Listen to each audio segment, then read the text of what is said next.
time. When Reba received Nina's late-night call, she was also shocked by Delia's actions. What does she mean? I don't know. Coming here personally at 3 in the morning to tell you about this? Couldn't it have been done over the phone? Or through someone else? Nina wasn't anyone particularly important. It was hard to imagine why she felt the need to come in person. Besides the dress and the invitation, is there anything else? No. Reba had also sobered up. She initially thought Rufush was a solid support, but once embraced, they couldn't shake him off no matter what. This was truly terrifying. It was similar to the saying in the entertainment industry that some meals aren't for casual consumption. One must consider whether they can digest them after eating.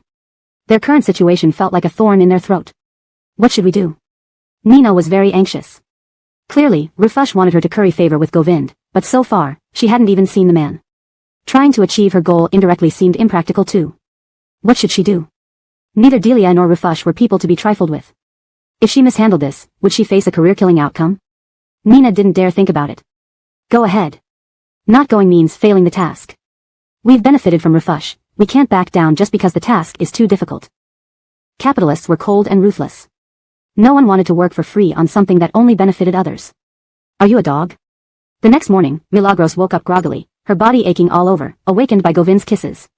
Opening her eyes, she saw him sitting elegantly by the bed, dressed in a suit, leaning against the bedside table watching her. Milagros's mind was filled with last night's luxurious scenes in the car. Seeing Govind was like having a little yellow figure jumping around in her brain, dancing wildly and cracking lewd jokes.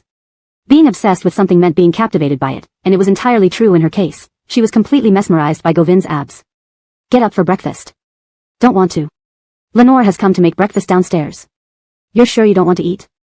The image of Elena's face flashed through Milagros's mind. Which Lenore? Elena's biological mother. Milagros shot up in bed, pushing away the covers and staring at Govind. Why is Lenore here? It's family dinner time every weekend. For breakfast? Govind. He always thought communication barriers happened between different species, not between himself and Milagros. Get up, Govind patiently pulled her up. Grumbling, Milagros took off her silk strapless dress and changed into linen pajamas, her long hair casually tied up, looking both lazy and relaxed. After Elena married Arlen, she treasured this relationship deeply, perhaps because she had encountered bad luck in her youth and was prepared to remain single until an unexpectedly warm soulmate appeared. Every family gathering became the most leisurely time for Lenore, who spent hours in the kitchen meticulously preparing each dish. As Milagros descended the stairs, she saw Elena playing with a cat from afar. Upon seeing Milagros, her expression changed, and she called out affectionately, Gugu, you're up? Did you sleep well? Quite well, Milagros responded with feigned energy. Govind's gaze fell on Elena, and he nudged her rear with his foot. Not working today? I was supposed to, but my boss gave me a day off. You killed someone? Phew, Elena rolled her eyes at Govind. I'm the big boss, okay? Be careful what you say, or you might end up regretting it. Yun. Elena's mother glared at her. Dream, don't show favoritism too much. I'm your real daughter. You know Brother Nate has been attracting all sorts of pretty women lately.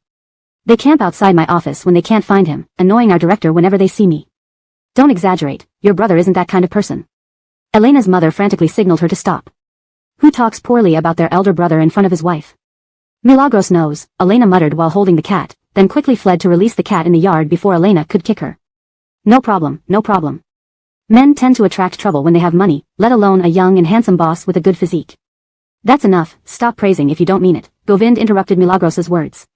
With Elena and her mother visiting, the large house was livelier, and the plants in the courtyard looked more vibrant. Before leaving, Govind informed Elena that he had a law association gala in the evening and needed to leave early, aiming to be home by 8. Lenore stopped him with a smile. We'll wait for you. It's a family dinner after all. Are you working today? Milagros pretended to see Govind off to the parking lot. Seeing him about to get in the car, she hurriedly walked over and held the door. Saturday, Boss Nate, are you making yourself and your employees work without rest? This devil left her alone with Elena and others. Wasn't he afraid of her feeling awkward?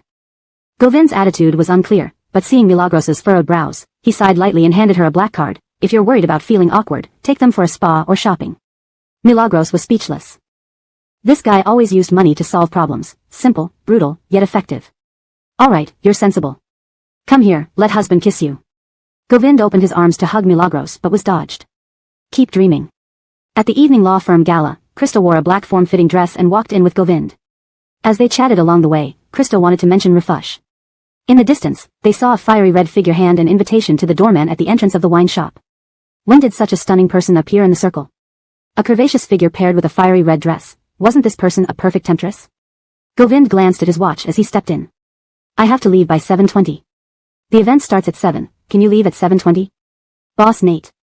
Krista didn't get to argue further when a soft female voice intervened. Chapter 241, Mr. Nate, please save me. Why is Miss Beatrice here? Krista was certain tonight's banquet was organized by lawyers for their own industry. How could someone from the entertainment circle like Beatrice be allowed in? Has it come to this point for Rufus Lay that he can't think of a proper way? Is he desperate enough to get Beatrice close to Govind without caring about the means? Krista's straightforward gaze and unmasked tone made Beatrice's face pale. The sudden pressure from this career woman forced her to speak up with an air of confidence she didn't feel. I came to see Mr. Nate. Krista glanced at Govind, her eyes conveying a warning. She took a few steps closer to him and said in a voice only they could hear, remember your status, a married man. Govind gave Krista a sideways look. She added meaningfully, dry weather can easily cause fires. A backyard fire can be serious, Mr. Nate. Carry on. Krista passed by Beatrice, giving her a deep, meaningful look. Mr. Nate, I wouldn't disturb you if I had another choice, but President Selena gave me an order. So, the man asked coldly, his short, clipped response seeming to throw Beatrice into an ice cellar. I want to beg Mr. Nate to help me. I don't want my acting career to end before it starts. If Mr. Nate helps me, I'm willing to do anything, she pleaded. Do I lack servants? Govind retorted. Anything Mr. Nate asks. Beatrice hurried to affirm her loyalty. Anything? Beatrice nodded vigorously, anything. The man standing beside her massaged his fingertips lightly, and Allely, who stood nearby, understood Mr. Nate's craving for a cigarette. He lit one and offered a lighter. Govind accepted, the light illuminating his face briefly as he puffed out a thin stream of smoke that reached Beatrice's nose. The smoke dispersed, blurring her view of his expression. Even if it means death? At those words, Beatrice faltered. She knew when someone pushed the conversation to extremes, there was no room left for negotiation. To Govind, her life was worthless, perhaps less valuable than rescuing a stray cat or dog, which would earn him public praise for his compassion. Being associated with an actress without any powerful background would only become gossip and a laughing stock. Mr. Nate saw Beatrice's silence and sneered, the sarcasm palpable in his voice. He flicked ash off his cigarette, preparing to leave. Bang!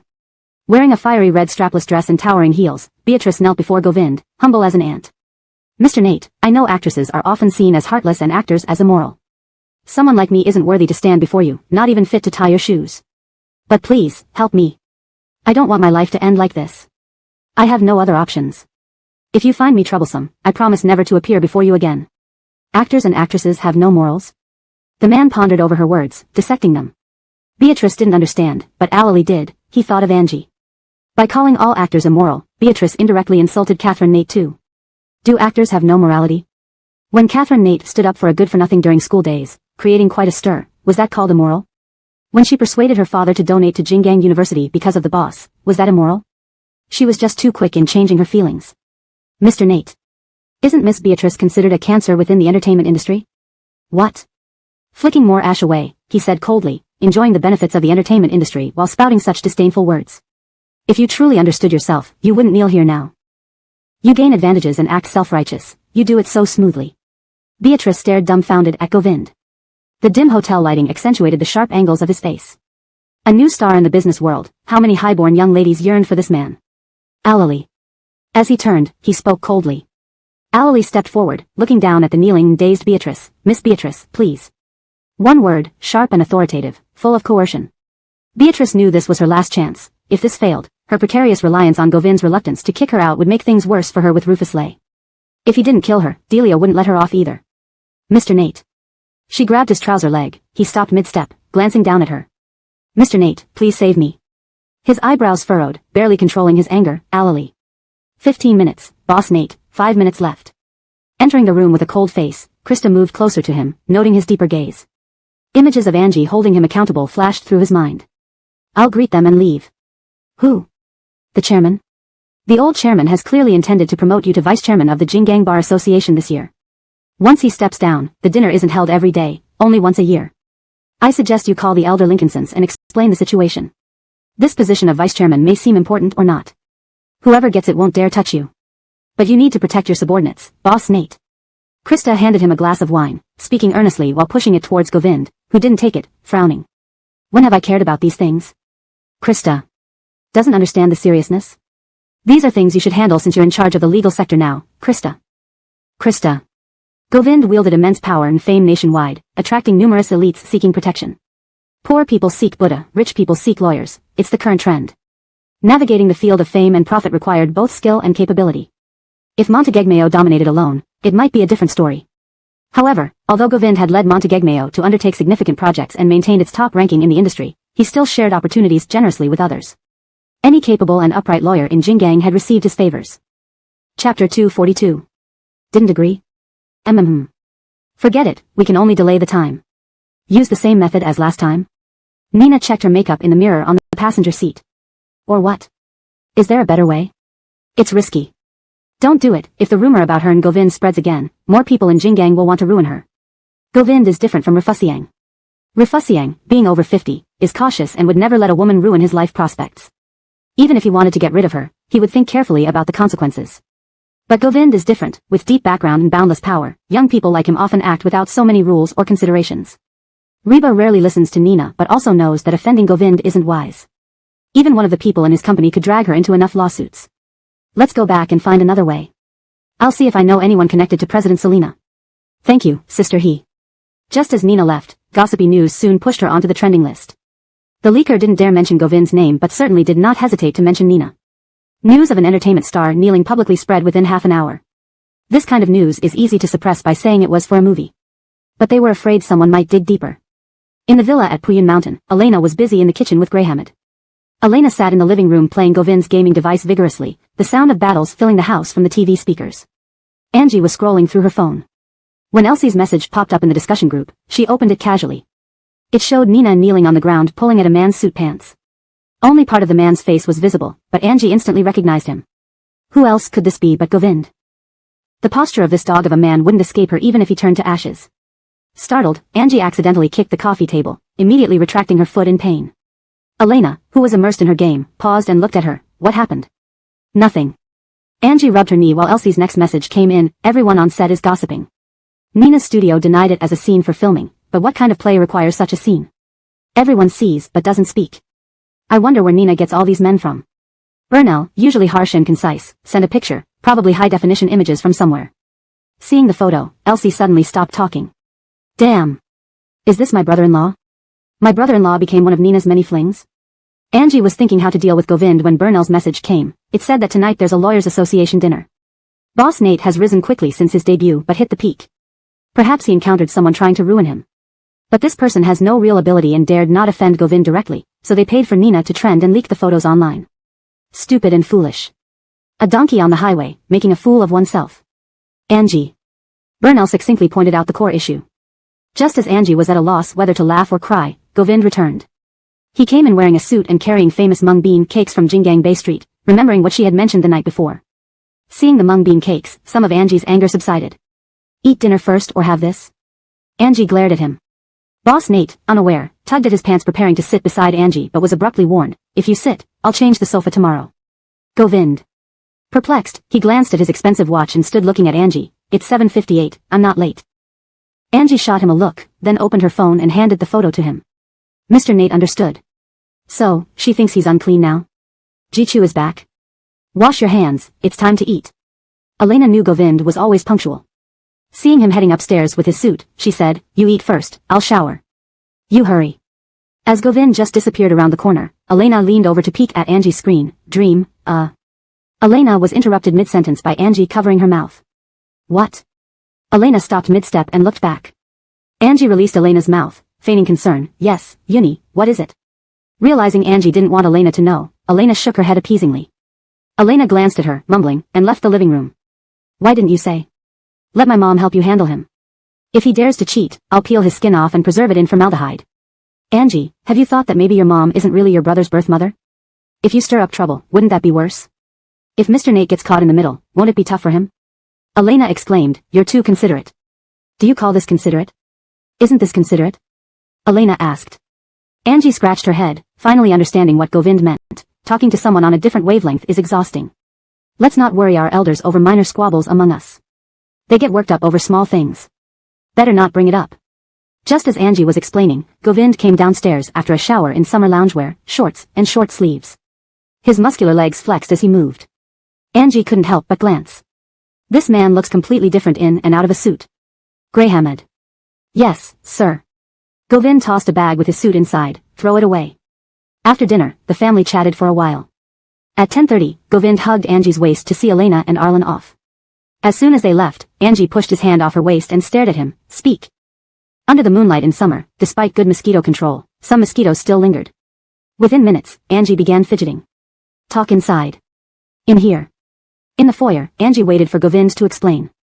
He briefly explained the relationship between him, Rufusiang, and Nina, and Angie's furrowed brows relaxed slightly.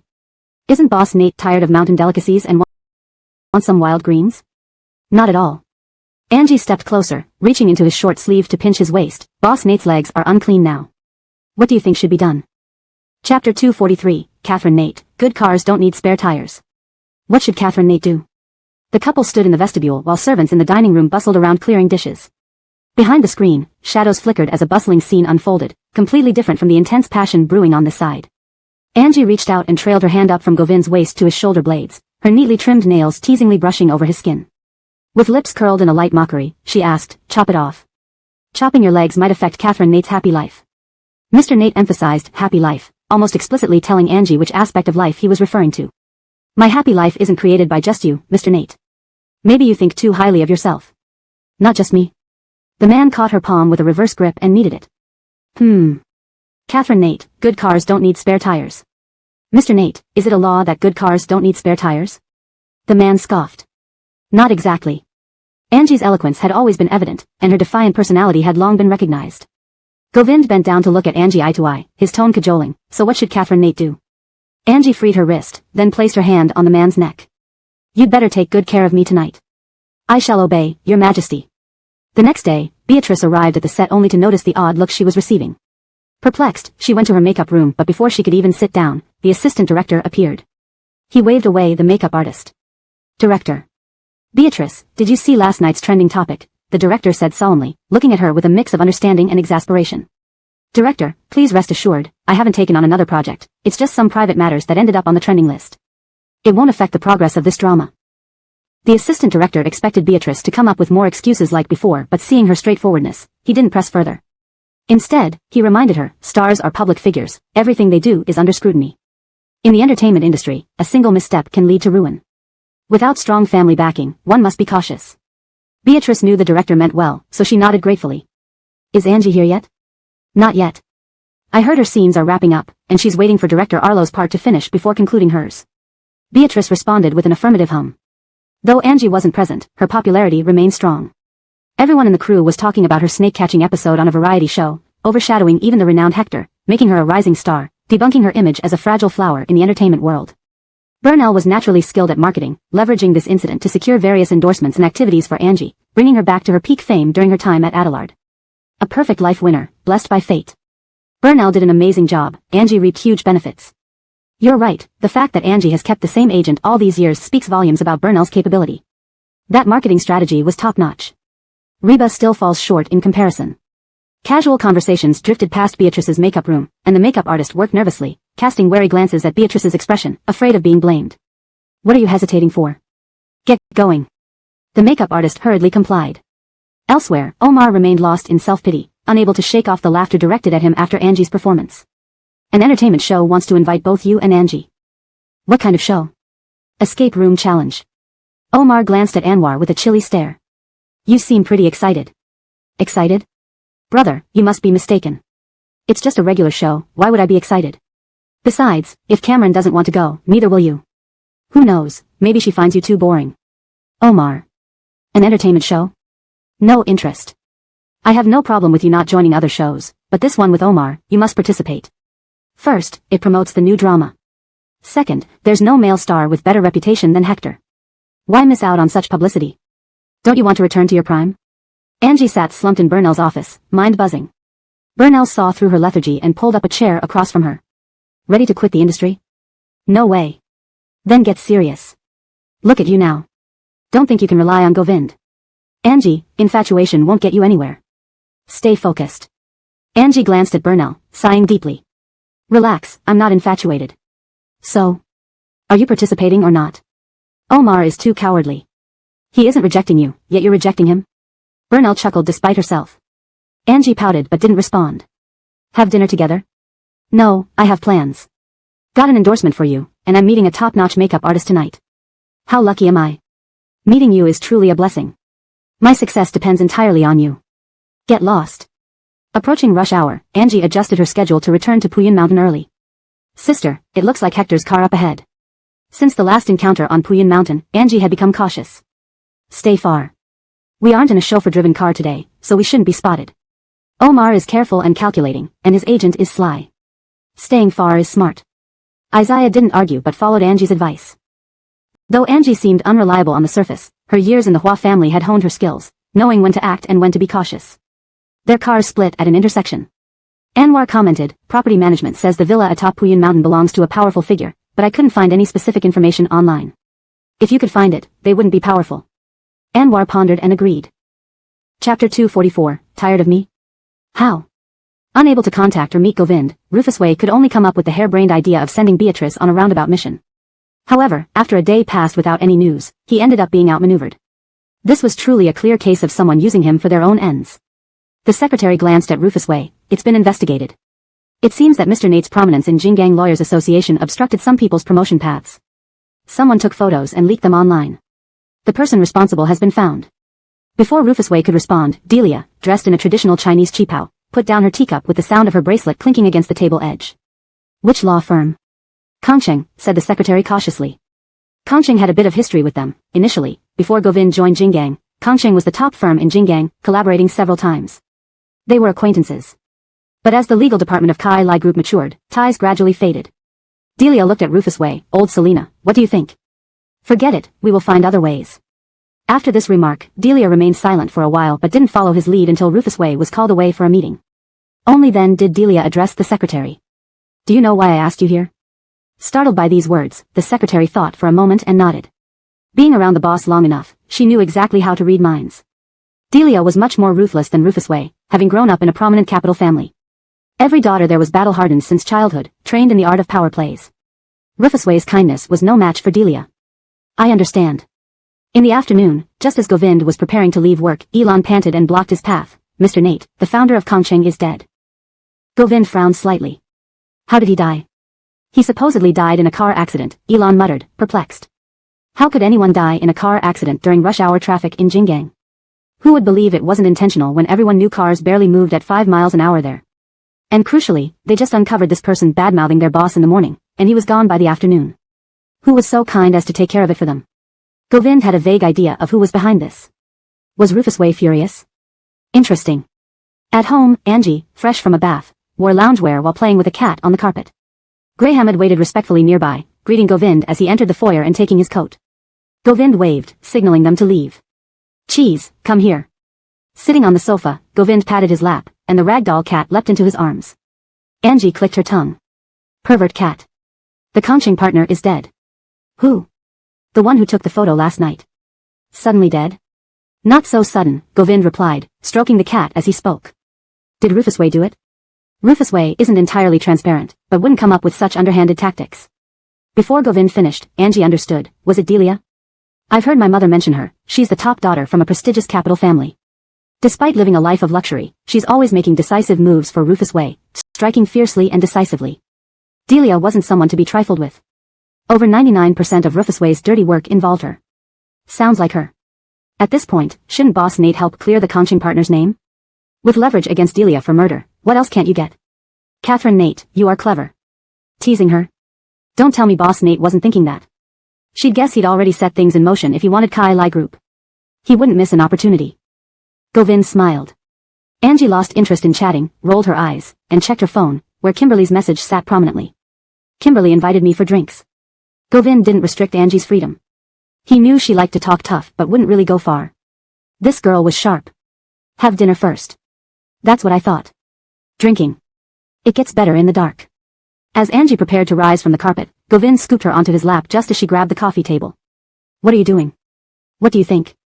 I'm afraid you might not agree, Govind joked, sending shivers down Angie's spine. Boss Nate goes straight home every day, neither overtime nor social engagements, buried in love all day. Won't the company collapse? Govind laughed. Who says running a company relies solely on overtime and socializing? Even without those, you should still be busy. Tired of me? Gosh. Am I that obvious?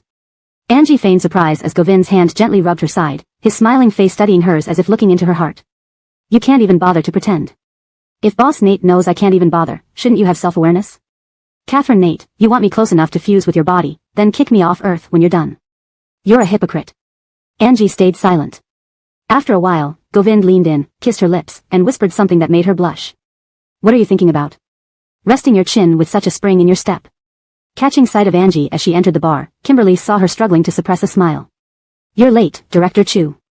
I could have been early, but my father held me back for a chat before leaving. My father said Isaac reached out to him, hoping he could broker a dinner date with you. Isaac was certainly adept at smoothing relations. Angie pondered over her wine glass, wondering why Govind hadn't helped resolve this issue yet. What did your father say? Do you know my father? He obviously refused. Oh. Isn't that Avril? Who's that older man with her? Following Kimberly's gaze, Angie saw Avril, provocatively dressed, entering a private room upstairs with an older man. A CEO from Jinggang. Kimberly asked, puzzled. Do you know him? Just met once, Angie answered. Let me confront her. Kimberly set down her glass and headed toward Avril. Wait. Angie stopped her. Don't make things worse for yourself. Is this making things worse? This is payback. Was she still dwelling on the past wrongs? Cameron? Before Angie could dissuade Kimberly, she was interrupted by a call. Chapter 245, Someone in the Car. Anna. Ember, seeing the person standing before her, raised an eyebrow, her expression tinged with confusion. Why are you here? Sky had chosen this bar for the evening, a place not easily accessible to ordinary people. The strictness of its membership fee was one reason, while the stringent regulations were another. Business tycoons certainly wouldn't want their young girlfriends to be caught by their wives and receive a thrashing. I came with a friend. Anna didn't expect Ember's attention to focus on this matter and, for a moment, she stuttered. Ember didn't press further, guessing who the friend might be. She glanced at Sky. They returned to their seats, where Sky remarked puzzledly, you really won't go up there and settle things? The Hua family is already falling apart. Going up there would only waste our energy. You think so, but they didn't hesitate to step on you when your father was comatose. Ember shrugged. Whatever, it's common for everyone to push when a wall falls. Why should we dirty our hands? As Anna left, her gaze lingered on Ember with unspoken meaning. Ember wasn't the type to meddle in other people's affairs. Her motto was, mind your own business. She even wished to put that phrase on her forehead to keep people from bothering her. With the collapse of the Hua family, the Liang family was also doomed without financial support to sustain them. Do you think Aaron knows about his wife's infidelity? In theory, men care about such matters. It's improbable that he'd be indifferent if his wife was fooling around. Why don't you ask him? Sky. Forget it, I'm going to the bathroom. In the VIP room upstairs, beyond the floor-to-ceiling windows filled with wine cabinets, several leading businessmen chatted over work, their banter interspersed with casual comments. Isn't that Giles's daughter? Someone turned to look towards the bar downstairs. Let me see. Another person moved to the window, peering down. He saw Ember sitting at the bar, long hair loose, lazily sipping alcohol while scrolling through her phone. Drinking alone? She's really beautiful, no wonder she's the queen of Jinggang. Does Gavin have a crush on her? Isn't admiring beauty what we all love most? Ignoring the teasing remarks, Gavin sat back down. If anyone can invite the queen of Jinggang up here for a drink, then they'd truly be something. The person glanced pointedly at Gavin, who remained unfazed. They were all seasoned foxes in the business world, not rash young men. Although Giles was dead, Venus Group still existed. And Selenag Jean might protect his daughter more fiercely than Giles did. It wouldn't benefit him to offend her. Play as much as you want, but don't risk your career. Ansley, aren't you quite close to Ember? After all, she almost became your sister-in-law. Ansley, startled by the sudden question, knew the methods these old men used. Don't joke with me. Our families are enemies now, how could we still be close? Want the meat? Earn it yourself. Without talent and effort, you're nothing. Soon after, Sky returned. The two chatted briefly as the watchful eyes from upstairs frequently looked down. Just as Sky was about to turn back, Ember stopped her by holding her wrist. Don't look. They've been staring for a while. Their gazes are like they want to undress you. Ember called over the bartender to pay. Let's go. After observing for a while, someone finally spoke up. It's really Miss Hua. Isn't she supposed to be working hard? How does she have time to come out and drink? Maybe she's celebrating the rebirth of fools like you. Ember responded casually to Kira, tossing her phone into her bag. Everyone knew that the Fawn family had placed Kira under house arrest to avoid being implicated by the Hua family, preventing any embarrassing incidents. Who are you cursing? I don't know. Do you know who I cursed? Ember, speaking coquettishly, looked at Kira with an inscrutable expression. Leaning forward, she said, Miss Fawn, you dare to carry a second-hand bag and act like a big shot? What nonsense are you talking? Sky glanced at the bag in Kira's hand and laughed. Wasn't this the very bag that Ember bought with Lujichu's card? Lately, needing money, she had sold it without asking home. Now it was back in Kira's hands, a full circle indeed. She chuckled. Did the seller tell you who originally owned this bag? All rare leather goods have records. A quick check will reveal it.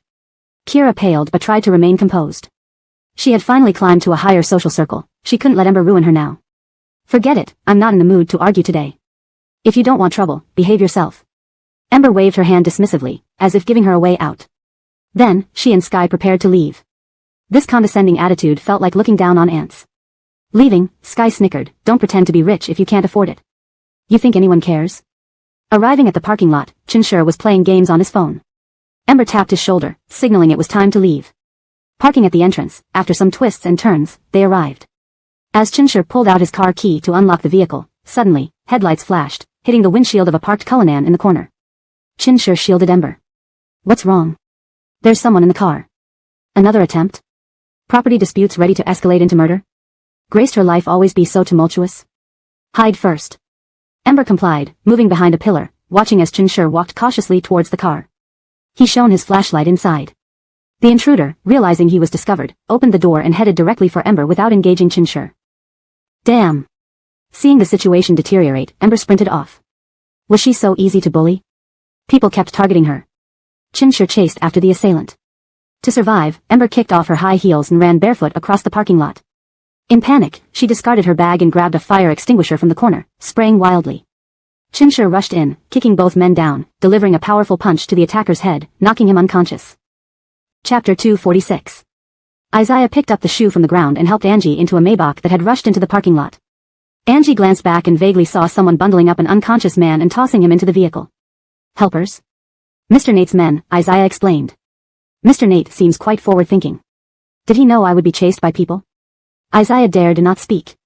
Govind did have many bodyguards and security personnel around him, perhaps because as a rising star without a strong background to rely on, many people wanted to take him down. Security was always a concern. Otherwise, why would an ordinary person need 3 cars for travel? Are you injured? Almost. Angie handed her bag to Meena and glanced at Govind. Isn't Mr. Nate all-powerful? Why hasn't he found the people yet? There are too many of them, they can't all be caught. Come in. The man bent over, taking over the chores from the servant, slipping slippers by Angie's feet. Meena was shocked and tried to intervene, but Govind waved her away. Govind knew Angie was upset. If he didn't act tactfully now, things could go south. Wear the shoes. Is Mr. Nate trying to please me? Yes. Calm down. Do my dad's mistresses combined amount to less than your enemies out there? Mr. Nate calmly nodded. Indeed, they do not. With so many enemies, can you sleep at night? My sleep quality is actually quite good, Govind said, leading Angie into the house and up to the bedroom. Want to soak in a bath and relax? I'll do it myself. You go. They had brought people back, so Govind would likely interrogate them.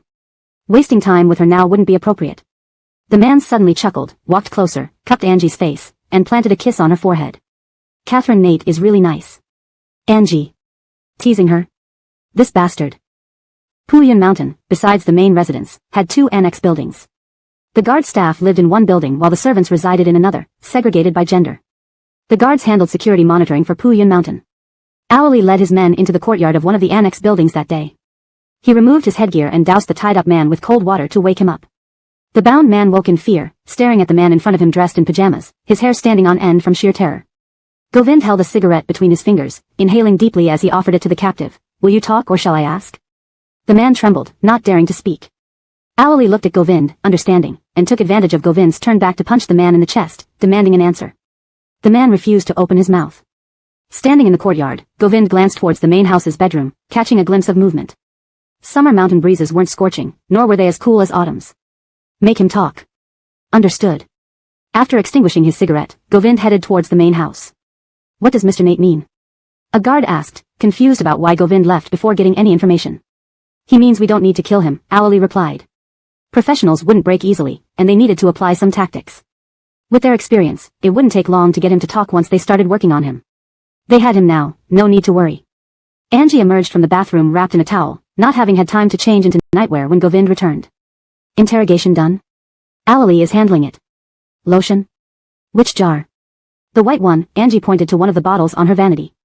Govind sat on the bed, applying lotion while Angie leisurely stretched her leg onto him, enjoying the personal service. Tough mouth? Professional, it will take time, Govind admitted. Quite a move. Even hiring professionals against you. Angie taunted, wondering how much hatred Govind had accumulated. Why are they targeting you? Do they really know we're married? Probably. Govind's rough palm caressed her leg, causing goosebumps and tickles. When his palm reached her soul, she shivered. Cut it out. Behave. Catherine Nate, being fresh out of the bath must mean something to a man, Govind teased. Angie ignored his flirtations, letting him continue massaging her while she replied to messages on her phone. Krista had sent her condolences upon hearing news, which she answered briefly. Turning to Haider Xiaoyu, he seemed easier to manipulate and wasn't tight-lipped like others. The next afternoon at a cafe, Angie stirred her coffee, scrutinizing Haider Xiaoyu. Haider Xiaoyu's heart raced under her gaze. Concentrate, what's on your mind? Angie smirked. Would you tell me if I asked? Sure, anything you want to know. The truth? Haider Xiaoyu sighed. Sister, you're making this formal. When haven't I told you everything? If that's the case, then you'll definitely tell me the truth. If you don't know, you'll try to find out. Angie smiled deeply. It was indeed easy to lead him into the trap. Since you say so, let me ask directly. Angie gently led Haider Xiaoyu into her trap. Is there something involving Mr. Nate and the capital city? She remembered Elena mentioning the capital previously, piecing together fragments of information. Haider Xiaoyu panicked upon hearing Govind and capital city. This felt like a setup. He considered Angie a sister, and this felt like digging a grave for him. How can I survive this? I wouldn't dare. How could I have the guts? Sweating profusely, Haider Xiaoyu secretly called Govind. If help didn't come soon, he might crack under pressure. Before Angie could push further, her phone rang. Govind? She hung up casually. Now, seriously, since you and Darren are close to him, surely you know something. Think carefully before answering. Really, I don't know, sister. Concentration. We may know about Mr. Nate, but not the specifics. Maybe ask Mr. Nate yourself? Hashtag chapter 247, dealt with by your own mother. What's wrong? You look so gloomy. Did Geraldine get you into trouble again? Krista was about to enter Govind's office when he saw him looking irritated as he pushed the door open, almost colliding with him. Ah. Where are you going? You still need to sign these documents. Oren, it's no use calling him.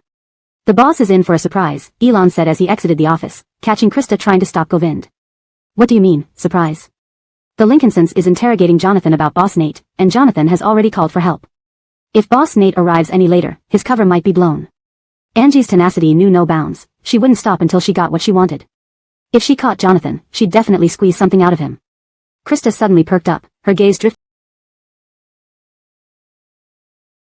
lazily toward Elon. Want to watch the show? Elon choked slightly, shaking his head at Krista. Life comes first. He had to remember that he was merely a secretary. If Krista annoyed the boss, she might just get sent abroad for a while, but he could easily lose his job. There were limits to being nosy. One needed to know their place.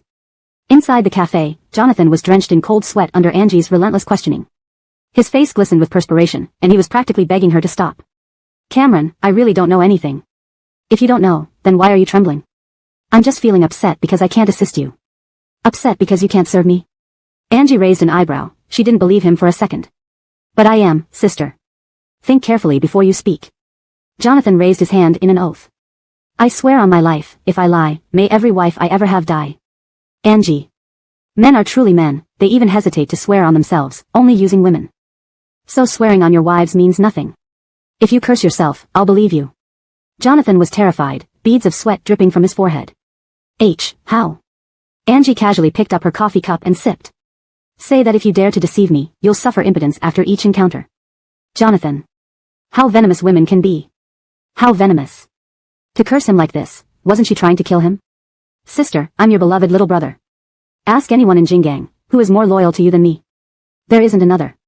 Angie leaned back lazily in her chair, tutaying. Men were all the same scum.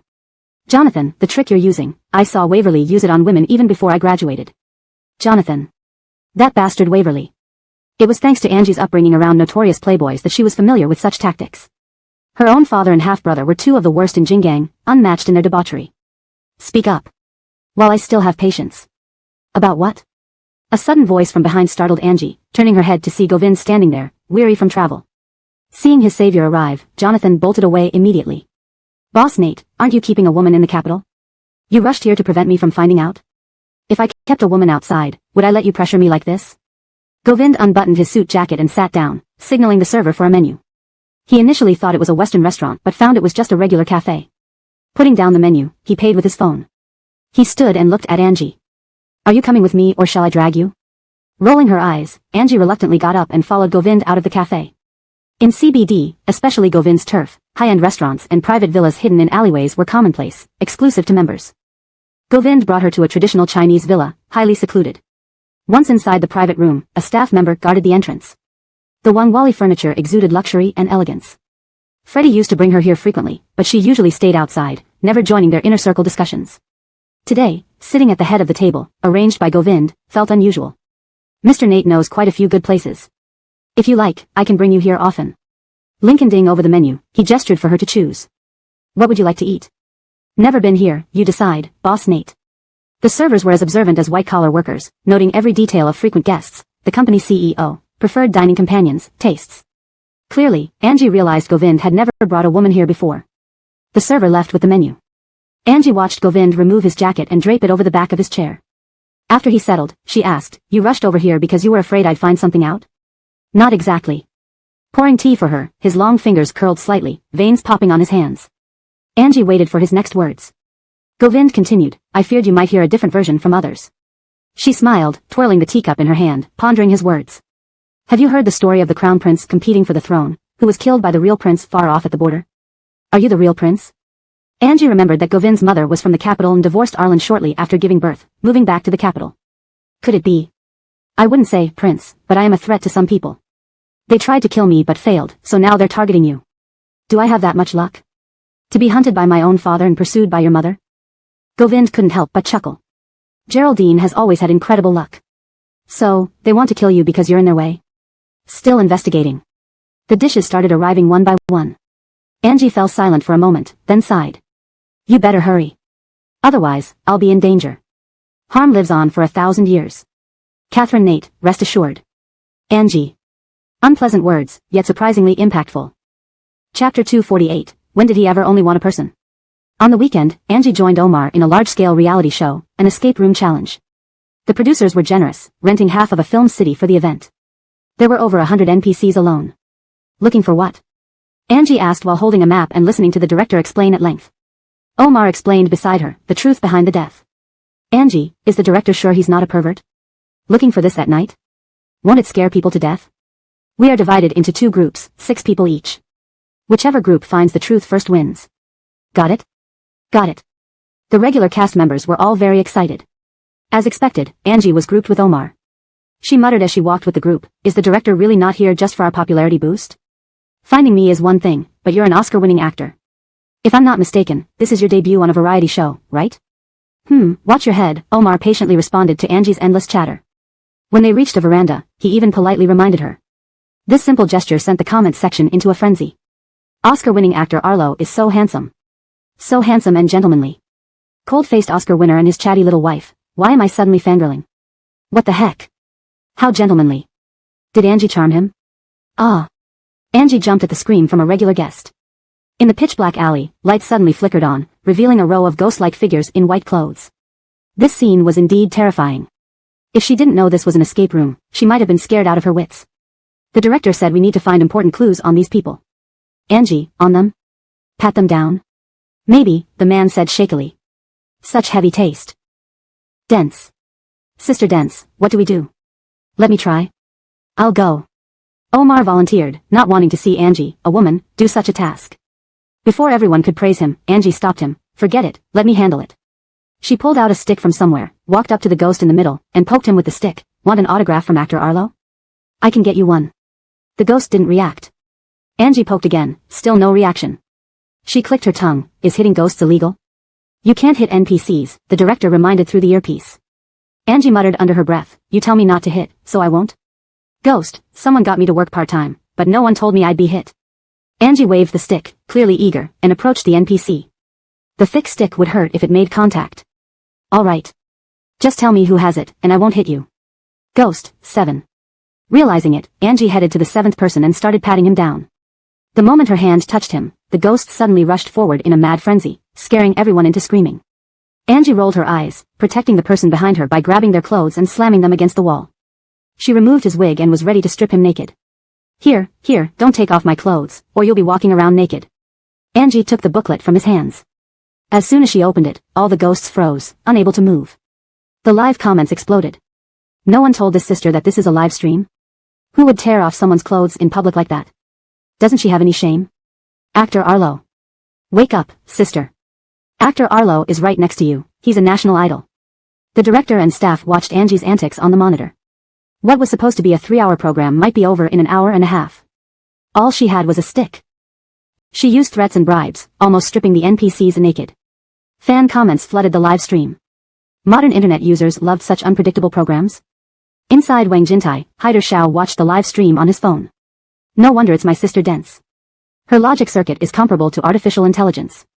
Boss Nate, aren't you worried about your wife appearing with her rumored love interest? What's there to worry about? Govind swirled the wine in his glass, casually dismissing it. So calm. I heard Omar is Long Lincolnson's type. Who didn't know Angie loved clean, sunny men? When she fell for Govind, she was almost living in his house. Now another Omar appeared. Not worried? It seems Boss Nate is already certain of his victory over his wife. They are talking about love now? Seems like Boss Nate not only got her but also her heart. Darren, entering just then, caught the last sentence. When did he ever just want a person? After the program ended, Angie saw Burnell talking with the director, who looked unusually flattering. It had been a long time since she saw that look on Burnell's face. What were you talking about? They want to invite you for the next episode. Angie drank some water. I won't go. Don't you think it's interesting? It challenges your mind and gives you a thrill. Am I mentally challenged? Do I need mental stimulation? Burnell, tired of arguing with Angie, handed her the phone. Look at the comments first before you speak.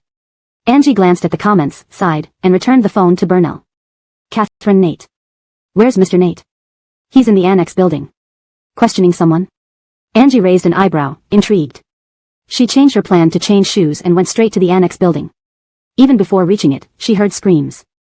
Why are you here? Angie turned the corner, greeted by the smell of tobacco. Govind's voice carried a hint of displeasure. Just wanted to check. Haven't gotten anything yet? He's stubborn. Govind casually flicked the cigarette butt onto the stone path, stepping on it to extinguish it. He took Angie's hand and led her away from the annex building. Not letting me see? Do you want to? Yes. Fine, but don't regret it. Don't come complaining that I didn't stop you. Angie rolled her eyes. Am I that kind of person? Govind nudged his cheek with his tongue, watching the drama unfold. All right. As you wish.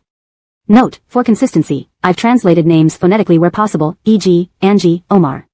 Please confirm if any name should be spelled differently. Chapter 249. So, you think I'm poor? Ugh, Govind, you're no longer human. In the courtyard, the man was stripped and hanging from a tree, defiant until the end. Awali's team tried every method to interrogate him, but he remained silent despite being beaten to the point of broken skin. The scene was gruesomely bloody. Angie couldn't bear to look and rushed out, clutching her throat as she retched near the shrubs beside the yard. Meanwhile, Govind calmly shrugged. You insisted on watching. You could have just told me not to go, she replied. Geraldine has always been very curious. I knew this well. If I didn't let you come, you would keep guessing and suspecting me. Angie remembered how she pursued him back then, following him home regardless of difficulties and obstacles. Even when he mentioned his modest living conditions in an old neighborhood, nearly admitting he was abandoned by his mother, she still didn't believe it, which only piqued her curiosity further. One night, she sneaked into the family dormitory of Jinggang University with him. The rich heiress, accustomed to villas, was shocked to see the old public kitchen in the dilapidated area, standing in the middle of the road, blocking neighbors and earning scolding words. He turned around upon hearing noise, finding her standing there dumbfounded. Angie leaned on her waist, extending her hand, and Govind promptly helped her up. Why do you hold grudges? She glared at him. And I've harbored these grievances for over 10 years. Now that I found the person responsible, shouldn't I take revenge? Scrooge. Your son won't have an anus. Govind chuckled. It's fine. Since my son is also your son, if mine doesn't have one, yours won't either. Angie blushed furiously. Who wants to bear your son? I don't know. Under the twilight, the green glow spread through the forest of Puyin Mountain. Walking along the pebbled path to the main residence, Angie swatted mosquitoes as they went. Meanwhile, Govind's neatly clad suit pants kept the mosquitoes at bay. Just inside the door, without even taking off his shoes, he bent down to scratch his leg. Don't scratch, it'll scar. It itches. Greyhamed. Here, sir. Indeed, Puyin Mountain servants had keen insight. They anticipated needs before words were spoken. On the sofa, Angie allowed Govind to apply medicine. She gazed at his profile under the light, deep-set eyes, high-bridged nose, and lips neither too thick nor thin. I used to think if I got you, with our looks, we'd have a child who would be the next Miss Jinggang. Govind, applying ointment, responded, then why did you dump me? Don't you want your child to be Miss Jinggang? I later realized my title isn't because I'm beautiful but due to my father's wealth. He patted her calf. Bend your leg. She changed positions as he continued applying medicine calmly. So, you thought I was poor? Pretty much. But if I knew you were a rising star, I wouldn't have dumped you. Later, did you regret it when you became wealthy? Leaning back lazily, Angie shook her head, not really. Regret is only felt by the poor. Govind chuckled. He understood Angie well. Knowing her nature so clearly, attacking the Hua family gave him the chance to get her. What are you laughing about? At your honesty. What would make me lie? With my dad supporting me in the past, now you, and after a few years even after divorce, there's a substantial settlement. My life is pretty luxurious. Go eat something. As Govind washed his hands, he saw Angie sipping bird's nest soup indifferently in the dining room. Your phone rang. Darren. Govind took the call following her gaze. He glanced at the missed calls. Indeed. What happened? I followed instructions regarding your father. Indeed, I saw people from Ty's family coming out of his office and heading to the Intercontinental Hotel. Govind hummed, turning to look at Angie scrolling her phone while sipping soup. Moving away, he asked, what did they talk about? Do you know? Not sure. They had people, and your father is familiar with us, so we couldn't get too close. Understood. Do you ask directly? He won't tell. Darren agreed, your father never wants trouble for you. If he can handle it, he will. Hua Lincolnson's is making headlines again. Have you seen the news? Everyone is digging into her. Kusha D came over tonight and mentioned Isaac. She tried reaching out to Angie and ended up contacting Kusha D's father instead. Got it. Back in the dining room, he looked at Angie. Has Isaac approached you lately? No, he went to Kusha D's father. She explained briefly. Govind frowned. Why haven't you mentioned this? Probably because he hasn't caused me any trouble yet. If there were issues, I'd tell you. Angie sensed something amiss. What's wrong? What did Darren say? Nothing. Just mentioning Kusha D was drinking with him. Oh, then why do you look at me like that? After bathing, Angie emerged, seeing Govind finishing up in the adjacent guest bedroom. After marrying Angie, he barely used the master bedroom's bathroom anymore. Boss Nate, my filming is done. Can I borrow your private jet? Where to? France, for some shopping. I have a business trip next week. I can take you. Remember, no going back on your word. Govind climbed into bed, checking Angie's news on the tablet. Dark revelations and ugly photos flooded the screen. Did you offend someone? Angie nonchalantly applied skincare. In the entertainment industry, when you're doing poorly, no one cares. But when you're successful, everyone wants to tear you down. Chapter 250, President Nate's Hidden Beauty. She had just begun to make her mark on the variety show scene when one of the program's regular guests, sensing their position was threatened, started a smear campaign against her by hiring writers to bash her. It's just a variety show. Is it really necessary to go to such lengths? President Nate, seeing through her intentions, nonchalantly threw that remark out. Milagros trembled all over, carefully turning to appease him. Can we have a day off tonight? You said the same thing last night. Are you dissatisfied with me? She's starting to find excuses and try to dodge his demands. That's not true. I'm just exhausted after coming back from filming. Leaning against the headboard in pajamas with arms crossed, Govind looked at her. Shouldn't you rest up before going on the show? You're sure it's from the show and not playing around outside my back? Before Milagros could retort, Mr. Nate added coolly, didn't you say kids who don't eat must be full already? Milagros. That applies to your kind. Oh. He raised an eyebrow. Now we're talking about gender opposition. Choose, do you come up yourself or do I drag you? Oh Zhou Bapi, how merciless. Even capitalists give days off. To enjoy his own pleasure while disregarding her exhaustion. Reluctantly climbing onto the bed, she muttered, let's set a time. Even capitalists can't exploit workers daily, right? Is spousal affection considered work for you? Willingness makes it work, otherwise, it's more like going to a funeral. Govind grabbed her arm, looking at her vengeful face and suppressing a laugh. So, Catherine Nate wants to tell me, love equals attending a funeral? Milagros. Indeed, a prudish man turns wild has no concern for women. The next morning, as Milagros slept in, Bernal called. Did your mom fix the slanderous materials? No. All negative content vanished overnight. If it wasn't your mom, then surely it's Govind? My mom isn't capable enough, although she knows people in this field but not powerful enough for this. So, it's Mr. Nate? Possibly, since she pampered him well last night. He still has a conscience. A reliable husband instead of an absent father isn't bad. Don't forget to come for makeup and magazine shoot noon today. I'm so tired, I don't want to. Bernal sipped coffee, reminding her, do you forget what you said? Work hard today, get 8 male models tomorrow. She won't ever forget this line. How could she forget? How many male models? Govind, dressed sharply in a suit and holding breakfast, came upstairs thinking he pushed too hard last night. But upon entering the living room, he heard Milagros boasting. You didn't go to work? Is the world trying to ruin her? Last night, he even warned her not to indulge in nonsense. Caught red-handed this morning. This is killing her. 8 male models? Catherine Nate has a big appetite. Claiming sick leave openly and then wanting 8 models behind my back. Deceiving me, huh? Govind closed the door and placed the breakfast on the bedside table. Milagros hid under the covers. But Govind pulled her out. Just talking. Don't take it so seriously. Still not going to work? Govind, preoccupied with meetings downstairs, didn't want Milagros rushing down scantily clad causing awkwardness. Breakfast meeting downstairs with guests.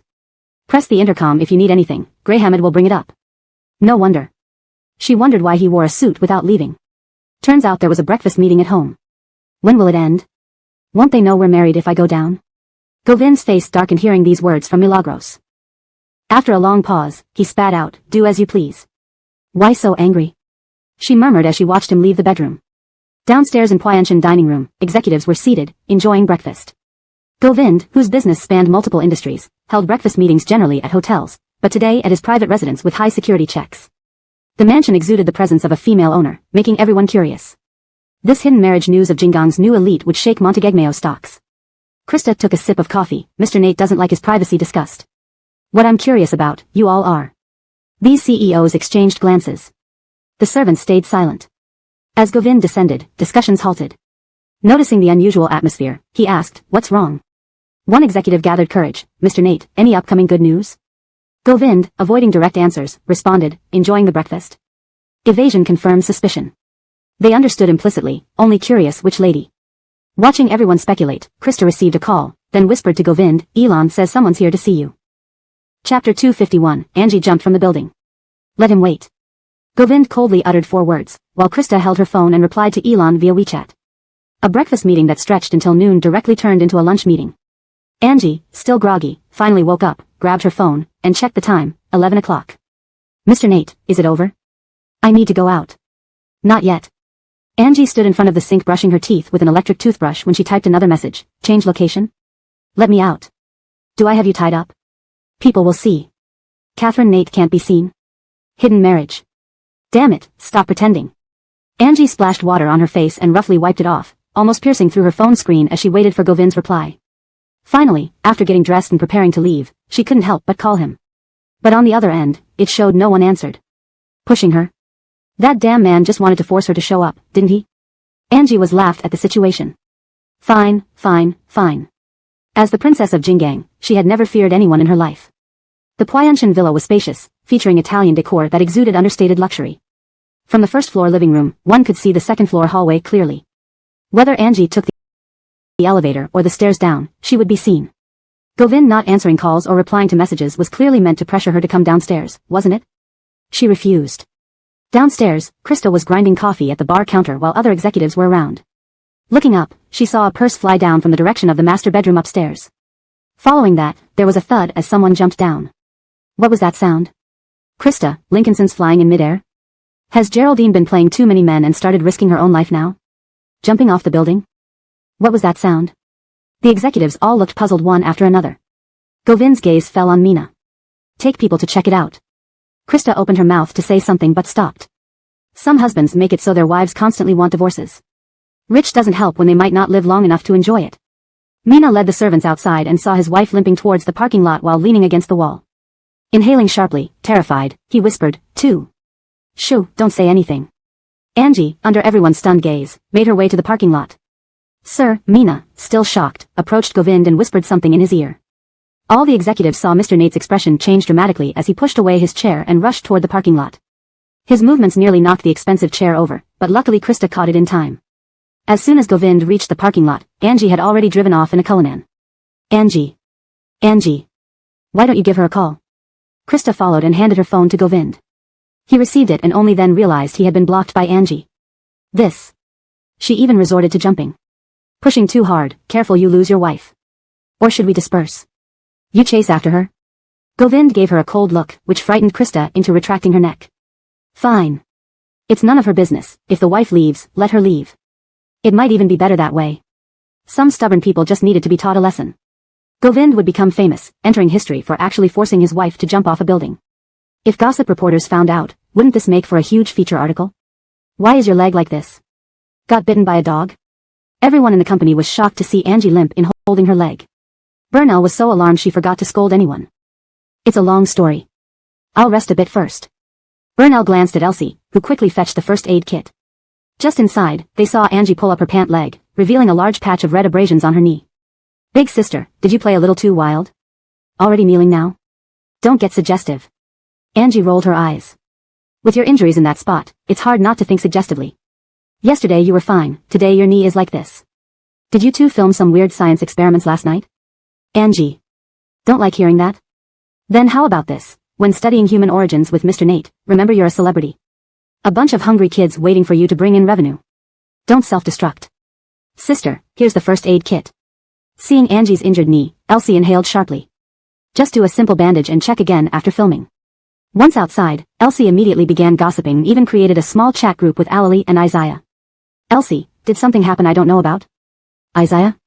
Gossip? Alalie, boss lady jumped off a building. Elsie was astonished. So that's why her knees looked bruised. This was a big deal if it got to jumping off a building. Isaiah, why? Alalie replied succinctly with 4 words, marital fun. Isaiah, getting married involves jumping off buildings? Sure enough, the relationship dynamics of high-intelligence people are beyond common understanding. Isn't this mutual harm? Despite the pain, Angie shot magazine covers all afternoon. By evening, her knee was swollen like a pig's head, and Isaiah took her to the people's hospital. Angie? What happened? Elena, holding a bowl of food, intended to go to the cafeteria. Before leaving, she saw Angie being carried in by Isaiah. I fell on my leg. Put her down, let me see. Elena threw aside her lunchbox as Angie pulled up her pant leg. Elena was startled at the swollen red knee. Did you fight with someone? Sort of. With whom? Your brother. Elena. Was it while clothed or naked? Isaiah blushed at this directness. Is it possible he was naked and I was clothed? Elena shook her head without hesitation. Impossible, my brother isn't that kind of person. He has no other strengths except knowing exactly what he wants in life. Then is it possible he doesn't want me as his wife? Elena. Let me reduce the swelling first, then get an x-ray to check for bone damage. Get Isaiah to take me, you go eat. Angie eyed Elena's lunchbox. Elena shrugged. I'll just order takeaway later. You're the priority. After 2 hours of examination, Elena examined the x-rays. No bone damage. Just rest a few days and it should heal. Sister. Uh-oh, reporters and fans are blocking the entrance. Angie felt a sense of foreboding. Whose fans? Yours. Chapter 252, A Call of Husband to Hear. Unknown sources spread the news about her being injured and entering the hospital in a man's arms. Gossip reporters only cared about the latter part, being carried into the hospital by a man. Fans only focused on the first part, that she was injured. Coincidentally, these two groups converged at the same place. The hospital entrance was now blocked solid, even the parking lot was jam-packed with people. When Angie heard this news, her mind buzzed. Forget it. Might as well stay here, don't even think about leaving. Boss, the entrance is swarmed with Catherine Nate's fans and gossip reporters, said Elena over the phone. Govind rushed over after receiving Elena's call but got stuck at the entrance before he could see anyone. The stormy expression on the man's face intensified, creating an oppressive atmosphere inside the car, making Alalie almost unable to breathe. Govind tapped ash from his cigarette, his cold and stern presence alone made it hard for anyone to look him straight in the eye. Arrange for a helicopter to land on the rooftop. Understood. Shortly, there were sounds of a helicopter landing on the hospital roof. Everyone's attention was on Angie, none thought anything else. In Elena's office, she propped her chin up and looked at Angie. I'm on duty tonight. Why don't you stay here? Just so we can chat more, she added. Chat about what? How many brains you opened today? Angie retorted sarcastically. If you want to chat, not impossible, Elena shrugged. You might as well tell me Govind's romantic history so I can win our arguments when I get home. What romantic history? It's all about you. Aren't you more aware than me? Angie didn't believe it. Given Govind's fine appearance and talent, she couldn't believe he hadn't had a woman around for years. Even popular items don't need to seek, plenty are eager to offer themselves. Back in school, loads of people wanted to get close to him. If she hadn't been there, he might have already been taken away. I'll tell you the story of my office then. Angie was curious, what story? Previously, this place was a ward, but later, it became ominous.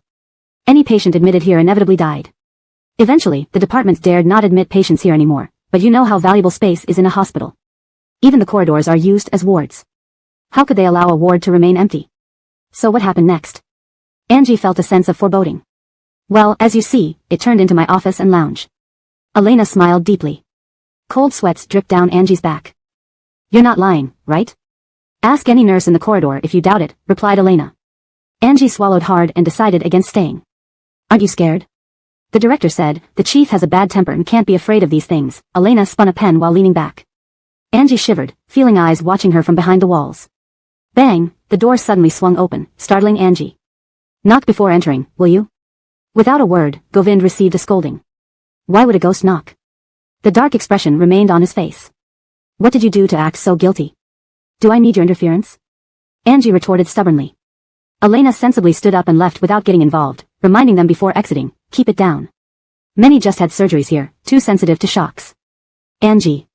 The door closed behind her. Govind strode to the door in his black suit, fixing a cold stare at her. His gaze shifted from her face to her legs. Catherine Nate has grown quite capable, thinking of becoming a little flying superhero instead of staying safe. That's learned from Mr. Nate. Why become human when you can be a dog? If you weren't so unhuman-like, why would I become a flying superhero? Could I stop you from jumping off a building?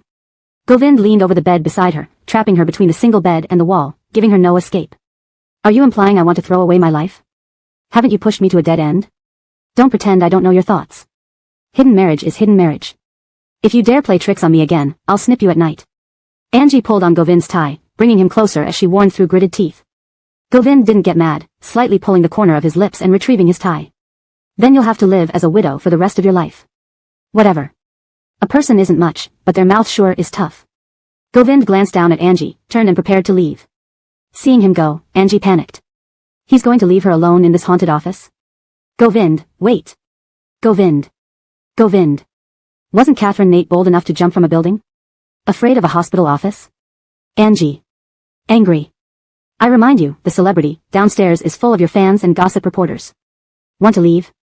Only one way, Govind pointed at the ceiling. Angie remembered the helicopters Govind used at the film city. So, money or favors? Govind, stay alone then. Learn some discipline. Govind, if I die, I'll haunt you forever, coming out every night to scare you. Each new girlfriend means another scare until you're impotent. Elena outside the door. Lost all dignity? Govind chuckled, probably knowing Angie's nature, too lazy to argue, call me husband. Husband plus 10,086. Isn't calling husband that simple? She always had no shame, calling father would be fine too. Covered by Govind's suit, Angie was carried into the elevator and then onto the helicopter, finally breathing a sigh of relief. Looking down, she saw crowds of reporters and fans. Let me check your leg. Angie didn't hesitate, rolling up her pant leg to show him. Seeing the swollen knee, Govind stared at her disapprovingly. Tomorrow, I'll install burglar bars, see how you jump then. Are you crazy? Install burglar bars on a villa worth over 10 billion? Why not use gold edges? Before they could argue further, Mina approached with a desk phone. Sir, secretary, he is on the line. Chapter 253, Under the Lace-Trimmed Robe. Angie pulled down her pants leg, watching as Govind walked to the tea room with his phone to take a call. His broad shoulders appeared intermittently through the glass door. The white shirt contrasted against the transparency, making him look noble and gentle, like pearls and jade. Something was said on the other side of the line, and Angie saw the man pause while pouring water. His fingers hung motionless in the air for several seconds before he resumed. What happened? Nothing, Govind replied softly, handing her the cup. Drink up. Angie raised an eyebrow. She wasn't one to pry. If he didn't want to say, she wouldn't ask. After all, she knew her place. Moreover, someone like Govind, who seemed simple on the surface but whose business empire could entangle anyone trying to unravel it. In another corner, at Montegegmeo Group's top-floor reception room, Elon glanced through the office glass at the Chavez sitting inside. With his half-gray hair and common polo shirt, his appearance was ordinary, yet his demeanor exuded nobility. Despite his age, his back remained straight and sturdy. Who is this guy? They said President Nate isn't here, yet he's still waiting here all day. What perseverance? I'm not sure, Elon retracted his gaze, replying to the secretary's question. Is President Nate coming? It was already clear. If President Nate wanted to meet this person, he would have come long ago. By letting him wait until after working hours without a response, it was obvious that he wanted to keep him waiting. You can go home now. Elon glanced at the gossiping colleague behind him, who awkwardly shrank back. President Nate doesn't like others discussing his private life. Once you leave this door, remember what should be said and what shouldn't be. Don't break the rules. Everyone quickly packed up and left the office. After the office was completely empty, Elon knocked on the reception hall's door. Sir, we're closing now. They're President Nate? President Nate won't be in the country for a while. You're wasting your time. Can I leave contact information? If President Nate returns, please inform me. Elon pressed his lips together, saying nothing, but the gesture spoke volumes. He was hired by Govind, not this old man, and had no obligation to report on his boss's whereabouts. Besides, he knew better than to overstep his bounds. The Chavez stood up from the sofa, sighing lightly. I'll come again tomorrow. Elon was taken aback, so persistent. He escorted the man downstairs, watching him get into an expensive business car. Just as he finished seeing him off, Krista emerged from the parking lot. Looking for President Nate? Uh-huh. Who is he? That car alone costs over 10 million. Elon shook his head. Didn't say much. But by his looks, he seems from a prominent family, with an attitude and demeanor that gives off a sense of unreachable arrogance. Krista, hearing this description, followed the departing car with her eyes until it vanished from sight. President Sue, does President Nate have some secret identity we don't know about? Krista entered the elevator, and Elon followed. They chatted idly on the way. Why don't you ask? If President Nate has hidden power, maybe we'd all ascend with him. That sounds logical, but it's something President Sue should do. I'm too timid. Do I look like I've got courage of a tiger? Elon looked at her sincerely and nodded. At such a young age, you can't even see clearly or find a wife. What will you do in the future? Elon. Still alive? Staying late? Does President Nate show mercy? Angie had just showered when she received Burnell's call. What work are you staying late for? Studying human origins. Burnell. Can you stop being so naughty? Don't tell me to be dull then. Yellow flowers were better than green ones. Yellow flowers were her own preference, green ones were imposed by others. Weibo is exploding with concern for you. Do a live stream. I've removed my makeup. Still beautiful. Aren't you worried I'll lose followers? Losing only fake fans.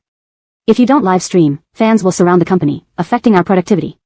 Sister, do a live stream and send the link to President Nate. He once sent a spaceship for a variety show, he'll do it again. Don't want to make money? Of course. Angie agreed, changing into a nice, everyday sleepwear and heading to the study. Before starting the live stream, she sent a WeChat message to President Nate. Live stream, please don't disturb. Govind was in a meeting when he saw this message. His mind buzzed, more antics? Taking out his phone, he opened the live stream and saw Angie adjusting the camera angle. Her lace-trimmed robe revealed glimpses of her fair skin in the dim light from the desk lamp and ambient lights, creating a hazy beauty. Watching this, Govind's temples throbbed. Without needing to think, he knew Angie wasn't wearing anything underneath. Why would she, given her laziness? A flood of fans swarmed the live stream. While adjusting angles, she responded to comments. Yes, I'm back from the hospital. Just a minor scratch.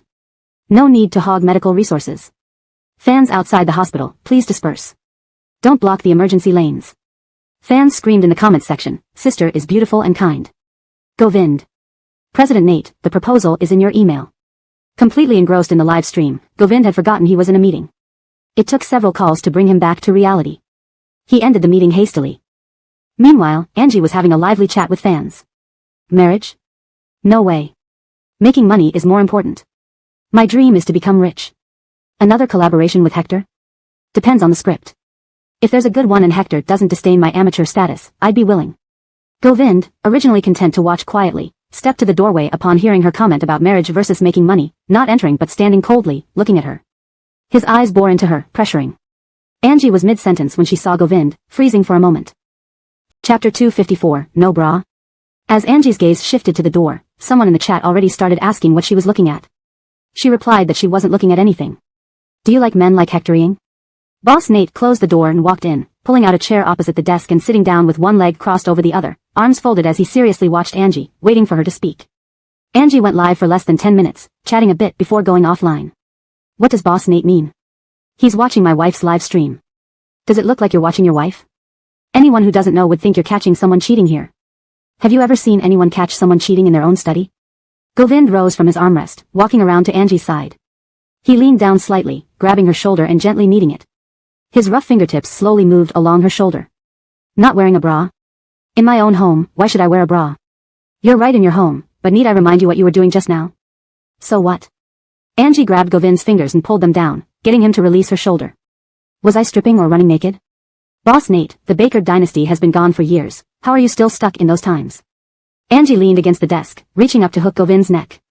Mr. Nate, if you marry a female celebrity, you should know what issues you'll face. Bedroom scenes, kiss scenes, wet scenes, all modern scripts can't escape these elements. And you're already complaining? This early on? Angie poked Govind's chest with a finger. You lack mental fortitude, brother. The man was amused by Angie's seemingly justified reasoning, gripping her wrist and pinning it on the desk behind her. How do I remember only lowbrow productions that don't win awards needing such scenes? That. Who asked me to be capable and resourceful enough for high-profile awards? Angie tilted her head, her eyes darting around like a little fox. Anyway, since Boss Nate is involved in many industries, why not consider one more? Want me to be your benefactor? Angie sighed, clearly disagreeing with Govind's comment. Benefactor? That sounds too formal. Benefactor husband, dear husband. A person needs face, a tree needs bark, and utility poles need cement. But Angie needed nothing of that sort. Govind laughed, pressing her hand down while gazing at her with a teasing look. With his free hand, he pinched her cheek. What's this? Angie blinked innocently. My face. Do you even have one?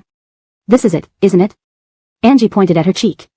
The man chuckled softly, helpless, turning his grip and using his thumb and forefinger to hold her chin, drawing her closer until he kissed her, circling her on the desk. That's it? Just showing up for a few seconds? No way. After not streaming for centuries, she only streams this? What are you muttering about? Omar came downstairs, drying his hair, seeing Anwar mumbling into his phone. Angie just streamed. Less than 10 minutes. Omar's expression changed. Really? Yeah, no replay yet. I'll check her Weibo super topic to see if anyone recorded it. People on Weibo super topic are exposing her homes. She's only live streamed 4 times, each time in different studies. Rich people are rich indeed. Anwar handed over his phone as Omar examined the comparison images. His eyes darkened slightly.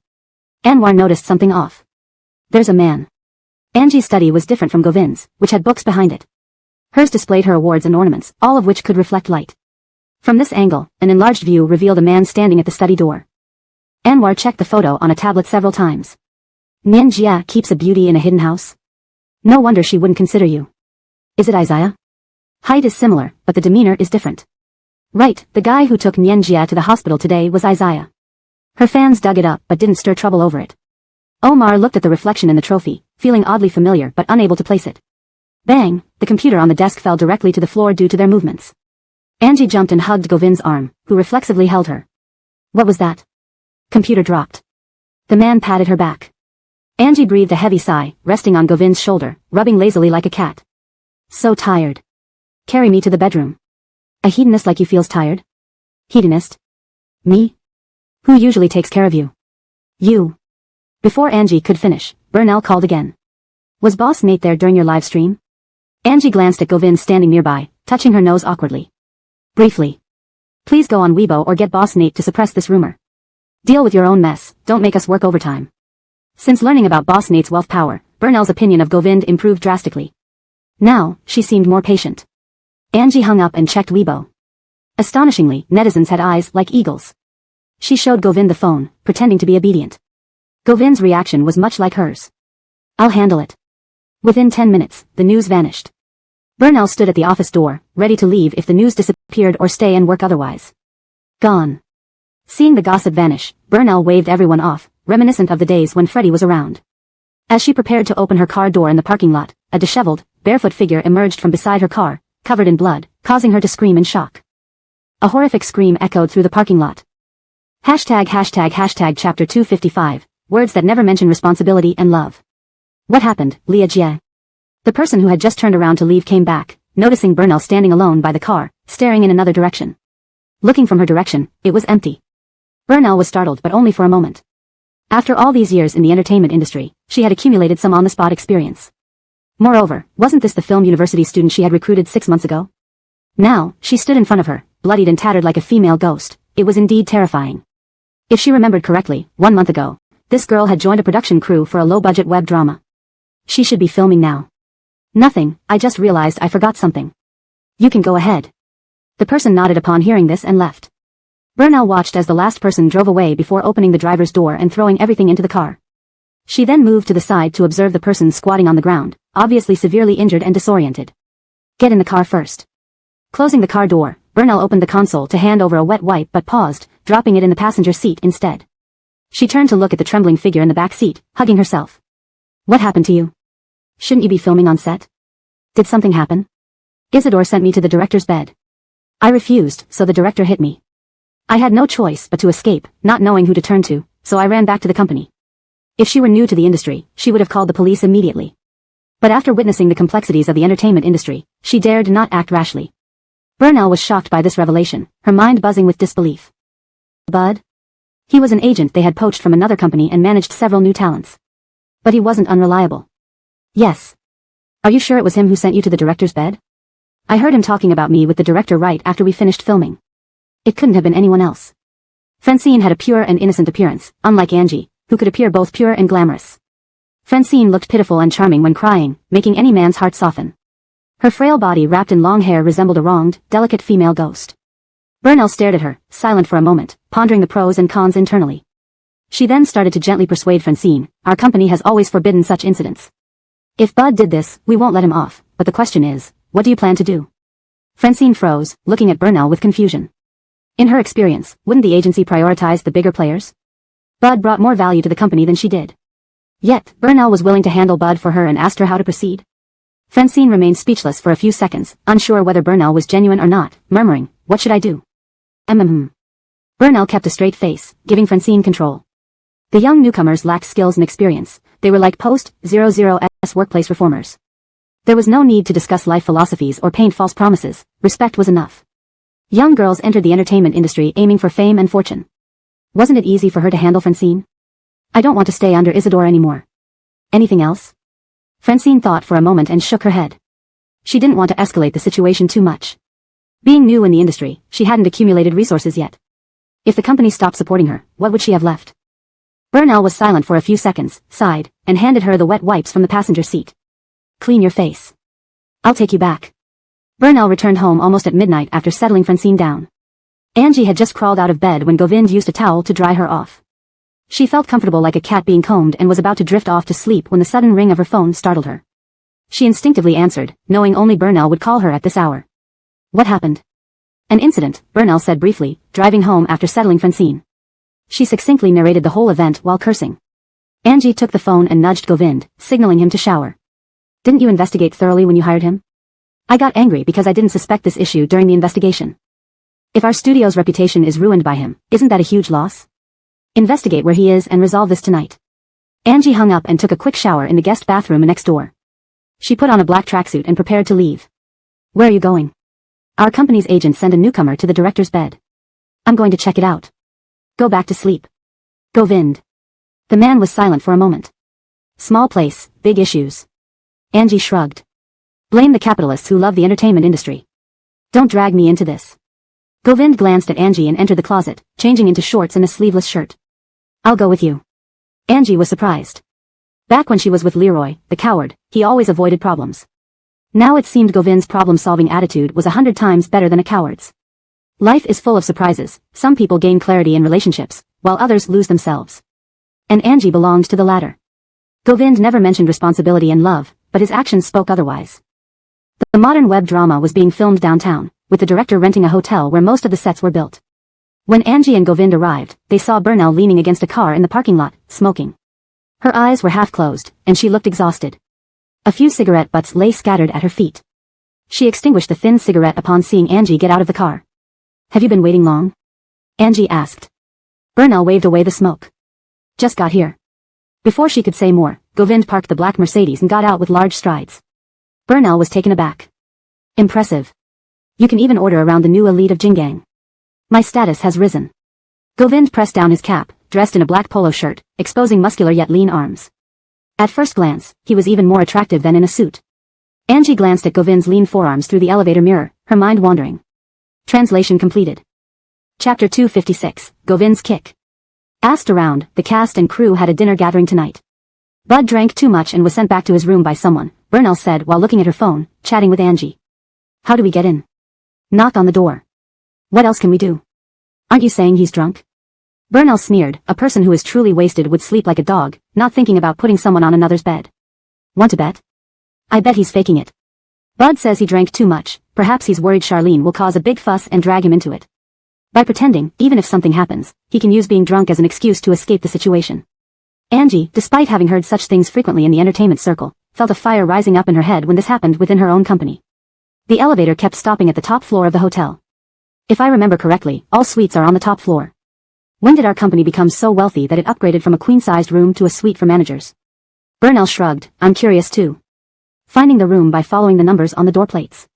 Angie glanced at Govind, who moved aside, allowing her to knock on the door, her voice hoarse. "Sir, may I help you?" "Room service." Soon after, a voice came from behind the door. "I didn't call for room service. The guest in room 1902 ordered you some red wine and asked us to deliver it." Inside the room, hearing 1902, but assumed it was someone from the crew, got dressed in a hotel robe without a second thought, and opened the door. The door only opened halfway when he saw Angie's cold and stern face, startling him. Trying to close the door, a large man's hand reached out from the corner to stop it. Govind wore a mask, obscuring his face. Angie entered, her smile forced as she surveyed the scene. Seeing the woman clutching a blanket, sitting on the bed, looking panic-stricken, darkened her mood further. She had wanted to transition into becoming a boss for half a year, and in those 6 months, only found 2 potential female artists. One was sent to the director's bed by him, and one was in his bed. What a mess. No wonder you were startled to see me. Looks like there's someone on your bed. Burnell and Govind entered one after another, the door closing behind them. Burnell walked in while Govind stood casually against the door frame, lighting a cigarette, watching the scene unfold without wanting to intervene. In the spacious suite, from the living room to the bedroom, the script was even left on the sofa. Angie, holding the script, laughed bitterly, flipping through it before slapping it across Bud's face. Bud, you really have nerve. You're spending my money on rooms, sleeping with the women I've cultivated, and then asking me to reimburse the receipts. Am I supposed to be a fool to you? Are you manipulating me? Sister Hong, I don't know why she ended up in my bed either. I genuinely drank too much tonight and just woke up due to the knocking, Bud improvised, throwing the blame on the woman on the bed. He doubted that a newcomer who hadn't created any value for the company yet could stir Angie enough to come here.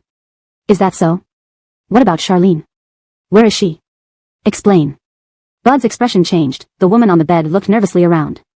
Angie's gaze swept over them both, seeing through their act. She might be resting. Angie scoffed, picking up the pink pill bottle from the coffee table, twirling it between her fingers. Think carefully. Why is Sister Hong asking? Looking at the blank label on the box, Angie, having mixed with the elite for years, even though she never used it herself, had heard about what kind of substance it was. It's men's miracle drug. I noticed last month's reimbursement list included buying medicine for a female artist. It wasn't cold medicine, right? It's not. Sister Hong. Plop. Angie tossed the box of pills at his face. Are you getting me to reimburse Viagra? Couldn't get it up and still tried to sleep with the women I spent money on cultivating? How many times must I tell you? Don't attempt tasks beyond your capabilities. I've worked hard and only managed to cultivate 2 artists, and now one is on a director's bed because of you, the other is in your bed. What a joke. Furious, Angie kicked him in the stomach. Who gave you the audacity? Bud didn't expect Angie to tear off the facade, caught unawares by the sudden kick. Stumbling backward, his mind raced. How did Angie know about Charlene in the director's bed? I don't know what you're talking about. Bud lied. Burnell stepped forward, brushing past Angie. Bud, if I spread that you slept with company talent, you'll find it hard to survive in the industry. We're smart people. Since we dared to come here, we already have proof. Do you think I don't know how the entertainment industry works? Both of us have been in it for a year. Aren't these just industry norms? What proof do you need to confirm that she climbed into your bed or Charlene into the director's bed willingly? They can climb whoever's bed they want, but dirt doesn't belong in my company. Bud chuckled, gazing at Angie, unsure what to say. President Hua, aren't you being naive? Isn't this how the entertainment industry works? Angie wouldn't waste words. You better submit your resignation tomorrow. Otherwise, take care of it yourself. She didn't want to stay in this dirty place a minute longer. Seeing Angie leave, Bud panicked. He had been driven out of his previous company the same way and spent a lot on cover-ups to prevent the truth from surfacing. According to Angie's nature, he knew being fired from this company would end his career. President Hua, let's talk this through. Bud grabbed for Angie's arm while speaking. Before he could make contact, Govind standing beside the door kicked out without moving, keeping his back against the wall, his disdainful stance oppressive. The atmosphere in the room suddenly became stifling, leaving Bud momentarily dazed. Don't you know what filth you are? The man with the cigarette pointed at him, his lowered eyes scrutinizing. President Hua, I didn't volunteer for his bed. He threatened me, saying this would be my last drama if I didn't comply. President Hua. The woman on the bed, noticing Angie leaving, rushed out shouting. Please note, the translated text has been adjusted to ensure clarity and coherence, while maintaining the original tone and style. Chapter 257, How dare you insult my people? Get lost. It was you who climbed into my bed, and now you're acting this way? There are plenty of female celebrities in the entertainment industry. Why would I look at a scrawny stick like you when I can have someone with better looks? Get out. As Bud thought of being deceived, he scrambled up from the floor, barely steady on his feet, and lunged to kick the woman kneeling before Angie. Just as he lifted his leg, the man leaning against the doorframe, smoking, kicked him back with a swift motion. What sort of animal are you? Do you know where you are? You dare act so wildly here? Bud, furious, pointed at Govind and ranted. Govind had never been an easy person to provoke. His patience was mostly reserved for Angie, a bit for family, and as for conscience, it depended on the situation. Business could change dramatically in an instant. One night could bring chaos. Being a businessman did not limit him in any way. He aggressively opened up business tracks, overtly controlling the largest cash flow in Jinggang. Attempts had been made to bring him down. Women conquer men, and men conquer the world. Many rivals tried sending women his way, but none swayed him. No attachments meant no weak points. But today, a man without a weak point was being called an animal? Govind flicked off some ash from his cigarette, eyes narrowing slightly. He remained silent, but the oppressive coldness was palpable. The man straightened his pants and bent down to deal with the troublemaker but was stopped by Angie pulling him back. Her look clearly told Govind there was no need to dirty his hands over such scum. Angie straightened up, complying with her intention. Bud saw this and thought he had struck a chord. He sneered, believing that since he was brought back by Burnell herself and had once contributed value to the company, Angie wouldn't be so willing to ruin him.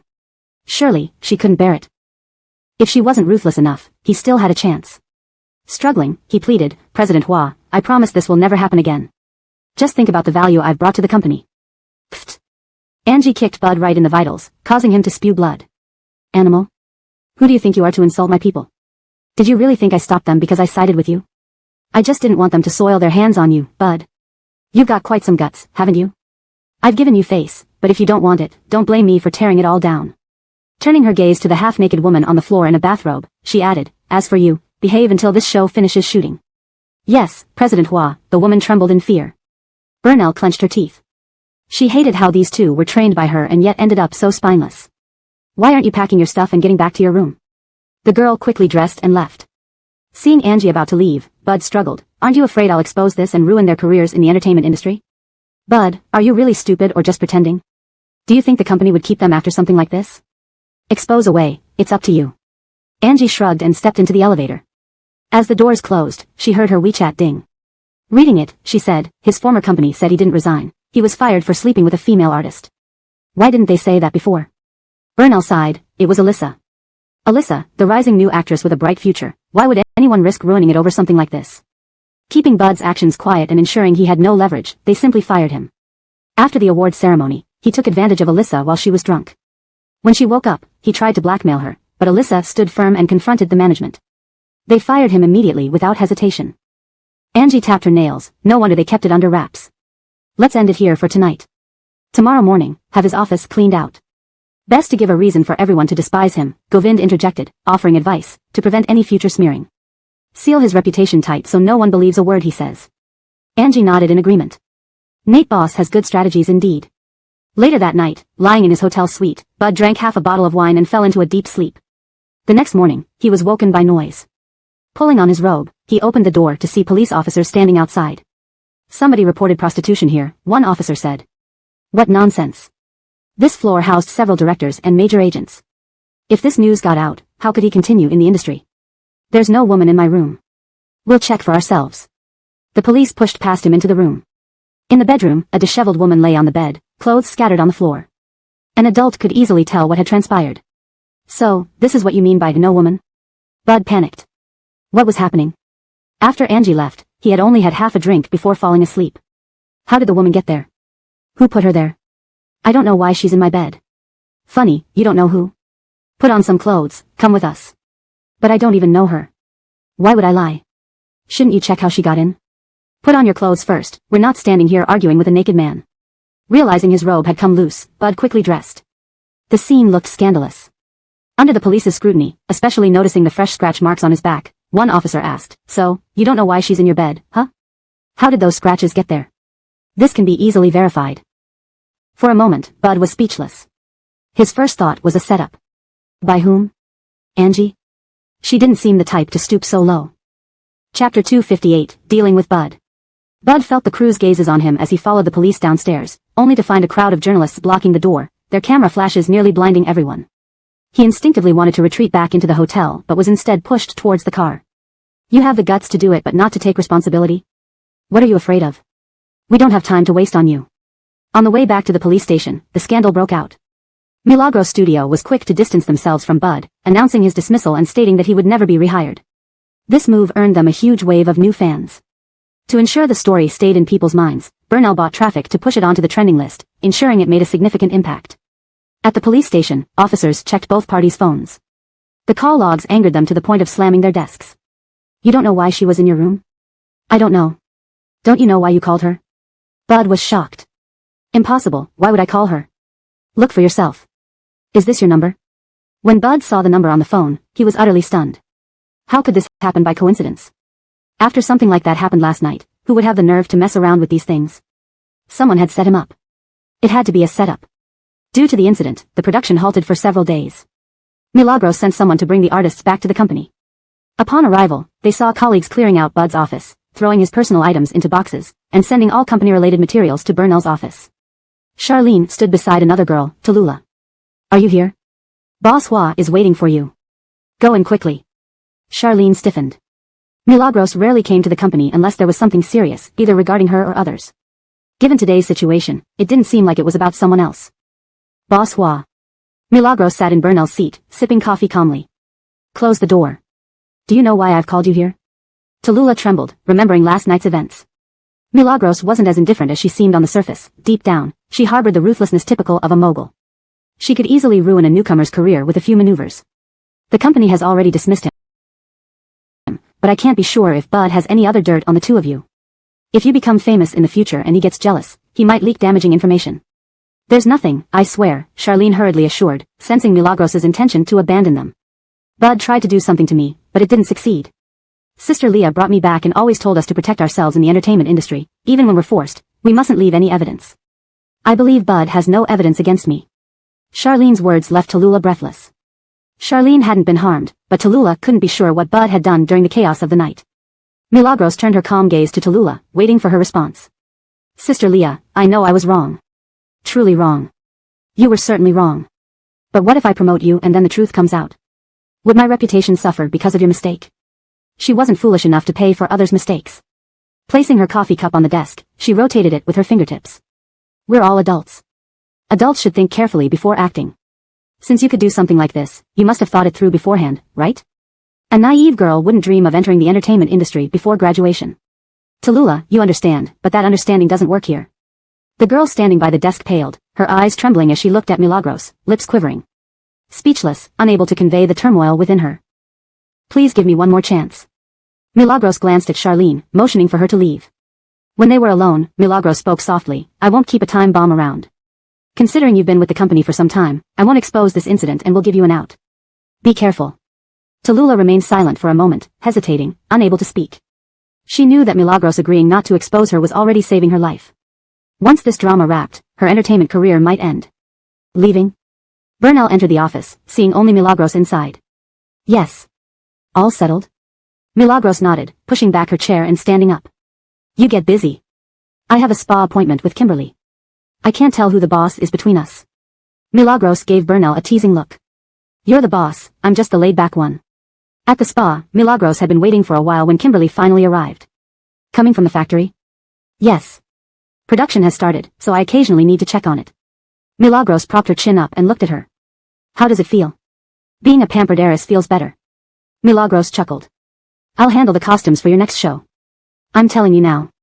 Kimberly not only delved into high-end design but also pursued a normal route, blocking all paths. Who said a wealthy heiress couldn't pursue a career? Wasn't this a slap in the face to those who doubted her? In the evening, they went to Wangjin Tower. As Milagros stepped into the elevator, she recognized a familiar face who seemed to recognize her too, pointing and stuttering before blurting out, You're that heartless woman who conned me out of money. Me? Milagros feigned surprise. Harvey couldn't forget her, how she swindled a large sum from him and vanished. Who else would it be? Milagros raised an eyebrow. How much did I con you out of? 5 million. Milagros laughed as if hearing a joke. A mere 5 million, really? You have the nerve to say that. She waved the black card of Wangjin Tower. Do you know how much this card is worth? Harvey, having recently frequented Wangjin Tower, knew the minimum membership fee was 5 million, with the highest tier black card requiring over 10 million. Milagros's black card was indeed valuable. Not you? Go get your head checked if you breathe too much air. The elevator stopped on the 19th floor, and Milagros strode out with Harvey trailing behind like a shadow. Chapter 259, Holding on to Angie's smooth thighs. Angie walked toward the agreed-upon private room, and Harvey kept pace behind her, just like a small, unshakable tail.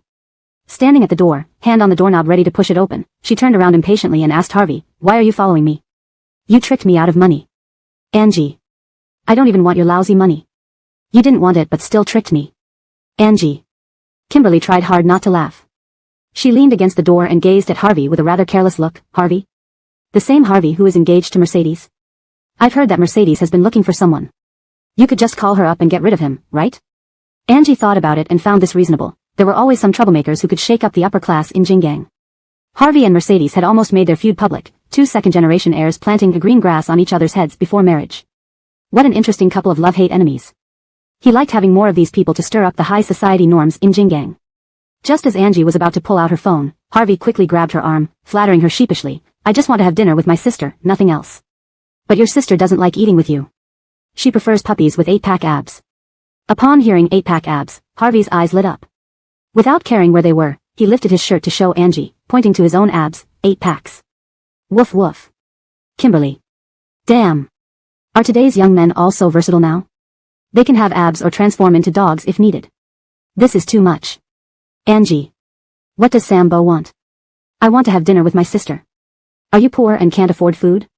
In that case, you can do as you please, just mention my name. Harvey shook his head, gazing at Angie pitiably. Angie couldn't bear to look and said, put your clothes back on. Don't. I haven't seen enough, Kimberly interrupted Harvey's action. Glaring fiercely at Kimberly, Angie was just short of scolding her for embarrassing herself. Stay away from me. I'm not interested in puppies who already have owners, especially ones tied to the Nan family. Although she didn't consider them sworn enemies, they were certainly mutual irritations. Plus, Mercedes's idiotic fiancé lowered her standards. If it were Presley, maybe she would have entertained the idea. Found you, after searching everywhere. The elevator doors opened, and suddenly, a group of people rushed over. Frowning, Angie looked at the scene before her, her puzzled gaze landing on Harvey, who ducked behind her with a craned neck. Only when they got closer did they see Angie. Isn't this the Long Lincolnsons? Do you know this person? I do, Harvey replied hastily before Angie could answer. Angie glanced sideways at him, then fixed her gaze on the newcomers. What's up? They attacked someone and ran away. We didn't want to cause a fuss here since it's Darren's place, so we wanted him to come back. But this person fled, and we searched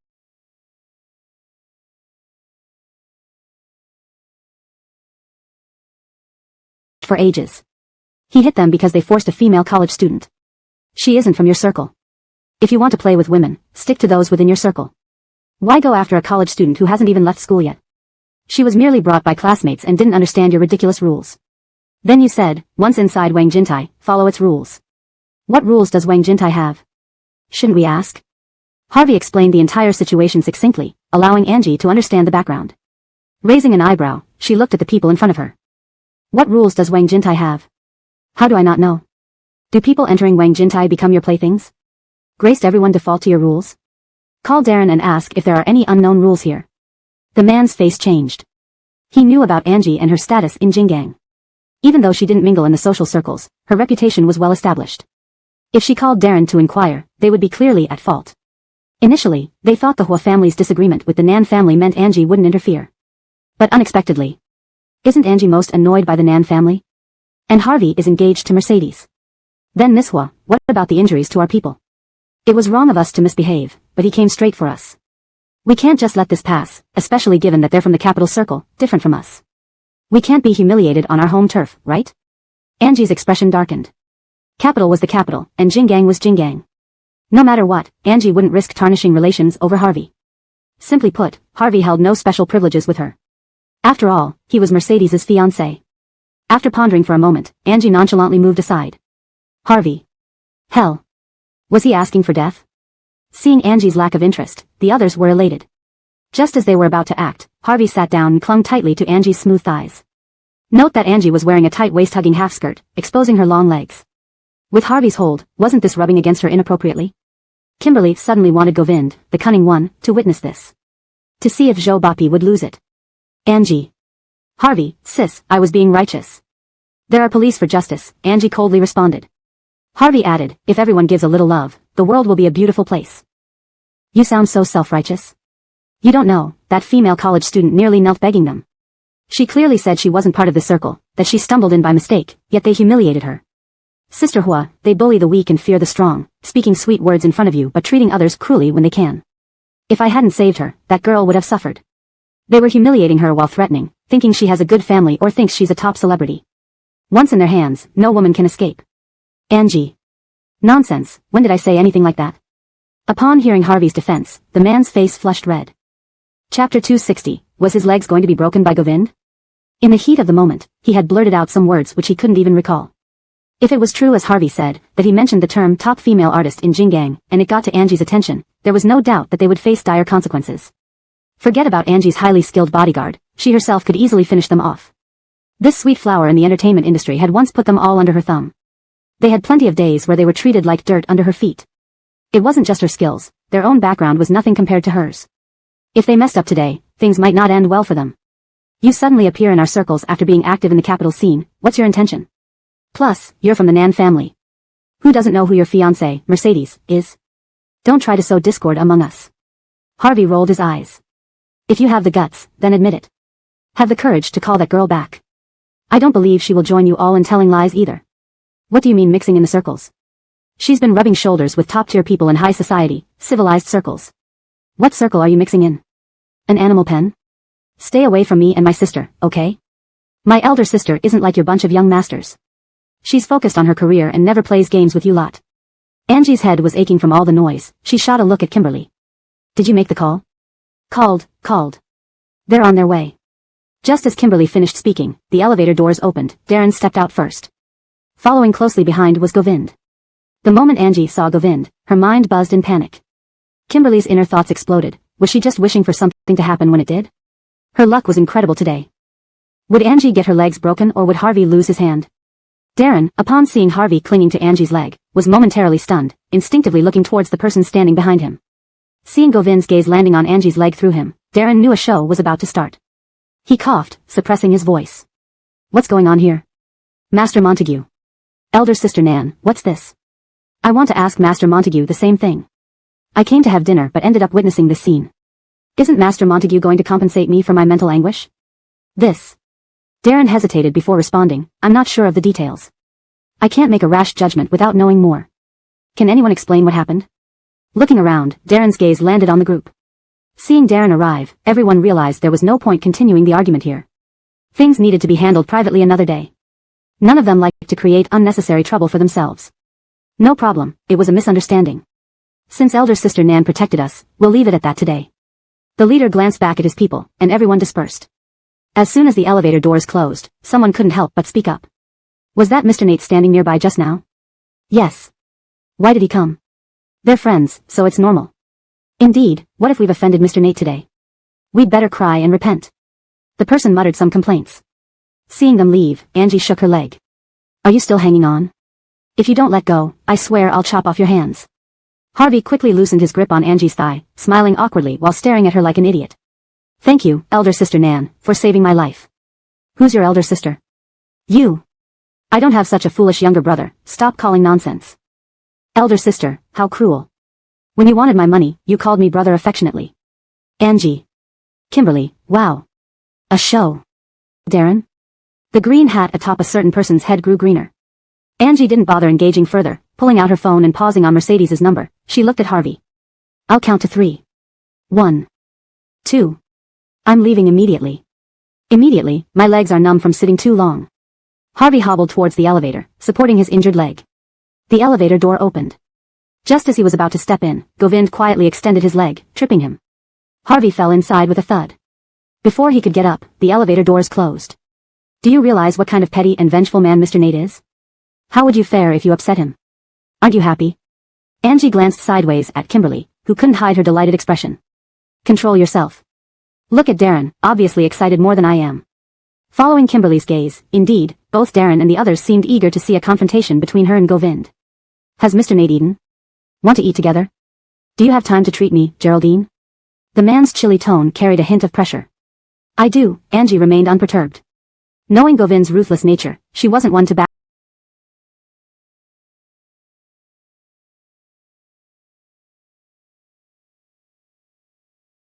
down either. Humph, the man turned away with a cold glance, walking off. Go chase after him and comfort him? Kimberly asked tentatively. Angie gave her a stern look. Kimberly obediently shut up. Master, what happened to your leg? Harvey hobbled into the car. The driver was concerned, knowing Harvey was the current key protected individual of the Bow family. Before marriage, no accidents must happen. What if something happened to him? It's fine, just fell. He was sure someone tripped him just now, otherwise, how would he have smashed face first into the elevator floor? Recently involved in Jinggong's scene, Harvey roughly understood his position relative to Govind. Though Govind hadn't spoken today, it was evident Darren was subordinate to him. This guy hid deep intentions indeed. Should we return to the hotel? Let's go. The car hadn't even left Wang Jintai's parking lot, only a turn short, when a Mercedes behind them crashed into their rear end. Startled, the driver lost control and hit a yellow Ferrari parked ahead. Harvey grabbed onto the seat back in time. First crippled leg, now crippled waist. He was destined for hardship. Master, that yellow Ferrari looks like the car belonging to someone we offended today. Harvey. Damn it. Was fate against him? Someone was definitely targeting him intentionally. Why aren't we moving yet? Are we waiting to be beaten to death? Those brats had it in for him. Technically, he clung to Angie's leg today, otherwise, he might have faced serious harm, potentially causing trouble that would earn him a scolding from his father. Chapter 261, Dealt with Harvey? Boss, it's done, Darren said as soon as he pushed the door open at the top floor of Wangjin Terrace. What did you do? Did you deal with Harvey? The man lifted his teacup for a sip of clear tea, tapped the table signaling Darren to sit, and refilled his cup. Darren clicked his tongue, not really. Just Harvey, there's no need for you to get your hands dirty. Compared to tycoons like you, he's just a little kid who only wants to play. A little kid doesn't come out to revel in extravagance? Govind shot back icily. Darren was momentarily speechless. He pulled a chair out and sat down, nodding repeatedly, all right. I see Milagros has no interest in him, but this Harvey is worth investigating. He's a relative from Rufus's collateral line, so he should call Delia aunt. In aristocratic families, the convoluted relationships are countless. These people love linking up for their so-called large families, but upon deep analysis, true feelings might not exist much. But this Bo family is probably going downhill too. Darren analyzed confidently while Govind played with his teacup, looking both carefree and thoughtful, making it hard to tell what he was thinking. Darren had known Govind for years. Initially, in school, he could guess about 3/5 of his thoughts, but over time, not even 1/10. Despite having many people around him, neither he or Haider Shao entered Govind's inner circle compared to others like Krista. They seemed less significant. What are you thinking? Does Delia know about the Bo family's alliance with the Nan family? Of course, since we know, Delia can't possibly be unaware. Rufus relies on Beatrice, which is already a desperate move. You've kept them waiting for months without seeking alternatives, showing they're truly in a dead end. Shouldn't you make your move? Soon. Govind's soon suggested everything was under control. Meanwhile, Milagros and Kimberly were dining on private sushi. The chef was grilling salmon when Kimberly looked up from her phone at Milagros. Will Boss Nate target you? If he doesn't, wouldn't you be disappointed? Everyone seems to enjoy watching the drama, but she knew very well. They didn't have good intentions. How could I? Am I that kind of person? Don't say such things. Kimberly clicked her tongue, disagreeing with Milagros. Has the wedding date for Harvey and Mercedes been set? I'll check. Kimberly pulled out her phone immediately to send messages. After some time, she tossed Milagros 2 words, no. There was no wedding date despite continuous publicity of their engagement, indicating hidden motives. What are you thinking? Seeing Milagros not responding, Kimberly raised her voice slightly. Milagros laughed faintly, nothing. Ignatius, today's scenes are done.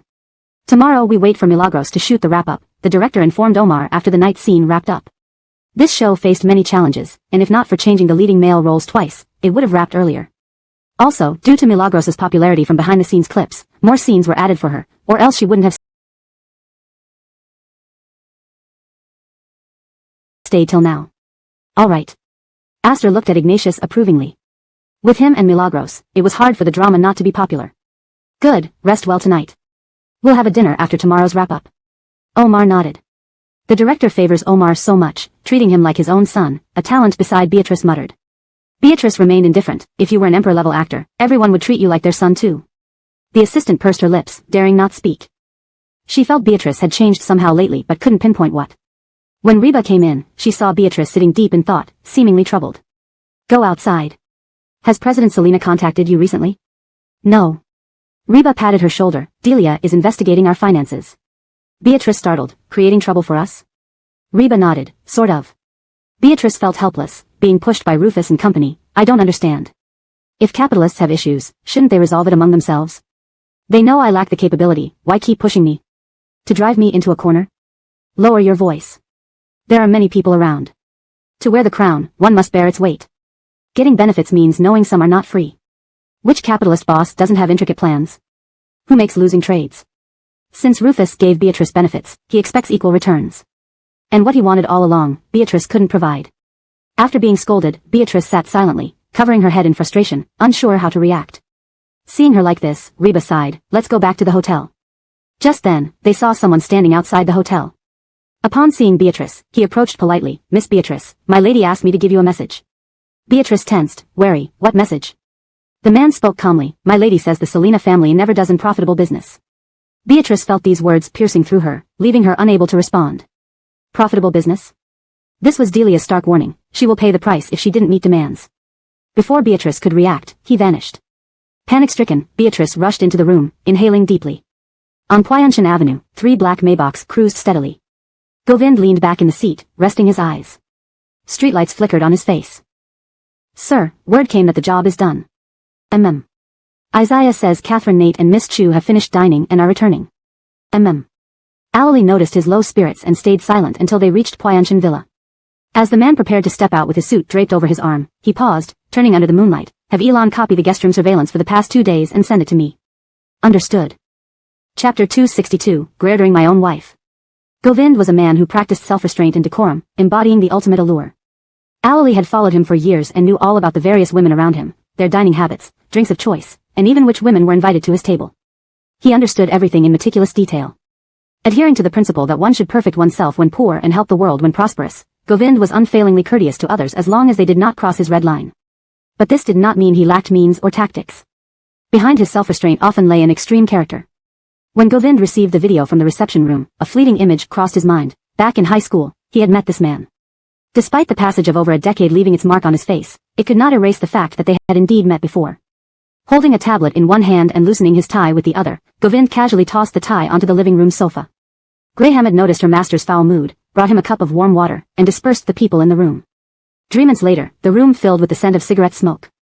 Govind sat on the sofa, hunched forward, with the tablet on the coffee table, holding a cigarette between his fingers. He scrutinized the person on the tablet, his eyes piercing as if trying to see through the screen and into the person's soul. Thai family's old butler, also a confidant of Clem, has been staying in Jinggang for many days. Emile Zhu mentioned that he almost enters the company at fixed times every day waiting for you. If he's not allowed in, he waits by the company entrance, come rain or shine. The man chuckled sarcastically. Quite persistent. Do we need to use some tactics to apprehend him? No need. As headlights from the courtyard flashed into the living room, Govind composed himself, waving for Alley to leave. As soon as Milagros entered the house, she detected the heavy smoke smell. Smoking inside? She changed into slippers and entered the house. The doll-like cat meowed as it came toward her. Milagros squatted to pet its head. Didn't we agree not to smoke indoors? I couldn't resist, sorry, the man replied, glancing at Greyhamed, who turned on the fresh air system. Syra, please wipe your hands. Taking the warm towel from the tray, Milagros wiped her hands. Pour me some water. Collapsing onto the sofa, Milagros felt Govind bend down and place her leg on his knee. What are you doing? She still vividly remembered how he made her wash her hands with a toilet brush last time. Feeling that Harvey had hugged her thigh today, she feared this wouldn't end easily. Towel, give it here, the man extended his hand for the towel Milagros held. Reluctantly, she handed it over. Be gentle, don't scrape off my skin. Govind, you miser. Ouch, ouch, the skin is being rubbed off. Aawa. Greerdering my own wife. Govind took the towel from Milagros and harshly rubbed her thigh as if she had smeared dirt that refused to come off. His dark gaze was terrifying enough to make Greyhamed step forward to intervene. Sir. Govind's gaze lifted slightly, scaring Greyhamed into silence.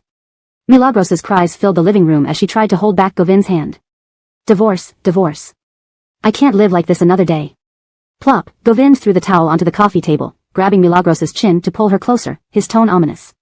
When another woman touches my leg, you wanted to cut it off, yet you can't stand me cleaning it? Milagros, two-faced dog. Is that just cleaning? Isn't it? Govind retorted.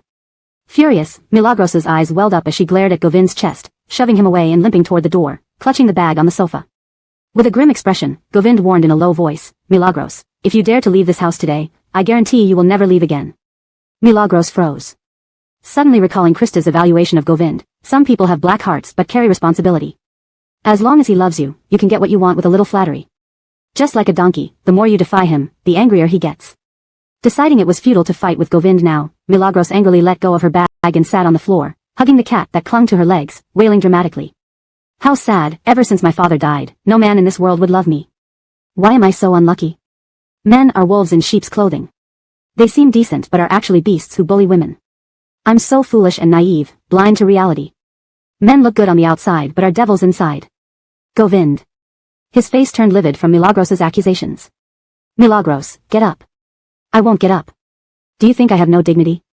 You bully me however you want, tell me what to do without regard. Not only did she refuse to get up, but she lay flat on the ground with the cat. Govind. Greyhamed. Pretended she saw nothing.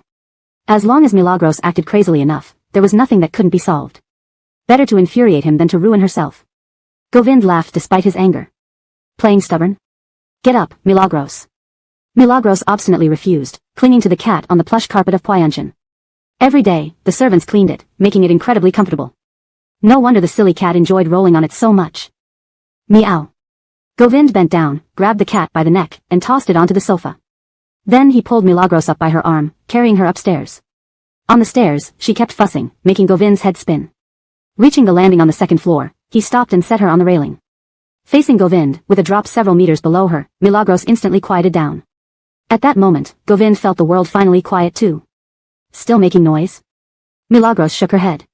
Speak, the man tersely demanded. No. Well behaved? Milagros nodded rapidly. Yes. Of course, after nearly being dropped from such a height, she dared not misbehave further. Tomorrow, she'd have security grills installed on the suspended sections of the second and third floors. Truly shameless, Govind muttered while gently setting Milagros down. Once on her feet, Milagros straightened up. Victory is all that matters, who needs shame? Hashtag chapter 263, I'm not interested in this deal. Who are you? Nina was terrified as she looked at the person sitting in her room, afraid to even turn on the light. Just as she was about to turn and leave, she saw another person standing behind the door, which instantly brought her back to her senses. Miss Nina, don't be afraid. I didn't come here to harm you. If you didn't come to harm me, why did you break into my home? How did you even get in? Do you know that this is illegal? The people at the door and behind it weren't from the same group, were they? Who are you really? Did Rufus Fong send you? I already told you, I can't do it. Why are you all pressuring me like this? Nina had been feeling mentally strained lately. She always felt she had offended some wealthy capitalists and would soon be crushed by them. With Rufus Fang's relentless pressure, now there was someone else coming after her. The man sitting on the sofa pulled out a photo from his chest pocket and handed it to Nina. Do you recognize this person? Govind? Nina glanced at the photo, momentarily stunned. Another one looking for Govind? Do you recognize him? No, Nina replied. She had learned her lesson and wouldn't put herself in a hopeless situation again, especially not with Govind. That man was heartless, ruthless, and cunning, capable of putting you in an awkward position without lifting a finger, making you grovel before him like a beaten dog. Nina sized up the middle-aged man before her. Judging by his appearance, he was around 50, dressed neatly in a suit, with streaks of gray in his hair. His demeanor was graceful yet distant, indicating he came from a good family background and had grown up in privilege. Upon hearing her denial, the man didn't suspect anything but thought perhaps they had quarreled, hence her snappish response. He had come to Jinggang several days ago, eager to reclaim Govind for the capital. After failing to see Govind, he had to inquire about recent events in Jinggang. One thing he kept hearing was the relationship between Nina and Govind, often spoken of with a mix of mockery and anticipation. If he hadn't failed to even catch a glimpse of Govind, he wouldn't have resorted to seeking help from an actress. Miss Nina, what if we make a deal? The Chavez moved aside, revealing several suitcases on the ground, filled with dollars. If Miss Nina can arrange a meeting with Govind, these 4 or 5 suitcases of money will be yours. The Thai family had gone all out to bring Govind back to the fold, willing to pay any price. Without needing to look, Nina knew those 5 large suitcases contained millions of dollars, worth tens of millions in RMB. It was indeed tempting, but some money could buy your life but not guarantee your safety. Challenging Govind would mean certain death. This sum of money was merely a down payment on her life. As someone in the entertainment industry, preserving her life was paramount. If she became famous later, she could easily earn it back with a few shows. She couldn't risk it. I'm not interested in this deal. If Miss Nina thinks the money is insufficient, we can add more. The middle-aged man was taken aback. Did entertainers nowadays have such integrity? Some money might buy my life but not my safety. Sir, I cannot help you with this. Please leave. Nina stepped aside, opening the door for them to leave. Bart stared at her, trying to gauge her intentions. Do you know what you're giving up? I don't know what I'm giving up, but I know what I'm keeping. You came because you haven't seen Mr. Nate, right? If you met him, you'd know what kind of person he is. If I take your money today, I'll meet the Grim Reaper tomorrow. What's the point of having no time to enjoy it? To put it bluntly, sir, you want to spend over 10 million to buy my life. Is my life really that cheap? Govind was not someone she could provoke. Without Rufus Fang's affair, she might have still acted rashly, but now, she wasn't so foolish after being burned once. Bart's expression darkened. It seemed everyone in Jinggang knew about the child raised outside the Thai family, except for the Thai family itself, who continually suffered setbacks in Jinggang. Does Miss Nina understand him well? Understand? She dared not claim understanding. Just fortunate enough to witness General Manager Nate's methods. Hardly surviving to tell the tale. Bart fell silent, glancing at the guards behind him, signaling them to remove the suitcases. As he left, he nodded politely, maintaining his gentlemanly demeanor. Apologies for the disturbance. Once they were gone, Nina leaned against the door, catching her breath. These people were all crazy. Why come to her, an unknown actress? Knock, knock, she shuddered, checking through the peephole to see Reba. Only then did she open the door. What's wrong? You look pale and drenched in cold sweat. Nothing. Why did you come? Bringing you a late-night snack. Eat a little and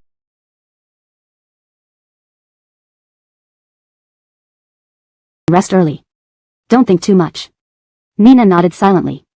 The next day, Milagros arrived at the film studio early. When Nina got there, she saw makeup artists styling Milagros. The wig was just placed, and she sat in red attire, allowing the makeup artists to work on her face. The final scene of the day was set in a bamboo forest, where Milagros would ride a horse to rescue Xiang Yuanjun, severely injured. The director had high demands, insisting on real horse riding. The pressure was all on Milagros. The director and assistant directors gathered in Milagros's dressing room, trying to persuade her to ride herself. When discussing this with Bernal yesterday, Wei firmly opposed it, considering the danger and importance of the last scene. Any injury would be counterproductive. However, the director insisted on authenticity, bypassing Wei to talk directly to Milagros. Horse riding? Can Milagros do it? Others in the crew chatted among themselves. The script seems to require riding deep into the bamboo forest and even crossing water. That's pretty challenging. Plus, with the director's standards, today might be a long day. It's rumored the director hopes Milagros will do it herself to overcome the challenge. This isn't about overcoming challenges. An injury during the final scene could affect her future roles. Everyone was concerned. Translation completed, ensuring adherence to the guidelines provided. Chapter 264, Her spending can't keep up with my earning speed. And horseback riding is highly challenging. There's a scene where Milagros leads actor Arlo out of the bamboo forest on horseback. People from wealthy families learn advanced skills like equestrianism and golf from childhood, things we ordinary folks can only dream of learning in a lifetime. Didn't you hear? Iona's sister has a horse, and its annual maintenance costs over $1 million a year. It might take an average person a whole life to earn that much. Wealthy families, truly wealthy families. People chattered under the shade of trees when suddenly, a large truck stopped at the entrance of the filming site. Hello, we're here to see Geraldine. Milagros? Yes. Please wait a moment while I call her. The stagehand called over the walkie-talkie, and soon everyone saw Milagros come out half made up. Upon seeing her, a man opened the back of the truck, revealing a white horse standing quietly inside its cage. Upon seeing Milagros, it began breathing heavily. Whoa! Geraldine even brought her own horse to shoot the scene. How impressive. The lives of rich people are beyond our imagination. This horse must be worth over $1 million, right? Milagros's white horse looked noble and graceful. Ignoring all the chatter around her, she spoke with some people before instructing the director's team to lead the horse to the filming location. If dangerous scenes were to be filmed, ensuring her safety was crucial. Using her familiar horse was the best option. Seeing this, the director smiled broadly. Milagros remained the dependable Milagros. If female celebrities and artists were all like her, how great would it be? Not worrying about a lack of hit scripts anymore. Do you want to do it yourself? The director asked, looking at Milagros as if she were his beloved daughter. Milagros nodded. Yes, I'll do it myself. Since she was one of the investors in this drama, she had to ensure it became popular so she could make more money. If she could do something personally, she would. Excellent, indeed I haven't misjudged you. This will surely be a hit, and we will definitely promote it properly afterward. On the other side, Darren lay lazily in Govind's office scrolling through his phone. When he saw Milagros posting pictures of a horse on Weibo, he initially thought he was hallucinating due to waking up too quickly. What? Geraldine is taking her business seriously by bringing her own horse? How much did they pay her for this role? Darren murmured and passed his phone to Govind. Look, isn't this her white horse? It cost $10 million just to buy it. For what major production would they ask her to bring this $10 million horse into the scene? Govind, after seeing the photo, thought for a moment that he had made a mistake. Indeed, Milagros went big this time. Everyone usually tried to earn money from the crew, but she ended up spending on them. I've never seen such a foolish person. Why don't you tell her off? At this rate, your company might end up bankrupt, Darren said. Govind responded calmly, do you think Milagros is that stupid? Stupid? Thankfully, who would call Milagros stupid? Who else managed to gain control over all her father's assets with careful planning? And who played the eldest brother around in circles? Last time, Ronan was tricked by Milagros into leading inspectors to the dockyards, and he's still finding ways to resolve the issue without even having the time for women now. He used to be a frequent visitor to Wangjin Terrace, but now even his back isn't seen there. Milagros excelled at hitting a target indirectly. No, Geraldine isn't foolish. She's generous. Haven't you heard? During her romance with Leroy, she gave away gifts worth tens of millions to anyone related to the Hua family. Govind. Indeed, quite generous. Whatever, her spending speed can't keep up with my earning speed. Darren. That hurts, capitalists have no heart. At the filming site, after finishing her makeup, Milagros headed to the bamboo forest and saw someone from the stable watching over her white horse. Afraid to leave, he didn't move an inch. Milagros approached and handed him a bottle of water. Find a cool place to rest for a while. He took the water and thanked her, saying, I'll keep watching it. The boss told me before leaving that someone in the club once brought out a horse which was then poisoned by someone else. Cameron's horse is the most expensive in our club. I can't afford to be careless. Furthermore, Milagros had taken out an astronomical insurance policy on the horse. The insurance representatives were already on their way. Any accident would result in massive compensation. Seeing his insistence, Milagros didn't argue further. She glanced at Elsie, who promptly brought a chair for the stable boy. Soon, everyone on set knew Milagros had brought a horse, even drawing attention from the insurance company. Some gossipy members of the crew shared the news with the media. Once it hit the trending list, the stable owner responded, confirming the horse's value. Netizens were stunned, more valuable than my life. Brother. Omar already knew Milagros's horse was pricey. Being in the same social circle, he could tell good from bad at a glance. Iona sister, this is really going all out. Anwar fawned beside Milagros. Milagros glanced at him. Actor Arlo's horse is more expensive than mine. How do you know? Have you seen Arlo's horse? He posted it on Weibo. Anwar was astonished. It's just a picture. How did you deduce it's expensive? Amateurs look for excitement, professionals discern quality. Of course, I can tell. A connoisseur of fine things can easily distinguish quality at first sight. Iona sister, the director says we can start. Milagros stood up, adjusting her dress. The director rubbed his hands excitedly. Let's nail it in one take. In the bamboo forest, a silent battle unfolded. Omar was forced to retreat by traitors. Outside the bamboo forest, Milagros appeared in a red dress, riding her white horse. Spotting someone trying to stab Omar from behind, she threw her sword, hitting the attacker squarely. As the sound of hooves grew closer, Milagros leaned forward, extended her hand, and shouted, Go. Omar swung himself onto the horse using her hand, riding off into the dust. Perfect. They nailed it in one take, shocking everyone on the set. Even Nina hadn't expected Milagros to get it on the first attempt. Typically, such scenes required multiple takes. Stopping the horse, Omar and Milagros dismounted. Are you okay? Omar noticed Milagros rubbing her arm, concerned. Milagros shook her sleeve and saw a long cut running across her forearm. Director, Iona's sister is injured. Translation continues. Chapter 265, Nearly Imbecile. Omar was taken aback when he saw the wound on Angie's hand, a long gash extending from her elbow to her forearm. Are you okay? What happened? Angie winced in pain and tugged at her clothing, expecting to find a tear but finding none. It feels like I was cut by something. The director hurried over upon hearing the commotion. Upon seeing Angie's injury, his first thought was trouble. If Angie said anything about this incident, Burnell would not let him off easily. Despite repeated cautions, an accident still occurred. Staring at the wound on her arm, Angie felt something was amiss. She shook the wide sleeves of her costume, but nothing fell out. Eventually, she stripped off the outer robe and started searching through the sleeve. Suddenly, she touched something. Just as she paused, Omar walked over and tore the sleeve apart. The wardrobe manager screamed in shock. This costume is borrowed, it can't be damaged. Damn! A razor blade, sewn into the clothing. As soon as the crew member spoke, another round of noise erupted. The red outer robe had concealed blood stains, indicating that the perpetrator did not want the blade to be discovered. However, no one expected Angie to look for the cause of her injury rather than examine the wound first. After such intense scenes, most people just wanted to change and go home. We need to find out who did this. Is there no law or order? Sewing a blade inside clothing? Enraged, the director bellowed, scaring everyone into action, some searching for evidence, others checking the surveillance. You need stitches. At the nearby hospital, the doctor looked at Angie, who wore a mask and hat. You're quite unlucky, visiting the hospital multiple times while filming. It's almost like you have a monthly subscription. Angie couldn't believe she was recognized despite her disguise.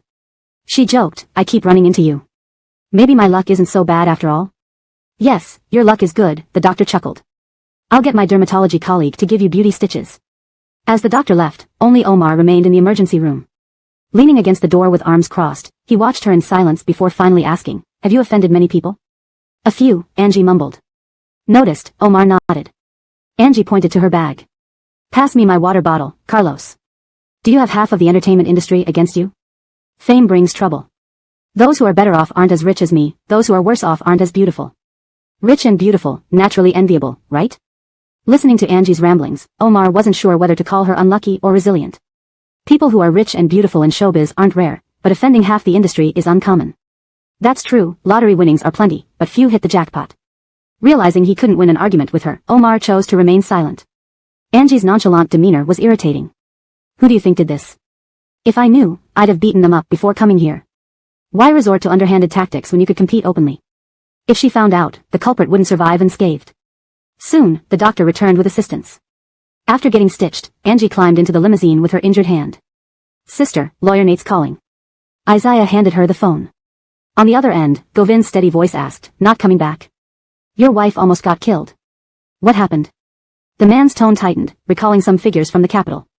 Angie recounted the day's events, causing both anger and amusement for Govind. He finally remarked, entertainment is too dangerous for someone of your intelligence. Come back if you can't handle it, your husband will take care of you. My intelligence? Merely imbecile, Nate commented. Mr. Nate is indeed mighty. Even with an imbecile, you don't complain. Isaiah. Elsie. Is this free entertainment? A husband never despises a foolish wife. Why don't you say a son doesn't despise a foolish mother? Angie retorted, which Govind didn't mind. Loosening his tie, he smiled deeply. Should I send Ali over? No need, I can handle it. How? Mr. Nate looks down on me? Baby, this drama means a lot to you financially. Pursuing this issue openly would jeopardize its success. Bad publicity would mean losing money. So you're saying I should endure it? Angie had considered this. Financial loss was less concerning than personal suffering. That's unnecessary. My wife doesn't need to endure. So what? Can Mr. Nate stop talking nonsense and pass me a tissue? Driving, Isaiah listened as Angie suddenly turned from gloomy to sunny. Back to the city. Ignore the set. Elsie was puzzled, leaving without settling scores. The director is there. If he fails, there's still Burnell. Back at the set, where a rap party should be underway, everyone was now being reprimanded in silence. A razor in the costume, do you realize the implications if this gets out? Don't want to stay in the industry? Not entertained enough by the entertainment business? If I find out who did this, do you believe I won't issue a public notice? Despite no definitive evidence, everyone looked at Beatrice as if she were responsible. Why? Why does everyone think it's us without proof? Her assistant protested on her behalf. Beatrice remained calm, offering no response to her assistant. Why? Because she wasn't famous enough? Because she wasn't as good as Angie? In this industry, status matters. Chapter 266, Does Manager Nate really want to grow old gracefully with me and our children? Director, the assistant director hurried over with a tablet in hand. The clothes were sent directly from the store to Angie's rest area. No one went in between, except for the makeup artist who entered 5 minutes before Angie came. Also, the makeup room has surveillance cameras. I didn't see the makeup artist doing it. So, I wonder if it was already sewn on while in the store. Go get the surveillance footage. I've already asked someone to do that. They should be here soon. But what about today's schedule? The assistant director looked around at the people waiting, obviously implying they should disperse since it was getting late and because of Angie's injury, everyone has been on edge, and who knows, they might develop resentment towards Angie. Furthermore, there are many film crews shooting within the film city. If this incident gets leaked to the media, it would cause a backlash from Angie's fans. Though Angie's fans aren't as formidable as Carlos's fans, they are still significant. This girl isn't dumb, she just prefers a laid-back approach. The director waved his hand. Everyone can go. Did you find out? Tell me. Who knows, if we found out and it wasn't our fault, the director wouldn't need to come to us. Do you think it could be Beatrice? Don't speak nonsense. She is also our senior and is playing the second female lead. That person was scolded and pouted. I don't believe you're not curious. He wanted to say something but held back. In this entertainment industry, it's best not to talk big unless you have skills. If so, then everyone knows they don't get along well. You're talking nonsense? Just because they don't get along, we did it? There are many people who don't get along with her. Why don't you suspect others? Talking about things without evidence, do you believe in defamation? Beatrice's assistant couldn't tolerate it anymore, approached, and nudged the person.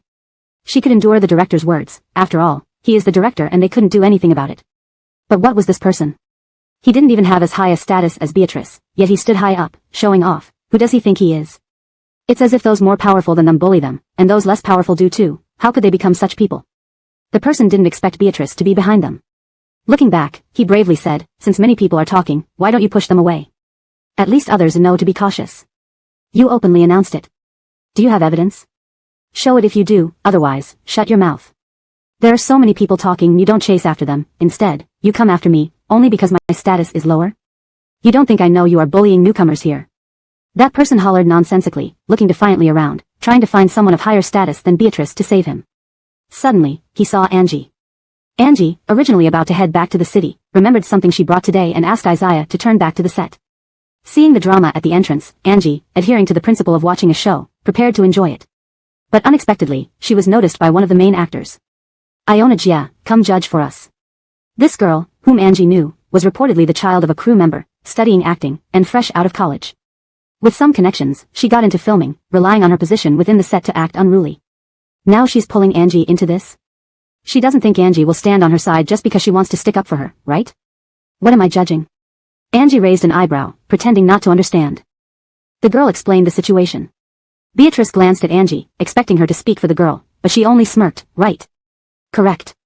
The girl, hearing this, immediately became bold, yelling at Beatrice's assistant, see, Iona Jia agrees. Angie interrupted her, you misunderstood. I said they didn't do it wrong. Who makes a claim, who provides evidence? If you believe it must be Beatrice's doing, where's the evidence? In any place, evidence is crucial.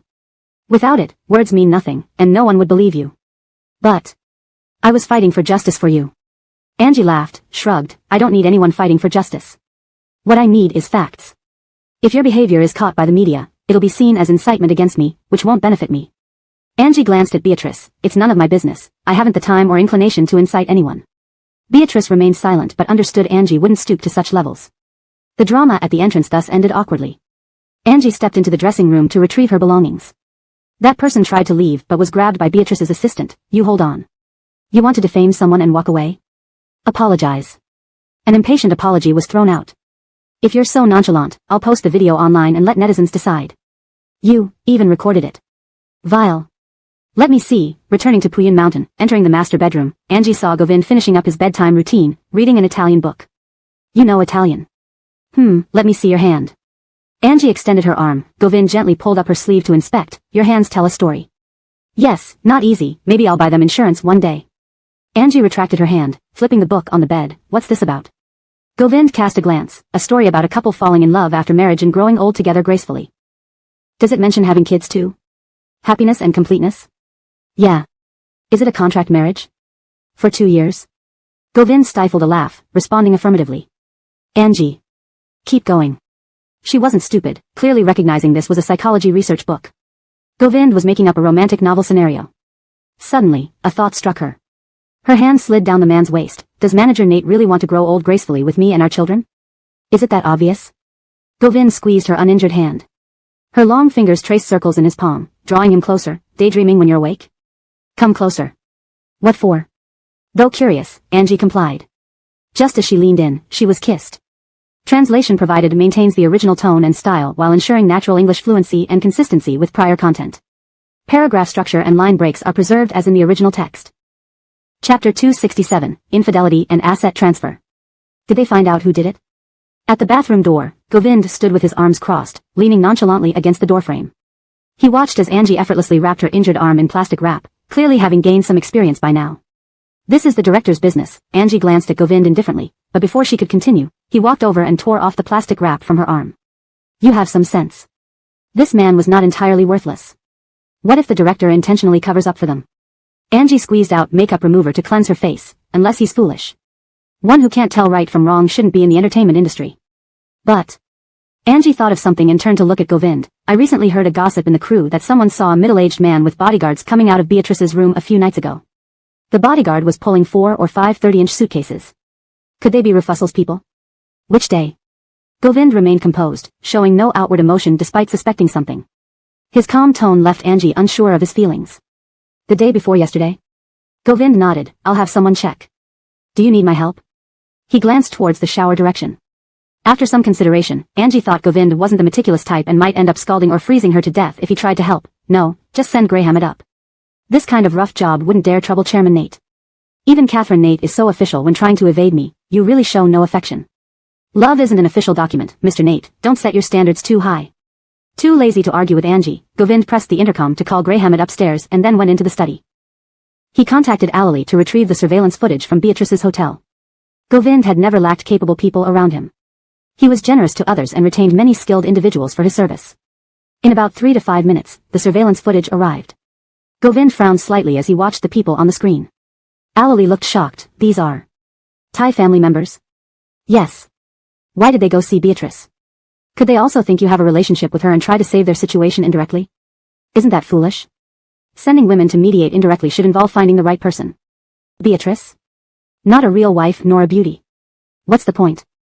Is this how the Thai family operates? Acting without thinking? What virtues does Beatrice possess? Govind narrowed his deep gaze, staring at the screen for a long time. Just as he was about to light a cigarette, his phone rang. It was Arlen calling. Before Govind could pick up, Ali already opened the surveillance of Yun Mountain. Arlen's car was parked at the entrance, negotiating with the guards for clearance. Let him up. Govind descended the stairs as Arlen entered the house, carrying a basket with peaches on top. Your Lenore picked these from the yard and asked me to bring them to you. Ali received the basket. Why did you change cars? The previous one had an accident with a colleague and was sent for repairs. Yun Mountain had strict rules. Usually, he could pass freely, but the system didn't recognize the new car, hence the delay. The servant served tea, and Govind led Arlen into the reception room. There was an awkward silence between the two once they sat down. Arlen drank half a cup of tea before cautiously speaking. The Thai family from the capital came to see me and hopes you can pay a visit. Govind guessed this would happen, unfazed. He twirled the teacup casually. Why should I go? They said Tai Lao Yi is ill and wants to see you. Tai Lao Yi wants to see him now while dying. Why not when healthy? He hadn't seen that woman in 30 years. Now issues arise. Govind scoffed. He thinks he can see me anytime. A dying man's words are sincere. After all, he's your maternal grandfather. Arlen was always compassionate. Only because of his kindness could he raise Govind alone. Otherwise, with such a neglectful mother, Govind might have died countless times. I don't have a grandfather or many relatives. Dad, I'm 30, shouldn't I make decisions on my own? Arlen understood Govind's nature, so he didn't press further, just sighing softly. Just decide what's best for you. Who came? Wearing a bathrobe, Angie happened to see Govind seeing someone off. The man walked forward, took the towel from her hand, and dried her hair. Dad. Why didn't you call me? Govind guided Angie to the sofa and indicated she sit down. If I called you down, they'd see you're wound. Angie. Don't let them worry too much at this age. Angie thought it made sense and leaned back on the sofa, letting Govind dry her hair. Do you have something hiding from me? Angie felt Govind seemed suspiciously secretive, but couldn't pinpoint exactly what he was hiding. Sometimes women's intuition is inexplicable. Hiding what? Govind countered. If it caught your attention, it must not be important, so you can rest assured. Angie grabbed his wrist, turning her head up to look at him beseechingly. Then what do you think is most important to me, Mr. Nate? Infidelity and asset transfer. You're quite considerate. Govind bent down, grasping Angie's chin, closing in, and said word by word, rest assured, I'm not your father or Waverly. Angie wasn't one to back down, wrapping her arms around his neck. Men are fickle. Govind laughed deeply, pulling away her arm. A guilty conscience needs no accuser. Hong Kong was never short of entertainment venues. Bars and various recreational places along the riverfront were a paradise for the wealthy. After work, Kimberly brought the company's designer to a random bar to unwind. They had barely sat down when someone occupied the seat next to them. President Baker? Why are you here? Isn't it because I need a favor from you? So I came. Kimberly knew Isaac was here for Angie, mainly afraid of offending Govind. An apology must be sincere and face-to-face. Chapter 268, Male Model Camping? Mr. Baker, please don't be like that. If anything, I'm the one who should be begging you, not the other way around. Kimberly laughed and teased Isaac. Isaac looked at Kimberly. He was at a loss. Despite searching in all directions, he couldn't meet with Angie directly. Rumors were spreading that Beatrice and Govind had something going on behind the scenes. But he didn't believe it. If Govind really favored Beatrice, why would Angie still be around? And the way they interacted certainly didn't suggest they had nothing to do with each other. With all those previous rumors about them, things just didn't add up to nothing. President Chu, it's because I've hit a dead end, right? Mr. Baker, it's not that I won't help, but there's genuinely nothing I can do. Don't make this hard for me. Think about it, Angie and I are friends. If I do something she dislikes, I might lose my job tomorrow. Don't put me in such a spot, okay? If you keep doing this, I'll have to avoid you from now on. Isaac pondered, running a hand through his hair in frustration. Then, President Chu, could you show me a way out? Who is that person? As soon as Isaac left, one of the company's designers asked curiously. A mall owner. Finding Cameron? Yeah. Isn't Cameron easy to find? Celebrities participating in events often get leaked, right? He just needs to pay attention. Kimberly smiled but remained silent. Meeting Angie wasn't the problem, it was finding a suitable pretext to sit together and resolve misunderstandings, which was quite challenging. Everyone was shrewd, driven by interests. Who wouldn't want to handle things elegantly? After this movie wraps up, what do you want to do? The next afternoon, Angie invited Kimberly for afternoon tea. Angie, grinning slyly, passed over her phone showing an event advertisement. Male model camping? Aren't you afraid Govind will flay you alive? Well, just don't let him know. Are you interested? Where did you hear about this event? These events usually required introductions and were only open to divorced wealthy women. They even verified assets and divorce certificates. How bizarre could it get? It was essentially a backhanded dating market disguised as social gatherings. Generally, such information wouldn't reach Angie unless someone told her. Burnell. She's a regular at these clubs. Kimberly burst out laughing, forgetting Burnell was a divorced wealthy woman and thus the primary clientele for these occasions. Give her a break. If Govind finds out Burnell took you to such a place, wouldn't he fire her? I'm the boss. You can't outsmart her, Kimberly retorted, thinking of how Angie ended up married to Govind despite being smart. Do you have to be so cruel? I'm so bored. What if you accompany me shopping? Kimberly, so, you're waiting for me here? Ruminating on Mr. Nateson's words, people are peculiar. If you suggest opening a window, they disagree. But if you first propose opening the roof, then opening a window doesn't seem like a big deal.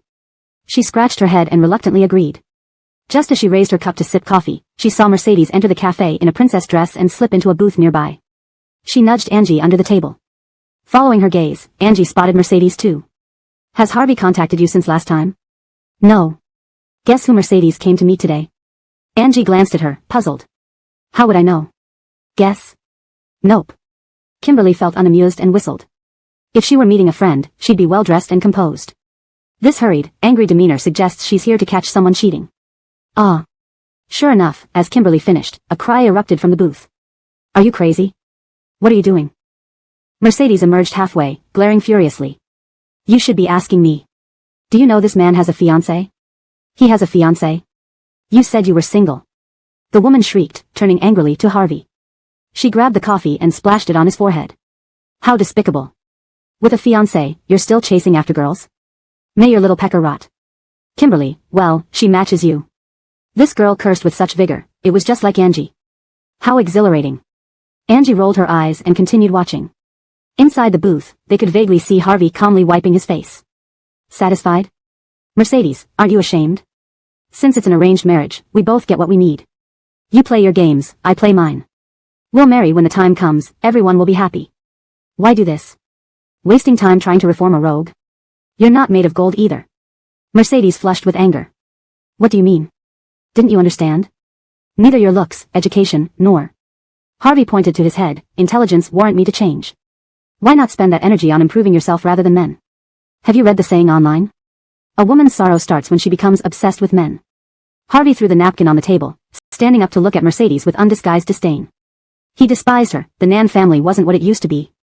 Their business relied solely on Presley's prowess, or they'd be bankrupt. Her looks, education, and intelligence paled compared to Presley, making her unfit for society. Do you think you're so much better? Playboy, uneducated, not contributing to your family but only partying. Criticizing my intellect? Look at yourself. The Bow family has deep roots, but in your hands, all you got was an arranged marriage. Harvey, you're riding on borrowed glory. Think you're still a Bow family prince? Both the Bow and Selena families are crumbling, yet you waste millions on a woman. Gratuitous insults? Harvey chuckled, sauntering over to Mercedes, lips curling in amusement. If I want to, what can you do? You. Mercedes seethed, turning to lunge at him. But she caught sight of Kimberly and Angie watching from across the cafe. Hi. Chapter 269, What's your relationship with Milagros? Watching the drama was one thing, but greeting her as well? Mercedes glared at the carefree Milagros, feeling as if a mouthful of old blood surged to her head. The more furious and disheveled she felt, the more leisurely Milagros appeared. In contrast to her, she felt like the wicked queen from Snow White, repulsively evil. As if she were about to open her gaping maw at any second. You all continue. Milagros, are you so pleased with yourself? Initially, Mercedes looked down on Milagros because of Adelard. Adelard's entanglement with her mother ended without a union, which deeply angered the Nan family. Consequently, Milagros also became a target of their resentment. Most infuriatingly, despite expectations for the Hua family to fall on hard times, they flourished, even surpassing the Nan family in recent years. Milagros's reputation as the princess of Jinggang seemed omnipresent wherever she went. Her good lineage, beauty, and charming personality made her widely popular among men who obediently called her sister with respect. Each attribute individually could incite jealousy. It was especially galling when all these qualities converged in one person. She had thought that with Adelard's death, Milagros would suffer, but that didn't happen. What am I so pleased about? Miss Nan, please get your facts straight. I sat down first, and you came in afterward. Do I have eyes in the back of my head to know you'd come to cause a scene and then wait here for you? Perhaps propping her chin up tired her, so Milagros switched hands. Presley is so haughty. I thought, being a child of the Nan family, you'd be similar. Never expected you'd publicly fight with those unworthy people like others. Milagros's words were followed by Kimberly's barb. How embarrassing. Who are you calling embarrassing? What shame do I have? What gives you the right to provoke me? If not for my aunt looking down on your father, your mother would still be an unworthy mistress, and you would only be a bastard, thinking highly of yourself, huh? Milagros scratched her ear. Can we change the topic? These words bore me. Who doesn't know the Nans once despised our Hua family, believing your daughter superior by birth, but how did it turn out? Isn't the Nan family now declining? I thought your family aimed for perpetual glory, but look what happened. In the end, you cast aside someone like you to ally with another. She suddenly remembered something. Oh. Right, initially, your Nan family didn't look up to the Bo family, either? Why don't you ask them yourself how it feels to marry into a family you disdain? You. Mercedes couldn't win verbally against Milagros. In her fury, she grabbed a water pitcher from a passing waiter intending to throw it at Milagros. Milagros didn't flinch but changed her posture. If you dare to pour water on me, I'll make you kneel. Although Harvey didn't interact much with Milagros, after several encounters and seeing how reverently people in Jinggang treated her, he knew she meant what she said. He stepped forward, gripping Mercedes's wrist to stop her. Seeing this, Kimberly laughed. Sam Bo has some conscience. Seems you haven't forgotten us saving you last time. Last time? Mercedes glanced at Harvey, but before she could react, he dragged her away. Inside the elevator, arguments ensued. What's your relationship with Milagros? No relation. No relation. How could someone like her save you just like that? Harvey, check yourself. You think too highly of yourself. The Jinggang circle is tightly knit. Coming from the capital, they wouldn't take you seriously. Mercedes's screams filled the elevator, while Harvey remained cold and indifferent, making her seem like a lunatic. Done yet? What do you mean? If you're done, shut up. Remember, Mercedes, the law recognizes marriage, not love, especially for arranged marriages like ours where love doesn't exist. Do you really think you can meddle in my affairs? Legally, do you have a say? And even if I run naked with another woman at our wedding, the Nan family won't let you break off the engagement. Harvey brushed Mercedes's scattered bangs aside, saying, life is like rape, you can't resist, only accept. People like them had no freedom or dreams. Aristocratic children either served their families by excelling or contributed by marrying, regardless of their own wishes. Years of enjoying privileges and resources from their powerful clans meant they owed loyalty now. If you're useless, nothing comes free. Good fortune like Milagros's, inheriting wealth despite losing her father, wasn't something they could hope for. Harvey always knew that high society was ruthless, even more so for noble families. They were merely pawns on a chessboard, unable to choose their moves. So, because I'm useless, I don't even have the right to struggle? Mercedes asked him with reddened eyes, trembling voice, and clenched fists, clearly hurt by his words. Vain effort. Harvey, fine if you're weak, but why deny me the chance to struggle? Harvey hesitated, momentarily speechless. Probably stung by the weak comment. After a moment's silence, the elevator door opened, and Mercedes walked out first. The argument seemed like a fleeting illusion. Upstairs, Kimberly was puzzled. What's with Mercedes? Likes Harvey or just wants face? Milagros dug a piece of cake with a spoon and ate it, replying, wants face. You're sure? With Presley overshadowing her, every action will be compared, wanting face makes sense. Just like I aim to surpass Waverly, some mindsets never change, Milagros continued, reflecting on her own situation. Kimberly chuckled, so how did you change? Needed to please someone who died. What's left to hold back? She set down her spoon, propped her chin on her hands, and looked at Kimberly. If Adelard hadn't died, she might still be obsessing over outsmarting Waverly. How tragic. Note, the translated names are provided in pinyin for characters' names. For clarity. Chapter 269, What's your relationship with Angie? Mercedes watched as Angie chatted leisurely, feeling her anger rising sharply. The more at ease Angie seemed, the more flustered Mercedes felt. In comparison, she seemed like the wicked queen from Snow White, utterly detestable. It was as if she was about to open her mouth wide and pounce. You all continue. Angie, are you proud? Mercedes had never looked up to Angie, initially because she didn't respect Freddie, who involved himself with Presley's mother but didn't end up with her, a fact that infuriated the Nan family, leading them to despise Angie by association. What was most aggravating was that if the Hua family had been struggling, it would have been bearable, but over the years, they thrived, even surpassing the Nans. Everywhere Angie went, she was praised as the crown princess of Jinggang, an omnipresent figure. With a good family background, striking looks, and a winning personality, she was adored by men in high society who respectfully called her sister. Each of these qualities alone could stir jealousy, but it was particularly galling that they all belonged to one person. Initially, Mercedes thought Angie might suffer when Freddie died, but it didn't happen. What do I have to be proud of? Miss Nan, you got it wrong. I sat down first, and you came in later. Could it be that I have second sight and knew you were going to start a fight, so I waited here in advance? Maybe her chin was getting tired, so Angie switched hands. Presley is such a proud person. I thought, being a Nan, you'd be similar. I didn't expect you to also be someone who can publicly argue with people of no standing. After Angie finished speaking, Kimberly added salt to the wound. How embarrassing. Who are you calling embarrassing? What am I embarrassed about? Who do you think you are to shout at me? If not for my aunt looking down on your father, your mother would still be a lowly mistress, and you'd just be an illegitimate daughter. Do you really think you're something special? Do you think you're better than everyone else? Angie scratched her ear. Can you change the script? I'm sick of hearing this. Everyone knows it was your Nan family who once looked down on my Hua family, thinking their daughters were superior at birth. But how did it turn out? Isn't it the Nan family who's failing now? I thought your family would keep thriving and remain at the top forever. Didn't work out, huh? And finally, you were cast aside as a pawn for marriage. Angie suddenly remembered something. Oh, right, the Nans once looked down on the Bo family too? Why don't you ask them what it feels like to marry someone you look down on? You. Mercedes couldn't match Angie verbally. Enraged, she grabbed a water pitcher from a passing waiter, intending to throw it at Angie. Without changing expression, Angie shifted her posture. If you dare splash me, I'll make you kneel. Although Harvey didn't interact much with Angie, he knew she always meant what she said from their few encounters and the respectful attitude shown by people in Jingang. He stepped forward and stopped Mercedes' hand. Kimberly laughed upon seeing this. Mr. Bo has a conscience after all. Looks like you haven't forgotten our rescue last time. Last time?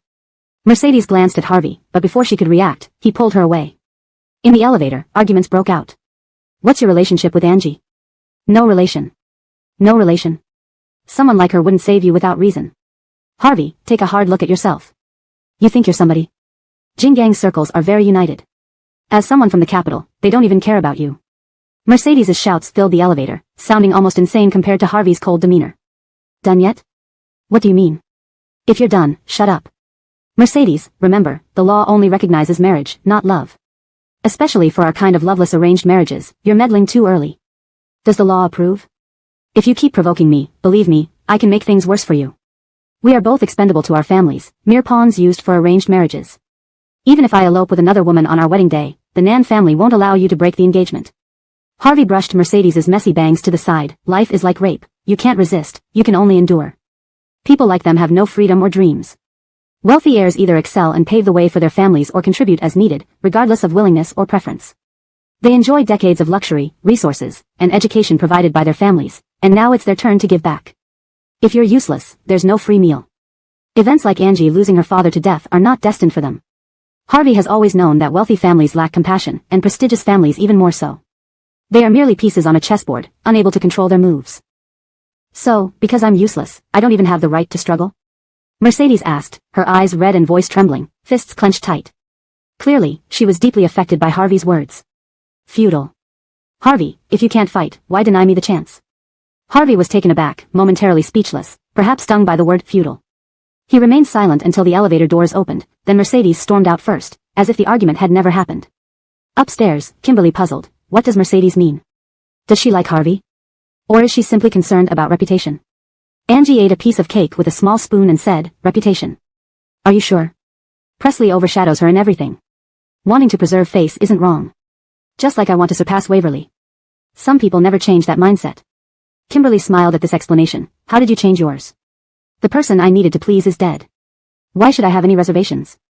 Had Freddie not died, she'd likely still be scheming against Waverly. How tragic. Note, this revised translation aims to ensure accuracy and naturalness in English while maintaining consistency in terminology and style. Chapter 269, What's your relationship with Milagros? Instead of minding her own business, she even greeted Milagros.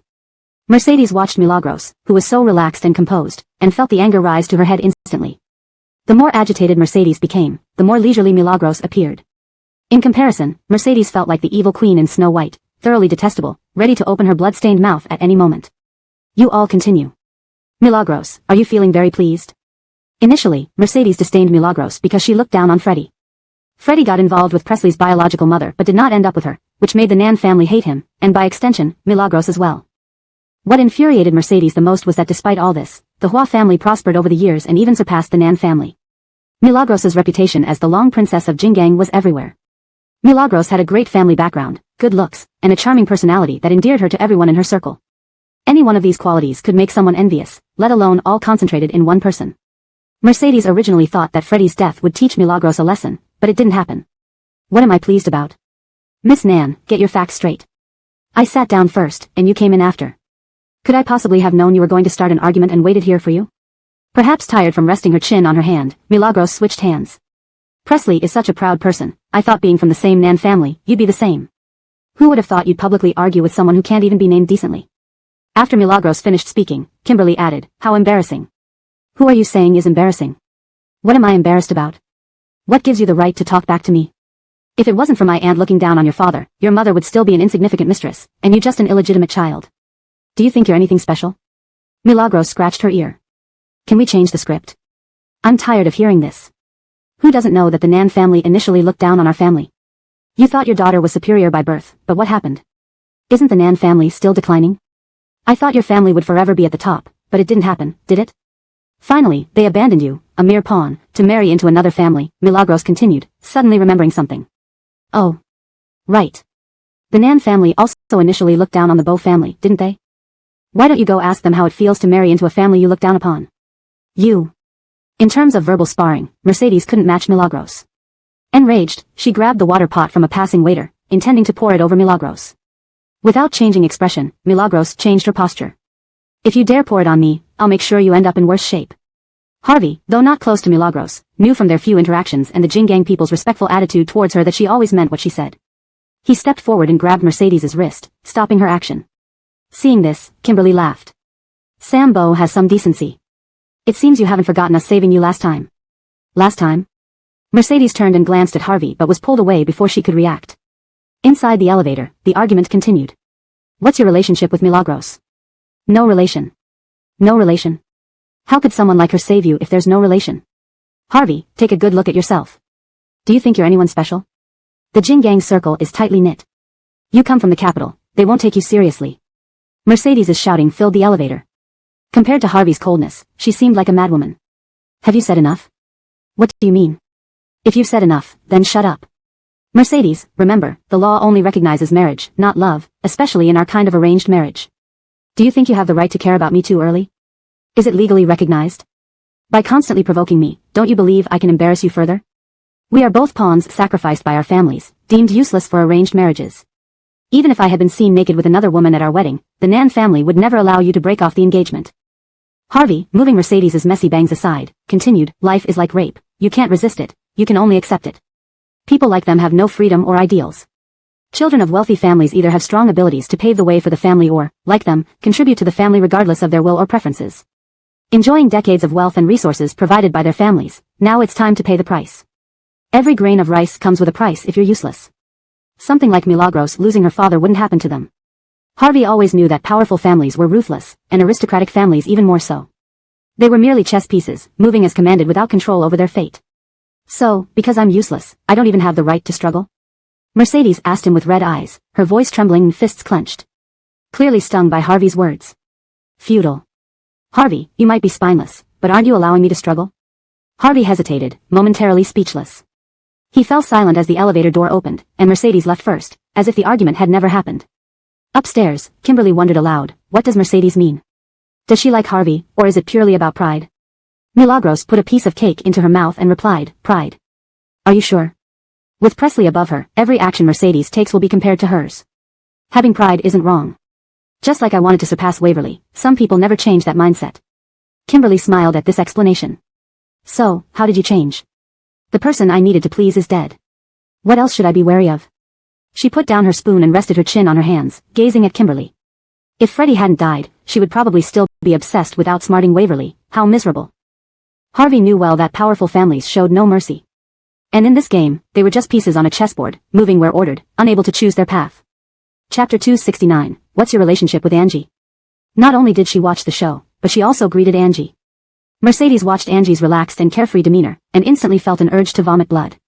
The more anxious and furious Mercedes was, the more leisurely and relaxed Angie appeared. In comparison, she felt like the evil queen from Snow White, utterly detestable. It seemed as if she would open her mouth wide and attack at any moment. You guys continue. Angie, are you feeling smug right now? Initially, Mercedes disdained Angie because she despised Freddie.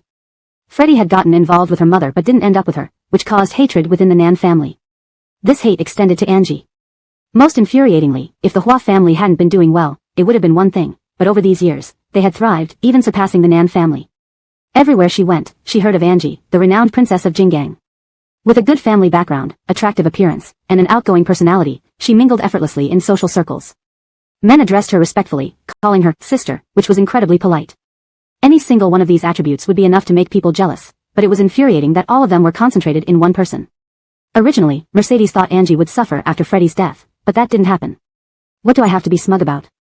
Miss Nan, let's get one thing straight. I sat down first, and you came in later. Could it be that I have telescopic vision and knew you'd come to cause a scene, waiting here in advance? Perhaps leaning on her hand had tired her, so Angie switched hands. Presley is such a proud person. I thought, being a child of the Nan family, you'd be similar. I didn't expect you to publicly quarrel with those disreputable people. After Angie said this, Kimberly added, how shameful. Who are you saying is shameful? Why should I be ashamed? Who are you to dare raise your voice in front of me? If it weren't for my aunt looking down on your father back then, your mother would still be a mistress without any status, and you'd just be an illegitimate daughter. Do you really think you're superior to others? Angie scratched her ear. Can we change the topic? These words are tiring to hear. Everyone knows it was your Nan family who initially looked down on our Hua family. They thought their daughters were born superior, but what happened? Isn't the Nan family on the decline now?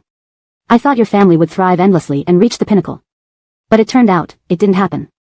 To ultimately throw away someone like you to arrange a marriage, at this point, Angie suddenly remembered something. Oh. Right, back then, the Nan family also looked down on the Bo family. How about you go back and ask him how it feels to marry someone you look down upon? Words couldn't save Mercedes in an argument with Angie. In a fit of anger, she grabbed the water pot from a passing server, intending to splash Angie. Without changing her expression, Angie changed her posture. If you dare to splash me, I'll make you kneel. Although Harvey didn't interact much with Angie, he understood her through several encounters and the respect shown by people in Jingang. He knew she meant what she said. He stepped forward and grabbed Mercedes's wrist, stopping her action.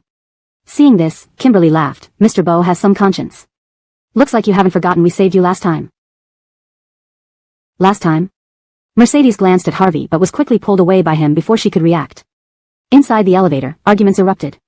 What's your relationship with Angie? No relation. No relation. How could someone like her save you without a reason? Harvey, take a good look at yourself. Do you really think you're someone special? The social circle in Jingang is tightly knit. They wouldn't take you seriously coming from the capital. Mercedes's yelling filled the elevator. Compared to Harvey's coldness, she seemed like a madwoman. Are you done? What do you mean? If you've said enough, shut up. Mercedes, remember, the law only recognizes marriage, not love, especially for us arranged marriages without love. Are you getting ahead of yourself by worrying about my life? Does the law approve? Repeatedly provoking me will only make things worse for you. We are both pawns discarded by our families, used as tools for marriage alliances. Even if I openly cheated during our wedding, the Nan family would never allow you to break off the engagement. Harvey brushed aside Mercedes's scattered bangs. Life is like rape. You can't resist, only accept. For people like them, there was no freedom or dreams. Wealthy children either had great abilities to pave the way for their families or served as sacrifices like them, whether they wanted to or not. Enjoying the wealth and resources provided by powerful families, now was the time to pay back. Useless people couldn't enjoy anything for free. Good fortune like Angie, whose father died unexpectedly, wouldn't happen to them. Harvey always knew wealthy families were ruthless, and prominent clans were even worse. They were merely pieces on a chessboard, moved wherever necessary, without control. So, because I'm useless, I don't even have the right to struggle? Mercedes asked him with red eyes, trembling voice, and clenched fists, clearly affected by his words. Feudal. Harvey, you can give up on yourself, but why not let me struggle? Harvey choked, staring at Mercedes without knowing what to say, likely affected by the word, give up. He remained silent for a moment. When the elevator door opened, Mercedes left first, as if the argument had been an illusion. Upstairs, Kimberly asked, puzzled, what does Mercedes mean? Does she like Harvey or just want to keep face? Angie put a piece of cake into her mouth and said, she wants to keep face. Are you sure? With Presley overshadowing everything in the Nan family, every action of hers will be compared to Presley. Wanting to save face isn't wrong. It's like my desire to surpass Waverly. Some mindsets never change, even until death. Kimberly smiled at this explanation. Then how did you change? When the person I needed to please died, what else was there to fear? She put down her spoon, rested her chin on her hands, and looked at Kimberly. If Freddie hadn't died, she probably would still be plotting how to outsmart Waverly. What a miserable life that would have been. Translated by, user. Edited by, assistant. Chapter 269, What's your relationship with Milagros? Just watching the scene wasn't enough, she even greeted her. Mercedes watched as the carefree Milagros instantly made her blood boil. The more flustered Mercedes became, the more relaxed Milagros appeared. In contrast to her, Mercedes felt like the wicked queen from Snow White, detestable and ready to pounce. Please continue. Milagros, are you proud or what? Mercedes couldn't stand Milagros. Initially, it was because she couldn't stand Adelard. Adelard had an affair with Presley's mother but never ended up with her, which caused resentment within the Nan family. This feeling extended to Milagros. What was most infuriating was that if the Hua family were doing poorly, it would be one thing. However, over the years, their status rose higher than the Nan family. Milagros's reputation as the prestigious princess of Jinggang was widespread. Her excellent background, good looks, and charming personality won her respect among social circles. Any one of these attributes could make someone envious, but all of them concentrated in one person was unbearable. Mercedes thought that with Adelard's death, Milagros would suffer. But that didn't happen. What am I proud of? Miss Nan, you need to understand, I sat down first, and you came in later. Could I possibly have predicted you would come here to fight and waited here beforehand? Perhaps leaning on her chin too long, Milagros switched hands. I thought, as a Nan family member, you'd be as proud as Presley. Who knew you're also the type who fights openly with people not fit for public attention? After Milagros said this, Kimberly added sarcastically, how embarrassing. Who do you say is embarrassing? What's embarrassing about me? Who do you think you are to taunt me in front of me? If it weren't for my aunt looking down on your father back then, your mother would still be an insignificant mistress, and you would just be an illegitimate child. Do you think you're better than others? Do you think you're high and mighty? Milagros scratched her ear. Can you change your script? I'm tired of hearing these old stories. Everyone knows it was the Nans who looked down on our family at first, thinking their daughters were born superior. Look where it got the Nans. And you thought your family would soar forever and reach its peak. Didn't work out, did it? In the end, you were discarded and used as a pawn in an alliance. Milagros suddenly recalled something. Oh, right, the Nans also looked down on the Bo family back then, didn't they? Why don't you go ask him? How does it feel to ally with someone you look down on? When it came to talking, Mercedes couldn't match Milagros. In frustration, she grabbed a water pitcher from a passing waiter to throw at Milagros. Milagros remained calm and changed her posture. If you dare splash me, I'll make sure you stay inside kneeling. Harvey didn't interact much with Milagros, but after several encounters and seeing how respectfully people in Jinggang treated her, he knew she kept her word. He stepped forward, grabbing Mercedes's wrist to stop her. Seeing this, Kimberly laughed. Sambo has some conscience after all. It seems you haven't forgotten us saving you last time. Last time? Mercedes glanced at Harvey, not getting a chance to react before he pulled her away. Inside the elevator, their argument resumed. What's your relationship with Milagros? No relationship. No relationship.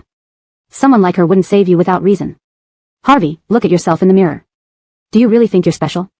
The Jinggang circle is united. You, coming from the capital, mean nothing to them. Mercedes's rant filled the elevator, sounding insane compared to Harvey's cold demeanor. Are you done? What do you mean? Once you're done, shut up. Mercedes, remember this, the law only recognizes marriage, not love. Especially in our kind of arranged marriage, do you really think you can control my actions? Does the law agree? Your constant provocation will only make things worse for you. We are both our family's abandoned pieces, used as pawns in alliances. Even if I had an affair on our wedding day, the Nan family wouldn't allow you to back out. Harvey brushed aside Mercedes's disheveled bangs. Life is like rape, you can't resist, only endure. For people like them, freedom and dreams were luxuries. High society children either contribute by being capable, paving the way for their families, or serve their families like them. Whether they wanted or liked it didn't matter. They enjoyed decades of privileges and resources from their powerful families. Now it was time to give back. If you're useless, nothing comes free. Someone like Milagros, whose father died unexpectedly, received everything. That was unattainable for them. Harvey always knew, high society was heartless, and aristocratic families even more so. They were mere pawns on a chessboard, moved wherever necessary, with no control over their fate.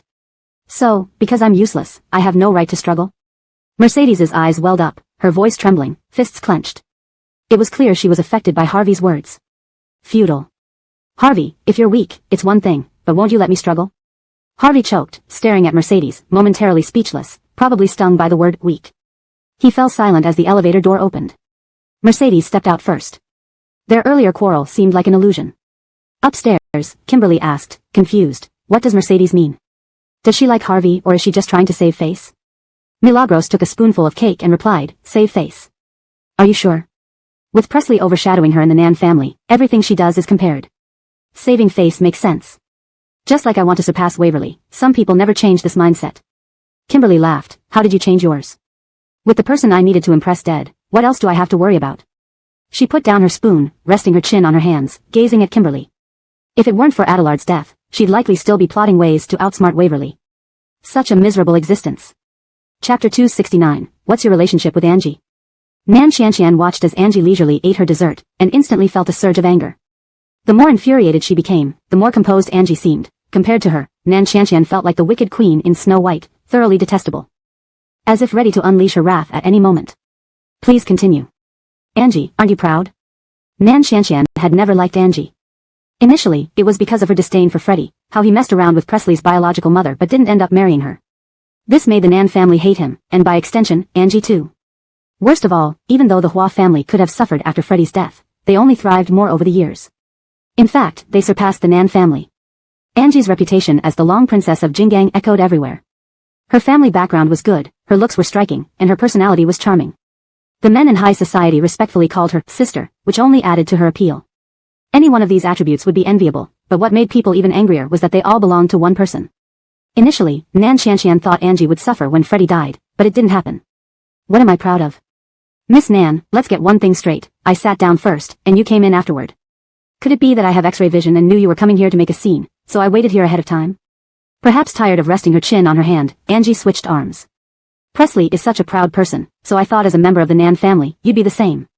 Who would have thought you'd openly quarrel with someone not worth your attention? After Angie finished speaking, Kimberly added insult to injury. How embarrassing. Who are you calling embarrassing? Why should I be embarrassed? Who do you think you are to criticize me? If it weren't for my aunt rejecting your father, your mother would still be an unworthy mistress, and you'd just be an illegitimate child. Do you really think you're better than others? That you're superior? Angie scratched her ear. Can we change the topic? These words bore me. Everyone knows the Nan family once looked down on our family, thinking their daughters were superior from birth. So how did things turn out? Isn't the Nan family now in decline?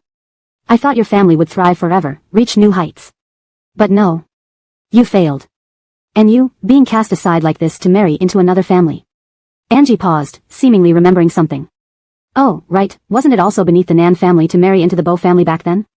Why don't you ask them about how it feels to marry someone you look down upon? You. Unable to match Angie verbally, an enraged Nan Qianqian grabbed a water pitcher from a passing waiter, ready to throw it at Angie.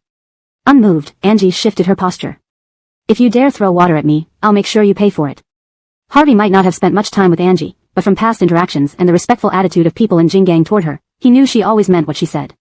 He stepped forward, grabbed Nan Qianqian's wrist, and stopped her. Kimberly laughed. Sam Bo has a conscience. Looks like you haven't forgotten how we saved you last time. Last time?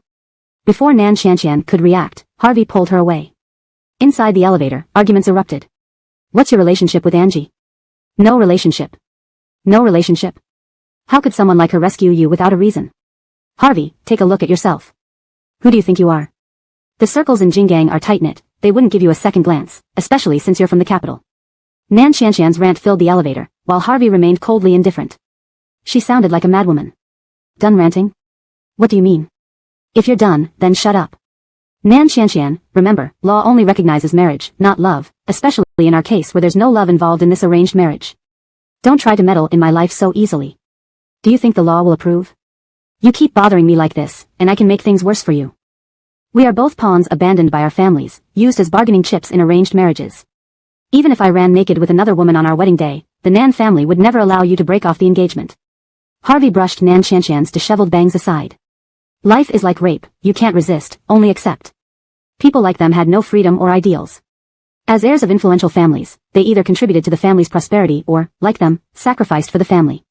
It didn't matter whether they wanted or liked it. What mattered was the decades of privilege and resources the family provided. Now, it was their turn to pay. If you were useless, every bit of luxury you enjoyed came at a price. The fortune Angie inherited despite her father's death wasn't something they could hope for. Harvey had always known, the wealthy were heartless, and aristocratic families were even worse. They were merely pawns on a chessboard, moving as dictated. So, because I'm useless, I lose even the right to struggle? Nan Qianqian's eyes reddened, her voice trembling as she clenched her fists.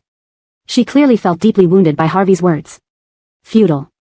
Harvey, it's bad enough that you're weak, but are you stopping me from struggling? Caught off guard, Harvey didn't know how to respond, perhaps stung by the word weak. He fell silent until the elevator door opened, and Nan Qianqian stepped out first, as if the argument never happened. Upstairs, Kimberly puzzled, what does Nan Qianqian want? Does she like Harvey or just cares about appearances? Angie took a bite of cake with her spoon and answered, cares about appearances. Are you sure? With Presley as the top of the Nan family, everything Nan Qianqian does will be compared to her. Caring about appearances isn't wrong. Just like my obsession with surpassing Waverly, some mindsets never change. Kimberly laughed. Then how did you overcome yours? The person I needed to impress is dead. What else matters? If Freddie hadn't died, I'd still be obsessing over how to compete with Waverly. What a tragedy. Chapter 269, What's your relationship with Angie? Not only was she watching the drama unfold, but she also greeted Angie. Mercedes watched as Angie remained carefree and relaxed, feeling a surge of anger rise to her head. The more infuriated she became, the more relaxed Angie seemed. In contrast to her, Mercedes felt like the wicked queen from Snow White, loathsome and about to open her mouth in a roar. You guys continue. Angie, are you feeling proud? Mercedes couldn't stand Angie. Initially, it was because she despised Freddie, who had an affair with Presley's mother but never ended up with her. This hatred extended to Angie. Most infuriatingly, even though Hua's family didn't do well initially, they eventually flourished and even surpassed the Nan family. Everyone knew Angie as the illustrious princess of Jinggang, everywhere she went. Her family background was great, her appearance charming, and her personality widely accepted. Men in social circles called her sister respectfully. Any one of these traits would make someone envious. Worse yet, all these qualities were concentrated in one person. She thought when Freddie died, Angie might suffer some hardship, but that didn't happen. What am I proud of? Miss Nan, remember, I sat down first, and you came in afterward. Could it be I have eagle eyes and knew you'd come to cause a scene, so I waited here beforehand? Maybe her arm got tired holding her chin, so Angie switched hands. Presley is such a proud person, I thought as another child of the Nan family, you'd be the same. I didn't expect you to be a woman who would fight in public with those unworthy people. After Angie finished speaking, Kimberly added fuel to the fire. How embarrassing. Who are you calling embarrassing? Why am I embarrassing? What makes you think you can speak up in front of me? If it weren't for my aunt not liking your father, your mother would still be a mistress and you just an illegitimate child. Do you think you're better than others, thinking yourself superior? Angie scratched her ear. Can you change the subject? I'm tired of hearing this. Who doesn't know that your Nan family once looked down on mine, thinking their daughters were superior at birth? How did it turn out? Isn't the Nan family faltering now? I thought your family would always be flourishing and reach its peak. I didn't expect. In the end, they sent you, a pawn, off to marry into another family. Here, Angie suddenly remembered something. Oh, right, the Nan family originally didn't look up to the Bo family either. Why don't you ask them? What does it feel like to marry into a family you look down upon? You. Mercedes couldn't argue back verbally. In her rage, she picked up a water pot from a passing waiter intending to throw it at Angie. Without changing expression, Angie shifted positions. If you dare throw water on me, I will make you regret it. Harvey hadn't interacted much with Angie, but from his few encounters and the Jinggang people's respectful demeanor toward her, he knew she wasn't joking. He stepped forward and grabbed Mercedes's wrist to stop her action. Seeing this, Kimberly laughed. Mr. Bo has a conscience after all. Looks like you haven't forgotten us saving you last time. Last time? Mercedes turned to glance at Harvey, but before she could react, he pulled her away. In the elevator, an argument broke out. What's your relationship with Angie? No relationship. No relationship? She wouldn't save you for nothing. Harvey, face reality. Do you really think you're special? The Jinggang circle is united. As someone from the capital, they won't pay you any mind. Mercedes's shouts filled the elevator. Compared to Harvey's coldness, she seemed insane. Have you said enough? What do you mean? Enough talking. Remember, law only recognizes marriage, not love. Especially in our arranged marriage without love. Is it too early for you to start controlling me? Does the law allow it? If you provoke me repeatedly, I can make things worse for you. We're both discarded by our families, considered useless pawns. Even if I elope with someone else on our wedding day, the Nan family would never let you break the engagement. Harvey brushed the disheveled bangs out of Mercedes's face. Life is like rape, there's no resisting, only accepting. People like them had no freedom or ideals. Elite children either contribute to the family or serve the family, whether they liked it or not. The decades of luxury and resources provided by elite families come with a price. Now it's time to pay. Useless people must pay for every grain of rice eaten. The good fortune of losing a father like Freddie wasn't something that happened to them. Harvey always knew that elite families lacked compassion, and aristocratic ones even more so. They were merely chess pieces on a board, moving where ordered without choice. So, because I'm useless, I have no right to struggle? Mercedes asked him with red eyes, trembling voice, and clenched fists. It was clear she was stung by Harvey's words. Feudal. Harvey, you can accept it, but don't deny me my struggles. Harvey hesitated, looking at Mercedes, speechless. The word feudal clearly stung him. After a moment's silence, the elevator door opened, and Mercedes left first. Upstairs, Kimberly asked curiously, what does Mercedes mean? Likes Harvey? Or just wants to save face? Angie put a piece of cake in her mouth with a spoon. Save face. Are you sure? With Presley above her in the Nan family, everything she does is compared to Presley. Saving face isn't wrong. Just like I want to surpass Waverly, some people can't change that mindset. Kimberly laughed at the explanation. Then how did you change? The person I needed to please is dead. What do I have to fear now? She put down the spoon and propped her chin in her hands, looking at Kimberly. If Freddie hadn't died, she probably would be plotting against Waverly night and day. How miserable. Translated and edited version. Chapter 269, What's your relationship with Angie? It wasn't enough that she watched the show, but she also greeted Angie. Mercedes watched as Angie remained carefree, causing her temper to flare. The angrier Mercedes became, the more relaxed Angie appeared. In contrast, Mercedes felt like the wicked queen from Snow White, ready to roar. You guys carry on. Angie, are you feeling smug? Mercedes initially despised Angie because she despised Freddie, who had an affair with Presley's mother but didn't end up with her. This extended her hatred to Angie. Most frustratingly, the Hua family thrived over the years, surpassing the Nan family. Angie was known everywhere as the esteemed princess of Jinggang. With a wonderful family background, captivating looks, and charming personality, men in high society addressed her respectfully as sister. These traits alone were enough to make anyone jealous. It was even more aggravating seeing them all in one person. Initially, Mercedes thought Angie would suffer after Freddie's death, but that didn't happen. What am I smug about? Miss Nan, remember, I sat down first, and you came in later. Did I have clairvoyance to predict your arrival for a showdown and wait here? Perhaps tired of holding her chin, Angie switched hands. Presley is such a proud individual, I thought another child of the Nan family would be the same. Never expected you to fight publicly with those unworthy people. After Angie spoke, Kimberly added sarcastically, how embarrassing. Who are you calling embarrassing? Why am I embarrassing? Who do you think you are to speak up in front of me? If not for my aunt disliking your father, your mother would still be a mistress, and you, an illegitimate child. What do you think you're better than others, acting so superior? Angie scratched her ear. Can you change the subject? I'm tired of hearing this. Who doesn't know the Nan family once looked down on ours, thinking themselves superior at birth? How did it turn out? Isn't the Nan family faltering now? I thought your family would always be flourishing and reach its peak. Didn't expect. In the end, they discarded you, a pawn, off to marry elsewhere. Here, Angie suddenly remembered something. Oh, right, the Nan family also didn't look up to the Bo family. Why don't you ask them? What does it feel like to marry into a family you look down upon? You, Mercedes couldn't match Angie verbally. In her fury, she grabbed a water pot from a passing waiter intending to throw it at Angie. Without flinching, Angie changed position. If you dare throw water on me, I'll make you regret it. Harvey didn't interact much with Angie but knew from a few encounters and the respect given to her that she was serious. He stepped forward and stopped Mercedes' hand. Seeing this, Kimberly laughed. Mr. Bo has a conscience after all. Looks like you haven't forgotten us saving you last time. Last time? Mercedes glanced at Harvey but was pulled away before she could react. In the elevator, an argument resumed. What's your relationship with Angie? No relationship. No relationship. She wouldn't save you without reason. Harvey, face reality. You aren't special. The Jinggang circle is united. As someone from the capital, they won't pay you mind. Mercedes' shouts filled the elevator. Compared to Harvey's indifference, she sounded insane. Have you said enough? What do you mean? Enough talking. Remember, the law only recognizes marriage, not love.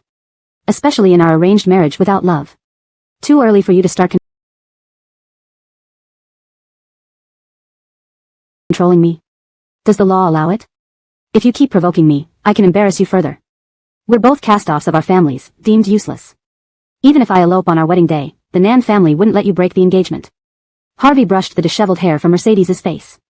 Life is like rape, there's no resisting, only accepting. People like them had no freedom or ideals. Elite children either contributed to the family or served it, regardless of personal desires. The luxurious life and resources provided by powerful families came with a price. Now it's time to pay. Being useless meant paying for every meal eaten. Losing a father like Freddie wasn't something that happened to them. Harvey always knew that powerful families lacked compassion, and aristocratic ones even more so. They were merely pawns on a chessboard, moved where commanded without choice. So, because I'm useless, I can't even struggle? Mercedes asked, her eyes red, voice trembling, fists clenched. Clearly, she was stung by Harvey's words. Futile. Harvey, you can accept it, but don't deny me my struggles. Harvey hesitated, speechless, likely stung by the word useless. After a pause, the elevator doors opened, and Mercedes left first. Upstairs, Kimberly asked curiously, what does Mercedes mean? Likes Harvey or saving face? Angie took a bite of cake with a spoon. Saving face. Sure. The Nan family compares her to Presley. Saving face isn't wrong. Just like I aim to surpass Waverly, some people can't change that mindset. Kimberly laughed at the explanation. Then how did you change? The person I needed to please is dead. What do I have to fear now? She set the spoon down and propped her chin in her hands, looking at Kimberly. If Freddie hadn't died, she probably would still plot against Waverly night and day. How miserable.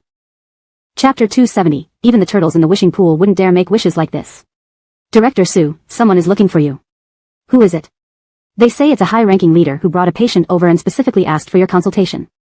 The big boss wants you to go there now. Just as Director Sue was about to leave work, the intern found her. Looking at the visitor, Elena furrowed her brows irritably. Is shaking me every day not enough? Now even the big boss has to shake me? Is no one else in this department capable of doing anything? The chief director is also there, likely for a consultation. You'd better not run away. If we get criticized again at the hospital meeting, it won't be good. Elena rolled her eyes irritably and put her white coat back on. In this department, one director can handle what can be treated, and what can't be treated. What use am I? The intern shook his head. None at all. Clearly, he thought that with the chief director present, Elena's presence wasn't necessary. But this concerns our department's performance. Let's go. We're all going broke. To save our salaries, I'll endure it. Elena grumbled all the way to the dean's office. Before she could compose herself, the door opened, and the old dean saw right through her mood. What are you grumbling about? Don't you expect me to grumble when you make me work overtime? Knowing Elena's temperament, the dean didn't argue. You don't even bother pretending anymore. Pushing open the door, Elena saw Chavez in a Zhongshan suit sitting in the dean's office. His hair, once black, was streaked with gray, yet it did not diminish his dignified aura. He clearly looked like someone who had retired from a high position. Let me introduce you to Elder Clark. Elena nodded politely. Seeing Elena's respectful demeanor, the Chavez stood up from the sofa, extending his hand. They say Dr. Sue is very young, and indeed, you are. From his gesture, Elena formed a decent impression of the elder. The dean chimed in, Dr. Sue is a key figure we're cultivating. In time, she will be one of our pillars. Let you two chat, I'll check outside. As soon as the dean left, he spotted the department's boss approaching. Grabbing him by the arm, Rodney asked, puzzled, what's going on? Isn't it a consultation? Elena is here. Looking at the dean, Rodney was still confused. The dean sighed. Someone donated $500,000 and requested to see Elena. I was worried she might refuse, so I used an excuse. Rodney's lips twitched. You sold her out? Elena would pluck all your hair out and make you bald if she knew. The dean rubbed his thinning scalp, feeling a chill. But he said, if it were anyone else, I wouldn't have accepted, but this person isn't just anyone. He handed a letter from his pocket to Rodney, who was stunned by the official stamp on it. It's impossible to refuse, right? With his status, why come to Jingang? If he really wanted Elena to treat the patient, he could have arranged for her transfer directly. But he came here, donated money, and spoke politely. What can we do? Nowadays, using an introduction letter is rare, especially with an official stamp, which signifies the person's high standing. Inside the office, Elena examined the x-rays and then looked at the person opposite her, her expression turning serious. These x-rays aren't yours, are they? Dr. Sue has a keen eye. Elena, wasn't that obvious? Anyone needing bypass surgery couldn't possibly live another 10 years without showing signs of heart disease. I can't replace the patient for treatment. Perhaps you should seek a more experienced doctor. Is Dr. Sue a local? Yes. Interested in developing in the capital? The cardiac surgery departments of the Capital People's Hospital and the military hospital ranked top in the country. Elena immediately declined. No, not interested. The Chavez maintained a gentle demeanor, making it hard for Elena to simply walk out. May I ask why? Where my family is, that's where I belong. If convenient, I can arrange everything for your family as well. Elena, had she encountered a turtle from the wishing pool today? Can you dig up arrangements for fields too? Elder Clark. If there's nothing else, Elder Clark, I must go. It's time for dinner. Just as Elena pulled open the door, she saw the dean talking to Rodney. Seeing her exit, he was surprised. It ended so quickly. Yes. I'm leaving, Elena replied and fled. Rodney glanced at the dean before chasing after her, shouting, take care of the elderly, comrade. 40 isn't old. What did he talk about that made you so angry? He invited me to the capital and offered to arrange everything for my family. Isn't that funny? Even the turtles in the wishing pool wouldn't dare wish for that. Govind was about to become Jinggang's richest man. Could he give up to be the capital's richest man? Rodney suppressed his laughter and relayed what the dean had told him. Hearing this, Elena was even more puzzled. No good doctors in the capital? Perhaps the preferences differ? What preference? A death wish? Off you go, tonight you're on duty, don't waste my time. She walked into her office, changed out of her white coat, grabbed her hemp bag, and left. At the parking lot, she saw her driver waiting. Arriving home, she discovered it was family day with only Govind present, no Milagros. How come you came alone? So, she hurried back just to see him. Isn't it embarrassing to return alone? Did you upset your wife? Mr. Nate, are you alright? This time, Elena didn't defend Govind, scanning him disapprovingly. You guys talk, I'll tell Auntie to prepare less food. Govind, that was the best treatment he got? Still acting alone after getting married? Are you thinking something inappropriate? Spending time with those financial circle scoundrels, you're not infected, are you? Elena, do you not want funding for the lab anymore? Elena, money makes people quiet. Why aren't you going home? Wanted to find some fun with you, Milagro said beside Bernal, staring at her with starry eyes. Shouldn't it be the other way around? Since when did the Lincolnsons of Jinggang need divorced women like her for fun? Can I join you for tonight's male model camping trip? Translation completed with attention to natural English phrasing and cultural nuances while maintaining the original structure and tone. Chapter 271, Risk my life for your curiosity? I can't do that. Find someone else. No way. If Nate Boss found out she took her to such a place, wouldn't he skin her alive? Govind, who appeared generous on the surface but was actually as petty as a block of honeycomb coal, would kill without hesitation. She'd been warned many times, explicitly and implicitly.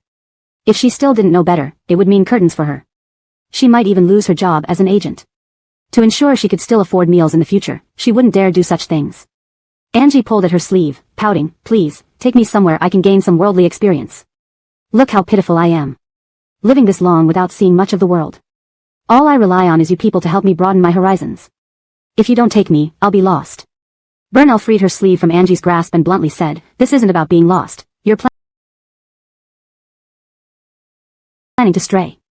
Do you really think if you strayed, Nate Boss wouldn't dismantle the whole track? Be reasonable, okay? People are all workers. It's not easy making a living. You should do some good deeds, leave some merit. At least don't cut off our ways to have fun. See, if I go and come back, I can tell you interesting stories. But if an industry is completely overhauled by men like Nate Boss with their deep schemes, we won't even have places to enjoy anymore. If you want to hear stories, you wouldn't even get them. Govind had influence everywhere, and these kinds of activities were already borderline. With his power, he could easily get rid of them whenever he wanted. There would be no more opportunities to play after that. Angie. Whatever, I'm very interested. I also don't care. My life is important. Plus, it's a party for divorced women. What would you go there for? They'd kick you out. But I'm curious. You're risking my life for your curiosity. If Nate Boss knew, she would die terribly. Aren't you just scared Govind will find out? Are you that cowardly? Just don't let him know, right? Bernal laughed out of frustration, not cowardly. Fine, call Nate Boss and inform him. If he agrees, I'll take you. Angie. So, no freedom then? Can't be casual either. I won't mess around recklessly. Don't make promises to me, make them to Nate Boss. Do you want to see my eyes lose their sparkle after marriage? This way, I'll wither. I'm only in my early 20s, I still have lots of time to waste and many beautiful lives to live. I haven't become an A-list actress yet. There are so many women in their 30s who are still seen as young beauties, while I feel like I'm withering. I'm so pitiful. Isn't it wrong to just want to broaden my horizons? I work hard every day to please my sponsors to earn money, yet I don't even have a place to relax. Why bother earning money then? Stop getting me commercials or TV dramas. Let me be a couch potato. Anyway, there's nowhere to spend all that money I've earned, so life is boring anyway. Just let me wither away. Bernal. In the car, Angie was fixing her makeup. Bernal watched her excited expression and felt uneasy, rubbing her temple. If Nate Boss finds out, you won't save me, right? Of course I'll save you. Besides, you're my person. He wouldn't dare do anything to you. My boss is me, not him. I hope you stay as brave when you're caught. Pfft, superstitious. Angie threw her powder puff into her bag and turned to look at Bernal driving. How did you find this gem of a place? Bernal glanced at her coldly. You'll know once you're divorced and have millions in assets. The car arrived at a small villa. The backyard was brightly lit, with male models dressed in various costumes serving trays to wealthy women. Some wore rabbit costumes, cat costumes, revealing and sexy attire. In such a great place, you didn't bring me? Isn't that too much? Don't you consider me a friend? Angie got excited and almost opened the door, but Bernal stopped her, face mask. If anyone asks, say you're allergic. Don't show your face, if media gets a hold of this, you're done. Don't worry, don't worry. She wasn't that foolish. When playing, who would let the media know? Elsewhere, at the Nate family dining table, Arlen asked Govind why Angie didn't come. His answer was somewhat surprising. Angie is Angie, and I am me. Before we married, we were independent individuals. Our marriage shouldn't change that. She has her career, her friends, and I also have mine. So I don't impose demands on her trivial matters. Moreover, acting is tough, and she deserves a rest. I respect her schedule. Elena hadn't expected this explanation and pondered before saying, but couples should be united. We're happy you respect and understand your wife, but being too separate may not be good for feelings. How many loving couples end up strangers? I don't believe mere affection can sustain a marriage. What he needed was loyalty. Facing Elena's opinion, Govind nodded without argument, agreeing. Promising was one thing, doing another. Leaving, Elena packed soup for Govind to bring to Angie. Thinking tomorrow was a rest day, Elena went to Puyin Mountain with Govind. Where's Catherine? She hasn't returned yet. Govind glanced at the wall clock in the living room, frowning slightly. He handed the thermal pot to Grey Hamid and dialed Angie. Strangely, there was no answer. Allali. Yes, sir. Find where Catherine is. If men had intuition, Govind's sixth sense was telling him Angie was doing something scandalous. His hair might not hold up. Seeing this, Elena thought it strange. Isn't it normal for her not to return? Adults have night lives. Allali, hearing this, scanned Elena deeply, thinking she was too young and naive, deceived by Angie's innocent appearance. Chapter 272, Does a hat come in dark green and light green? Allali, why are you staring at me like that? Nothing. Allali shook his head while taking out his phone to make a call. Since the last few incidents, Govind had arranged for bodyguards to protect Angie secretly. These bodyguards wouldn't normally appear in front of Angie unless something special happened. Originally hired for protection, they inadvertently became trackers of her whereabouts. Where is Saira? This. The bodyguard was visibly troubled. What's wrong? Allali pressed. We really don't know how to tell you. Just give the address. Saira is at a male model party in a villa.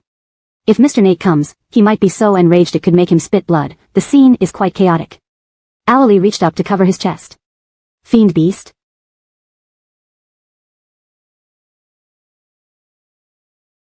Was this about to kill someone? He steadied his emotions before speaking through clenched teeth. Hooked up. Not yet, but they're in the final selection phase. To be honest, during this period following Angie, they gained considerable knowledge about how rich young ladies usually entertain themselves. Who says men know how to play? Women can be just as adventurous, with those male models nearly kneeling on the ground to lick them. This setup, they weren't far from something happening. After a short while, Allali cautiously entered the room with his phone, seeing Govind standing by the bed smoking, looking hesitant. Elena sat on the sofa, feeding cat treats to a plush toy cat and glanced at Allali irritably. Just spit it out. What is so hard for you to say? Finding a person isn't that difficult, right? Can Angie really put a green hat on Govind? Upon hearing the phrase, green hat, Allali's face changed, thinking, isn't this coming soon enough? Saira is at a male model party in a villa in Economic Development Zone. Closing his eyes and biting the bullet, Allali quickly blurted out the result. Holy shit. Elena dropped the cat treat she was holding. Prepare the car.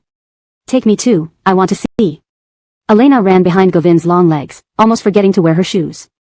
Allali drove while Elena sat in the passenger seat, with Govind sitting in the back seat, his face dark like a prelude to a storm. Terrified, Allali dared not utter a word, but Elena was intensely curious about Angie's activities tonight. What's this male model event? Can I join? I heard that events like these in the elite circles require financial verification. Would using your face get me in? I'm already an old maid with no boyfriend. Can I participate in such events? Next time if Angie joins, can you ask her to take me along? Allali, is this girl dumb? Adding fuel to the fire? Govind drew a sharp breath and glared at her fiercely. Elena, shut up. Boss, I'm just curious. Elena blinked pitifully at him. Govind's chest heaved with anger, thinking the car wasn't going fast enough. Is it more important to follow the speed limit or keep the boss's hat from turning green? Boss, speed, limit. Is a fine more important than your boss's reputation? With Elena in the car, Govind struggled to contain his rage. In the end, Elena still felt close family ties and tried to calm him down. Safety first, eldest brother. You know where she is now. This hat might not turn too green. Do hats come in dark green and light green shades? Elena, one more word and I'll throw you out on the roadside to feed the ghosts. Elena. Indeed, heartbroken men do become emotionally unstable. The former Govind wasn't like this. Before marriage, this man didn't show much emotion. His demeanor remained calm even when faced with calamities. Elena had known Govind for years and had never seen him this agitated before. The magic of love makes circles. The journey from Puyan Mountain to Economic Development Zone took an hour, but Allali managed it in 40 minutes through speeding and lane changes. Elena thought she knew what to expect, but once there, she realized she had underestimated the situation. She truly hadn't seen anything like this before. Rich people sure live lavishly. From afar, Govind saw a group of male models performing pole dances in revealing outfits. The lights were dim, creating an intimate atmosphere, while wealthy women held plaques choosing their picks. A lump formed in his throat as he prepared to exit the car but was stopped by Allali. Sir, let Miss Tai go first. Elena, what kind of perk is this? Let me go. Your statuses are too special. If there are any media nearby, it could be troublesome. Saying this, she couldn't hide her excitement, how much she wanted to join in. Those male models in cute little costumes were adorable. Which one caught your eye? Burnell glanced at Angie. You can only look, you have no right to choose. Put a green hat on Govind and watch him break your legs. Lady, someone is looking for you at the entrance. Angie was discussing which model she liked with Burnell when a waiter approached. Who? Angie asked, puzzled. Who would look for her here? Kimberly? Not sure, you should check. Following the waiter to the entrance, Angie gasped upon seeing Elena. Seeing her expectant face, Angie calmed down a bit. What are you doing here? Elena pointed behind her. The window of a black Maybach slowly rolled down, revealing the stern face of a man in the night. Angie couldn't help but blurt out, holy shit. How did he know? He knew you didn't go home. Damn. Am I going to die? Elena shook her head foolishly, not green yet, probably not. I called Dream, by the time we return to Puyin Mountain, she should arrive. Don't worry, he won't harm you. Yun, you're the best, wah. Elena hugged Angie, patting her back sympathetically. If I'm so great, can I join next time? Doing good all my life, saving lives, I want to experience this carefree lifestyle too, wah. Sure, no problem. Angie got into the car, barely settling in when the man coldly ordered, get out. Angie, okay, immediately. Alali, isn't she missing a screw? Elena. The man looked at the passenger seat occupant, grabbing Angie's shoulder meaningfully. Note, some names have been transliterated using pinyin to adhere to the request. Hashtag chapter 273, how many adults are truly pure? No, if someone has to get out of the car, it definitely should be me. I'm an outsider, I'll get out. Milagros didn't want to jinx anything. Recalling how her hand was brushed off so harshly when she touched a guy's hand last time left a vivid impression on her. Elena. This had escalated to outsiders now? She hesitated, glancing at Govind, but the man's gaze cut back sharply. Adhering to the principle of, better my friend dies than I, Elena gave a sheepish laugh. How can you possibly be an outsider? I'll get out. She felt this hardship must be hers to bear. How could she let the Crown Lincolnsons of Jingang endure it? Milagros? Alali drove cautiously, raising the partition between the front and rear seats to prevent the conflict from spreading to him. I'm giving you a chance to explain yourself. What did I do that requires an explanation? Mr. Nate studied law, surely he understands the difference between having committed a crime and planning one? The man laughed suddenly, knowing Milagros couldn't resist using such opportunities to manipulate him. Shaking his head repeatedly, he muttered, okay. Wasn't she incorrigible? Leaning against the back seat, Govind casually rolled up his sleeves, his well-defined fingertips tracing his shirt buttons. His dark, intense eyes contrasted sharply with the wild desire within him, deep and restrained. This man always knew how to drive Milagros crazy. As he often said, she had a thing for this kind of man. He slipped off his wristwatch and tossed it beside the door, the sound of metal clinking against the car frame crisp and clear. After countless nights together, Milagros knew exactly what he planned to do next. If she couldn't see through these simple signals, she wouldn't live up to her name as a seasoned player. Wait a moment. Do you have any last words? The man asked, his voice low and gravelly. I came here for important business. 3 minutes. His meaning was clear, she only had 3 minutes to explain. It took an hour to reach Puyin Mountain from the economic development zone, and they were barely halfway there. 40 minutes remained, just enough to turn back. The gathering tonight was organized by Delia, the wife of Rufus. She's gathered many of the wives of Jingang's elite, ostensibly for a singles party open to divorced women, but that's not the whole story. Remember the powerful lady I met at the spa? She's also part of it. Govind frowned slightly. Milagros continued, my mom told me about this. She said Rufus failed in plotting against you and seems to be rallying these wealthy women into a new scheme. Milagros shrank back, eyeing Govind. See, I'm innocent, right? Can you let me off? So you came to investigate this matter? Govind didn't believe Milagros's intentions were that pure. Milagros shrugged indifferently. How many adults are truly pure? Govind massaged his temple, his anger surging but subdued before it could fully erupt, thanks to Milagros. So, what's their goal? Milagros spread her hands. How should I know? Want me to go back with you? I can figure it out by tonight. The man glanced at her again. Milagros pouted. Don't underestimate the cash flow controlled by these wealthy women. If a man isn't fooling around outside, he leaves money behind. If he does fool around, he only has more money. A small party, 20 people, each contributing 10 million, that adds up to hundreds of millions. Not enough to solve big problems, but it helps in times of urgent need. Besides, Delia has always been well respected among the ladies, never making enemies. With Rufus's reputation as the top businessman in Jingang, she can easily milk these women.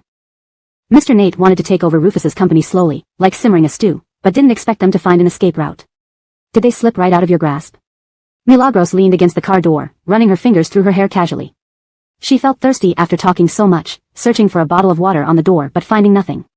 Govind grabbed a bottle of water, opened it, and handed it to her. How did your mom find out about this? She's part of the middle-aged wife circle, of course she heard about it. Before Adelard died, Tilda was married to the richest man in Jingang. She was the first lady of the business world. Though she no longer frequented the circles, her connections remained strong. Plus, as CEO, many undecided matters were brought to her, leading to the discovery of this information. The car continued toward Puyin Mountain. As they neared the exit, Govind recalled something. How did you get in? If the event is supposedly exclusive to divorced rich women, how did you meet the criteria? Dream's invitation letter. Ha. Govind clearly didn't believe her. Call Burnell. Want me to spare her? Get detailed info on who's inside. Milagros. Come on. People can lack everything but ethics. How is Burnell involved? Letting an outsider meddle in this could get her killed if discovered. Besides. Bang. Milagros pulled the car door open and stepped out, trailing behind Govind. Just as she was ready to reason with him, an apple flew through the air, bouncing off his shoulder and hitting the car, setting off the alarm. Startled, Milagros froze, unsure whether to advance or retreat, staring at Elena standing under the eaves. Trembling, she hid behind Govind, clutching his coat like a wronged little housewife, blinking up at Elena. Did you commit a mortal sin? Govind. Amy, did Govind bully you? Elena approached them quickly, glaring fiercely at Govind. No. No. Are you sure? Absolutely sure. Milagros shook her head firmly. Govind took a deep breath, glancing at Elena before focusing on Alali, giving a warning look that pierced her soul. Alali, escort the lady and Miss Tai back. Understood. The order was straightforward, leaving Alali with no choice. No. We've come all this way, stay overnight and leave tomorrow. It's getting late, Milagros swiftly intervened. Joking, if Elena left, Govind might punish her later without backup. Note, the text includes some informal terms and colloquialisms common in contemporary Chinese literature. Names are transliterated according to pinyin. Tone and style maintained as requested. Hashtag chapter 274, who is the extra person? If she was murdered and her body dumped, she would have no place to seek justice. I should leave. She was afraid, if she offended Govind, her life would be miserable forever. Don't go. It's deep into the night and heavy with dew. Have you said enough? Angie blinked her pitiful eyes at Govind. Before she could speak, the man's cold voice interrupted them. This stopped their conversation. Sit down. Inside the room, Govind took a hot towel from Greyhammed and wiped his hands. Angie obediently sat down. Govind glanced at Greyhammed, who understood and left with his people. Give me that. What thing? The invitation. Angie took out her phone, opened the poster, and handed it to Govind. Ms. Selenag said this is only the 5th session of her event, but each one has a different theme. So, I wondered if Delia has already made her money. How about Rufus's recent moves? A nearly bankrupt company without fresh capital will either die or barely survive. If he's relaxed around you lately, it might mean they've gotten some funding. Govind looked at the poster, listened to Angie's analysis, and nodded. Possible. What do we do then? Angie blinked her eyes at Govind, who turned his gaze towards her, motioned for her to come closer with a beckoning finger. Meanwhile, in the villa at Jinggang Economic Development Zone, Angie had been gone for a long time, and Burnell felt something was wrong. She sent a WeChat message. Soon, Angie replied, stay alert. Leave if things get fishy. What does that mean? Angie, if I'm not mistaken, this place seems like a harvesting machine. A harvesting machine referred to a scam operation. But when such an event is hosted by someone recently popular, everyone tends to let their guard down. By the time they realize, the money is already gone. The high society circles in Beijing and Hong Kong were small. For Delia to organize such an event without worrying about exposure meant she had leverage. Only if someone had hold of her would she risk being scammed without exposing it. This setup was truly intriguing. Ms. Wei, it's time for you to choose. Burnell was lost in thought when her thoughts were interrupted. She glanced at the suited young man who interrupted her, his fair skin inviting touches. Burnell looked around and shook her head at the stage. None of them appeal to me. The man was taken aback. Not appealing? They had prepared a lot for today's event, having known customers' preferences for a long time. Burnell saying none appealed and now meant something suspicious? His expression froze momentarily before he smiled politely. It's okay. We can watch the performances and enjoy tea. I'll arrange for your departure shortly. Not appealing means I have to leave. Yes. The upper floor rooms are limited and only open to special guests. Please understand, Ms. Wei. Burnell thought, understanding indeed. With Angie's warning, staying here would be courting death. She knew many events in these circles were highly promiscuous. Some wealthy middle-aged women, seeking thrills and maintaining their youthful mindset, would do anything. As soon as she got in her car, she called Angie immediately. On the other side, Angie had just finished showering and was about to sleep. When Burnell's call came, Govind gave her a suspicious glance. Burnell, don't look at me like that. Burnell's voice on the phone asked, what did you mean by those words? Literally. Someone really was behind this? Burnell felt cold sweat trickle down her back. Was she almost in a wolf's den? Pretty much. Did you leave? Of course I did. Why stay to die? Now think about how many people you recognize today and send me their names. Burnell was confused. Today's attendees were all wealthy or powerful. What did Angie need their names for? Why do you need those names? Investigating? Just give them to me. Angie spoke casually, hung up the phone, and before she could put down her phone, Govind passed her a tablet showing Kai Group's stock performance. Originally plummeting, the stock had surged over the past few days, with massive buying amounts reaching billions. A nearly defunct company suddenly injecting so much capital into the market clearly indicated Delia had obtained funds. And not a small amount. This couple sure had some skills. There's something Catherine Nate can help with. Seeking her help? Isn't this hitting her right on the head? Angie leaned close to Govind, resting her chin on his shoulder. Oh. You wanted to kill me, now you're asking for help?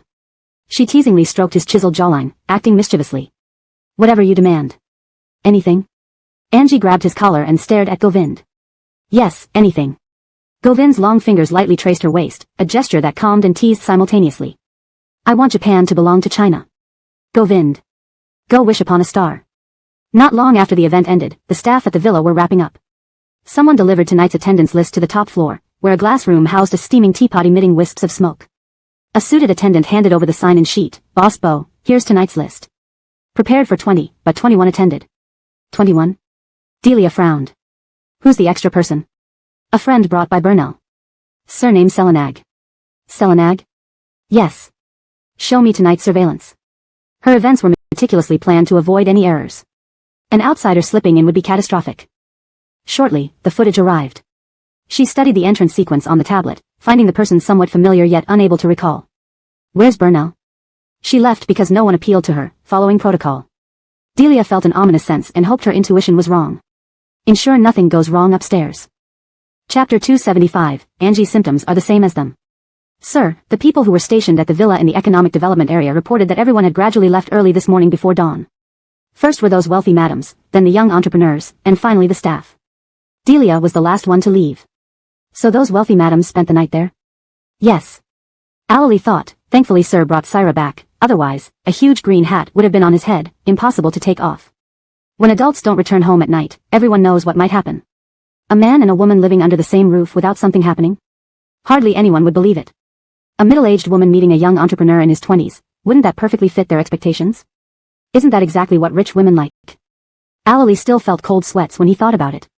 Although Angie loved playing, she also valued her reputation. But in such an environment, someone could have easily done something if they wanted.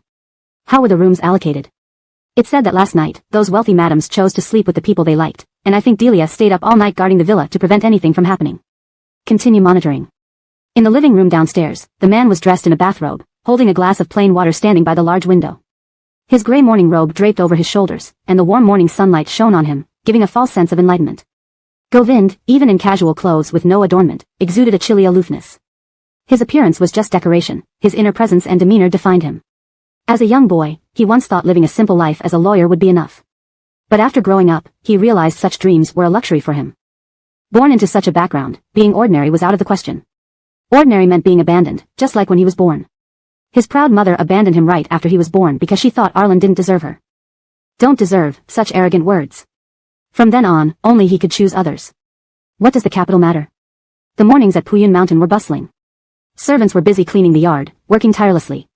The chef in the backyard kitchen was preparing the most exquisite breakfast for the master and mistress. Mina, as the housekeeper, ensured everything was orderly and well arranged. The busyness was accompanied by order, without any chaos. The most comfortable creature in the house was the cat lying beside Govind, lazily rolling on its back. Suddenly, Mina's watch emitted a soft ringing sound. It was the bedside bell from the master bedroom. What is it? Syra has woken up and needs water, Mina replied to the master's inquiry. I'll go upstairs, you carry on. Govind picked up the cup of water on Mina's tray and went straight upstairs. Servants serving masters must use trays for everything. It was a rule and a symbol of status. Between the owners, however, such formalities weren't necessary. It symbolized equal relations. Angie lay in bed, groggily struggling awake. Seeing Govind enter, she croaked, "What time is it?" 6:30 a.m., it's still early. She reached out her hand, "Help me sit up." Am I dying? Her body was weak, sore, and dizzy. Don't say that, Govind half held and half supported her while giving her water from the cup. After drinking half a cup, he touched her forehead. No fever, do you feel very uncomfortable? Uncomfortable, dizzy, and weak. I'll have Elena come to check on you. Try to sleep a bit more. Angie hummed and buried herself deeper under the covers.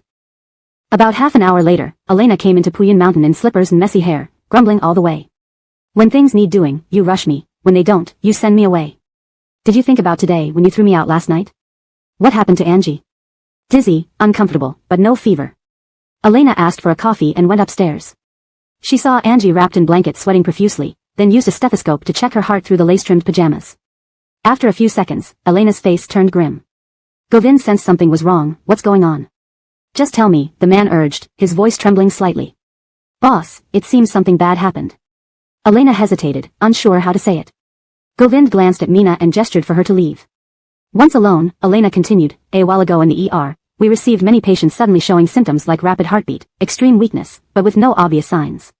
All these people had one thing in common, they liked hanging out in nightclubs. Initially, we didn't know why, but after checking their blood, we found a new kind of drug recently appeared on the market. This drug is colorless and odorless, just like water, and shows no immediate effects until 12 hours later. Angie's symptoms are the same. Govind's expression darkened. He knew Angie wouldn't get involved with such substances. She was always clear-headed and wouldn't risk her future. If not self-inflicted, then it must have been someone else. 12 hours ago, at Delia's party. Big brother, wasn't Angie at that villa last night? Govind didn't answer directly, but his grave expression spoke volumes. Elena saw him unlock Angie's phone and call Bernal. On the other end, Bernal sounded similarly affected, likely poisoned too. Are you feeling rapid heartbeat and intense weakness now, on the brink of collapse? Bernal, already feeling terrible, was stunned to hear Govind's voice. How did President Nate know? Same with Angie. You've been drugged, don't go to the hospital. Bernal swore under his breath but weakly due to discomfort. Who knows, he was just about to dial 120 when this call came in. If this news broke and landed them in the hospital, not only would he be ruined, but so would Angie. Govind still had some conscience. Alright, President Nate, rest assured, I won't drag Angie down. Govind didn't say much more. Give me your address. I'll send a doctor over shortly. Bernal provided his address, and Govind ended the call. Looking at Elena, he asked, are you sure? 80% sure. What should we do now? I'll draw blood and send it to the lab for confirmation. If it's true, intravenous fluids to dilute it, nothing else can be done. Do it quickly. Translation complete. Chapter 276, The One Who Married Me Is You. Everyone who stayed in the villa last night had this symptom, but everyone mistakenly thought it was due to staying up late and didn't think much of it. Only Milagros and Bernal left midway. This incident raised suspicions.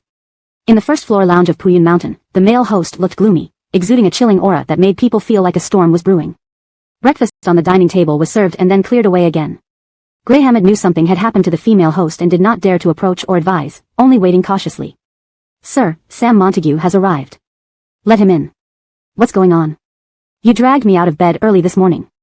Govind didn't mince words. He glanced at Graham and only spoke when they were alone in the living room.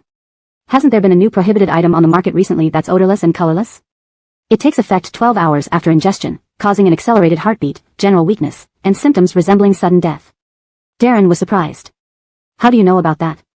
Wasn't Govind always uninvolved with such circles? How could he know about these new items? Can you just tell me if this is true or not? Yes, it's said to be new merchandise. A few weeks ago, someone tried to promote it to us, but we refused. Why are you asking about this? I should clarify that we don't have any of these things. Can you find the source of this stuff? I also want to know who bought from them. Shouldn't that be the job of the police? Why are you suddenly interested in them? Darren was baffled by Govind's proactive attitude. He usually kept his distance from matters that didn't concern him.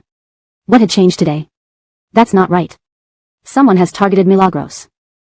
Darren. Damn. How intense. Even the Imperial Princess is being targeted? Isn't this suicidal? I heard someone in the entertainment industry is involved with this stuff, but not Milagros. Could someone be trying to sabotage her? Milagros, who prided herself on her image, would never touch such things. She understood better than anyone else that getting caught by the media would ruin her career, let alone keep her out of jail. It's not the entertainment industry. Govind told Darren about what happened to Milagros last night. Darren listened, alarmed. Is Delia crazy? Even if she was desperate, she wouldn't go this far. If this matter was investigated, both the Selena family and the Bow family would be finished. Might she be using this to gather evidence against those rich women, then blackmailing them for money? If those women refused to pay, the scandal could land them in jail. Possible. Govind's face remained grim. I'll investigate. Tracing the source shouldn't be too hard. As for Delia, it shouldn't be difficult either. The test results are in, confirming it. Here's the report. Elena handed the document to Govind before taking the medical kit upstairs to administer fluids to Milagros. Govind glanced at the paper and then looked at Darren. As quickly as possible. Syra, here are the photos. At the Selena household, Delia sat on the couch in her pajamas, examining the photos given to her one by one. Her gaze eventually fell on an elegant and luxurious-looking woman. She's the one. Keep it discreet. Understood. The person confidently responded. They knew these rich women feared anything tarnishing their reputations. After all, once you wear a mask for long enough, it's impossible to take it off. Buying off their blemishes was no big deal to them. Hold on. Have you identified this person? Delia pointed at the photo taken when Milagros entered, feeling like she had seen this person somewhere but couldn't quite place it. We're investigating, but it might take some time. Burnell's network is very complex. Especially since she's in the entertainment industry. Do it quickly. Understood. How's everything? Rufus Lai met the person leaving just as he entered. Delia stuffed the photos into her bag, shaking her head. Nothing. Did you work late again last night? Yeah, the company has finally started to pick up, so I can't be too lax. How have you been recently? You've been sleeping during the day, having trouble at night? Delia sipped her tea. You know how women get during menopause. There's some adjustment needed. Rufus Lai glanced at Delia and sighed. If not for the company's busy schedule, I would have taken you out for some relaxation. If you have any good friends, maybe invite them out together. Though business isn't great, maintaining your lifestyle is still manageable. Don't worry too much. Saying this, he squeezed Delia's hand. Delia smiled and leaned on Rufus Lai's shoulder. With a loyal husband, filial children, and as the top industrialist in Jinggang, she couldn't bear to give up this life. No matter the cost, she wouldn't let the Selena family fall apart. Wake up. In the bedroom with heavy curtains drawn, Govind saw Milagros stir and turned on the light. What happened to me? Milagros covered her eyes from the bright light. The man turned off the light and opened the curtain slightly. You were drugged. Govind informed Milagros about the events. How could that happen? You mean Delia actually resorted to poisoning people with banned substances? Most likely. Darren is investigating and should have results by tonight. Milagros shifted. Help me up, I need to use the bathroom. I'll carry you. I can manage myself. Don't be shy. Haven't I seen and touched every inch of you?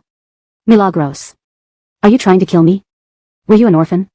Govind, seeing her in discomfort, didn't argue further. Carrying her to the toilet, Milagros, leaning on him, almost fell over. The man sighed. Don't be stubborn when you shouldn't. Let me help. Blushing fiercely, Milagros felt embarrassed being assisted by Govind, one of Jinggang's rising stars, helping her with such personal matters. This man, who could reach for the stars, could also attend to the most mundane needs. Something inside Milagros seemed to shatter. If another woman married you, would you serve her like this? There's no such possibility or assumption. The one who married me is you. Chapter 277. Govind handed her the water cup. Figured it out. The item didn't come directly from Delia, she passed it through 4 or 5 layers of intermediaries before it reached her hands. Tracing it was like untangling a thread, extremely difficult. This woman indeed has some skills. Even if you want to hold her accountable later, she'll have a way to deny involvement. Where is the first person who took over? In a neighboring city, he's a bartender. Save your efforts, I've already dealt with him. He's barely alive, hanging on by a thread. Darren understood Govind and knew what he intended to do. Although he didn't say it aloud, Govind must have been furious inside. Otherwise, he wouldn't have spent the whole day at Puyan Mountain with Angie. Moreover, he was dominant and protective. If someone hurt his people, he would never stand by idly. Listening to Darren, Govind's expression darkened. Is there someone watching Delia? Yes, but their activities are secretive. It's not easy for ordinary people to get in, and no one knows where they happen. Each location changes every time, so even if someone reports it, with Delia overseeing everything, no one dares to take action against her. Indeed, Rufus Lai still had influence in Jinggang, making it hard for anyone to move against her. Keep an eye on those people from last night's list, see if Delia tries to blackmail them. All right. Darren thought Delia was quite daring to attempt blackmail, targeting the wealthy. Even divorced, these wealthy women still had ties with their ex-husbands, either holding shares in companies or fearing public scandal. As long as Delia didn't ask for too much, they would likely choose to pay and avoid trouble. She clearly understood the psychology of the rich. So, Govind hung up the phone. Angie held her cup and drank water, a teapot placed on the bedside table. Elena insisted that today's water intake should be measured in liters. It's figured out, but it's somewhat complicated. Govind repeated what Darren had said. Angie pondered for a moment, then quietly thought about it. Since this is the case, can we also blackmail her? Govind. Angie continued, fight fire with fire. Since Delia thinks she can pull this off without being caught, let's play along. Aren't you after Kai Lai Group? Given your dealings with Rufus Lai, do you think she knows about Delia's activities? The man paused. Not likely. So, start from the inside and break her down step by step. Angie learned these tactics from Freddie when she was young. They weren't clean methods, but in this world, only victory mattered, not cleanliness. Govind refilled her cup. Did your father teach you this? Does something like this need teaching? The man raised an eyebrow. It doesn't. It doesn't, just survival instinct. Do Catherine, Nate and others know that many people spend their entire lives learning just a fraction of these survival instincts? Angie laughed. Mr. Nate, the social circle one is born into and the city they live in determine their growth path. Their inability to learn these things has nothing to do with me. I can't feel guilty because others live in poverty. I'm just an ordinary person, not a savior, and shouldn't dwell on such questions. Govind didn't argue with Angie and handed her the cup. Drink. I can't drink anymore, I'm drowning. Elena said it takes at least 3 days of heavy hydration to flush it out. If you don't want to stay confined, better drink more. What if she goes out and gets tested again? Game over. Angie reluctantly picked up the cup and drank more water. Why are you here again? Elena looked at the old gentleman sitting in her office, slightly irritated. Wasn't this person determined to get his way? Rodney feared Elena might offend the guest and gently stopped her. Sir, what's troubling you? Can I help? I want to talk to Dr. Sue. We have nothing to discuss. Sir, you're wasting medical resources by sitting here when you aren't sick. Elena. Rodney pulled her aside and left the office, walking to the hospital's hot water room. Quietly, he asked, do you know who that is? Who? Rodney didn't answer directly but searched a name on Baidu and showed it to her. Elena was silent. She didn't know him personally but recognized him from TV. No wonder the dean valued him so highly. His background was indeed impressive. But why did he come to me? There are better doctors in the capital. I'm not the best in the field. But you're the best young doctor in the field. Elena. The dean said he donated a large sum to the hospital. With his background, we can't afford to offend him. Be kind and patient. He probably has another reason for seeing you. Elena restrained herself, re-entering the office with Rodney. Just as she was regaining her composure, the man left. Where did he go? He got a call and left in a hurry. Elena glanced at Rodney and shrugged, indicating it wasn't her problem anymore. Rodney. After work, Elena went to Puyin Mountain. Angie was sitting on the sofa, playing with a cat, while a new entertainment show aired on TV. How are you feeling? Better? Great, better, thanks to you. Seems like that event isn't suitable for ordinary people. Forget what I said last night. Don't bring me to such events in the future. I can't handle it. Angie. Harsh words, brother. Did you visit Burnell? How is she? Yes, her situation is similar to yours. I told her not to leave home for a week to avoid issues. Angie responded lazily. Elena scanned the room. Where's my brother? Upstairs in the study, busy. I'll find him to talk. I suggest waiting. He rarely comes out once he's in the study. Angie's comment made Elena sit back down. Translation complete, maintaining paragraph structure and tone as requested. Chapter 278, each green hat greener than the last. What's wrong? Have you been troubled by something recently? Recently, an old man from the capital came to my department to see me several times. He didn't come for treatment, he just wanted to chat about something. I found it very strange. Can this issue be resolved by Govind? Elena hesitated, realizing she had said the wrong thing. Govind hadn't necessarily told Angie about their family's mess yet. When she saw the name today, she vaguely guessed who this person was. How many Thai families are there in the capital? Especially one with such a high position. If it were the Thai family from the capital, it made sense why they would seek him out, not her but Govind. Elena lowered her head, deep in thought. Angie understood everything like crystal. From Elena's hesitation last time to today's contemplation, she guessed the matter was indeed related to Govind. Tilda once mentioned that Govind's birth mother was from a wealthy family in the capital. The only thing that could make the Nate family reluctant to discuss must be related to that.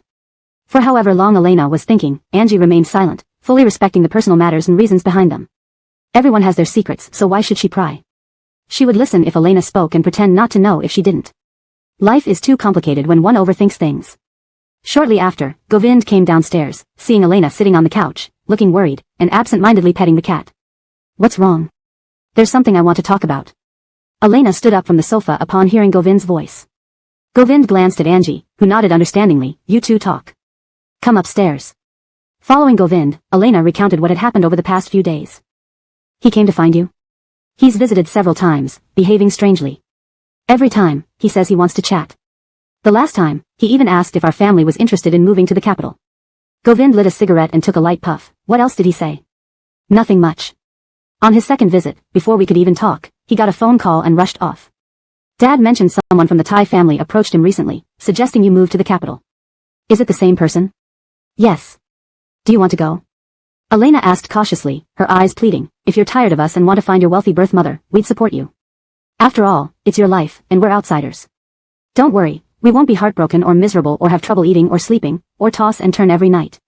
Elena, shut up, Govind sighed, feeling a headache coming on. Her words sounded sympathetic, but each punctuation mark felt like an accusation. Boss, life is like tofu pudding.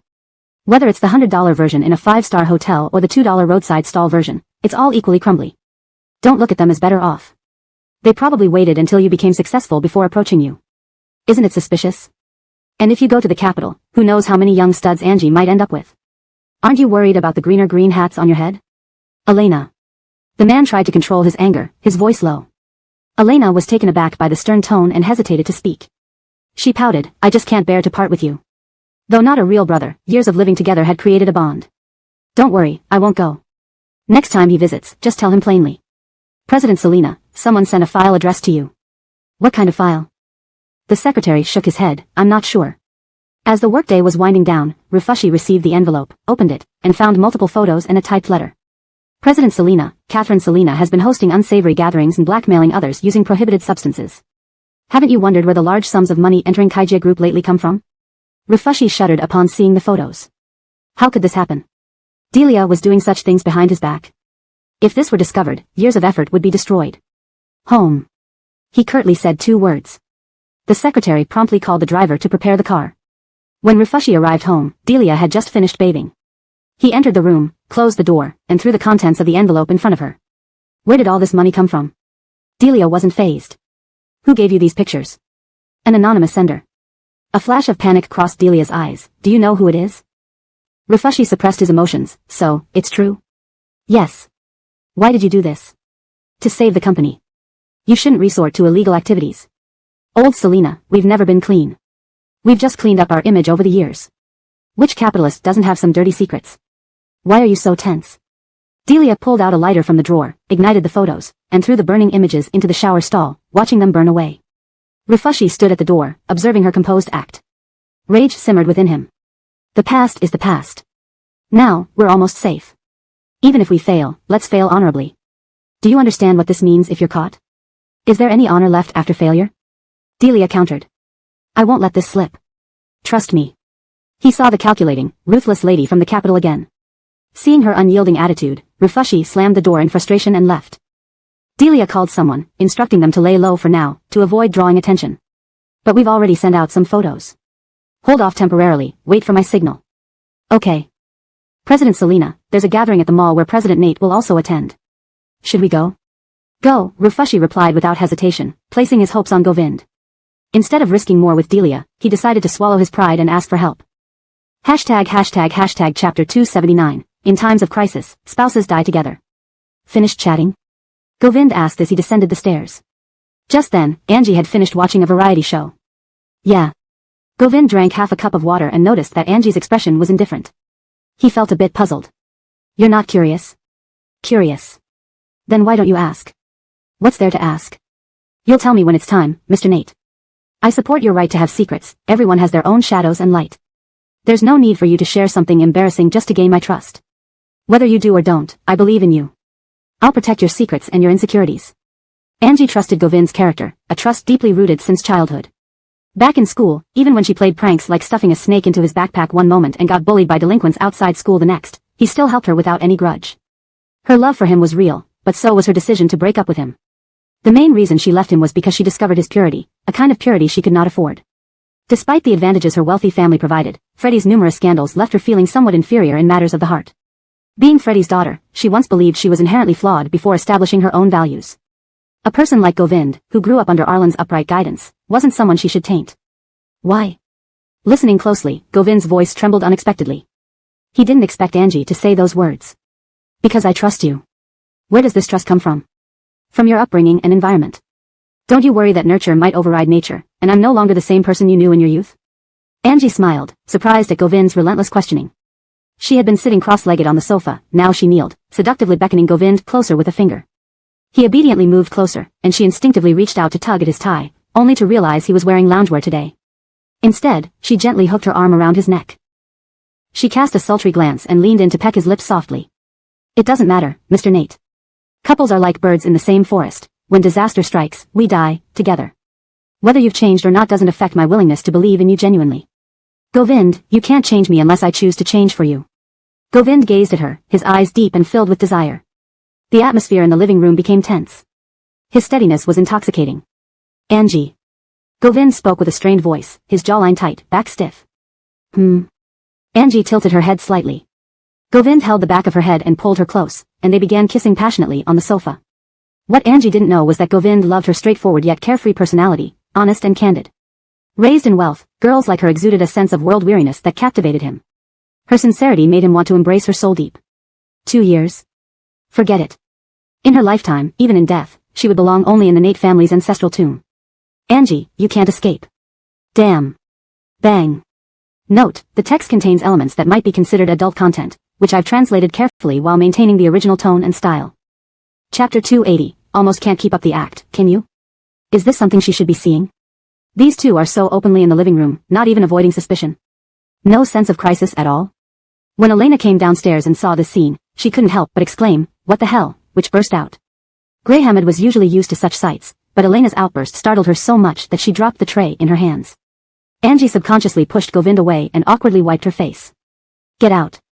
The man's voice, hidden with rage, resounded. Elena shrank her neck and peeked around as someone who had just ducked aside, chuckling sheepishly, "Big brother, I didn't mean to. You can pretend I don't exist, I can become invisible." Govind. Angie blushed deeply and kicked Govind on the thigh. The man's expression darkened further. "Get out." Elena uttered an "oh," then emerged with a shrunk neck. "Athena said you've been turning down arranged meetings recently. My mom nagging me is one thing, but you too. Do humans live on Earth just to get married? Can't I have my own dreams and aspirations without getting married? You wouldn't bother me if you didn't nag." Elena would either hide in the hospital or hook up with Angie to avoid these dates, so Athena had no choice but to seek him for counseling. Clearly, it was her problem, yet she brought everyone else into her worries. "I'm not here for you anyway," Elena muttered. "Besides, 10 out of 10 marriages end badly. Ask Angie if marriage is good." Angie. Caught in the crossfire? Is this girl brainless? Pulling her in front of Govind? What did they rehearse? To make her feel uncomfortable? Govind followed Elena's words and shifted his gaze to Angie. Cold sweat trickled down Angie's back. Angie felt choked. "Pretty good. Good is good, bad is bad. What does the pretty good with a question mark mean? Time reveals true intentions. It's only been how long? If you want to use our brief marriage as a reference, I suggest you give up. There's nothing to learn from it. Marriage has never been about duration or breadth. Look at my father. My mother was with him the longest, yet she never got his love. He let her spend money freely, live in luxury, and drive countless cars, but those are just external things. Everyone has different perceptions and expectations of marriage. If you're trying to take advice from others, you're already unhappy," Angie argued persuasively. If Govind didn't know her well, he might have been swayed like Elena. To see through yet not expose makes life easier. The man casually picked up his cup for a sip. Elena looked at Angie like she was an idol, her clear yet foolish eyes sparkling at Angie. "Humph, sister-in-law, everyone says you're just a pretty face." Angie.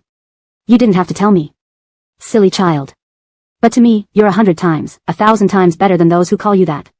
A mere pretty face wouldn't have such profound insights." Angie. This is hard to respond to. Govind. She's almost got it right. Just as Elena was about to say more, her phone rang. It was from the emergency department. After taking the call, Elena signaled to Govind and left. As soon as she was gone, a heavy sigh echoed in the living room. Govind poured a cup of water for Angie, speaking calmly, almost couldn't keep up the act. "Huh? Get lost. Hasn't General Selena visited you lately? Has he given up?" Reba noticed Nina's recent stress-free demeanor. Work pressure is work pressure, and capitalist pressure is capitalist pressure. They are distinctly different. The former can be alleviated, but the latter feels suffocating, like a demon draining your life force. I guess so. Perhaps they realized she held no leverage over Govind anymore. That's good. The drama wraps up soon. For promotion, there's a live stream next week where you need to join the crew. What kind of live stream? A reality show. All the lead actors will be there. Will Angie be there? Yes, even actor Arlo. Nina didn't want to participate but had no choice. Publicity was part of the job. What's the main content? They'll live together for a few days to test chemistry. Okay then. A week later, Angie emerged from her retreat, having Elena verify her blood to ensure no harmful substances remained before stepping out. Did you go into seclusion? Long story short, Angie glanced at Kimberly as they entered a Japanese restaurant hand in hand. Too complex to explain. If it's not convenient, let's eat first. Entertainment industry matters were troublesome when discussed excessively. Arriving late, they didn't find seats and decided to sit at the counter. Isn't this Geraldine? Eating here too? Isaac? Angie looked at Kimberly, who shrugged, signaling it wasn't her doing. Could it be sheer coincidence? It shouldn't be.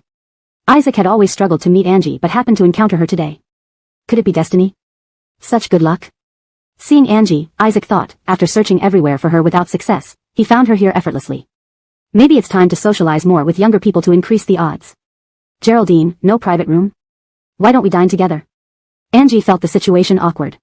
Declining would mean Isaac wouldn't let this rare opportunity slip. If he sat nearby, it would be even worse. Then I'll impose on Mr. Baker. It's my honor to meet Geraldine. Inside the private room was another person, Isaac's daughter, who looked like a high school student wearing a private school uniform. My daughter, lucky for me she insisted we come here today, giving me the chance to meet Geraldine and CEO Chu. The girl was a fan of Angie and immediately rummaged for a pen and paper for an autograph. Angie kindly agreed. Hashtag chapter 281, came for Govind. Finally, Isaac arranged for his daughter to sit at the counter outside. Kimberly interjected, Mr. Baker, isn't that inappropriate? Letting a young girl sit outside isn't safe. She should sit with us. Before Isaac could respond, the young girl spoke up first, Sister, it's fine. I'm already 18, an adult. If my father needs to discuss something with you, I shouldn't disturb you. Kimberly. Is this child so well-mannered? Or do children from wealthy families develop discernment from a young age? Isaac laughed, smoothing things over, she's no longer a little girl. Yesterday she even told me she was in love. When we were in high school back then, who even knew about dating? Nowadays, these students are precocious, they know everything and are very shrewd. The young girl left, leaving only 3 people in the private room. Isaac picked up the teapot to pour water for Angie but was stopped by her, Mr. Baker, that's not appropriate. Hua miss, I came here today specifically to apologize. Pouring a cup of tea, what's inappropriate about that? Last time, my people truly lacked insight. I've already expelled them from the company and have been looking for an opportunity to apologize to Hua, Mississippi. Now that I've finally met you, I must resolve this matter. Otherwise, I can't be at ease. Mr. Baker, in the entertainment industry, all sorts of accidents happen. I never took this incident to heart. Hua Miss is truly magnanimous, Isaac began flattering her. He knew full well that what Angie said wasn't entirely true. If she really hadn't been bothered by it, he wouldn't have had such difficulty meeting her despite pulling so many strings. He was just saving face now that they were together. I'll toast you with tea instead of wine, hoping Hua Miss can forgive the past and work together if there's a chance in the future. Isaac was a big shot in the Jinggang entertainment circle. With his resources, he could turn an unknown 18th-tier celebrity into an A-list actor or actress. Of course, Angie knew he didn't come for her, but for the influential figure behind her, Govind. He couldn't afford to offend Govind. By the end of the meal, Angie was lackluster and didn't enjoy it much. In the elevator, Kimberly glanced at her. Do you think Isaac's apology is enough? So what if he doesn't apologize? It wouldn't make much difference. Angie simply replied with 2 words, hard to say. Indeed. As the elevator neared the ground floor, Angie took out a mask from her bag and put it on. As soon as the doors opened, Delia, standing outside, quickly spotted Angie after putting away her phone. This masked half-face looked exactly like the one she saw on the surveillance camera. When Angie saw Delia, she was also surprised, but it was just a fleeting moment before she stepped out of the elevator. By the time Delia reacted, Angie was gone. Why? Didn't that person look at you oddly? Kimberly noticed something was off. This needs some explanation. I'll make a call first. You call Isaiah to drive the car to the back entrance. Let's go. Okay. Angie called Govind. When he answered, he was in a video conference. She got straight to the point. I met Delia near your company's mall, and she seemed to recognize me. Mall name. Angie gave the name. Govind instructed, leave now. I suspect she will look for you. Preparing to leave. In the car, Angie recounted the events of that night to Kimberly. Despite her calm demeanor, Kimberly was utterly astonished. She's crazy. Even if she lacks money, she can't commit crimes like that. If found out, her company would be shut down. Isn't that foolish? You're right. Rufussel lived a clean and upright life, but ended up with such a wife. Hasn't she destroyed decades of reputation and prestige? Kimberly often heard her father praise Rufussel's business ethics, admiring him greatly. Yet, his backyard was on fire. If someone treats you like this, doesn't Mr. Nate have any reaction? He does, but not now, Angie responded indifferently. People in business act according to plans. Revenge could take 10 years, waiting wasn't a problem. Those rich madams are fools to fall for scams. Did they even let someone take nude photos of them? People in wealthy circles keep their dignity even after divorce. Most women take custody of their children and receive alimony, ensuring a lifetime of financial security.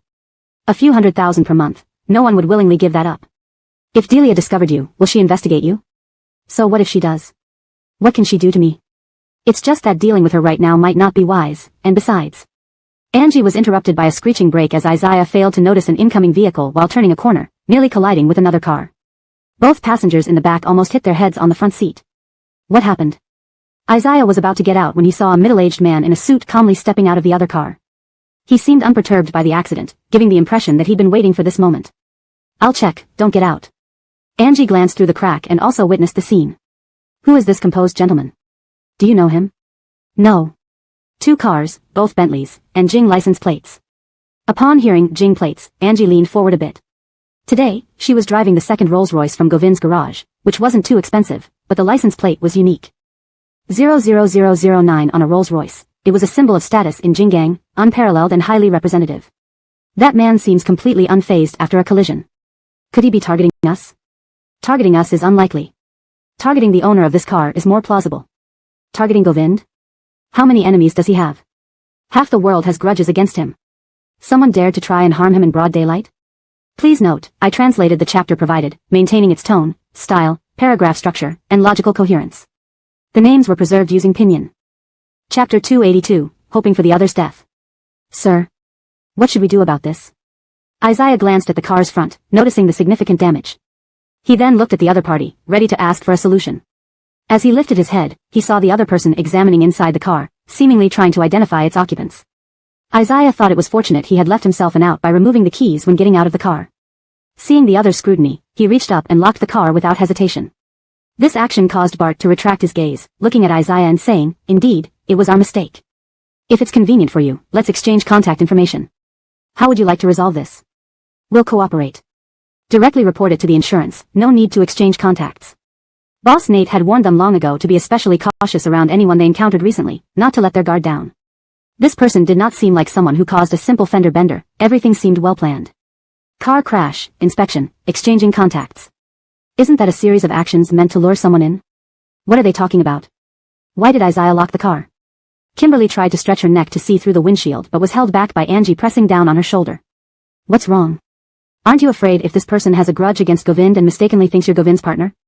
Hearing Angie's words, Kimberly found it reasonable.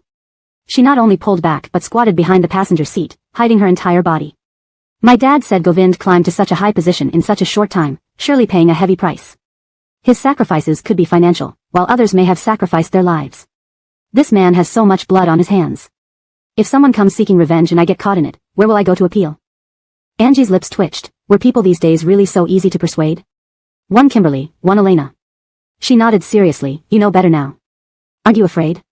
I am. Angie said, her eyes brimming with tears, proving she was indeed a fresh little flower from the entertainment industry. You say if Boss Nate were to be killed by enemies one day, wouldn't all his luxury cars, villas, and wealth belong to you? Marriage is truly great. Angie suddenly felt life had more meaning. What's great about marriage? Not marrying means waiting alone for death. After marriage, you can hope for the other's death.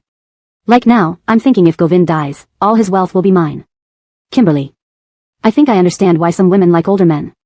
Isn't that full of anticipation? Angie nodded repeatedly, agreeing with Kimberly's point, right. Outside the car, Bart continued to engage with the person. Isaiah remained unfazed. If you don't wish to compensate, forget it.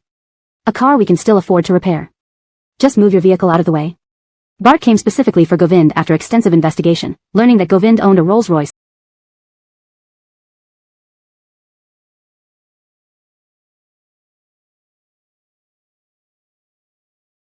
with the plate number 00009, which was easy to recognize. He waited for today, but never met him. He never expected Govind, raised by literati, would be so wary. He always traveled with at least 3 vehicles, frequently changing them, making it impossible to determine which was his.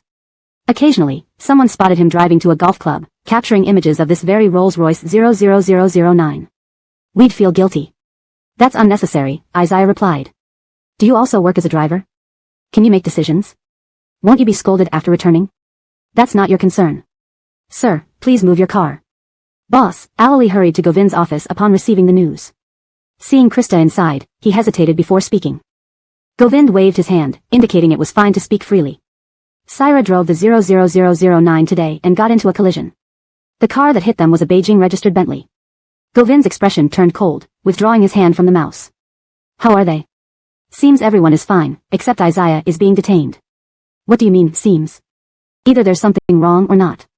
Your vague report suggests you haven't done your job properly. Krista was startled by Govind's icy tone. He really had no principles when it came to matters involving Angie. Why don't you call Angie and ask directly? Go ahead, show some concern. Krista changed the subject and advised Govind. The man's mood calmed somewhat as he took out his phone and called Angie. On the other end, Angie's voice was relatively calm. What's up? Did you get into an accident? Yeah. Is anyone hurt? No worries, everyone's fine. Talk later when you get home. She wanted to secretly watch the drama. What was with making calls? Boss Nate really cares about you. He does. If I die, the inheritance I squeezed from my dad will all be his. Kimberly thought. She didn't know if this couple had feelings for each other, but the scheming was real. When Isaiah got back in the car, the other person watched them leave from the roadside. Originally planning to return to Puyin Mountain, he now drove the damaged car to Monteghegmeo International. The car barely parked when Govind appeared in the parking lot. Angie and Kimberly got out of the car, observing the wrecked front and thinking how bad it was. What are you doing? Itches. Landry dog. As soon as Govind entered the office, he closed the door and inspected Angie's arms carefully, ensuring she was unharmed before relaxing. It's a Beijing license plate. Elena said your biological mother is in the capital. Is this related to them? Yep. Such elaborate plans. Is it to take your life or find you? One group wants my life, another wants to find me. Angie. Impressive. So, who wants your life, and who wants to find you? Not sure. Sit, I'm busy. Ask Elon what you want to drink. Oh. Angie found a cozy spot to settle into. Just as she picked up her phone, she saw a message from Burnell. The program provided a schedule. Check it out, a live broadcast of a 3-day lifestyle quiz show. 3 days? Live? Burnell sent a confirmation. That's too much. Astor's arrangement. If you don't want your own investment in the drama to succeed, then don't go. I'm going. Not making money actively means something's wrong with your head. Besides, why pass up on Shui Yuanjin's resources? Chapter 283, isn't that a couple's hobby? Where are we going? There's an auction tonight. I'm going with you. Angie was puzzled. If they attended such a public event together, it wouldn't take long for the news media to report on it. Govind had ulterior motives. Was he trying to make her fall off the wagon? Angie's mind raced as she considered how to refuse. I need to wake up early tomorrow morning. I'd like to go back and rest. Govind saw right through her thoughts. As he slipped into his suit and opened a drawer to toss her a catalog of all items in this auction, he said, turn to page 7. Angie flipped obediently and immediately spotted the necklace on that page, a luminous, flawless jadeite. From any angle, it radiated immense value. This thing could be worth an entire building. Are you giving it to me? Govind glanced at her. You always wish for my death, and yet you expect me to give you jadeite? Angie, isn't that a couple's hobby? What good wife would wish for her husband's death daily? I dare not indulge in such a hobby. Just tell me. Are you giving it to me or not? If you don't get it from me, I won't go. She wasn't just being idle. Accompanying him constantly seemed meaningless. Tisha will attend the auction tonight, apparently wanting to buy this necklace as a birthday gift for the matriarch of the Bo family. With this piece of jadeite priced at no less than 100 million, how can she still afford such extravagance? She has to earn it, regardless of whether she has the money or not. The matriarch holds absolute authority in the Bo family. Tisha, one of her many children, aims to gain favor from her by making her happy. The whole Bo family knows that the matriarch adores jadeite, and today's item is a rare uncut gemstone, something Tisha definitely wants to secure. To win her favor? Pretty much. Each time Angie heard about girls scheming to please their parents, she felt lucky that Freddie was dead. Otherwise, she might be in the same position as Tisha, racking her brain every holiday to find out what her father liked, mobilizing all relations to acquire it, then sending it as a gift. How tragic. Living under the shadow of needing others' approval would make life so miserable. What was the point of living if someone spent their entire life trying to please others? There were plenty of daughters in wealthy families in Jinggang who lived in frustration. Gender bias was especially common among these families. Parents spouted ideals but would never give the company to a daughter, only to a son. It was everyone's choice. Angie put down the catalog. Let's go. You're willing to come? If I don't, you'll be unhappy, and you'll start treating me nastily again. Govind couldn't deny that was true. Whenever he felt wronged by Angie, he always sought compensation another way. Why endure mental torment without physical satisfaction?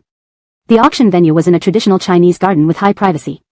A private elevator from the parking lot led directly to the VIP booths, each separated by considerable distance. The first floor was for the general public, while the second floor was reserved for people of prestigious status. Booths on the second floor were numbered from 1 to 10. Govind's capital made him the big shot of the night, securing booth number 1. Angie had attended many such events with Freddie before, and when he was the richest man in Jinggang, their booth was always number 1. Where is Tisha? Booth 8. Govind poured her some tea.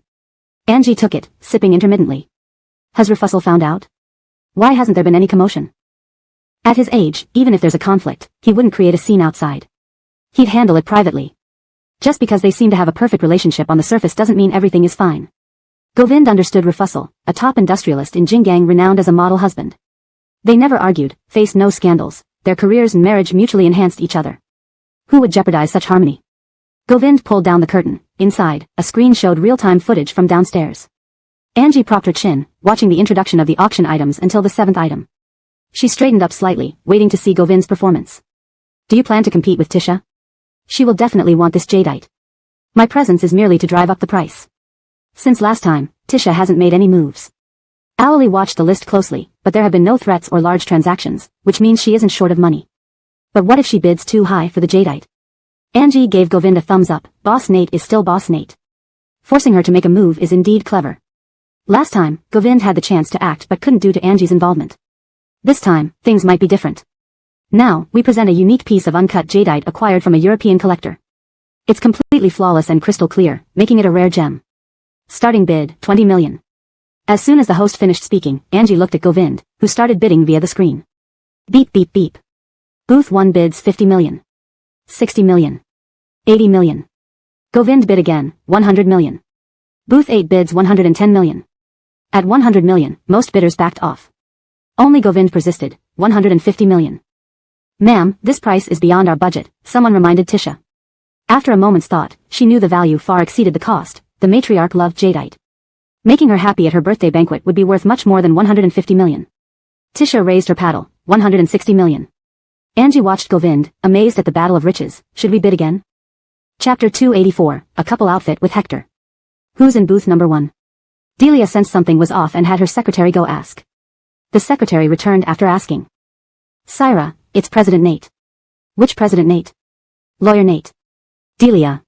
Really? The secretary nodded. I didn't see President Nate, but his bodyguard Owlie is standing at the door, so it can't be wrong. They were trying to flatter someone who was competing against them today? If Govind knew that the person sitting opposite him and bidding was himself, how would he react?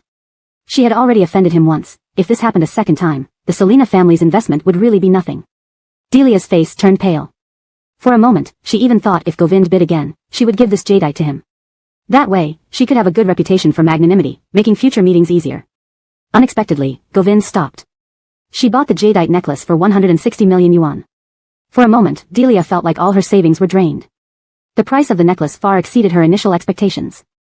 If she continued to add more, it could double. Her palms were drenched in sweat, and she silently wiped her hands on a tissue beside her. Before the secretary could say anything, there was a knock on the booth door. Someone from the auction wanted to bring a card machine for payment. Syra, should we call President Selena? The secretary knew Delia didn't have that much money on her. Spike? They had argued last night. Calling him for money at such a time would surely invite his sarcastic remarks. Not necessary. But. The secretary hesitated. There's no but. I've decided. The secretary understood Delia's character and didn't press further. The auction hadn't ended yet, but those who had won items they liked were leaving one by one. As Govind left the booth, Delia approached. President Nate, what a coincidence, I didn't expect you to be here too. Govind gave a fake smile. Yes, quite a coincidence. Catherine Selena had a great harvest today. Delia smiled faintly. I didn't realize it was you, Mr. Nate. Please forgive me for outbidding you. My grandmother has always loved jadeite. She's turning 80 soon, and I wanted to buy something she likes to show my filial piety. Govind nodded calmly, without any additional emotions. I understand. Everyone says Catherine Selena is very filial, and indeed, you are. Fulfilling filial duties is what I should do. What did you talk about? Some polite words, Govind replied as he got into the car. Angie blinked curiously. Delia, such a smooth talker. If Spike needs something from you and she snatches something from you, she would certainly say some polite words. Angie leaned forward, analyzing. Turning around, she saw Ascari get into the car. We haven't heard much from the Montague family lately. Govind's gaze deepened when he looked at her. Why are you staring at me like that? What? Missing your lover? Angie reached out to grab Govind's tie, pulling him closer, sniffing him like a dog. Come on, let me smell who's flipping over the vinegar jar. Owlie was considerate and quickly raised the partition when he saw the two of them getting close in the back seat. Govind grabbed Angie's waist, sitting her on his lap between his chest and the partition. His dark eyes sparkled like pearls in the night, dazzling her with just one glance. What? You said whose vinegar jar overturned? Is Boss Nate in love with me? Then you're out of luck. Once our divorce date comes, you might as well feed your true heart to a dog. Angie constantly reminded him about their impending divorce. Govind listened without showing any emotion, but his eyes deepened. His warm palm massaged Angie's waist lightly. So, the princess knows she's a dog too. Angie. I'm magnanimous, not petty like you. Oh. What are you doing? Angie pressed her dog claws into her thighs. Wanted to see Catherine Nate's dog legs. Angie. You're the dog leg, all of your family are dog legs. My dog legs aren't pretty. If Mr. Nate has a special fetish, I'll take you somewhere else to see. All sizes and shapes, I'll arrange everything for you to enjoy the pleasures of life. Should I thank Catherine Nate then? That's unnecessary. We're family, resource sharing is natural. I only hope that when there are cute young men around you, you think of me a little more. Like cute young men? Govind kept up with Angie's nonsensical talk. Reason? When a man can pout, sister's soul floats away. Govind. It sounded like something Angie would say. Sir, Syra. They arrived home, and Greyhammed greeted them. No matter how late, there would always be a night shift servant in the Pyanshan villa ready to attend to the owner's needs.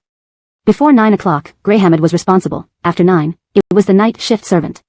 Today, they arrived just in time. Do you need dinner? Yes, Angie nodded, needing to wake up early for recording tomorrow. Not eating dinner, she wouldn't wake up. Govind guessed Angie had work and didn't ask directly. Instead, he waited until she came out of the shower. Work tomorrow? A promotional event for the drama, recording an entertainment show for 3 days. 3 days away from home? Angie calmly dried her hair. What about me? Catherine Nate, me? I'll stay home. Do I have to send you to daycare? Govind wasn't pleased. Seeing no comfort, he went into the bathroom with a cold face. Hey. Are you upset? You're not being so petty, right? If you don't go on business trips, can I treat you like this when you do? Greyhammed brought up dinner and sensed the uneasy atmosphere in the bedroom, so she left quickly. Angie waited a bit, seeing Govind had no intention of coming out, started eating. After finishing his grooming, Govind came out. Angie was sitting on a chair by the bed, eating while a message played on her phone. The director requires us to wear white tomorrow. If you and Hector can wear couple outfits, it would be better. Should you ask yourself or shall I help? Chapter 284, Wearing Matching Outfits with Hector. Who is in booth number 1? Delia sensed something was off and asked her secretary to go inquire. The secretary came back after asking. Syra, it's President Nate. Which President Nate? Lawyer Nate. Delia. Really? The secretary nodded. I didn't see President Nate, but his bodyguard Alali was standing at the door. It should be correct. The person they had been flattering was actually competing against them today? If Govind knew that the person bidding against him all this time was himself, what would he think? They had already offended him once. If this happened again, the Selina family's investment would be nothing. Delia's face turned pale. For a moment, she even considered letting Govind have the jadeite if he bid higher. That way, she could earn a good reputation for graciously yielding and make future meetings smoother. Unexpectedly, Govind stopped bidding. She bought the jadeite necklace for 160 million. For a moment, Delia felt as if all their wealth had been drained. The price of this necklace far exceeded her initial expectation. If she continued to bid higher, it could double. Sweat covered Delia's palms. She discreetly wiped her hands on the napkin beside her. Before the secretary could say anything, there was a knock on the booth door. Someone from the auction was coming to process the payment. Syra, shall we call President Selina? The secretary knew Delia didn't have that much money on her. Refussel? They argued last night. If she called him now for money, he would definitely mock her. No need. But the secretary hesitated. There's nothing to hesitate about. Since she made the decision, she had to stick with it. No amount of regret would change that. Knowing Delia's personality, the secretary didn't press further. The auction hadn't ended yet, but those who won items were gradually leaving. When Govind left the booth, Delia approached him. President Nate, what a coincidence. Didn't expect to see you here too. Govind gave a forced smile. Yes, quite a coincidence. Catherine Selina had a good haul today. Delia smiled lightly. I didn't know it was President Nate. Please forgive me for competing with you. My grandmother loves jadeite more than anything. Her 80th birthday is coming up soon, and I wanted to buy something she likes as a gesture of filial piety. Govind nodded steadily, without any extra emotion. I understand. They say Catherine Selina is extremely filial to her elders. It seems true indeed. Filial duty is not something I dare claim. I'm just doing what should be done. What did you talk about? Some polite exchanges, Govind replied as Angie blinked curiously upon getting into the car. Someone like Delia, being so smooth-talking, would naturally say some polite words if Refussel needed something from you and she outbid you. Angie analyzed logically while holding her chin. Just then, Ascari got into the car. We haven't heard much from the Montague family recently. Upon hearing this, Govind cast a scrutinizing look at her. Why are you staring at me like that? What? Missing your lover? Angie. She reached out to pull on Govind's tie, pulling him close and sniffed him like a dog. Come on, let me smell who flipped the vinegar barrel. Ali was considerate enough to raise the partition when he saw the two of them getting cozy in the back seat. Govind grabbed Angie's waist and sat her on his lap, holding her between his chest and the partition. His dark eyes gleamed like pearls in the night, mesmerizing her. What? Who said whose vinegar barrel flipped? Mr. Nate fell in love with me? Then you're out of luck. Once our divorce time comes, your genuine feelings will likely be wasted. Angie constantly reminded him about the divorce. Govind listened without changing expression but with deep eyes. His warm hand rubbed Angie's back gently, so, the Lincolnsons knows she's a dog too. Angie. I'm big-hearted and won't stoop to quarrel with someone sinister like you. Oh. What are you doing? Angie pressed on her leg where his fingers were. Wanted to see Catherine Nate's puppy legs. Angie. You're the puppy leg, your whole family is puppy legs. My puppy legs aren't pretty. Mr. Nate, if you have any special fetishes, I can show you. Fattened beauties and slim figures, I'll arrange them all for you to enjoy every benefit. Then should I thank Catherine Nate? That's not necessary. Family resources should be shared. I only hope that when Mr. Nate has some handsome young pups around, you'll also think of me. Like young pups? Yes. Reason? A man who pouts makes a sister's heart flutter. Govind. It sounded like something Angie would say. Sir, Syra. They returned home, and Grey Hamed welcomed them. Regardless of how late it was, Pyanshan Villa always kept a night attendant on duty in case the owners needed anything. Before 9 p.m., it was Grey Hamed, after 9 p.m., it was the night attendant. And today, they arrived right on time. Do you need dinner? Yes, Angie nodded, needing energy for an early morning recording tomorrow. Govind guessed Angie had work the next day and didn't directly ask until she finished showering. You have work tomorrow? Promotion for the drama, taping a variety show, 3 days away. Not coming home for 3 days? Angie calmly dried her hair. Then what about me? Catherine Nate, me? I'll stay home. Do I have to send you to daycare or something? Govind looked unhappy. He didn't see his wife for 3 days and received no comfort, so he entered the bathroom with a cold face. Upset? You shouldn't be so petty. You don't travel for business? What if I did, could I act like this too? Grey Hamed noticed the bad atmosphere when bringing in dinner and cautiously stayed quiet. Angie waited a bit, seeing no sign of Govind coming out, started eating. After finishing up, Govind came out to see Angie sitting by the bed, eating while listening to a message on her phone. The production team requires everyone to wear white tomorrow. If you could match outfits with Hector, it would be better. Should I ask him for you? Note, Hector refers to actor Arlo Eending. Chapter 285, so you went to bed early just for this? Couple outfits? With Omar? Govind's icy gaze fixed on her as he stood silently in the bedroom. Angie had just taken a sip of soup, but before she could swallow, she felt a chill run down her back. Turning around, she saw Govind's murderous look. She choked and swallowed. What is it? Couple outfits? The man was succinct. Angie internally groaned. This was truly miserable. She'd forgotten that Govind not only held high standards for himself but also for others. She laughed awkwardly. It's for work. Does your job really require a married woman like you to wear couple outfits with an unmarried man? Isn't that how the entertainment industry works? You're making it into something bigger than it is. What if I have to play a couple with someone else in a script? Would you barge in and break us apart? Mr. Nate, work needs must be done. You attend events with other women all the time, and I never say a word. Shouldn't we help each other out and understand each other? Besides, it's just a show, not real life. There's no need for you to worry. Do you actually look forward to wearing couple outfits with other men in real life? No, of course not. How could you even think that? Until now, I haven't found any man who can match your looks or wealth. Do you really think I'm stupid? Why would I waste my time on men who don't even measure up to you? Angie put down her chopsticks and phone, walking over to Govind and patting his wet hair. Ruffle ruffle, calm down, dear. I'm a bit OCD, you know. Eat. If we don't eat now, the food will get cold. We shouldn't upset anyone, especially not our food. We must not let Grandpa Yuan down. Govind, she has an answer for everything. What kind of show is it? A very popular countryside-themed variety show recently. 3 days? Yes, 3 days and nights. Who else is there? Govind questioned her like a police officer checking identification. Angie, unable to avoid answering, pulled out the schedule Burnell had sent her and handed it to him. Please review, Mr. Nate. Answer me, the man demanded, leaving no room for Angie to wriggle out of the conversation. Cursing inwardly, Angie reluctantly took back her phone. Just the cast, Omar, Beatrice, and another male and female co-stars. You'll stay overnight? They have separate rooms for males and females. Don't worry, Mr. Nate. No one there is worth me cheating on you.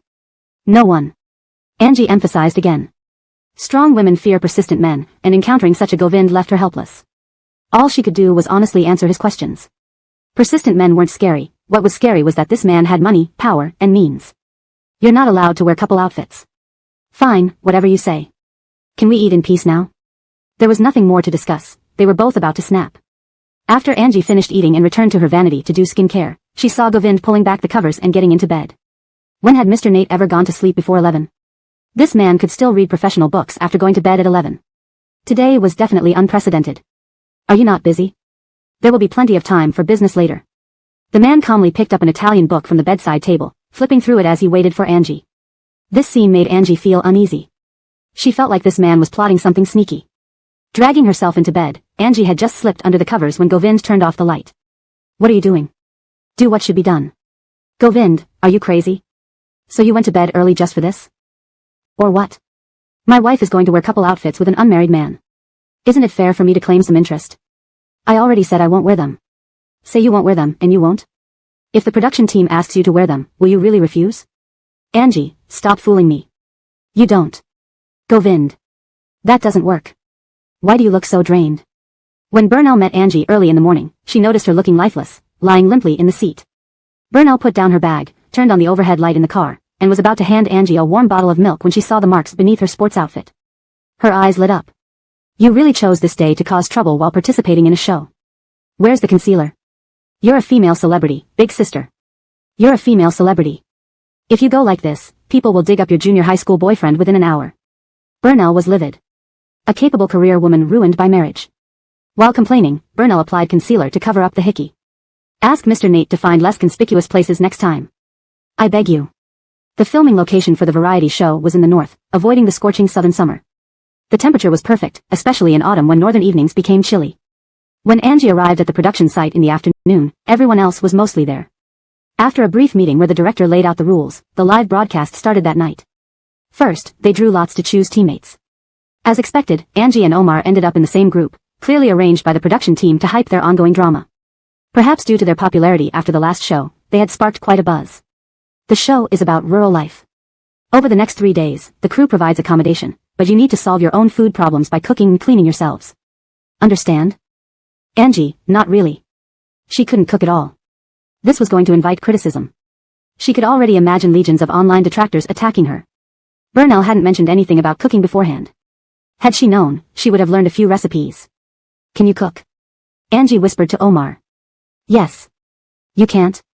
Angie laughed awkwardly. How about I provide the ingredients? What kind of ingredients? Any wild game you want, I'll catch it for you. You won't catch a snake, right? Omar had a bad feeling. If you want it, sure. Soon, a surge of viewers flooded the live stream. I hope this translation meets your expectations and helps you continue enjoying the novel. Let me know if you need further assistance. Chapter 286, Mary who dies with the whole family. Hector is afraid. Ha ha ha ha ha, this guy probably still remembers how Angie caught a snake. Farm life show turns into a romance show. Hector is afraid. Angie's lips twitched slightly upon hearing Omar's words. How could that happen? Don't think of me like that, I'm not that kind of person. Is that so? Omar clearly didn't believe her. How could Angie not be like that? A rich heiress who can even catch snakes, what else can he possibly imagine she wouldn't do? Let's go check the kitchen first. Okay, since she couldn't cook or do housework, she had to behave well and obediently follow Omar's instructions, striving hard to avoid being scolded or surrounded by his fans. What do we have? Only rice. Angie thought for a moment. If nothing else works, let's boil some porridge for tonight and figure out something better tomorrow. It seems we don't have much choice. Move aside, I'll handle it. Omar wanted to get to work but saw Angie standing there like a quail, not helping much except blocking the way. Can I help you? No need, it's simple, I can manage myself. Do you believe if I let you do it alone today, netizens will send me to hot search lists tomorrow? Omar was momentarily speechless. But on second thought, it made sense. It's a live broadcast, and fans from both sides might be watching. Any mishandling would indeed cause trouble. This girl sure has a strong survival instinct. Ha ha ha ha ha, learning from insults? Angie, no one will make me bear criticism. All right. You rinse the rice, I'll start the fire. Do you know how? Yes. At least, she had played a devoted wife in a role before, taking classes to learn so it looked convincing. Otherwise, she would be completely clueless now, unable to do anything. Angie obediently took the rice Omar handed her. The production team arranged an old-fashioned stove for them to simulate rural life more authentically. Cooking became a highly technical task. Ordinarily, many people couldn't even start a fire. When Angie came in, she was surprised to see Hector already had the fire going. You know this too. You're incredible. Hector, which lucky girl will get such a good husband as you? Marrying you would truly be 3 lives' blessing. You are handsome, talented, have a great figure, wealthy, and can cook. All the best qualities of men are in you. Truly unique. Angie, I wouldn't mind if you eat without doing chores, no need to flatter excessively. The comments section instantly filled with laughter. Fortunately, Angie couldn't see them, or she might have snapped at Omar. If you agree, I agree, but netizens won't. Omar continued tending the fire, glancing at Angie sitting on a small stool near the door. You've got quite a strong survival instinct, huh? You bet, I don't want anyone saying I'm here for a free ride. Is anyone around? Just as they were chatting in a peaceful setting, a villager interrupted their idyllic moment. Yes, ma'am, is there something? I live next door. Seeing your house vacant for long, I finally decided to come over when I noticed someone moved in. I brought you some vegetables. What a savior. This ma'am is amazing. Ma'am, please come in, thank you so much. We were just worried about not having vegetables. The Felicia entered the kitchen, saw Omar cooking, and glanced at Angie. Can't you cook? Why are you letting a man do it? I am learning. How can a woman make a man cook at home? Don't you know, a gentleman keeps away from the kitchen? Men should earn money outside, not be confined in the kitchen. Clearly, you're not married yet, not knowing such common sense. Yes, ma'am, you're right. Just give me the vegetables, I can endure anything. The director crew, she can tolerate this? More spice. They knew Angie was notorious for snapping, yet today she seemed unusually calm. Will you get married, girl? Me? Yes, you. The elder sat beside Angie, ready to chat earnestly. Fortune tellers say I bring bad luck to husbands. Whomever I marry, his entire family dies. Ma'am, do you have sons or grandsons? I get along well with you. If I ever want to marry, I'll ask you to set up a match to avoid never getting married. The elder's smile faltered. Are you joking, girl? Why would I joke? If you think I'm joking, call your son over. I'll marry him tomorrow to prove it. Omar. Production team. Ignore her, continue chatting. The elder, bribed by the production team, persisted earnestly. Don't fool me. I know celebrities don't like marriage, but have you considered where your body will go after death if you remain single? Angie clapped her hands. Simple. Just find someone I owe a grudge to and die in their house. If I'm dead, who cares where I'm buried? In your wall, wind or rain, it will scare you, not me. Alternatively, donate my body. Once expired, I can be buried in a national cemetery, saving money on a tomb plot and gaining employment benefits. The elder. Production team. Ma'am, check if your walls need patching. When I die, mix my ashes and patch them up. Consider it my good deed. AI. Ma'am, don't leave. We haven't finished talking. Pooh. Omar couldn't hold back his laughter. Angie threw a chili from the basket at him. Laugh all you want. Gentlemen keep away from the kitchen. Shouldn't a man like you cook? Angie said sarcastically. Omar stopped laughing. Sorry, have you considered becoming a comedian? You'd be perfect. Director, edit this part. Upload online, by trending topics. The production team waited for Angie to lash out. Sir, here's Cyrus' itinerary for the show, please review. Ali handed over the document to Govind. He scanned it. Collect mushrooms overnight? The translation maintains the structure and tone of the original text while ensuring natural English expression. Chapter 287, Is my wife shooting again? Yes. Ali had not anticipated the intensity of today's reality show programs, where anything could be arranged for traffic, like a man and a woman entering the deep mountain forest to collect mushrooms all night. Wasn't this just creating gossip fodder? Even if it didn't lead to something inappropriate right away, long-term exposure would eventually cause suspicion. Who came up with this nonsense? Govind tossed the document on his desk, startling Ali. Shall I intervene? Govind felt a headache coming on but, thinking of Angie's competitive nature and her aspirations in the entertainment industry, he restrained himself. No need. Let her be. But then why are you so angry? Isn't that just adding to your own troubles? Understood. Although inwardly grumbling, Ali had to carry out his boss's orders. Who else would he listen to? All right, let's go. The moment the pot was lifted, Angie exclaimed, This is our delicious dinner tonight. It's just plain porridge. Being able to have porridge is already enough for me. Angie began complimenting, especially when it's cooked by actor Arlo. After we finish eating, I'll keep the bowl unwashed. I plan to auction it off later. You're exploiting my fans? 50-50 split. Or even 70-30, sure. Angie chuckled. Omar glanced at her. Looks like I need to remind my fans to be cautious of scammers recently. After dinner, they found a place to rest. 2 shabby rooms, not much difference between them, either one would do. Except for the inconvenience of bathing at night, but luckily the live stream stopped after 10 o'clock, otherwise, if bathing were broadcasted live, it it would have been terrifying. As Angie lay down, she felt the wooden boards beneath her bed, promptly sitting up to inspect. It would have been better if they had slept on the floor. Having grown accustomed to luxury beds, she now tossed and turned, unable to sleep. Is the porridge good? A text message startled Angie. In the deep mountain forest, cell reception was spotty. Recognizing the tone, Angie knew without looking at the name, it was Govind. Miss the home-cooked meals, wah. Miss the home bed, wah. Angie understood what this sarcastic message meant. He was clearly upset. If she argued back, she'd lose, so she played the sobbing card. She also took a picture of the bed to send to Govind. Such an environment. Hardship reminiscence. Sigh, I'm so pitiful. While someone stays in a mansion with luxury beds, I'm alone here, sleeping on wooden planks in the mountains and feeding mosquitoes. Really? It seems you're getting along well with your actor Arlo. Govind even sent a screenshot from Weibo. Seeing the photo, Angie exclaimed, program producers are too heartless. Scared me. What time is it? You haven't left work yet? Is my wife shooting again? Krista had an evening engagement. Finishing up, he wanted to return to the office for some files. Noticing the light still on outside Govind's office, he thought it was left on by mistake, only to find Govind still there. Normally, if Angie was home, Govind would leave on time. Overtime in the office must mean his wife was away. Why are you back? For files, and maybe a drink? Let's go. On top of Wangjin TV station, Darren hadn't expected Govind to come this late. He glanced at the time, then at Krista, who shrugged while pouring tea. My wife is on a program. Indeed, I saw Long Lincolnson's mention recording a variety show. Tisk, looks like you're mourning a lost love. Krista poured Govind a cup of tea. Steam rose as the tea filled the cup. Your people from Rufus Kai say that the company can't hold on without a large influx of funds. Delia will likely act soon. Do we still have people watching her? Yeah. Then we just wait. I thought this would drag on longer, but Delia can't wait to see us move. Don't know if it's a blessing or a curse for Rufus Kai.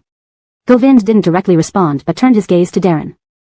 How's the investigation into the Tai family going? They say old Master Tai is ill, hospitalized multiple times, even received 2 critical notices. The Tai family is in turmoil, everyone vying for inheritance. Yet old Master hasn't forgotten about you and has his close aide contact you in Jingang. If he wants you back, the others will try to eliminate you. Your situation isn't much better than Angie's. Maybe you and your wife should visit a temple, your fates are truly tragic. Are the other Tai family members in Jingang? Yes, always following old Master, but unlikely to get close to you. People are confused, not knowing why old Master insists on bringing you back. Even if they don't know why, they understand that once you return, their wealth will be halved. Therefore, eliminating you is the best option. In noble families, struggles are dirty and cruel. They may know Govind doesn't need Tai family wealth, but merely knowing he exists compels them to want him dead. Syra, it might be inconvenient to act recently, Delia's secretary advised. With recent events, rash actions would hurt them, especially given the short gap since the last incident. According to their usual plan, they should act immediately after an event, collecting all funds within a week. But without a critical leverage point anymore, negotiating interests becomes difficult. Inconvenient or not, we must act. The company's revival depends on this wave. Rufus Kai wouldn't dare, only she could use such underhanded tactics. But. No buts. I'll arrange it. Translation note, names such as Angie, Govind, Omar, Delia, Tai, Krista, and Darren are transliterated from Chinese using pinyin. The structure and tone aim to match the original content closely while ensuring readability in English. ####Chapter 288. Will you be replaced right after your divorce in 2 years? Mr. Clark, if it doesn't work out, should we seek help from someone else? They had been in Jingang for so many days and were still far from making any progress. They had approached people multiple times but were always turned away. The Nate family was unapproachable, showing no interest in dealing with them at all. If this continued, when would they ever get to see anyone? Mr. Tai back home was urging them urgently, but they hadn't even gotten close yet. I heard that Delia's husband, Rufusiang, has business dealings with him. We could ask someone to arrange an introduction. What do you think? After all, the Bo family owed a favor to the Tai family. Bart rubbed his temples, feeling a headache coming on. Let me think about it. This matter really couldn't be delayed any longer. If they kept dragging it out, who knew what might happen? The capital's people said Second Sam is coming down. I'm worried about what might happen then. The filthy tactics of noble scions were indescribable. For their own interests, they wouldn't hesitate to use all sorts of means to end someone's life. Other people's lives meant nothing to them. They are simply being foolish. Bart slammed his hand on the table in anger. At this critical moment, how could there be internal strife within the family? Were the elders of the Tai family all brainless or dead? We need to seize the opportunity and not let them find loopholes. Otherwise, the consequences will be unimaginable. Whose call is it? Second Sam ties, during the break from filming the variety show, Anwar handed Omar's phone over to him, saying, he must have some urgent matter. He's called over a dozen times tonight. Give it to me. Omar took the call in a spot where the production cameras couldn't capture him. After exchanging a few pleasantries, Anwar stood under the eaves trying to light a cigarette. Before he could, he saw Omar return with the phone. What happened? Nothing much, just that he's in Jingang now. Oh, Anwar thought about it. Second Sam Tai and Omar had always been close. It was natural for him to call and greet Omar since he knew he was in Jingang. Get some rest early. Before reaching his room, Omar noticed the lights in Milagros's room were already off. He moved more quietly, as the production crew had used extra camera angles for effect. The next morning, Milagros was woken by roosters crowing. She groggily sat up, scratching her hair. The production team was relentless, creating hype even without makeup, completely sacrificing their appearances. So, we're filming already? Yes. Milagros looked at the crew members drowsily. No time for makeup either. Breakfast for Hector is ready. Ah. Done for, I'll get flamed. Omar's fans were known to be the fiercest in the universe. If she let him cook alone while she slept in, she'd be utterly destroyed by criticism. Milagros hurriedly got up and walked to the kitchen, finding Omar bustling around the stove like a housewife. Big shot, don't you give me a chance to show off. You're going to get me trolled. Why would you get trolled? I can already imagine the comments, calling me lazy and saying you're cooking while I'm still sleeping. That won't happen, go freshen up, it'll be ready soon. After washing up, Milagros returned to see Omar setting up a table in the yard. Morning mist hung in the air, and distant mountains were wrapped in clouds. Milagros felt a sense of tranquility. Do you like this environment? She asked, trying to make conversation. Yes, and you? Yes, but this kind of liking can only be short-term. I'm not suited to live here. Omar passed her a bowl of porridge. Why not? My survival skills aren't up to par. That's not important, come with me. Milagros flirted. Production crew, sending heat. I feel like our next collaboration should be a farming story, about a rich girl accidentally ending up in a small village and meeting a diligent and kind-hearted man. Omar choked on his laughter. What kind of crude literary style was this? How about a wealthy princess from a bankrupt family fleeing from enemies into a small village? Eat. Oh. Omar cut her off timely, reminding her this was a live stream. She needed to be careful with her image or risk being stripped bare online. Sir. In Alban Villa, Govind sat alone at the dining table, usually only reading financial reports but today watching a live stream on a tablet. His expression grew increasingly grim, causing everyone in the room to hold their breath. Speak. Athena is here. Let her in. As Krista entered, she immediately spotted the tablet in front of Govind. It was clear he was watching a certain variety show. Such leisurely, watching a variety show early in the morning? Athena, would you like breakfast? Thanks. When Meena left, Krista leaned over Govind to watch the show. Tisk, is Omar confessing? Just follow him. Christy still thinks about collaborating again. Ah, truly sad. Tell me, will you be replaced right after your divorce in 2 years? Boss Nate, your position isn't secure. Shut up, the man's voice was low and hoarse. A glance from him made Krista realize he didn't need commentary. Krista shrugged and sat across from Govind. Recently, someone has been investigating you, spreading out from your Jingang assets all the way to Russia, even checking the Montague and Hyder families. I've already contacted Darren and Hyder Shao regarding this. What do you plan to do? Nothing, it's just the Thai family's internal struggle. It hasn't reached me yet, not worth my effort. How's Rufusiang doing? Krista shook a card out of her bag. Just as you guessed, Delia is out of money and starting to move. Rufusiang might not know about this yet. Milagros returned to Jingang that night after finishing filming. By the time she reached the airport, it was already 2 in the morning. To avoid Omar noticing they were taking the same route, she went back to the Milagros residence instead of Alban. Doesn't Miss Milagros want Arlo Emperor to know she also lives in Alban? Yes. Do we need to inform Mr. Nate? Probably asleep. Milagros hesitated, putting her phone down. Meanwhile, Anwar kept monitoring the movements of the nanny car behind them. Isn't Cameron on the same route as us? Why did she turn? Hashtag chapter 289, Boss Nate and the boss lady got into a fight. The next day, Milagros was still in her dreamland when Govind's call jolted her awake. Half asleep, she crawled out of bed to find her phone. As soon as she answered, his voice on the other side sounded displeased. Where are you? At the Hua residence. Govind was silent for a moment, then said nothing. Milagros suddenly became fully awake, knowing this man was definitely up to no good again. She wiped her face and leaned against the bed. I came back on the same flight as Omar last night. Afraid he might know I live at Puyun Mountain, I decided to return to my mother's place. She explained patiently while glancing at the time. It was only 6:30 in the morning. Damn it, she had just gone to sleep around 4. Govind's mood improved slightly after Milagros's explanation, like a fussy cat being gently stroked. Should I pick you up? Don't. Realizing what he meant, Milagros rubbed her throat and continued, I only got to sleep at 4. What time is it now? I'll drop dead if I get up. Govind didn't respond. Milagros heard the sound of a lighter from his end, guessing he had lit a cigarette. She touched her nose cautiously and called out softly, Boss Nate? Do you know when to be afraid? Why should I be afraid? I haven't done anything to deserve it. I just went back to my own home to sleep. Don't mislead me. Delia has arranged a banquet. If you want to see it, come to me. After finishing, Govind hung up. Hearing this, Milagros's remaining drowsiness instantly vanished. She quickly got up and prepared, afraid to miss any exciting drama. When Govind stepped off the helicopter into the top-floor office, he happened to see Milagros walking in. Seeing her, the corners of his lips curled slightly in satisfaction. Indeed, the best way to catch prey isn't by chasing, but by leaving something she likes, and she would naturally come looking for him. He knew that if he didn't specify the time, Milagros would appear immediately. What are you doing? Didn't you say you were going to see Delia? Why did he sit down? It's too early in the morning. Milagros felt something wasn't right. When does her event start? In the evening. Herman. She knew it, this sly man was playing mind games with her. Why didn't you tell me?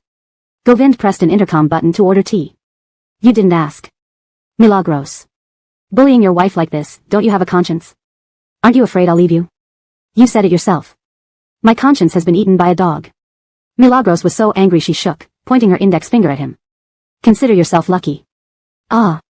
What are you doing? Let go. Govind grabbed her index finger tightly with his palm, causing Milagros to tear up and her eyes to turn red.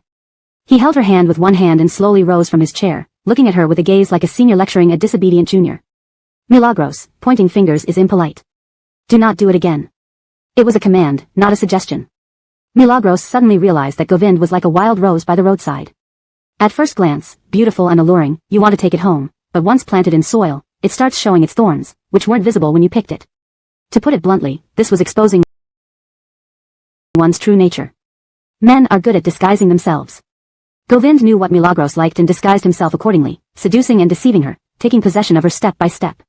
But after getting what he wanted, these traits started showing through, revealing his true nature. Milagros suddenly realized she might have been deceived. Somehow, during her interactions with Govind, she had learned to gauge a man's reactions and cater to them, something she would never have done before. She steadied herself. Boss Nate, do you think a few months can change habits cultivated over 20 years? Do you think it's possible? Is it impossible? The man's tone remained calm. Impossible. I won't change for anyone. If you can cut it out, be my guest. In the quiet morning, Milagros's words struck Govind deeply. He nodded slowly, opened a drawer, and pulled out a small knife. Pressing her palm onto the desk, he turned his wrist and brought the sharp blade down toward her fingertip. Seeing this, Milagros felt breathless, staring at Govind with eyes filled with suppressed anger, her eyes turning red like a wronged little rabbit, pitiful to look at. Bang! Just as Elon entered the office holding a cup of coffee, she saw this scene and dropped the cup in shock, the coffee splashing onto the floor. For a moment, she stood there, motionless. The knife landed precisely at Milagros's fingertip. Breathing heavily, Milagros stared at the knife, then angrily pulled her hand away and slapped Govind across the face. The clear sound startled Elon, who hurriedly ran out of the office without cleaning up, rushing to Krista's office for help. Sue. Manager Sue, they're fighting. As long as it's not my parents fighting, it's not serious. Take your time. Boss Nate and Boss Lady are fighting. F***K. This was much more serious than her parents fighting. Krista abandoned her work and rushed almost blindly to Govind's office. Just as she pushed open the door, Milagros was about to slap Govind again but was caught by him. Milagros, if I changed for you, why can't you change for me? Did I ask for it? Govind, you're making up excuses where none exist. Don't blame me for things you're doing on your own. If you willingly changed, why do you try to manipulate me? One moment you tell me you won't accept anything I give if others have it too. And the next you use those tactics on other men. Isn't this hypocrisy? Don't slander me. Govind held in his emotions, outwardly calm but still gripping Milagros's hand. Am I slandering you? He took out his phone, opened Weibo, and showed it to her. On the screen, it showed a clip from the show where she was hiding behind Omar, whining softly. She choked, feeling guilty but unwilling to admit it. It's just a show. Thud, Govind threw the phone on the table and leaned forward. If I behaved like that with another woman, what would you do? Wouldn't you castrate me at the very least? Worse. You'd kill me, cremate me, and scatter my ashes on the street for dogs to eat. Then you'd find an opportunity to eat dog meat, right? Translator's note, the last sentence contains exaggeration typical of arguments between couples in literature, conveying deep-seated resentment. ###chapter 290, Delia comes to call. Christy, with her habits, will still curse you as a dog man after eating dog meat and getting diarrhea. Krista loved to stir up trouble and watched Govind laugh heartily. Seizing the chance, Angie retracted her hand, and Govind calmed himself down. He had never intended to seriously quarrel with Angie but only wanted to teach her a lesson so she would learn from it. Upon hearing Krista's mockery, he smirked, amusing? Yes. Come here then. If you think it's amusing, take a good look at what kind of quarterly report you gave me. Krista. Seeing the situation, Angie quickly slipped away. You're killing me laughing. You and Govind fighting like that, no wonder he didn't strangle you. Kimberly laughed uncontrollably when she heard Angie's complaints, spilling quite a bit of coffee from her cup. Was it my fault? Do you understand what entertainment value means? Moreover, I invested in the show myself, I must put in more effort, right? Right, Boss Hua is amazing. Govind, that dog man. As they exited the elevator, a man who was glancing at his phone suddenly looked up at Angie upon hearing her complaint. Angie did not notice this. Who was that just now? The eldest miss of the Hua family, known as the Lincolnsons of Jinggang.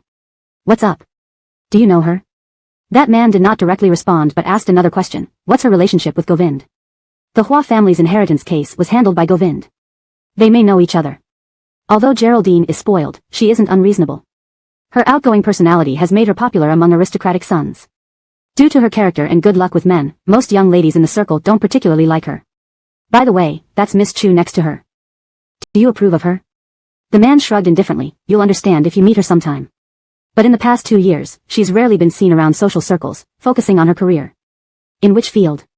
She's in the entertainment industry, and at her young age, she's about to become a top actress.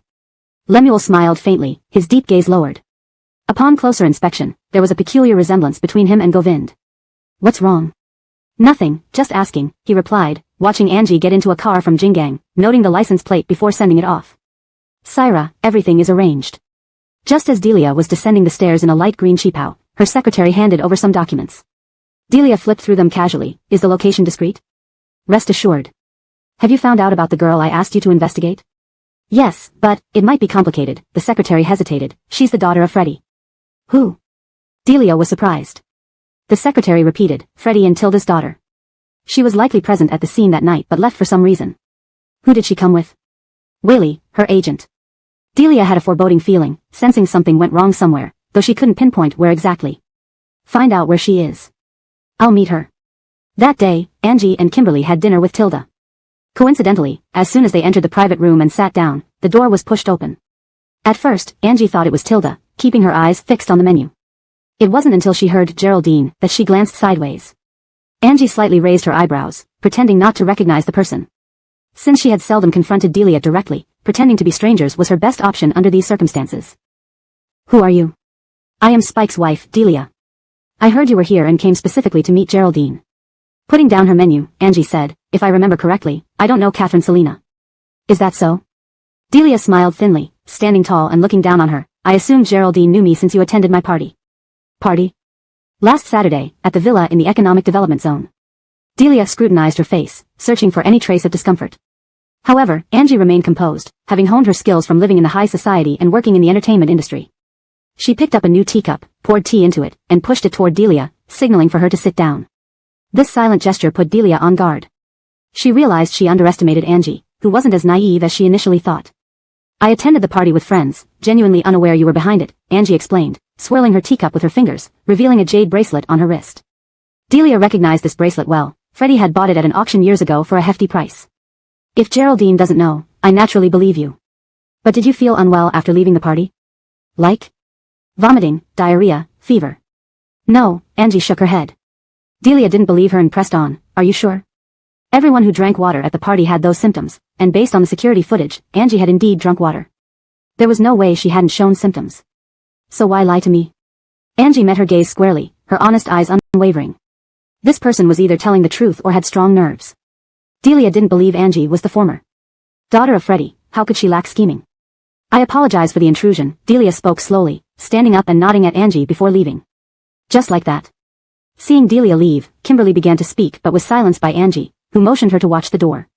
The shadow in the door crack indicated that Delia had left but hadn't gone far. A chill ran down Kimberly's spine. This Delia is quite amusing. With Spike playing around outside so much, she still has the time to flirt with you. Don't talk nonsense, they're a model couple, Angie played along with Kimberly's jest. TSK, I saw her at a nightclub last night. You should have seen it. Catherine Selina? The secretary outside the room also heard their conversation and looked up at Delia, who appeared pale. Gathering herself, she said firmly, let's go. Please let me know if you need further assistance. Chapter 291, only in private does she show any emotion. Syra, should we assign someone to keep an eye on Miss Angie? Nikki pondered for a while. If Angie knew what she had done, she wouldn't spread it around as it wouldn't be beneficial for her. No need, now isn't the time to startle her unnecessarily. You go and send her a gift. Nikki pulled out an envelope from her bag and handed it over. The secretary understood and took it back, finding a waiter to handle the matter. Do you think Nikki has figured out that you were there that day? What if she did? All she would dare to do is probe. Given their current situation, they couldn't afford any extra trouble. Nikki wasn't foolish enough to offend anyone, especially not create unnecessary drama that could only bring her harm and possibly invite disaster. Her probing was only a way for her to seek peace of mind. Since she wanted peace of mind, giving her some reassurance was the best move. A few well-chosen words wouldn't hurt much. At this critical juncture, keeping Nikki calm would help Govind carry out his plans. Stirring up Nikki would make all their preparations futile. People in the business world have keen senses, and Nikki was no exception. Any hint of crisis at this moment could ruin tonight's operation. Sit down, I'll call Govind. No, make the call inside the room. I'll keep watch outside. Kimberly knew they were planning something significant. Even though they might argue and quarrel, prioritizing the bigger picture was essential. Just as she was about to open the door to step out, a waiter came in, holding a sealed envelope and handed it to her. Excuse me, someone asked me to deliver this envelope to Geraldine. Without needing to guess, Kimberly knew it was from Nikki. She accepted it, closed the door, and handed it to Angie. Angie opened the envelope and saw several photos inside. The angles were peculiar, capturing her sitting alone in the audience, as if this grand event was prepared solely for her. If these photos get released, your reputation in the entertainment industry won't survive. That's why Nikki gave them to me. It's a warning. So that's why she could become Spike's wife, Kimberly sighed. Take a photo of one and send it to me. I'll have someone check if they're edited. Kimberly stepped out, and Angie dialed Govind. The line picked up but remained silent for a moment. Angie faintly heard someone reporting something. She hesitated, unsure if it was inconvenient. Just say it. The man was succinct. As soon as he spoke, the meeting room fell silent, even a pin drop was audible. He frowned and glanced at the person presenting a report. Continue. Angie recounted Nikki's visit and the warning. He simply responded with, understood. Just when she thought he would hang up, fearing offending him, he added, I'm in a meeting, we'll call you back later. Holding the phone that had just hung up, Angie was momentarily stunned. As she was about to put the phone away, a WeChat message came through. Where are you? Near the company, having dinner with Ms. Selenag. Govind, upon knowing Angie's whereabouts, didn't press further and simply replied, eat well. Only in private does he reveal such tenderness toward Angie. As Elena would say, old Wang Ba laid an egg. Elena and Arlen lived together for years. Privately, Elena feared her brother-in-law. His cold demeanor was one thing, but the brutal means he displayed before her were even more frightening. During her internship, Elena found a hospital job without using Govind's connections. Initially, she endured bullying to secure her future. But it escalated to sexual harassment by a superior. Upon hearing this, Govind quietly took action, leading a group of black-suited men into the harasser's home, slamming documents on his face until he begged for mercy. Without uttering a word, Govind stood by as the man left a suicide note the next day. Arlen was a warm, responsible father despite growing up without maternal love. He shouldn't have turned out like this. Govind chose to harden himself, driven by a teenage grudge, instilled by Angie. What did Angie have that Govind would harm? Her background? Govind wouldn't care. Wealth? Govind wouldn't care. Beauty? It fades eventually. Done so quickly? In a meeting. Mr. Nate is so busy, it's rare he can spare time for his wife. Angie rolled her eyes. Just as Kimberly was about to tease more, Tilda walked in. The meal proceeded peacefully, discussing recent events and Nikki's matters. Listening nonchalantly, Tilda sipped water. Nikki is arrogant. Kai Lai Group's bankruptcy would be akin to her death. She wouldn't let that happen. This fight, she's bound to lose. Why is she so fixated? Even if it goes bankrupt, they have enough wealth for life. The Bao family is a prominent clan in the capital, valuing prestige above all. Nikki was once cast aside. When she married Spike, who was then rising, she strove to build Kai Lai Group, gaining respect within the Bao family after Selena became a leading businessman. A girl raised under gender bias, cast out as an adult, carries those chains forever. You can't understand Nikki's feelings because your chains are broken, but hers still bind her. Tilda's words struck Angie deeply. Indeed, if Freddie were alive, she too might face arranged marriage, for the sake of Waverly. Everyone has their constraints, but if they stand against us, those constraints become our leverage. Boss, confirmed, Nikki hasn't cancelled tonight's event. In the meeting room, Alali discreetly informed Govind, who nodded silently, indicating him to leave. Alali understood and continued organizing outside. Chapter 292, Aren't you tired with me sitting on your lap? Night had fallen, and the city lights sparkled brightly. The evening breeze blew over Jinggang's river, carrying an unpleasant heat with it. Angie lowered the car window, lazily leaning against the door while gazing at Govind. She noticed the slender fingers of the man moving skillfully across his phone screen, typing out a long message. It seemed like the manner of a man desperately explaining himself after being dumped. Angie leaned in to catch a glance, just as Govind caught her movement. He openly handed the phone over. Want to take a look? Angie awkwardly sat back, trying to start a conversation. Elena. What's wrong with her? Do you really need to persuade her so much? Yesterday, she scared off a blind date by telling him she was divorced and had an abortion. Raquel almost flooded my office this afternoon. Govind tossed aside the phone and grabbed Angie's arm, making her sit on his knee. Angie finally responded, It's hard for a judge to resolve family affairs. Mr. Nate.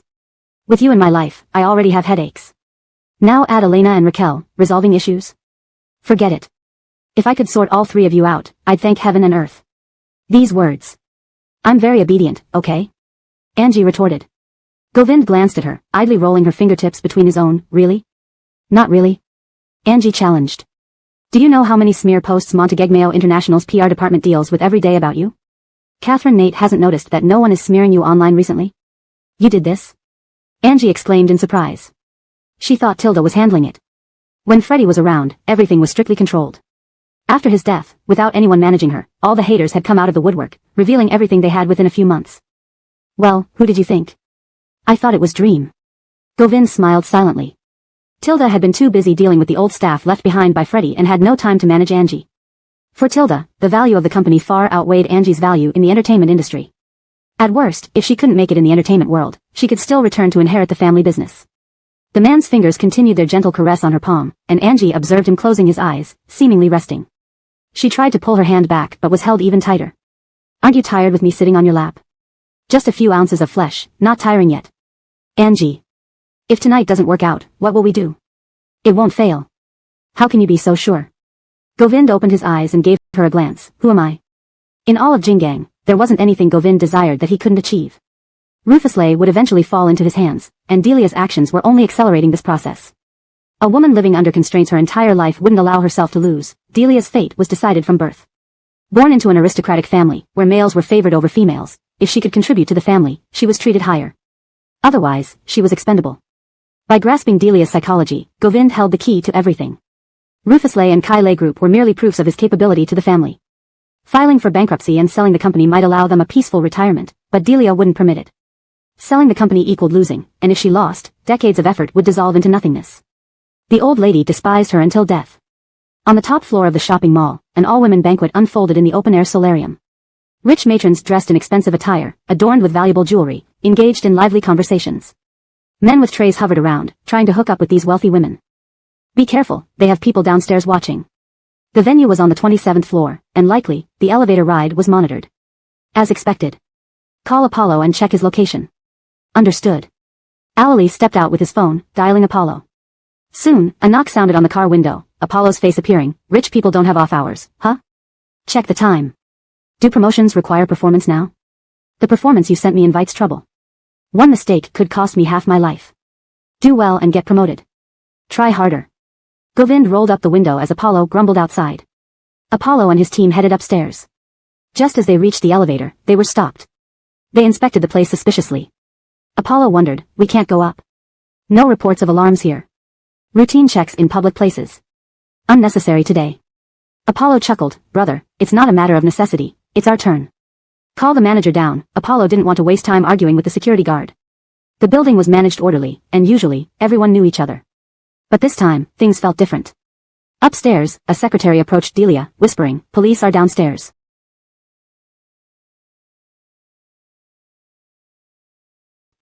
For what? Routine check. Pack up and tell the entrance guard not to argue. Don't ruin anything. Understood. Delia waved, signaling the waiters to retreat. Meanwhile, Apollo conducted routine checks on a few restaurants and bars. The whole process took less than half an hour. As they left, Delia breathed a sigh of relief. Seems like a routine check. Continue. The second round went smoothly until near the end when all elevators in the building broke down. Trapped on the 27th floor, Delia realized something was amiss. It seemed like a feint followed by an ambush. Lady? Let's use the stairs. Catherine Selina, this is the 27th floor. Are you sure about using the stairs? Wait a bit more. Emergency power usually kicks in. Voices in the crowd suggested various options heatedly. Still, let's use the stairs. Delia felt uneasy. Moreover, the air grew eerily quiet. Chapter 293, Change is coming in Jingang. Syra Selena, it's just the elevator that's broken, not a power outage. Why must we walk down 27 floors? Exactly, none of us want to walk down in these 10-centimeter heels. Syra Selena, let's wait a bit. It's not a big deal. Seeing the various ladies speaking up, the secretary moved closer to Delia and softly called out, Syra. Make a call and ask if there's backup power. Delia dared not cause too much of a commotion for fear of arousing suspicion. The secretary nodded, calmed everyone down, indicated for them to stay calm, then went to another corner to make the call. The repair team said it will take a while as the elevators are under maintenance. Delia glanced at the people present. Ladies, due to elevator maintenance, we... Bang! The emergency exit door was pushed open by someone in uniform who came from the stairwell. Someone reported that there are prohibited items here. What prohibited items? Syra Selena, these high society ladies were all influential figures within their circles. Any one of them could be considered the wife of a big boss in Jingang. Today, they had gathered here for Delia's sake. This kind of scene, if news got out, it would be fatal. I also don't understand what you mean by prohibited items. So please return to your dining area. Delia couldn't contain her annoyance. Do you know who is here today? But do you know, in our country, anyone involved with prohibited items will be imprisoned indefinitely? The official retorted unyieldingly. Delia clearly didn't expect such stiff resistance, glaring at him, seething with anger. Who is your leader? Even our leaders can't protect you. We're all law-abiding citizens. Recently, many odorless and colorless substances have appeared on the market. We received a report today. If you have nothing to hide, allow us to check. We're merely following procedures. Why should an affluent lady make things difficult for those serving the public? Do you actually have something to hide inside? Utter nonsense. Delia fumed, trying to make him back off but realizing he wasn't budging. After several minutes of standoff, the lead officer waved his hand, proceed with the checks. A group moved towards where they had been dining earlier, stopping the servers who were clearing the tables and ordering the area sealed off before bringing in equipment for inspection. What is this? We come for a simple dinner and the police want to detain us. Syra Selena, shouldn't you give us an explanation? If this gets out, my family's stock might fall tomorrow. Can I find Syra Selena for that? This is outrageous. Syra Selena, say something, don't leave us without an explanation. Delia still held some respect in the circle. Despite everyone's panic, they remained courteous in their words. She controlled her anger and steadied herself. Ladies, frankly, I'm even more worried than you. If this gets out, it will affect me as much as you. Instead of panicking together, let's think about how to resolve this. I remember which family is responsible for this area. Can we call them and inquire? Once resolved, it'll be good for everyone. Yes. Isn't your family in charge of this, Hyder Tai? Give them a call. Though reluctant, the person who was singled out had no choice but to make the call. But upon taking out her phone, she found it out of service. No one's answering. They're probably on another assignment. At such a crucial moment, truly. Someone sighed helplessly. As time dragged on, people grew increasingly anxious, pacing back and forth. Don't worry. With clear conscience, shadows aren't distorted. What are you panicking for? Inside the room, someone detected something. The lead officer glanced and thought, just as expected.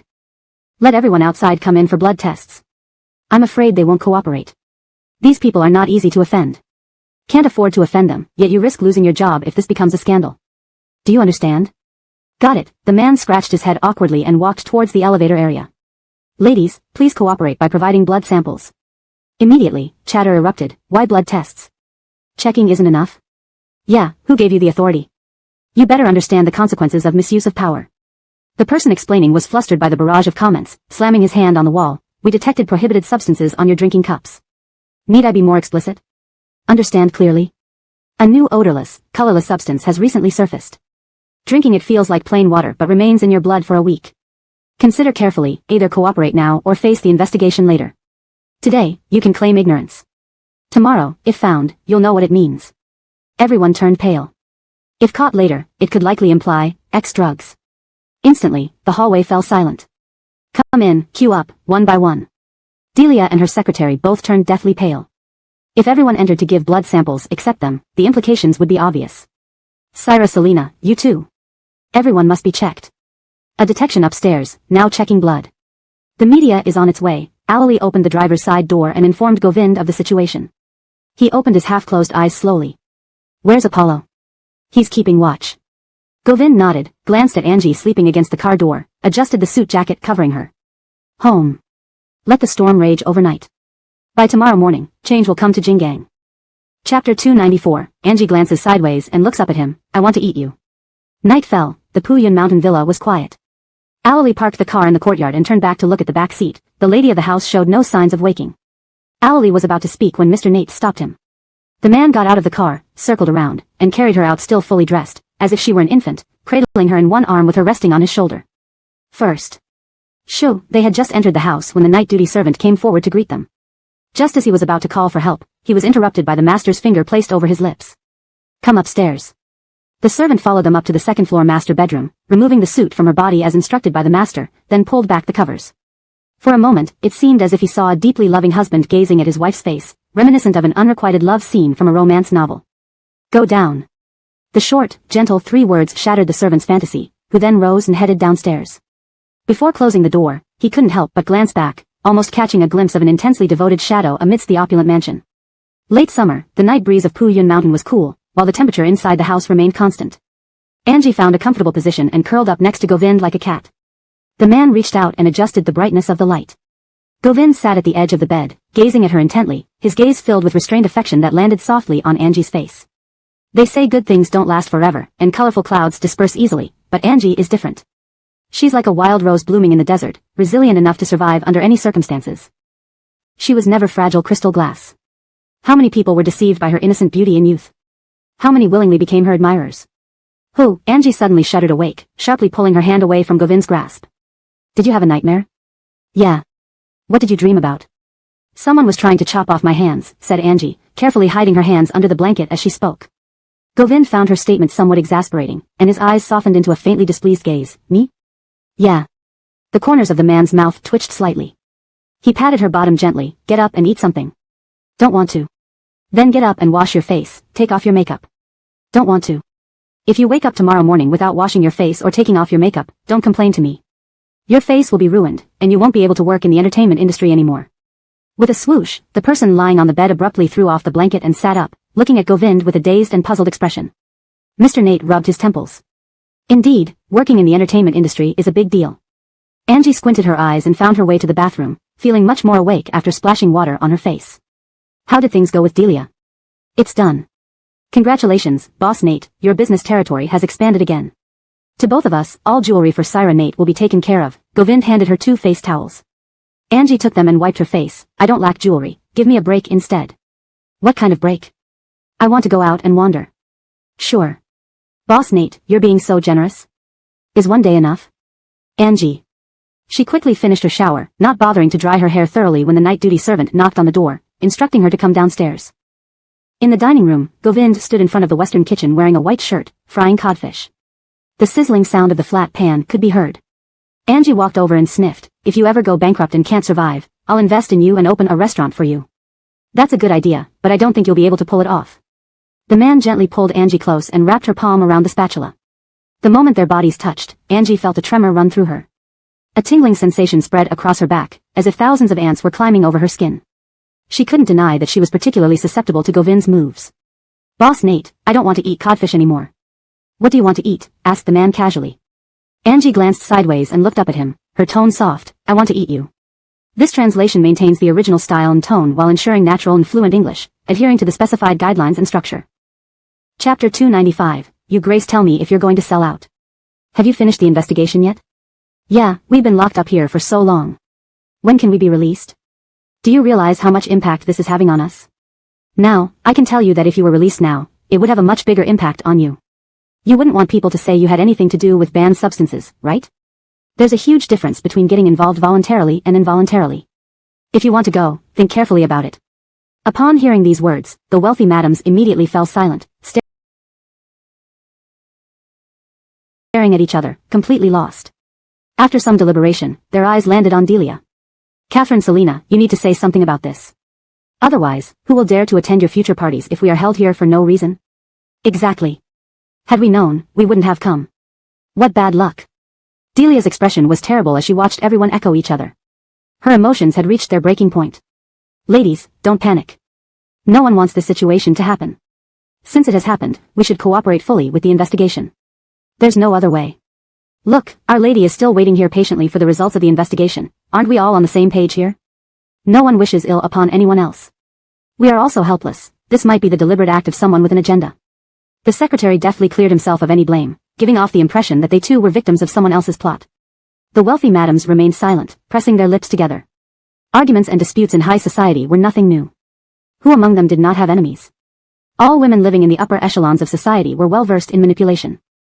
If this truly was an act of revenge by someone, her actions today would surely offend many people. Apollo stood among the crowd watching the drama unfold. He clicked his tongue. Had it not been for Govind's advance warning, he almost would have believed it.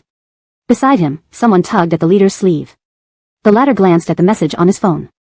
The result had come out within just 1 hour. Take them away. Where are you taking us? What do you mean?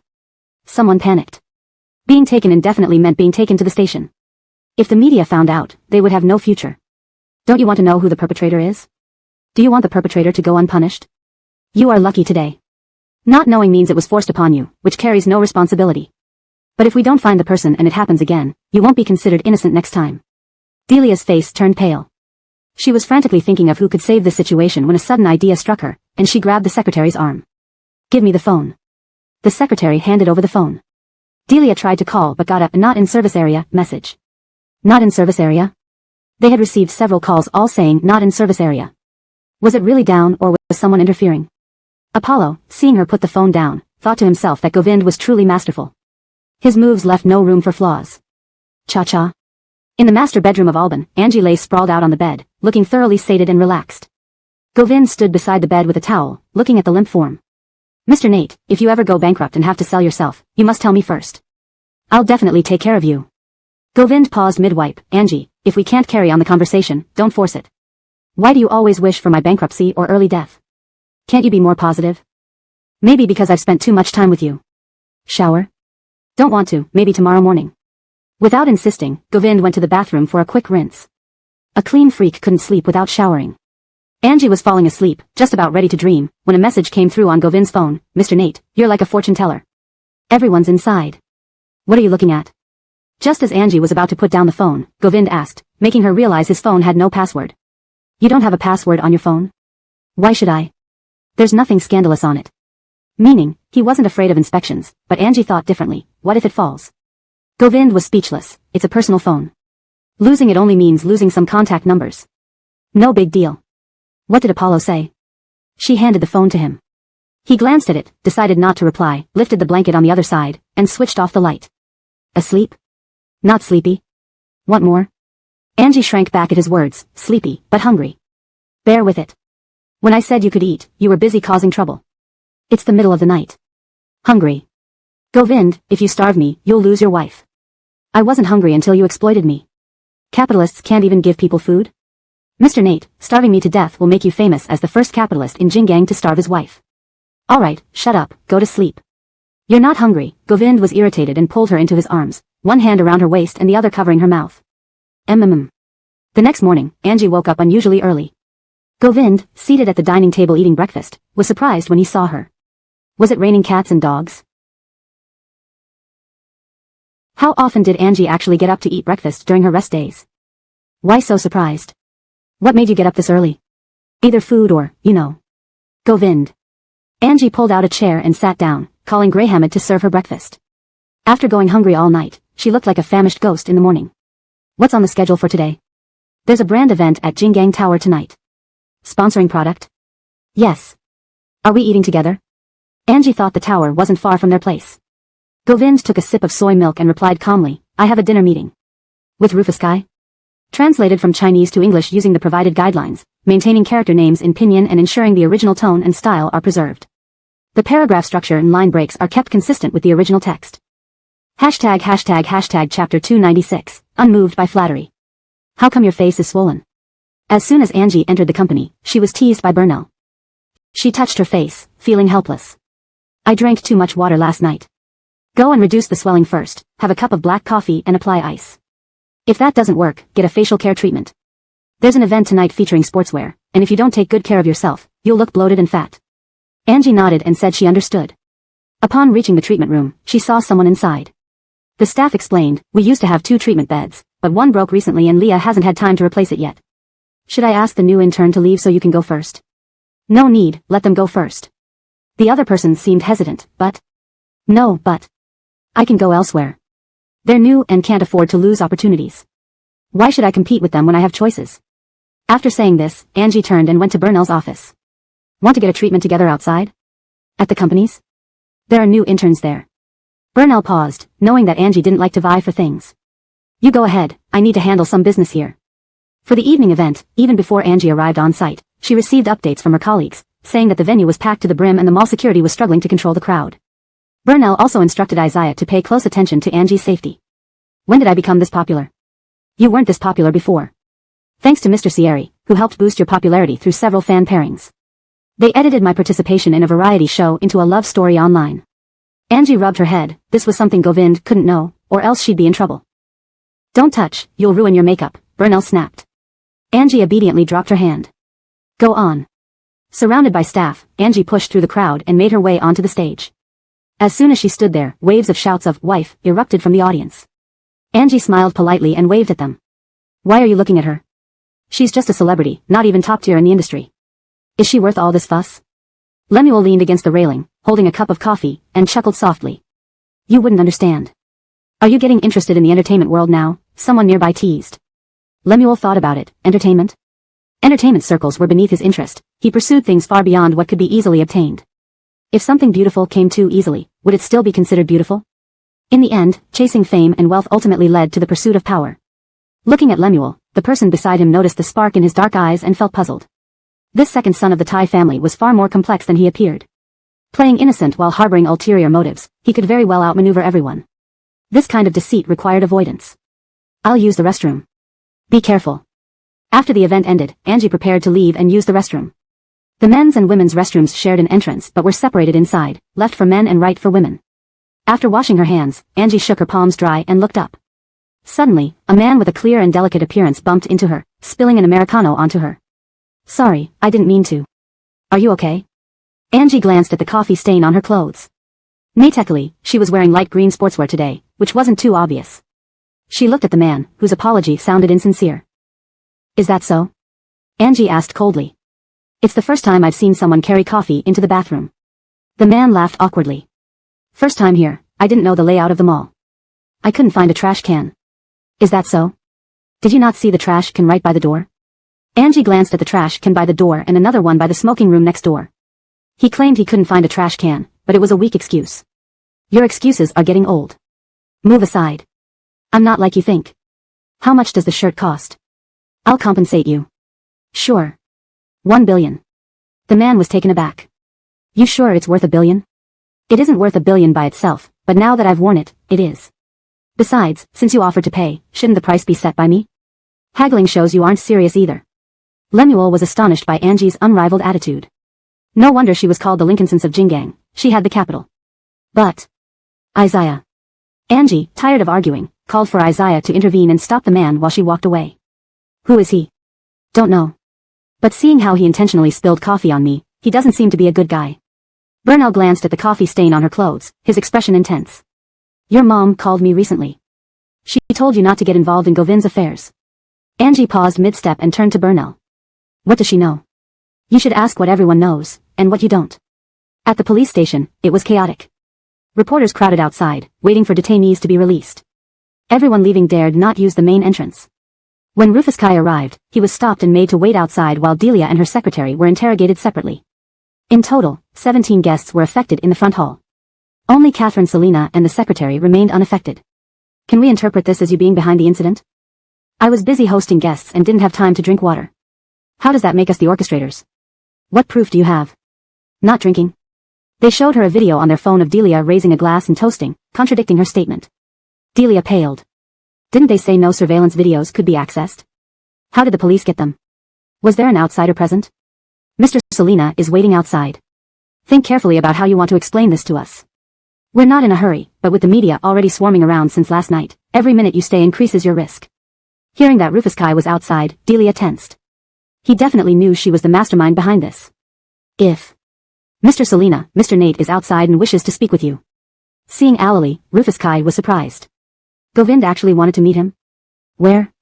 Inside the extended Marthakolm, Govind sat opposite him. Upon entering, Rufus Kai saw several documents laid out on the seat. Mr. Nate. Govind merely looked at him, saying nothing. To be continued.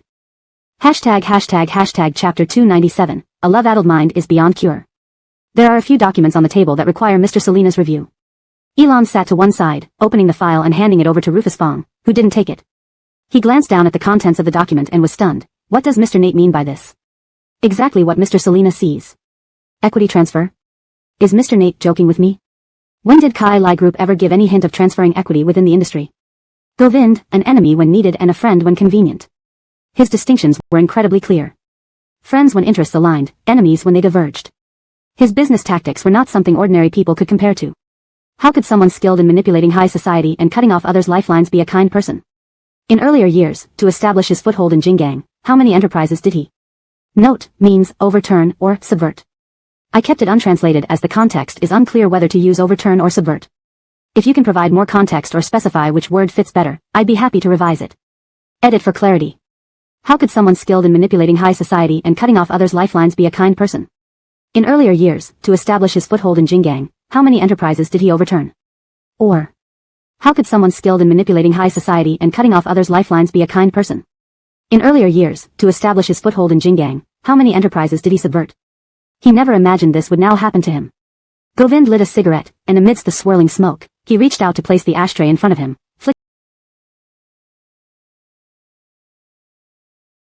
away the ashes with a light hand and a faint smile. Of course, Mr. Selena doesn't have such intentions. So, what does Mr. Nate mean? Govind didn't directly answer Rufus Fong but glanced at Elon, who promptly handed him a tablet. Not long ago, Ms. Bo held a private banquet at a villa in Jinggang Economic Development Zone, which I happened to encounter. What you see here, Mr. Selena, is all evidence gathered since that day. Tell me, if I send these things in now, what awaits Catherine Selena? What awaits Kai Lai Group? The man narrowed his eyes, leaning back in his seat and taking a puff of his cigarette. The share transfer agreement price before you is based on today's market value. Do you think, even without my intervention, you can still get this price after tomorrow's market opens? Or how much money will you need to spend to pull the price back up? Govind was forcing him to make a choice, either sell the company for cash along with Delia or resist and wait for the company to go bankrupt. With today's events, it was obvious that Kai Lai Group's stock price would plummet dramatically tomorrow. Even a loss of billions overnight would be minor compared to the consequences if Govind turned over the evidence. Delia could face jail time, and Kai Lai Group would be investigated. In the end, they faced nothing short of disaster and bankruptcy. How long has Mr. Nate been planning this? Not long, just June 17th. Today is June 28th, only 11 days. It was also the date of Delia's last banquet. I don't eat every meal offered to me, but some meals, once delivered, must be eaten. Catherine Selena provided such a good opportunity. If I didn't seize it, wouldn't I be wasting her efforts? Inside the car, the smoke swirled as Govind's cold voice faded into it. Rufus Fong sat across from him, scrutinizing this younger man. There was no denying that he had a stranglehold on him. In 2014, Monteghegmeo Group was already renowned, and the aides surrounding Govind were exceptionally skilled. A child from a family of scholars harbored such ambitions and possessed business acumen that rivaled those from established commercial families. He could only be Govind. Wielding the largest cash flow in all of Jinggang, standing atop the mountain peak overlooking the masses below. Mr. Nate, Kai Lai Group is my life's work. Rufus Fang's tone softened. Facing Govind, he no longer resembled the domineering businessman Jinggang's top industrialist but rather an elderly figure struggling before a younger one. Govind slowly drew on his cigarette, and as the thin mist cleared, his gaze focused again.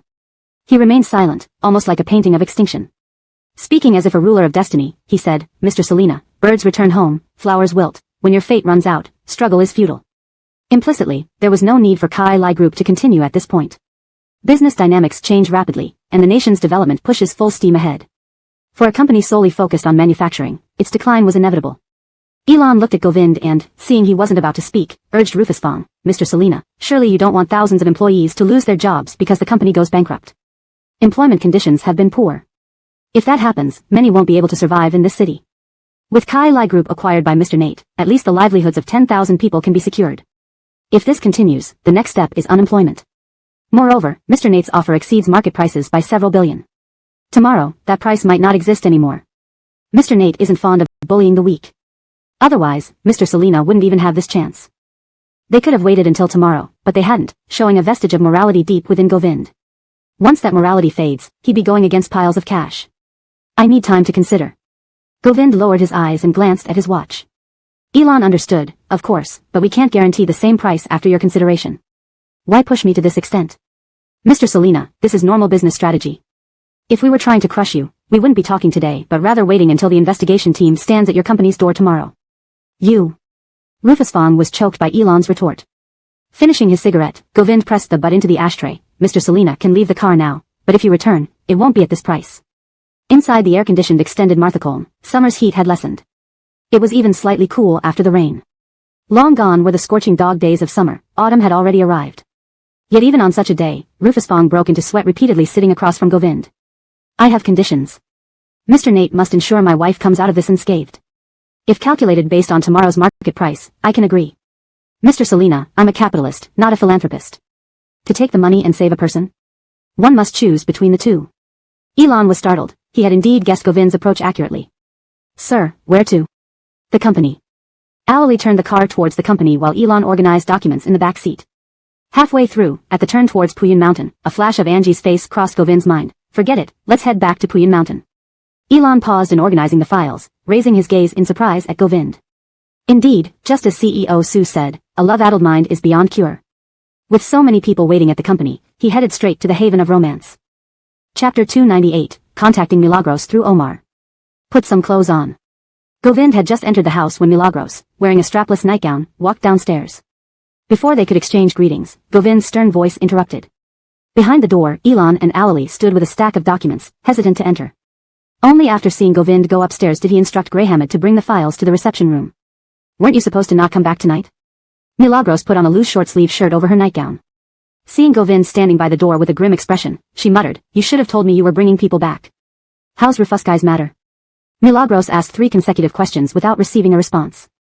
She raised her eyes to him. I'm talking to you, Mr. Nate. The man answered indirectly, aiming for brevity as he gestured for Milagros to come closer. Come here. What do you want? Milagros reluctantly approached, and Govind pulled her into his arms, pinning her behind the door before showering her with kisses. The heavy scent of tobacco in his breath made Milagros uneasy. How many cigarettes did you smoke? Not much. How much is not much? Govind held her tightly and kissed her neck, causing her pain and a desire to pull away. But he restrained her. I wasn't planning to come back, but thinking of you being alone at home made me return. Alright, next time, please inform me earlier. The problem has been solved. The share transfer agreement has been signed. Milagros was momentarily stunned before realizing that Govind had finally answered her question. She placed her hand on his forehead. Have you seen a ghost or been possessed? Should I take you to the temple? Will you sit up in bed like a fish flopping around and drag me along to seek justice for you at night? Govind dragged Milagros's palm down and lifted her onto the wardrobe counter, his long fingers moving towards the hem of her dress which was almost to her ankles. Mr. Nate. Mr. Nate, someone is waiting for you downstairs. It's not urgent, they'll be here in half an hour. Half an hour? Aren't you underestimating yourself? If you leave me unsatisfied, aren't you afraid I'll vent on social media? Milagros pushed against Govind with one hand while holding down her dress with the other. Govind looked displeased. His mood plummeted due to Milagros's resistance. They were at a standstill in the closet when Milagros, noticing his expression, tried to comfort him. What's wrong? Work troubles? Or are you not satisfied with something from Rufuscai? Look at how considerate she was. She even took the initiative to care for the skinflint. Govind knew Milagros's temperament well. She wouldn't bother about you unless you affected her. But if you upset her, she could be both flexible and stubborn. With both hands braced on the counter, he looked at Milagros, trying not to laugh. Am I not satisfied with you? What did I do? Don't make things up, I've been very obedient. Really? Then tell me how you've been obedient. Whoever makes the claim bears the burden of proof.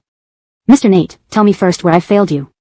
I might not change if you say so, but not speaking will only choke you. Don't you wish I'd choke to death? Once I die, you can inherit my fortune and fly off with another young man.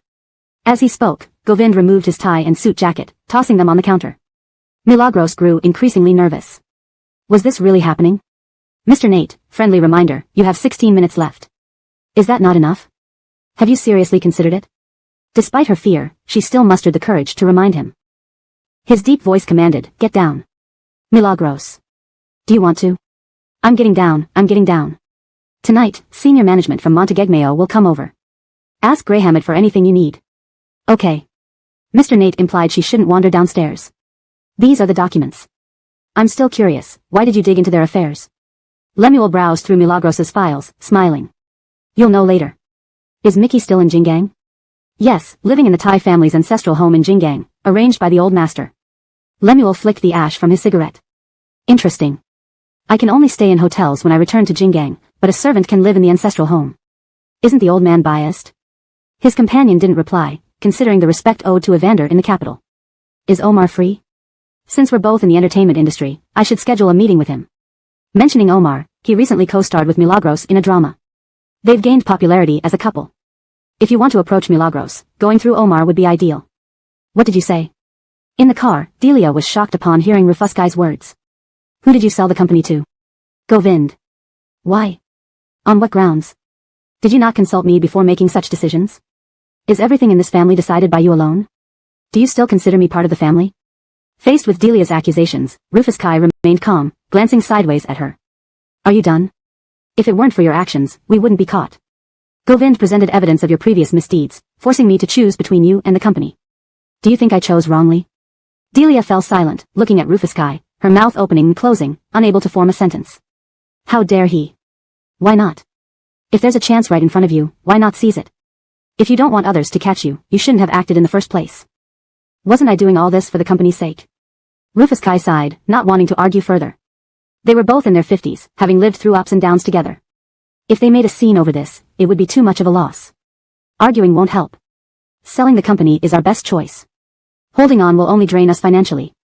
The savings were preserved, but what about her status in the Bow family? Could that be protected? Delia lowered her head, covering her face, overcome by a sudden sense of desolation. Chapter 299, Govind was not there, and she actually suffered from insomnia.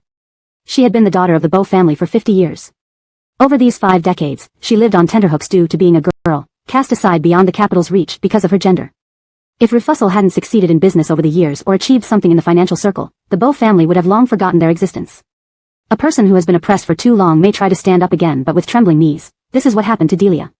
Saddened, stifled sobs echoed within the vehicle, like mournful wails in the dead of night.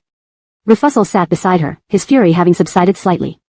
Being a married couple for many years, and knowing that Delia never overstepped boundaries, he understood she had no choice this time, driven by desperation. The influence of the Bow family was deeply ingrained in her bones, something deeply rooted cannot be easily removed. Enough. This is our best option now.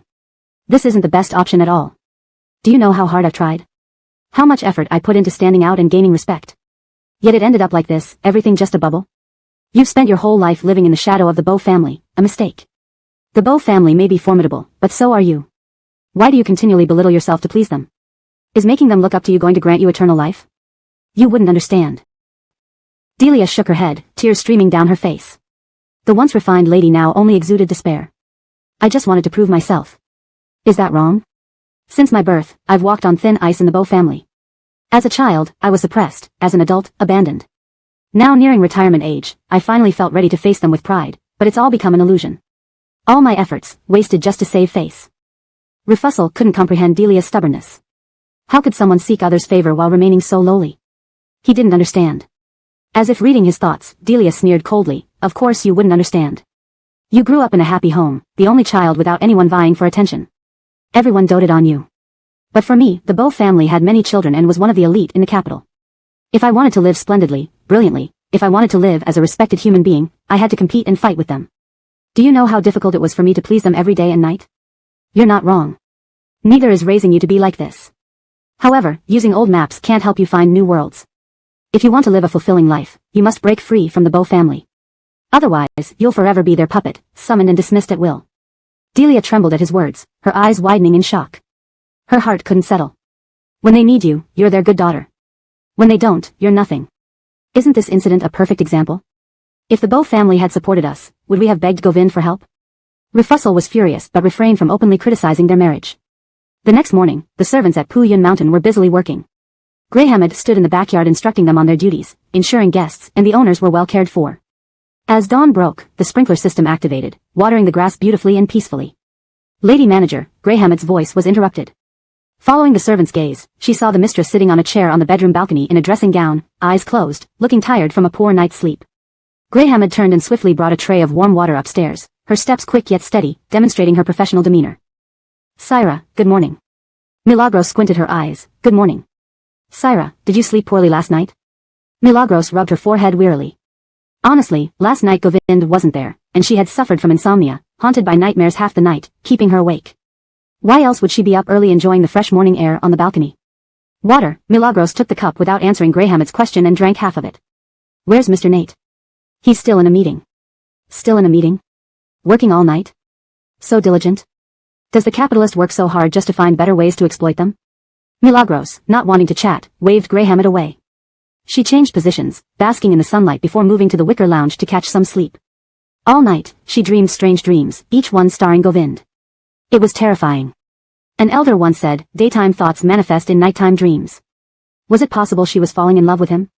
Thinking of this, Milagros felt a chill run through her back. Everywhere felt uncomfortable.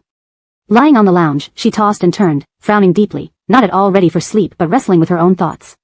Greyhammed met Govind coming out of the reception room on the first floor. Sir. Prepare breakfast and bring it in. Yes. Did you just come from upstairs? He stood by the door, dressed in a grey loungewear set that remained neatly pressed after a night. He looked almost otherworldly. Yes, Syra has woken up. Govind paused mid-motion, the cigarette about to touch his lips lowered, surprised, awake? Before 6 o'clock? Seems like she didn't sleep well. Govind glanced at the living room, telling Greyhammed to ensure everyone was fine, then rushed upstairs. Approaching the bedroom, he extinguished his cigarette in the ashtray in the living area before quietly entering. Expecting Milagros to be in bed, he found her on the balcony instead. Choosing $1 million bed over sleeping on a wicker lounge on the balcony? What a peculiar idea. Mr. Nate grabbed a blanket and covered her. At the touch, she startled awake. Milagros had drifted off and dreamt again. This time, it was a bizarre dream where she and Govind were walking hand in hand in a university campus like an old married couple. Startled awake, she saw a man bending over her. F***K. Boss Nate. Note, the translation aims to stay true to the original text, including its tone and style. The paragraph structure and line breaks have been preserved as requested. Chapter 300, Carry Me to the Bathroom. Splash. Govind dropped the blanket he was holding on to Angie, startling her awake from her half-asleep state. She bolted upright on the lounge chair. Are you real? The man frowned deeply. What do you mean by real or not real? Come here and bend down. Angie waved him over, signaling for him to bend.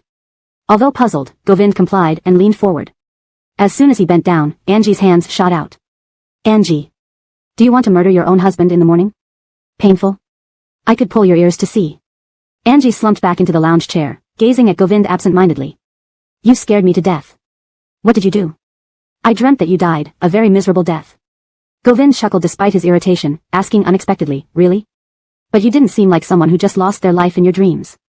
If I had died, you should have been laughing in your dream. He leaned closer, confining her within the space of the lounge chair, speaking calmly. Your expression looked like I would live a long life and take you along with me. Angie's lips twitched. The dream she had indeed suggested they lived happily together forever. How exciting. Angie forced a somewhat insincere and indifferent smile. Not sleeping all night made me start daydreaming, huh? Not wanting to continue this conversation with Govind, she hooked her arm around his neck coquettishly. Carry me to the bathroom, let me pee so I can look in the mirror. Govind. Disgusting. Yes, to disgust you. The birthday party invitation from Rosa even specifically invited you, Kimberly said, pointing to additional words on the invitation, bring boyfriend. She especially wrote for you to bring a boyfriend. Isn't that meant to make you feel bad? In Pyeongchan's study, Kimberly's complaints were continuous. Angie glanced at the words, feeling like rolling her eyes. Just go if invited. If you don't bring a boyfriend, people will surely have something to say. Let them talk. Talking about me won't reduce my weight. If Rosa can upset me, then all these years would be for nothing. She flicked her fingernails, glancing at the cat next to Kimberly.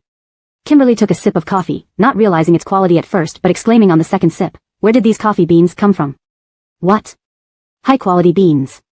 Kimberly never used to enjoy coffee, but as her workload increased, it gradually became her lifeline. Drinking more coffee allowed her to appreciate the quality of the beans.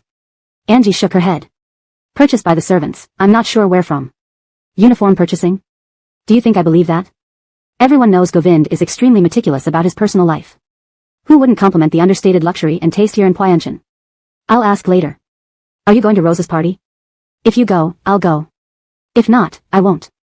Kimberly didn't want to waste time on such trivial matters. With Angie, she could watch the drama unfold. Without her, it would be pointless. In the evening, when Govind returned home, Angie had already left. He learned from Greyhammed that she had gone to attend the Fan family's birthday party. Rosa? Also sent one for you. You left it in the car, Alalie reminded softly. Whether to accept the invitation from Tom depended on Govind's mood. Initially indifferent, hearing Angie went stirred something in him. Typically, love-addled men followed their wives wherever they went. Lake Long Villa? Not far from Pyeongchan. Precisely at the entrance at the foot of the mountain, very close. Why did Rosa choose this remote place for the banquet? Mosquitoes are everywhere. Wouldn't a hotel be better? Do you understand anything? This place is prime real estate. Lake Long Villa is where the elite gather, usually not open to the public. The higher-up Huayanshan is even more exclusive, and only a select few in Jinggang can afford the villas there after verification and background checks. Choosing this location simply highlights the prestige of the Fan family. Which family in all of Jinggang would spend tens of millions on a daughter's birthday party? True, wealthy families value male heirs most. Rosa's extravagant birthday celebration outshone many noble families in Jinggang. The conversations abruptly stopped. Everyone knew they were mere supporting cast members. Previously, they envied Angie alone, now they added Rosa to the list. Did you come alone? Didn't the invitation specify, bring boyfriend? Angie wore a casual black dress with no intention to compete, but this only made Rosa envious. Boyfriend? I'll owe you one and bring him some other day. What? Even the top star of Jinggang doesn't have a boyfriend? Rosa, dressed splendidly, greeted guests at the entrance. Seeing Angie alone, she saw an opportunity. Angie smiled. What? Does my status as the top star depend on a man? Is there a misunderstanding between us? Miss Fan, aren't you welcoming me? Should I leave? The commotion at the entrance drew attention. Everyone appeared casually interested but secretly hoped for a spectacle. Don't say that. I'm just concerned for you. Thank you. You're concerned about my non-existent boyfriend. Once I find him, I'll bring him to widen your horizons. Make sure Miss Fan uses her -250-degree prescription glasses to help you identify him clearly. Otherwise, if he ends up making me a cuckold, I'll blame you. Kimberly couldn't help but laugh upon hearing that the -250-degree prescription glasses. As soon as Angie entered, she was surrounded by men, both old acquaintances and those who had coveted her. They called her Geraldine flirtatiously. When Govind arrived, he saw this scene at the entrance. No wonder he had excellent taste, his wife attracted everyone, and anyone might covet her. Turning to pick up a glass from the tray, Kimberly caught sight of Govind. All the business tycoons gravitated toward him, standing amidst them unswayed. His gaze fell on Angie's back. From afar, Kimberly couldn't discern his emotions. Poking Angie, she turned and followed Kimberly's gaze, feeling a shiver run down her spine.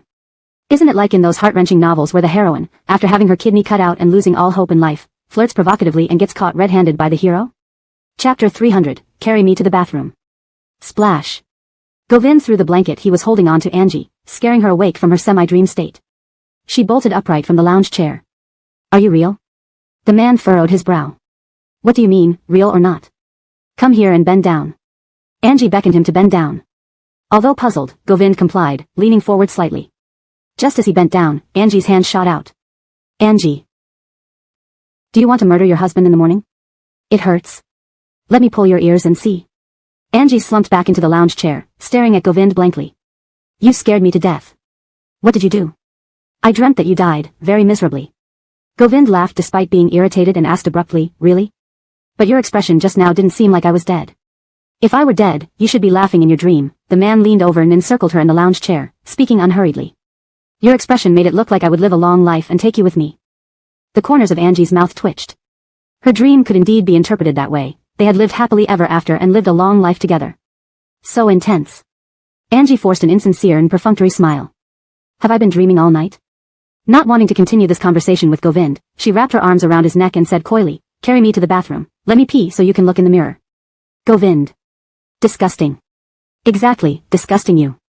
The invitation for Callista's birthday party even specifically invited you, Kimberly said while pointing at a few more words on the invitation. Bring your boyfriend.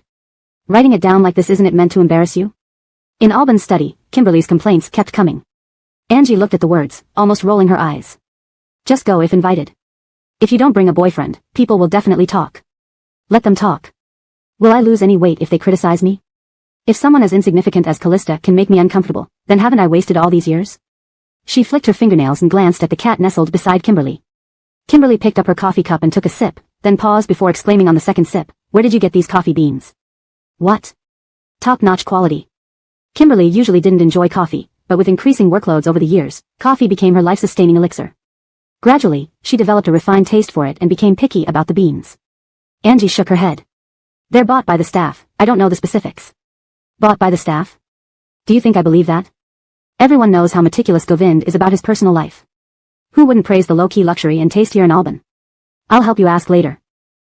Will you attend Callista's party? I'll go if you do, and I won't if you don't.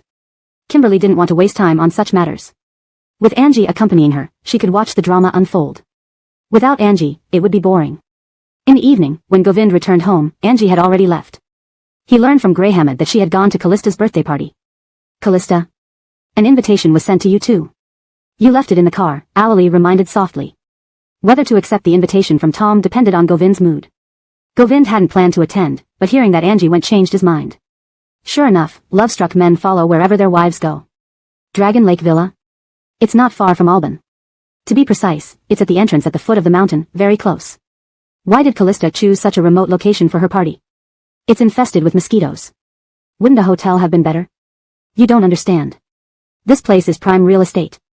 Dragon Lake Villa is where the elites gather, not open to the public. The exclusive area further up at Alban is even more prestigious. Only those who pass verification and have significant backgrounds can buy villas there. In Jinggang, only a few can afford it. By choosing this location, Callista is merely trying to highlight the Fan family's status. Which wealthy family in Jinggang would spend tens of millions on a daughter's birthday party? True, wealthy families prioritize male heirs, treating girls as secondary. For the Fan family to spend so much on Callista's party has already surpassed many prominent families in Jinggang. The conversation stopped suddenly, as everyone realized they were among the supporting cast. Previously, they only envied Angie, but now another person, Callista, had joined that list. Did you come alone? My invitation clearly stated, bring your boyfriend. Angie wore a simple black dress, not intending to compete. However, this only made Callista more envious. My boyfriend? I owe you one, I'll bring him another day. Is it possible for the top actress in Jinggang to be single? Callista, elegantly dressed, greeted guests at the door and spotted Angie arriving alone, seeing it as an opportunity. Angie smiled. Does my status as top actress depend on a man? Are you misunderstanding something? Miss Fan, are you unwelcoming? Should I leave? The commotion at the door drew attention.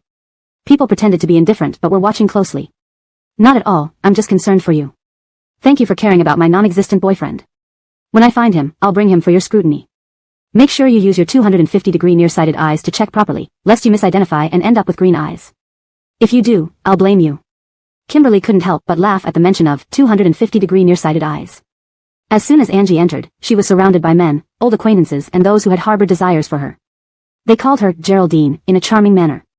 When Govind arrived, he saw this scene at the door. No wonder he had excellent taste, his wife was adored by many, always at risk of attracting unwanted attention. Kimberly, turning to pick up a glass from a tray, caught sight of Govind. Business tycoons gathered around him, but he stood unmoving, his gaze fixed on Angie's back. From a distance, Kimberly couldn't discern his emotions. She nudged Angie, who turned to look. Following her gaze, Angie felt a chill run down her spine. Do you think you two resemble characters in melodramas where the female lead becomes detached after a traumatic event and ends up flirting elsewhere, only to be caught? Note, this phrase metaphorically describes an extreme scenario in melodramatic novels, implying emotional detachment and dramatic tension rather than actual harm or violence. Chapter 301, Did Boss Nate insult someone? Wow, you really are sisters. You jump right into a melodramatic story as the suffering heroine. Why don't you say that I'm a domineering CEO from a female power narrative who was caught flirting by a young, entitled guy? With Boss Nate's physique and aura, he can't be a young, entitled guy. If anything, he would be a mature, charismatic wolf. Power dynamics? Just look at the people around him, industry leaders and elites. Now look at the crowd around you, second-rate loafers and freeloaders waiting for their share of your fortune. Angie, ouch. Kimberly handed her a glass of wine, which Angie took casually and sipped without much care. Her eyes wandered and fell upon Tom, who approached with his daughter Callista, making their way through the crowd towards Govind. Since it was his event today, everyone made way for them, ensuring no one lost face.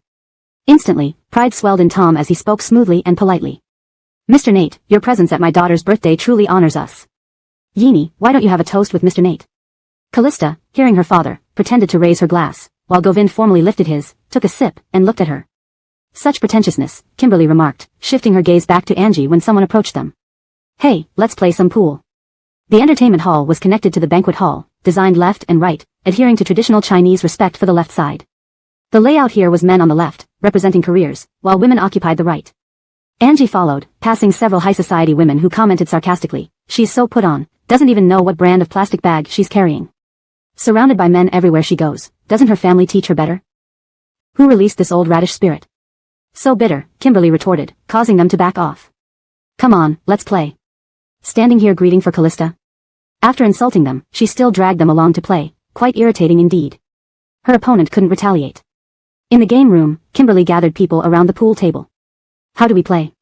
How does big sister who want to play? Angie shrugged indifferently, I haven't started yet, you go ahead. Let's keep it light, a small bet, shall we? The man looked around, everyone line up, big sister who and I will play a match. The team that loses has to drink 3 full glasses. 3 glasses of what? Be clear. Don't make it boring like water. Kimberly urged on. Julong Mountain Resort is famous for its red wine. Full glasses in goblets. Those not betting can step back 10 steps out of the circle. Angie raised an eyebrow, thinking it sounded good. She glanced at Kimberly, who obediently stood behind her, while others aligned behind the man. Dion eyed the setup, intimidated. Shall we reconsider? Can it be just Kimberly on one side? If I lose, will we finish all the wine here? Kimberly stopped Dion, no takebacks once placed. Angie twirled the cue stick, looking at Dion. You first or me first? Ladies first, big sister, who starts? All colors or stripes? I'll take stripes, Dion replied boldly. Angie positioned herself, leaned slightly forward, applied pressure with her arm, and with a bang, several balls scattered across the table, scoring multiple goals. According to the rules, she got a second turn. Finding the right angle, she took her next shot. It wasn't until the third round that Dion had a chance. Everyone watched intently. Everyone knew Dion loved pool, having played wild matches in high school and joined the college team before being called back to his family business after graduation. As for Angie, well, let's see. Soon, only the black 8 ball remained. Angie looked at Dion, holding the cue stick opposite him. Last shot, wanna raise the stakes? Angie, Dion almost made it to the national team. Don't underestimate him, someone warned. Yeah, playing is fun, but losing face isn't worth it. Dion intervened. Let's focus on the game. Personal attacks are uncalled for. Angie shrugged indifferently. Just then, a familiar voice echoed behind her. I'll bet on Angie, 500,000. Instantly, the ballroom fell silent as everyone turned to see Govind standing there, calmly watching her. Angie smiled faintly. Boss Nate, given your wealth, is 500,000 too insulting? Govind chuckled, his demeanor captivating everyone present. Is it? I feared a higher amount might be too much for these kids. Kimberly seized the moment. Insulting whom? I'll join, 500,000 on Angie. Someone else chimed in. Then I'll bet on Dion, 500,000, final shot to decide. Bets were flying as Angie, amidst the crowd, touched the cue stick lightly, looking at Govind with a tender smile, as if they were longtime lovers. Kimberly's cough pulled Angie back to reality. Whose turn? Yours, Dion answered. Angie murmured, inspecting the table, already visualizing the move. Do I need to explain how I'm going to pocket this? Dion nodded admiringly. Please do. Chalk. Angie drew physics formulas, resistance, distance, speed, all calculated precisely. So precise a spot, she scores. I call her sis. What a show-off. Doesn't everyone know she only got into university through donations from her dad? Yeah, giving lessons to someone who's a high-caliber student. Stop it. Angie ignored them, tossed the chalk, leaned over the table, and whispered, from my position, aiming at the black 8 and the pocket requires 3.2 units of force, perfect for scoring. As the ball slid into the pocket, silence filled the room. Only Govind, seeming prepared, swirled his glass, took a sip of wine, celebrating. This was Angie's true self, shining brightly. Chapter 302, Nate G. Chu witnessed it. Aya. Sisters, you're amazing. You actually did it with pure skill? Are they going to kidnap you for research at the academy? Kimberly shouted wildly, staring at Angie in awe. She was utterly impressed and overwhelmed. Let's take on more of these gigs in the future. Why do we even need to act? Isn't this way faster and more profitable? Angie flicked her head lightly, signaling her to shut up, then handed the cue stick to her. Hold this, I'm going to the restroom. As soon as Angie left, the scene erupted into chaos. Dion, if that shot had been taken by you, would you have made it? No chance, Dion shook his head. That tricky position would have required 2 shots to ensure success. Why can Angie make it when even you can't? Kimberly, hearing this, retorted, what kind of mother did you have, saying such things? Who says what Dion can't do, Angie also can't? Your implication is that since you're not a billionaire, neither can Angie be one? Are people from the same circle really this malicious? You're overreacting, everyone is just questioning it normally. Everyone knows that Angie only got into college because her father built a building there, right? Oh, so that means you got into your university based on merit? Can you understand these formulas? How about explaining them to us? If you can't, don't say I look down on you. You. While Kimberly was arguing with someone, the business tycoons were amazed by Angie's performance earlier. Freddie must have done an excellent job raising her. Those formulas used by Geraldine just now are something only Harvard physics grad students would know. That's true. Clearly, she's an expert. Geraldine is truly hiding her talents. It's a waste for her to be in the entertainment industry. Callista, who had been entertaining guests, didn't witness the event but could piece together what happened from the discussions. Isn't this showing off at her birthday party? Is this how Angie behaves? How can she be so despicable? With that thought, Callista lifted her skirt and turned to search for Angie. In the restroom, Angie was washing her hands when the faucet was suddenly pushed down by someone. She glanced up and saw Callista standing in front of her in a high-end designer dress, contrasting sharply with her own black outfit like a peacock displaying its feathers. What's the meaning of this, Miss Fan? Not even letting me wash my hands? What did you do at my party? Do? What did I do? Angie raised an eyebrow. Did you find out I slept with your dad? You're talking nonsense. Bang! Callista closed the bathroom door and leaned against it, as if afraid Angie might escape. Angie, do you have any shame? Showing off at my birthday party, strutting around like a peacock. Do you have no shame? Did your father's death leave you with no other way to show off? Shall I introduce you to a few people? Angie paused while reaching for a paper towel to dry her hands. Hearing Callista's words, she balled the towel and threw it into the trash can. You, MMPH. Angie covered Callista's mouth, pinned her against the door, and said calmly, tell me, what does soap taste like? Is it delicious? MMPH, Callista struggled frantically. Angie continued, why bother? Trying to compete with me but always failing. Shouting about facing me, what exactly are you competing for? I've always been better than you, don't you think? This nose looks copied from mine. How much did it cost? Why not get double eyelids too, so you can widen those dog eyes to see clearly? Angie released Callista, who coughed violently with the taste of soap in her mouth. You bitch, do you know what day it is? You dare treat me like this? Callista grabbed a stick next to the door and swung it at Angie, only to be caught mid-swing. Angie pulled the stick away. Giving you face and you're climbing up my back? Need to pee? Look at yourself in the mirror. What do you mean, nobody can outdo you? Everybody has to be inferior to you? Where do you get this emperor complex from? What title do you want? If your brain is bad, get it fixed. Are your bowels connected to your brain? Angie, bitch. Callista attempted to hit her again, but Angie pinned her against the door. Then she twisted and slammed Callista into the door forcefully without mercy. It's your birthday today, so I won't hit your face.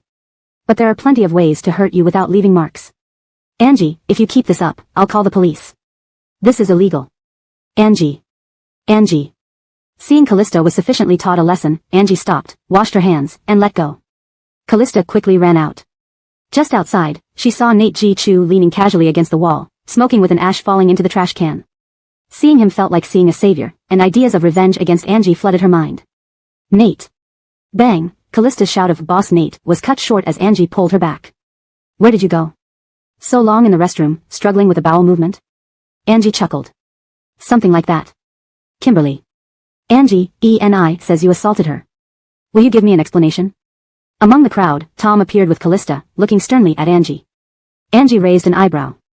Mr. Fan, interesting accusation. Saying I assaulted Miss Fan requires evidence. Do you have any? Tom glanced at Callista, who now felt emboldened. Boss Nate witnessed it. If Nate G. Chu testified, Angie wouldn't escape today. At best, she'd have to apologize. At worst, she'd end up in jail. Chapter 303, 100 Ways to Kill a Husband. Everyone's gaze immediately fell on Govind. Over 100 pairs of eyes focused on him, giving him their full attention. Angie stood among the crowd, watching Govind with a faint smile, her tongue pressing against her cheek. She pulled out her phone and sent a text message to Govind. A screenshot. The title read, 100 Ways to Kill a Husband. In the crowd, Mr. Nate did not rush to respond to Callista's remarks. Instead, he took out his phone from the inner pocket of his suit and glanced at it for only a second before putting it back. His gaze swept over the crowd, shifting from Callista to Angie. Just as everyone thought he was about to name Angie, he coolly asked, who gave Miss Fan the nerve to speak nonsense in front of me? He chose to question rather than confirm or deny. This was very much like Govind's style. If he valued someone, they would be given some respect. If not,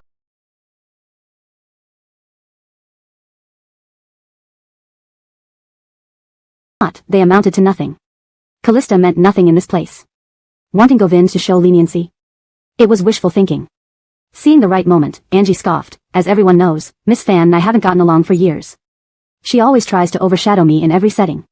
Normally, making trouble is fine, but today she dragged President Nate into it. Isn't that amusing? When did Fan family start calling the shots in Jingang? Stop sowing discord. Callista stepped forward and angrily rebuked Angie. Angie shrugged indifferently. I'm just stating facts. With my father gone, you can bully me, but President Nate isn't someone you can mess with. He's a distinguished figure in Jingang. Oh. Right, the Fan family initially wanted President Nate as a son-in-law. Has this become a reality? Tom preemptively responded to Angie, leaving it vague. That's not something Geraldine should be concerned about. Angie laughed lightly, but her smile didn't reach her eyes. Indeed, it's none of my business, but Mr. Fan, life takes different paths. I bloom my flowers, and you walk your road. Why must you pluck my flowers as you walk? Does it prove your success on this path? Everyone in Jingang knows that Callista and I don't get along, but we haven't reached the point of wanting to kill each other. Today, you and President Nate team up to pressure me, because I seem easy to bully? I am an invited guest. A family that lacks etiquette will never make it through the Nate family's door. Everyone knows teacher Nate values upbringing and character the most. Kylie, listening to Angie, raised her voice before Callista could speak. Throughout this event, I haven't heard President Nate say a word. Instead, Mr. Fan seems to be confusing the issue. Let's ask President Nate, are you and Miss Fan really getting married soon? Kylie's move made the entire room fall silent. In 2014, Montegegmeo rose, and news of Govind's ruthless and heartless nature spread quickly in the Jingang business world. Within a year, he acquired multiple companies, using any means necessary to expand his business empire. Such a person who excelled in maneuvering, wherever he stood, would always shine, standing above the rest.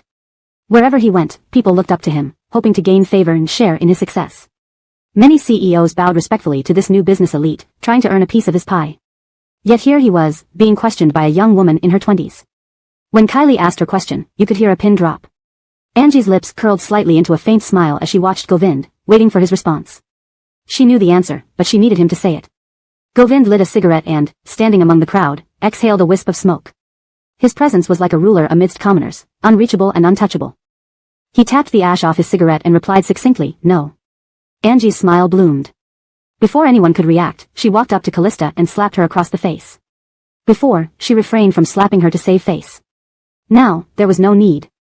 Miss Fan, slander has consequences. You can't mess with me. Even though my father is gone, my family still stands taller than yours. Angie, I'll kill you. Does it hurt? In the car, Angie shook her hand, the palm bruised. Kylie looked around for something to soothe it, finding nothing. Well, Govind is quite the man, Kylie remarked. Angie lazily agreed. You just walked away after hitting someone. The banquet hall must be in chaos now. What does it matter to me? Back at Puyan Mountain, Angie called Greyhammet to bring ice. Syra, what happened to your hand? I hit too hard. Greyhammet was taken aback, unsure how to respond. Kylie kicked her under the table and smiled. Your madam is joking. She braced her hand on the car door. You go about your work. You mentioned these things in front of the housekeeper to hint something? Once Greyhammet left, Kylie shot her a look. Angie applied the ice to her hand and glanced at her. Why should I lie to accommodate the feelings of a housekeeper? Wouldn't that be putting things backward? Kylie choked. Alright, she had a point. Christy was still Christy. Freddie had taught her winner's mindset since childhood, making her perceptive and detached. Meanwhile, in the banquet hall, whispers grew louder after Angie left. Laughter mocking Callista echoed. There's no point. She clearly can't compete. What Angie said is true. Her father may be gone, but her mother holds Venus Group, giving her more advantages. Her net worth hasn't dropped but risen. The Fan family needs more time to catch up. It's unfortunate. Some people just can't see reason. They think she lost her pillar, but in reality, it hasn't affected her at all. Cough. Before anyone else could speak, someone pretended to cough, stopping further conversation. Callista approached, and the topic shifted. Her long dress passed by them, and the crowd realized she wasn't there for them. Did she go find President Nate? This will be interesting. President Nate, I'd like to talk to you. Callista stood in front of Govind, her youthful and defiant face looking up at him. Chapter 304, Am I not the one who loses both money and dignity? Govind's brows knitted together, indicating some displeasure. Miss Fan, is there something? Just 5 minutes, I promise I won't waste your time. Speak. Can we find a different place? Govind was unmoved by Callista's request as if letting her speak already counted as a huge favor, yet she still had other requests. The surrounding guests saw this and wisely dispersed. After all, it was the Fan family's venue. Callista didn't count for much, but they still had to give face to Tom. As people dispersed, only Govind and Callista remained. The man gazed down at her with cold eyes, as if she wasn't even worth a flicker of his emotions. Why would Mr. Nate embarrass me in front of so many people? I admit that compared to you, I am nothing, but just because I am nothing, does that mean I can't even get the most basic respect? Govind's thin lips slightly curled downward. If Owlie were present, he'd definitely recognize that their boss was already unhappy. After ranting for a bit, Callista awaited Govind's response. Are you done? Miss Fan, if respecting you means compromising myself, then you indeed cannot have my respect. Callista was taken aback, staring at him speechlessly. Govind continued heartlessly, not just you, Miss Fan, even your father doesn't have the qualifications. Your talent and appearance, as well as your intelligence, are average among the entire Jingang society. For someone above you to bow down to respect you, first, you need to consider whether you're worthy of it. After saying this, Govind left without further ado, leaving Callista alone, looking dejected with tears brimming in her eyes. She looked pitifully miserable. A part of the business crowd came specifically for Govind. Now that he had left, they too found an excuse to leave. Gradually, the banquet hall returned to quietness. At Puyan Mountain, Angie replaced the ice pack while Kimberly leaned on her side, reading messages on her phone. Do you think Callista will be more aggressive against you now? Afraid of her? Not really, just thinking it's annoying to be entangled by someone like her. They were focused on their careers and didn't want to be tied up by external disturbances. Struggling with Callista could consume too much of their time, making it unprofitable. I heard Kai Lai Group changed ownership. It was acquired by a foreign investor. Did you know about this? Angie didn't respond. Kimberly continued, shouldn't it have been Boss Nate? Do you hope he acquires it? Of course, Kimberly said in surprise, no matter what, you're Govind's wife. I hope he makes lots of money during your marriage so you can get a bigger share when you divorce. Forget it, from now on, I'll wish for Boss Nate to get rich instead of you. Angie thought, only true sisters could act this way towards each other. Sir. Where's Syra? Even before entering, Govind's voice reached them. Standing at the entrance, Govind changed into slippers handed over by Greyhammed and asked.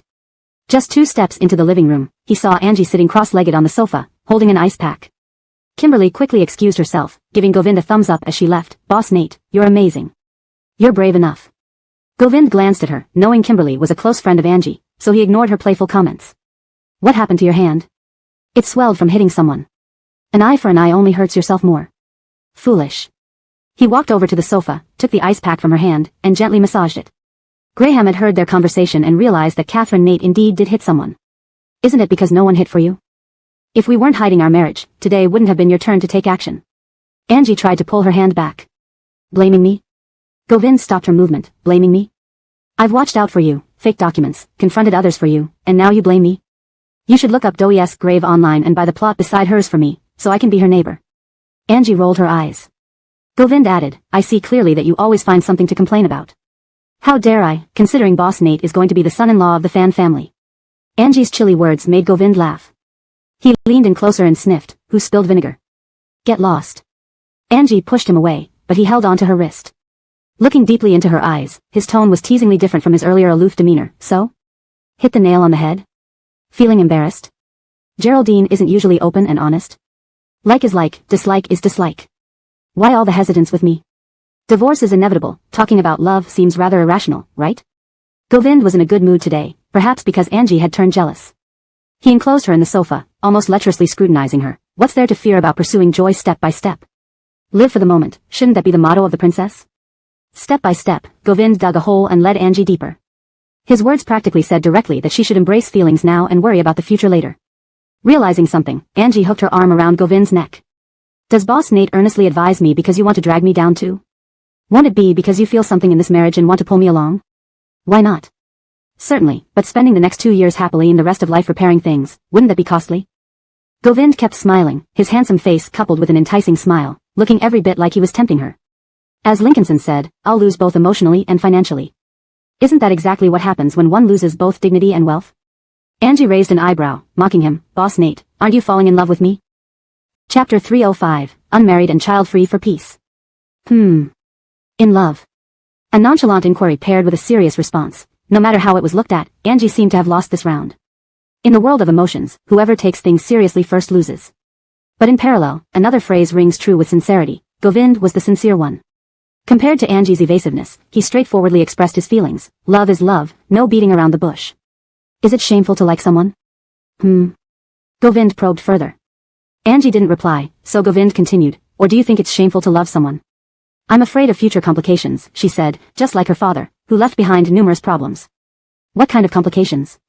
In this world, is anything uncomplicated? You need to pour water before drinking, go to the restroom after eating, open the car door before getting in. What's troublesome to you is merely a routine process for me. Pure and good things are always complex yet exquisite. Angie, the bag you buy from a street stall and one from a boutique won't be of the same value. Why not? They both serve the same purpose, right? I don't date, my heart is sealed with cement. Don't try to influence me. Unmarried and child-free for peace. Already married and with kids, sent up the mountain. It was as if he wanted to bury her when she had 1 foot on the mountain already. Mr. Nate, truly impenetrable. You keep hiding inside your shell. See if you can protect yourself by staying there.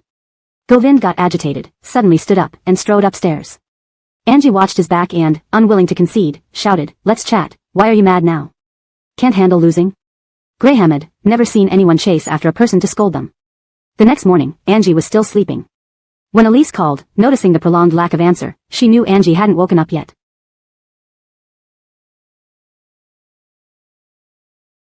She sent over a dozen WeChat messages. Upon waking, Angie saw that the latest message was a screenshot of a photo showing her driving away from Longhu Manor towards Puyin Mountain. What's wrong with the photo? They say you're being kept. Do you know what Puyin Mountain means? Big sister, in crowded places, couldn't you be more discreet? On the trending list? Not yet. I paid 10 million to take it down. Angie. When did I become worth so much? The photo was likely released by someone with an agenda. Think about who it could be. Needn't think, Jessica. She didn't even want to waste brainpower on such low-level stuff. You offended her again? Not only that, isn't Govind supposed to manage these things? Why should we pay to clean up? Why don't you ask Mr. Nate why he didn't control this time? Angie was alarmed. Could this man be holding a grudge over last night? Greyhammed, where's Mr. Nate? Angie put on a bathrobe and walked to the staircase, seeing Greyhammed watering orchids. Syra, Mr. Nate said he's traveling this week. Where to? He didn't specify. Employers usually don't tell their servants details, and she didn't pry. Had they quarreled again after last night's conversation? Angie called Govind, but it showed no response. Private planes have signals too. The only reason is he didn't answer her call. She texted Krista. Paris. Angie. Look at him, all smooth talker, promised to take her shopping in France but flew off alone. Typical men, fickle as the wind. Why aren't you answering Angie's calls? Quarrel? You're becoming bolder, arguing with people? Aren't you afraid someone will take advantage and snatch your wife? Jonathan waved off sarcastically while looking at Angie's phone on the desk. I heard about last night. Angie's intelligence win over Dion is quite famous in Jinggang now. Previously everyone thought she was a mere ornament, but she has knowledge, she just doesn't like to show off. You still argued with her? Isn't that giving others a chance? As a friend, Angie is great, generous, and easygoing. But as a wife, she lacks moral sense. Her motto is self-happiness. Argue with her? Not afraid she'll leave for her happiness? Shut up. Govind was annoyed, sternly telling him to stop. Jonathan shrugged, indifferent, and kept quiet. It wasn't his problem anyway. The atmosphere felt frosty, making bystanders step back cautiously. Wine? Remember the last time we drank together? Kimberly was surprised when she received Angie's call. Ever since marrying Govind, Angie rarely went out for drinks at night. What was going on? Forgot. What? Not playing the perfect housewife tonight? Perfect housewife to whom? Where's Mr. Nate? On business trip. Kimberly, makes sense. So Geraldine, are you now a runaway horse or a pig breaking out of its pen?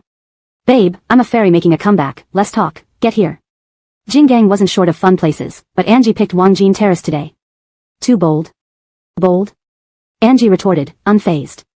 She wanted Govind to see but couldn't reach her. In the nightclub downstairs, Angie found a booth. Before deciding how to spend her time, Kimberly felt two were too boring, called a group over, instantly filling the booth. Angie, fresh from dazzling at Jessica's birthday party, received flattery from all present. Who's that woman? Omar followed Lemuel's gaze and saw Angie chatting happily in the crowd. You know her? Lemuel asked. Chapter 306, The Person Who Wants Boss Nate's Life. From your expression, do you know her? Omar replied in a way that didn't answer the question and instead threw it back at Lemuel. The latter was taken aback for a moment before laughing. Met twice, I really like this girl's personality. I wonder if she has a boyfriend? Do you think I stand a chance? Lemuel stared at Omar with a half-smile, his eyes unfathomable. Between the lines, there were hidden motives.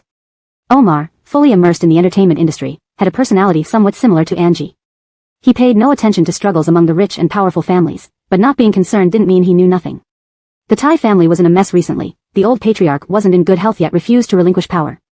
Lemuel's father favored the elder son by grooming him meticulously while constantly undermining the younger one. This led to Lemuel's seemingly careless demeanor, although he was actually very aware of his position and made plans quietly. Unfavored did not mean stupid. He had probably come to Jinggang because of the Thai family's eldest daughter's first son. He couldn't figure out how this was related to Angie just yet. That remains to be seen. You two are colleagues after all. Lemuel sked. Omar took a sip of wine and nonchalantly remarked, in the entertainment industry, who would show their true self? Colleagues, not bedfellows. When Lemuel heard bedfellows, he was momentarily stunned but quickly composed himself and nodded, that's true. Come on, we met a colleague, let's go for a drink. Omar was half-dragged towards Angie and the others. Upon seeing Lemuel, Angie felt no particular liking for him. But as her gaze wanted to drop, she saw Omar. Caught off guard for a moment, the person sitting on the sofa locked eyes with Omar. There was an awkward pause, but it only lasted a few seconds before someone in the crowd began teasing, isn't this Cameron's rumored boyfriend from the entertainment circle? Come on, sit down. Omar was surrounded by people and ended up sitting next to Angie. I thought Hector doesn't enjoy places like this. Omar turned his head, imitating Angie's tone, and whispered, accompanying a friend. He's your friend? Omar didn't respond to Angie's question but asked in return, "Is the man drinking with you here your friend?" Angie understood and nodded. The men drinking with her certainly weren't friends. They were just part of the same circle, occasionally meeting for drinks and chatting briefly as long as things weren't too excessive. Everyone smiled politely. "Not a good guy. Whose family is he from? Give me a heads up." "What were you talking about, Cameron? Whispering secrets, treating us as non-existent?" Just as Omar was about to answer, someone interrupted their conversation. Angie put aside her chat and started talking to others. The group enjoyed themselves, especially since Lemuel excelled at livening up the atmosphere and soon got along well with everyone. Towards the end, Omar pretended to be drunk and pulled Lemuel to the restroom together. Angie glanced at Kimberly, who immediately understood and said, "Do you know the man with Hector?" "Never met. Don't stick every random person to me." Taking Leroy as a cautionary tale, Angie was now cautious of people suddenly approaching her, wary of someone using her name to wreak havoc in Jingang or make illicit profits. "Well, the way he calls you, Cameron, I thought you two were quite familiar. He even added my WeChat just now." Angie picked up a sunflower seed from the fruit plate, her nude pink nail polish gleaming as she cracked it open and tossed the shell onto the other person's head. "Add more, remember it has nothing to do with me." The person laughed sheepishly and leaned back into place. With Angie's reminder, everyone became clear. "President Montague, isn't that Geraldine?" "Where?" Darren was riding an observation elevator upstairs when someone beside him exclaimed, giving him a fright. Boss Nate had left this morning, and Angie was already partying tonight? Seemed like when Boss Nate left, the pigs couldn't wait to rush out. Darren impulsively snapped a photo and sent it to the group chat without any caption. Krista responded first, "Poor Boss Nate. As the saying goes, you can't have both the mountains and rivers, meaning the world, and the beauty."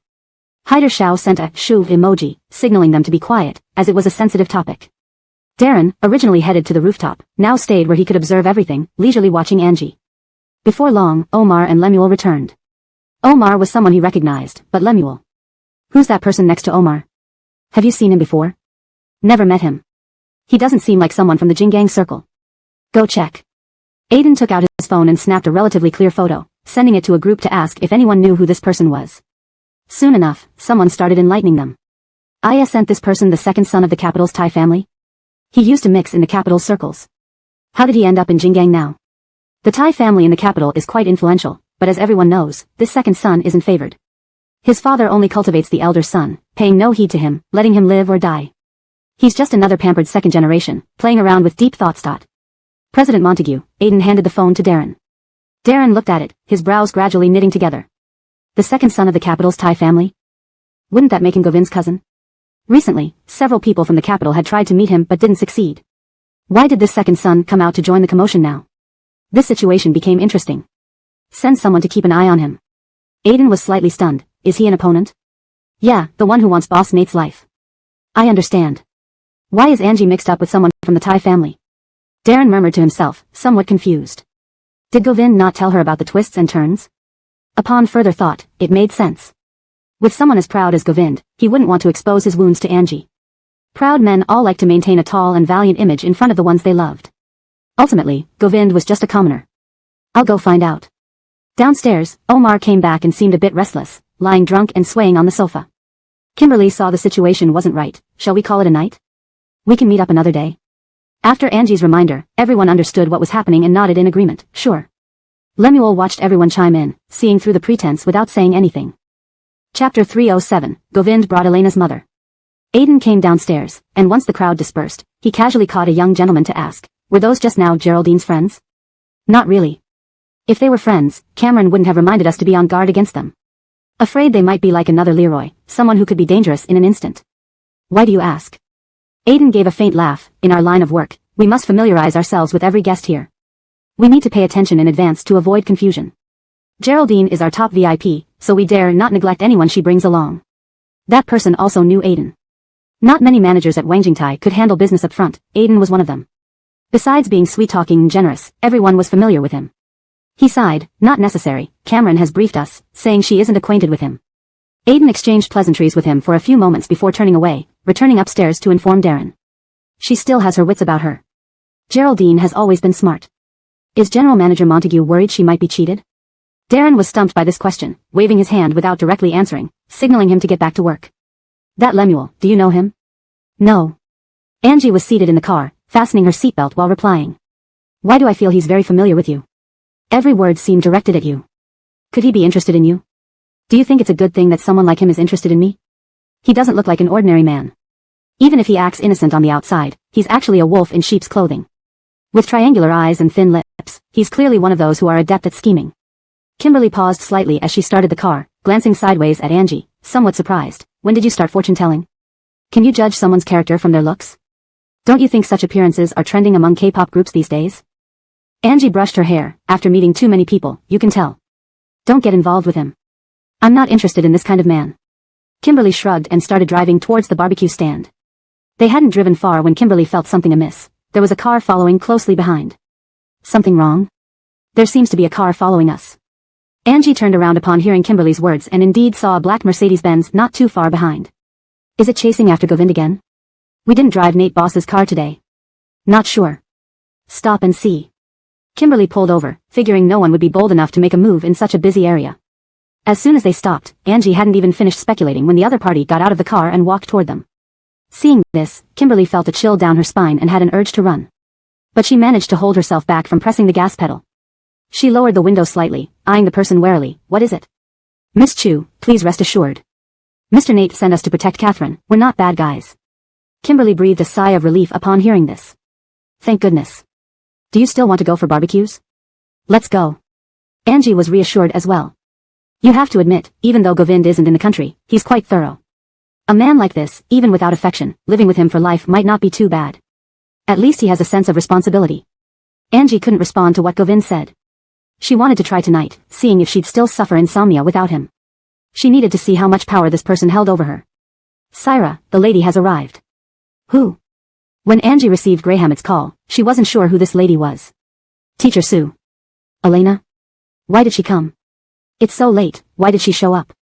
The lady said Mr. Nate called her, saying he's on a business trip and worried you might be afraid alone, so she's here to keep you company.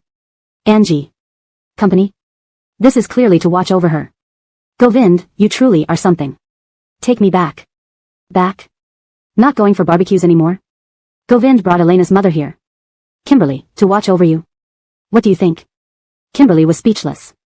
How else would they say, the higher the Tao, the higher the magic? Angie was no match for Govind. She retracted her previous statement. The Pyeongchun villa was brightly lit, with Elena sitting on the sofa holding a cup of black tea, waiting for Angie. The ragdoll cat tried to nuzzle her but was tied beside a small coffee table by Grahamit. Lenore, why did you come at this hour? Elena put down her teacup and stood to greet her. Just as she took 2 steps, the cat approached, forcing her to circle around to the other side. To keep you company. Jichu mentioned he'll be on a business trip for a week, worried you might be scared being alone. Alone? Aren't the dozens of servants at Pyeongchun considered people? Angie dared not protest openly. After some polite conversation, she returned to her bedroom after a chat. After a bath, she was petting the cat when a message came through WeChat from Omar, sending background information on Lemuel.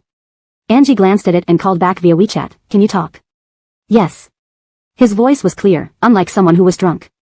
Angie knew he pretended to be drunk, simply wanting to end the gathering early, all for her. So she naturally wouldn't expose him. You said he's from the capital city's Thai family? So why did he deliberately approach me? Deliberately? Omar was puzzled. Angie recounted the incident at the mall. Listening to her, Omar was slightly confused. After a long pause, he replied, I heard from someone in the capital that Tai Lau's eldest daughter has a child in Hong Kong.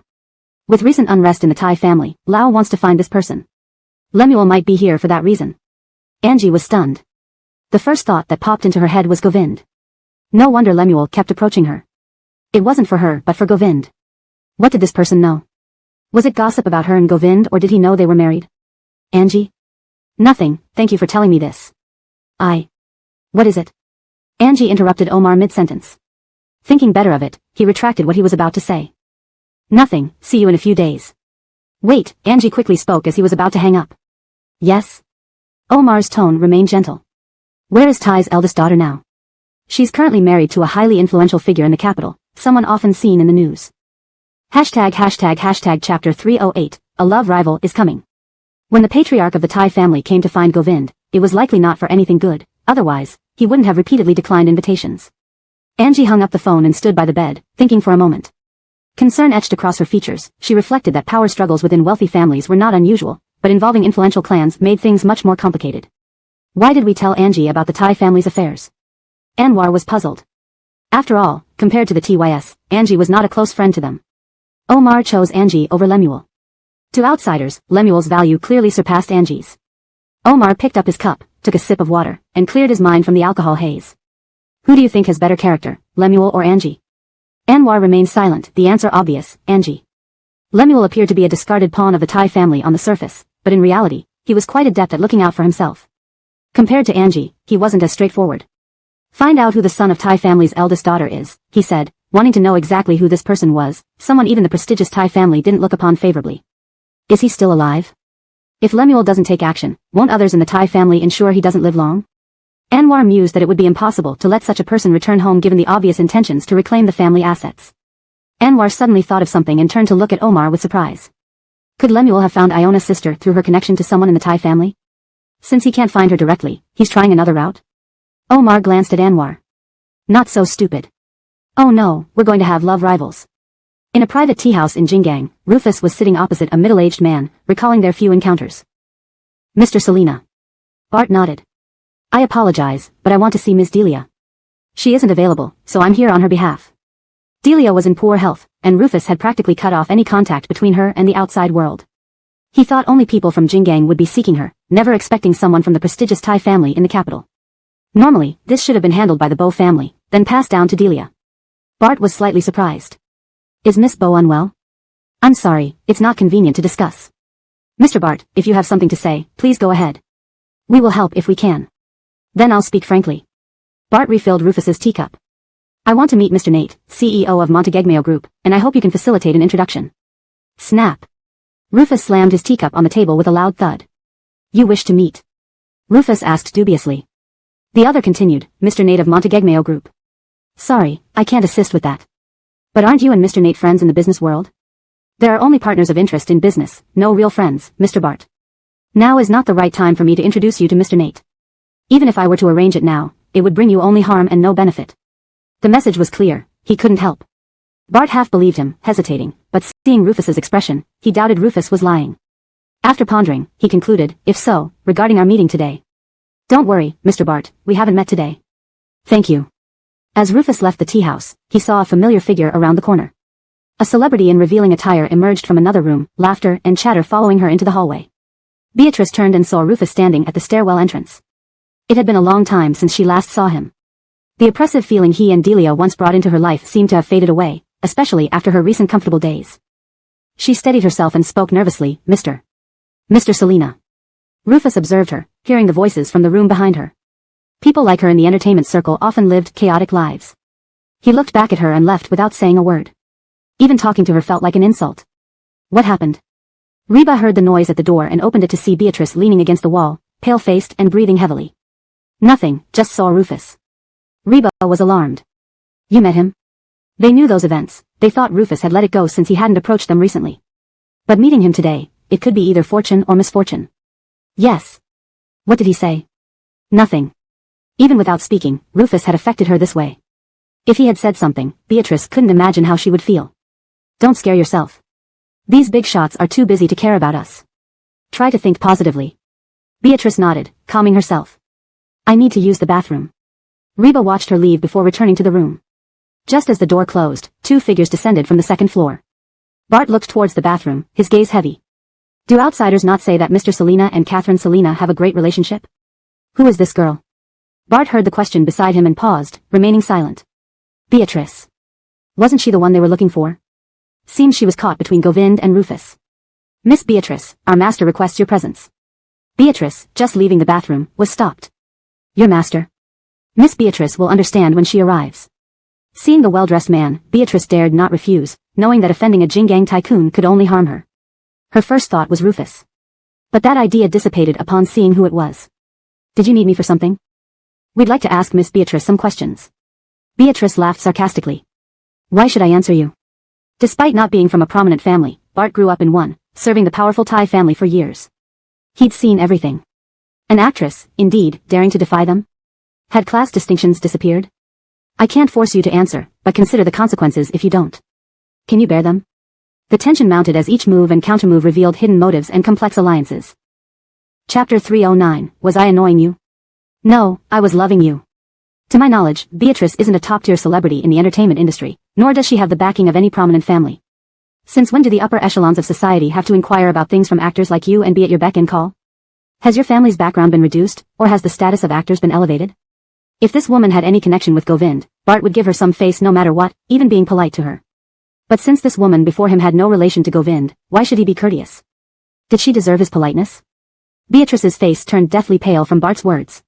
Her hands hanging by her side trembled lightly. Do you people, are we who lack family backgrounds just ants? You know very well, don't you? Bart merely glanced at her from inside the car, leaving Beatrice's face as white as a ghost. His disdain and arrogance pierced Beatrice's self-esteem like sharp arrows. Money, was it so extraordinary? Seeing that Beatrice no longer struggled, the driver opened the other door and gestured for her to get in. Reluctantly, Beatrice entered the car, revealing everything between Govind and Rufussel but skirting around anything involving herself. After all, such matters weren't honorable for either men or herself. You can leave now. Upon learning the events, Bart dismissed her. Without hesitation, Beatrice pushed open the door and left the vehicle. Darby, what's wrong? Didn't sleep well? Early in the morning, Angie seemed lethargic, propping her head on the table during breakfast, questioning why she must endure this meal for the sake of the mother-in-law and daughter-in-law relationship. What breakfast needed her life to consume? Just a bit. She cleared her throat in response to Elena. Kelly, holding porridge up, laughed upon seeing Angie. Is Syra missing Master Nate so much that she can't sleep? Angie was startled and prepared to refute. Elena chuckled, seeing how close the two of you are, your father and I feel reassured. We once worried that Jichu's cold demeanor might cause friction in your marriage. It seems we overthought. Angie. Jichu, too, is pitiable, losing his mother at a young age, raised by your father who acted as both parent and guardian. When we were colleagues, I saw how mature and steady this child was beyond his years, likely due to lacking maternal love. Now seeing you two together makes us happy. If he ever treats you poorly, tell me. Though I'm a stepmother, I still have influence. Angie. Isn't this overly sentimental early in the morning meant to make her guilty? Elena's words filled her more than any meal. During the few days Elena stayed at Puyin Mountain, Angie complied, living an almost unbearable yet stimulating lifestyle, getting up at 1 a.m. and then having breakfast at 6. Until the 5th day. Angie could no longer bear it. She called Govind. It was 6 a.m. locally, evening in Los Angeles. Govind, seeing the call from Angie, hesitated but, noticing the time, paused his meeting and took the call in the office. Not sleeping or just woke up? Angie, sitting on the bed hugging a pillow, rubbed her temples in frustration. When do you plan to make Miss Sue leave? What? Annoyed? 1 a.m. to sleep, 6 a.m. to eat breakfast. What kind of breakfast needs my life? Govind usually didn't get her out of bed for breakfast unless she was grateful, but with Elena around, it felt like eating breakfast was a chore. You can skip it. Miss Sue makes breakfast every morning. If I don't eat, wouldn't that be impolite? Do you care about that? Govind never noticed Angie's kindness towards others, maybe it only showed when he wasn't there. Mr. Nate, looks like you don't want a wife.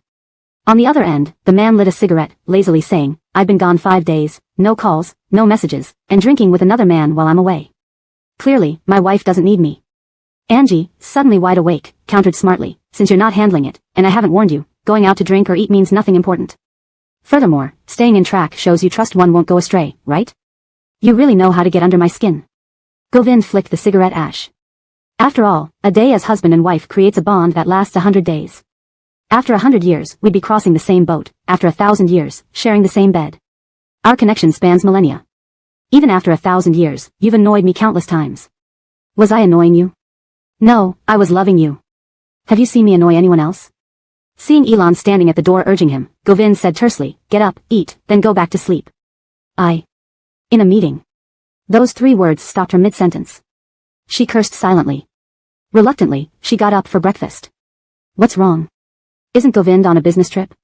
Why do you look so drained? Tired, Angie yawned. Sleeping in the morning did nothing, she spent the afternoon with Kimberly at a spa. Insomnia because your husband is away? Feeling embarrassed, Angie avoided admitting it. Would you believe me if I said yes? I would. Your heart will eventually belong to Govind. Kimberly wasn't surprised. Given Angie's nature, if Govind aimed to win her over, it was only a matter of time. He knew her likes, dislikes, needs, and desires intimately. Why? Kimberly wanted to say more but knowing Angie's stubbornness, now wasn't the time. Only when she was fully entrenched in love would she admit it. By then, she'd be willing to listen. In the evening, they left the spa and found a restaurant. Just as they were about to sit down, a familiar voice came through. Geraldine. Mr. Tai, what a coincidence. Yes, quite a coincidence. We just finished playing ball downstairs and were about to eat, unexpectedly running into you. Lemuel's smile was faint, his gaze unreadable when looking at Angie. Such a person was either genuinely simple or extremely adept at hiding emotions. Join us? Angie thought it better to take control rather than let him test her repeatedly. My honor. Chapter 310, Did the Tai family come looking for you? The fragrance of buckwheat tea filled the private room, with the water in the teapot bubbling away. Angie washed a cup and handed it to Lemuel. Mr. Tai. Lemuel accepted the cup, his warm smile evident. Should have done that myself, Geraldine. If we ever meet in the capital, I won't compete with you, Mr. Tai. Lemuel was gently teased by Angie's casual words and chuckled lightly, as Geraldine says. Yesterday, I overheard you talking about coming here to find relatives. Yes. Following up on his words, Angie said, in Jingang, I'm not particularly outstanding, but I'm not bad either. If Mr. Tai needs help, I can offer some assistance appropriately. Upon hearing this, Lemuel felt impressed. Helping indicated an acknowledgement of him as a person, but offering appropriate assistance didn't necessarily mean recognition. It could be due to someone else's favor. Angie maintained just the right distance, neither too close nor too far. Too close might cause misunderstandings, and too far would seem insincere. Suddenly, Lemuel wondered if Angie and Govind were indeed more than ordinary acquaintances, then these two joining forces could potentially control all of Jingang. Lemuel feigned ignorance. I thought Geraldine had no good impression of me. Angie didn't hide her thoughts, sipping her tea as she replied, feeling the light bitterness rise. Indeed, my impression isn't great. But why are you friends with Hector? Is Geraldine close to Hector? Trying to pry? Angie traced the rim of the cup. I respect his character. Not saying flattery, only affirming what deserved affirmation. Respecting herself, respecting others. Listening to this high-level conversation, Kimberly sitting beside them found it both truthful yet deceivingly indirect for Lemuel. It was maddening. This meal ended tastelessly. Lemuel left early after receiving a call, and Kimberly watched Angie with her cheek resting on her palm. After setting up so much, I thought he'd at least share his story about searching for relatives. Angie put a piece of sushi on her plate. He won't. Why? Because searching for relatives is fake. Seeking vengeance is the real reason. Govind isn't his relative, and they wouldn't want Govind to be their kin either. If, as Omar said, Govind's biological mother is now the wife of a major tycoon, grandfather Tai bringing Govind back would either be to deal with other members of the Tai family or to target his eldest daughter. Otherwise, why would he bring back this unpopular child when both kids could have complete families? That would just embarrass everyone. Since Govind's biological mother left without him, it tells everything. Now, with the Tai family reaching out, who knows what ulterior motives they have. They certainly couldn't have abandoned him when he was unremarkable and then seek him out once he became successful, right? What would that make Govind? What are you thinking about? Seeing Angie standing still, Kimberly called out. Angie snapped back and looked at Kimberly. Can you take me to see my mom later? Sure. At Jinyuan Group's top floor, Angie walked directly up. She hadn't even entered the office when she saw many executives queuing outside Tilda's office, waiting for reprimands. Stopping in her high heels, Angie hesitated. Approaching Tilda while she was clearly upset wasn't wise. Just as she was about to leave, one of the executives spotted her and shouted, President Selenag, Geraldine is here. Angie, who? Which idiot wanted her to be the scapegoat? Sure enough, Tilda's office door opened, and the secretary escorted another executive out, gesturing for the people outside to disperse. Her gaze fell on Angie, speaking respectfully, Geraldine, President Selenag wants to see you. Angie's lips twitched. What did she expect from these people? Wasn't she clearly shielding them? During Adelard's time, everyone respectfully called Tilda Lady, but after his departure, she became President Selenag. What's going on? Angie pushed open the door, seeing Tilda's dark expression and asked with concern. What wind brought you here? I miss my mom, she replied casually. Humph, you're my daughter, so I know your intentions before you speak. Quickly say what you need and get lost. If you're too harsh on me, I might run off with any man who shows me a bit of kindness. Tilda, if Angie acted like this, Adelard would surely dig himself out first to pull her for a paternity test. Seeing Angie's antics, Tilda had no interest in chatting, walking to the printer and picking up newly printed documents. Angie tagged along obediently. Tell me about Govind's mother. Tilda paused. Didn't I tell you not to get involved? But I'm just curious. No meddling, promise. You better stay clear-minded. Don't meddle in matters that don't affect you. If it's not your problem, pretend you don't know and avoid jumping in. I understand. Can you tell me? Get out. Clearly, Tilda didn't want her involved, hence kept it from her. If you think about it, if you don't tell me, I'll ask someone else. It's better to ask you than anyone else, right? I'm not trying to get involved with Govind's affairs, but since the Tai family approached me, if I don't know the background, I might get tricked. Wouldn't it be better if you told me? Then I can be prepared. The Tai family came looking for you? Who? Lemuel. Tilda's lips tightened, visibly displeased. He sure knows how to pick his targets. Lemuel is a castaway in the Tai family, similar to Bo Hyder's situation, but he's better at plotting for himself. In recent years, the Tai family has declined, and grandfather Tai's power waned. The eldest daughter married a big shot, but because she didn't follow parental arrangements, she divorced, abandoned her child, remarried, and distanced from the family. Lately, grandfather Tai begged her to support the family but was rejected. Perhaps desperate after being rejected by the eldest daughter, he seeks her son, Govind, possibly to warn her or, more likely, to leverage Govind's current status. Remember this, many people want Govind dead in his current position. Chapter 311, aren't there many infertility specialist hospitals now? So it's all calculation, no feelings?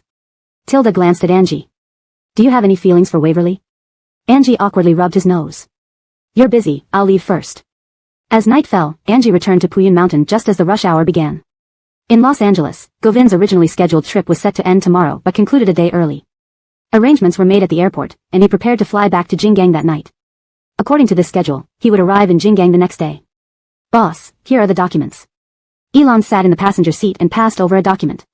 Govind took it and was about to open it when suddenly, a car swerved sharply toward them, causing the documents to scatter on the ground.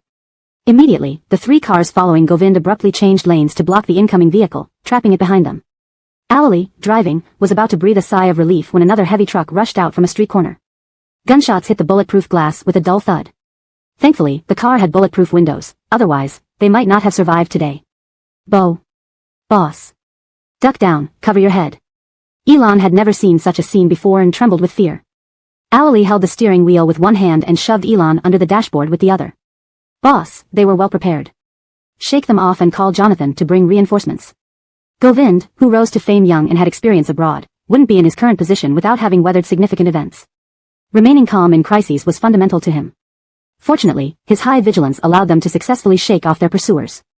Alali drove straight to a private estate, but the truck relentlessly pursued them. Give me the gun.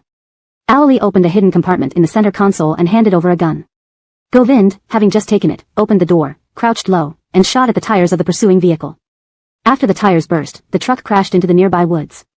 Alali drove into the private estate. Soon after, someone dragged in the captives. Boss, bounty hunters. Inside the living room of the private estate, Govind was unbuttoning his white shirt while Jonathan brought a first aid kit. Upon seeing the shards of glass embedded in his arm, Jonathan was startled. Should we call a doctor? Govind looked at Alali, who understood that seasoned travelers like them handled minor injuries themselves, finding it a waste of time to call a doctor. I'll do it. Alali disinfected tweezers and carefully removed the glass shards, then bandaged the wound. Where are the men? They're being held in the basement. Did you get anything out of them? Jonathan asked. Not much. These bounty hunters work for money and don't know their benefactor. Do we just take this loss? Jonathan felt frustrated. It cost them 2 lives. The bodies were still warm, and there seemed to be nothing they could do about it. Govind lit a cigarette and leaned against the sofa, smoking lightly with an unreadable expression. I still can't accept this. Kill them. Understood. Jonathan. After Alali left, Jonathan watched the man sitting on the sofa smoking, looking dispirited. The cigarette seemed to carry away his countless worries, serving as his medicine for solace. He was Govind, the Govind that Angie didn't see. At this moment, his narrow dark eyes were clouded, hiding emotions beneath the surface. Do you know who it is? Govind tapped the ash into the ashtray, lips parting slightly, probably. Aren't you going to investigate? Men lifted his hand to smoke again, saying simply, not yet. It seemed he was waiting for something important to him. Jonathan knew asking wouldn't elicit a response. Govind calmed himself and eventually instructed, don't mention what happened today after we return to Jinggang. Even to Angie? Especially her. I'm curious, do you not want her to worry, or simply don't want her to know? Govind asked, what's the difference? Significant. The former means love. Oh. Govind didn't answer directly but understood that shouting doesn't always mean love, and silence doesn't always mean lack of love. Love or hate, only he needed to know, it was voluntary and not worthy of praise. Late at night, Angie was half asleep, caught between dreams and wakefulness. She felt as if she was experiencing a nightmare ere a lecherous ghost was pressing down on her, leading her to have an unprecedented erotic dream in her 20s. This dream went on and on, unable to awaken. Suddenly, a scream broke through her slumber, and she jolted awake as if falling off a cliff. Opening her eyes, she saw a man above her. Without thinking, Angie kicked hard between his legs and slapped him. Angie. I will kill you. Nate. Govind? Angie switched on the bedside lamp, seeing Govind clutching his abdomen, bent over on the bed, gasping in pain. Oh no, if I've hurt him, will my future happiness end here? You. Are you okay? I didn't know it was you. You scared me to death. Let me see, let me see. Get lost, don't touch me. Angie put on a pitiful face. Am I going to lose my future happiness? Govind. Shouldn't we go to the hospital? Don't be embarrassed, aren't there many infertility specialist hospitals now? Urology clinics work too. I'll accompany you. Angie, shut up. Angie was utterly dejected, lying on the bed and blinking her eyes cutely, trying to win forgiveness. I had a dream, and I was assaulted by a man. I woke up scared and found someone above me. It was a subconscious reaction. Please don't blame me. Look at how I value my chastity. Please forgive me, okay? Can you? Good. I promise I'll never yield to anyone who tries to make me change husbands. Look at my strong sense of propriety. Shouldn't you feel glad? Angie said, poking Govind's arm. Unfortunately, she poked his wound. Instantly, Mr. Nate felt pain everywhere, his little brother, his arm, his face, all screaming vengeance against Angie. You once told me you liked murder mysteries involving wives. Chapter 312, Boss Nate, even in pain he can be firm. How about your willpower? What happened to your hand? Let me check. Milagros, with her raven hair cascading down, kneeled on the bed and started unbuttoning Govind's shirt. Just as she undid 2 buttons, he grabbed her hand. Milagros. What? Are you afraid I'll see that you were scratched by some woman you messed around with outside? Govind's lips pressed downward as he looked at Milagros, his mood not exactly uplifted. In your eyes, am I that kind of person? In my eyes, of course, you're not, but Boss Nate, you have to understand, you're a hot commodity.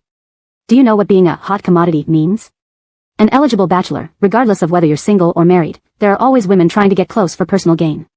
You should know that any gesture from you could mean a lifetime of wealth and honor for them. So? Govind asked coldly, suppressing his voice. Take it off, let me see. So in your heart, I'm someone who lacks willpower? Boss Nate's tone was light, but it made Milagros pause. Was this person playing with her? For someone like Govind, who acted without much thought, if everything was fine, he would have taken off his clothes just to shut her up. Now he was stalling. 80% chance something was fishy. Milagros stayed silent for a moment, then smiled faintly. Boss Nate's willpower? They were both on the bed, doing anything would be easy. Especially in such a hazy morning where rain seemed imminent, with perfect conditions, Milagros pushed him down onto the bed and sat on his lap. Her soft hands roamed everywhere except his arms, making Govind breathe heavily. He gritted his teeth, holding back anger and spoke, Milagros. Boss Nate, even in pain you can be firm. Tell me, how is your willpower? Govind's eyes darkened as he pulled her onto the bed, pinning her shoulders down, towering over her. Playing with me? Is playing with husband illegal? Govind, you better tell me the truth. Her long fingers circled on his chest. Lemuel came to me. If he offers me something appealing, I might sell you out. Couples are like birds in the same forest. If you hide things from me, and I hide from you, do you think you're playing others, or others are playing us? Milagros was clear about this. No matter how long their marriage lasted or whether they loved each other, now that they were in the same camp, they were allies. Creating internal conflict while knowing someone else was plotting against them would only harm both Govind and her. If they became estranged, it would benefit others, especially Lemuel, who didn't seem to be an easy opponent. But she couldn't quite figure out what he wanted yet. In this situation, any discord between her and Govind would only play into his hands. Milagros, would you let anyone play with you? Lemuel can't gain any advantage over you. You two are of the same kind. Lemuel, despite appearances, was a formidable opponent who showed strength behind a facade of weakness, never revealing his true self unless he wished. Milagros laughed. You compare me to him? Lemuel was just the Thai family's discard, while she, Milagros, would never place herself in such a position. As Milagros tried to adjust her disheveled clothes after their playful tussle, Govind suddenly tore open her strapless dress, causing her to scream. Alban, situated at the highest point of Jingang, had excellent greenery, almost a natural oxygen bar. If windows were left open at night, one might wake up to the chirping of birds. That morning, the sounds of insects and birds in the yard mingled with the lingering cries from the bedroom, forming a strange symphony. Greyhammed, cleaning upstairs, stopped at the entrance, hearing the moans inside. Accompanied by shouts of, I can't take it anymore, hurry up, Greyhammed gasped and hurriedly left. Second Sam, we've checked, Geraldine has been resting since finishing her recent film. Why is Omar still in Jingang? Didn't the shoot end? Shouldn't he return to the capital? Could it be true as the rumors suggest? Master Arlo has always been laid back. He often stays in one place after completing shoots, so it's not unusual. The Arlo family wasn't strict with Omar, likely knowing he wasn't prone to indiscretions. Over time, being favored and unchecked led to his laid-back demeanor.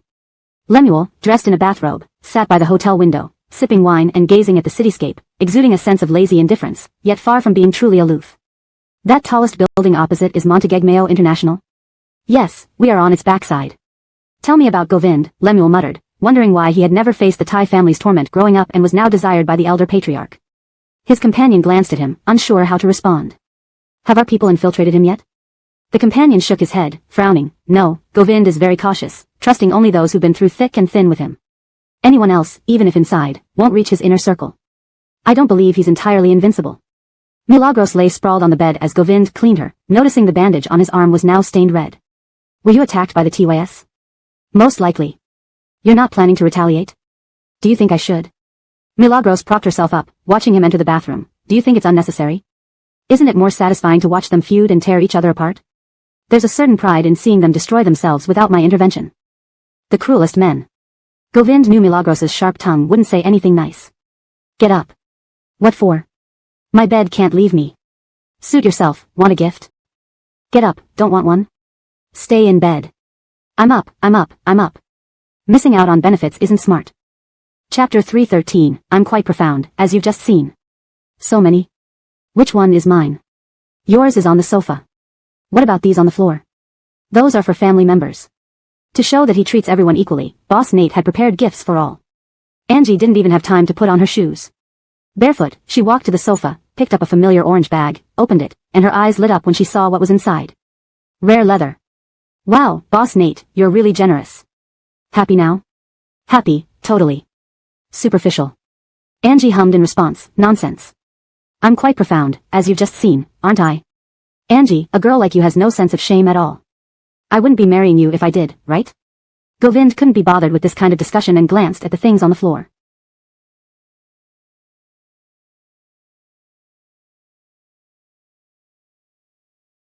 If you're bored, why not give these to Elena? Gifts? What kind of gift? Elena was surprised when she received Angie's call. These are the gifts your brother brought back from his business trip. I'm in the parking lot, come down and get them. Considering hospitals might be sensitive places, Angie preferred being cautious and not walking in brazenly with gifts. Soon, Elena came down in her white doctor's coat, got into Angie's chauffeur-driven car, and upon seeing various gift bags in the back seat, she became puzzled. Why would he bring us gifts after a business trip? The sun rising in the west? Hasn't he ever brought you any before? He's so busy that he doesn't have time to buy us gifts. He usually gives us a card directly. Angie. Elena poked through the bags curiously, then looked at Angie. Thanks to you. Angie couldn't believe it. This guy always brought gifts whenever he went out. She thought it was a standard practice, treating everyone equally. So it turns out, this was just special treatment for her. It felt warm inside.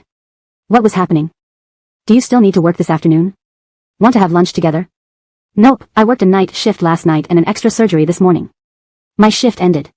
Let's go upstairs so I can change clothes, then we'll head out. Elena pulled Angie into the elevator.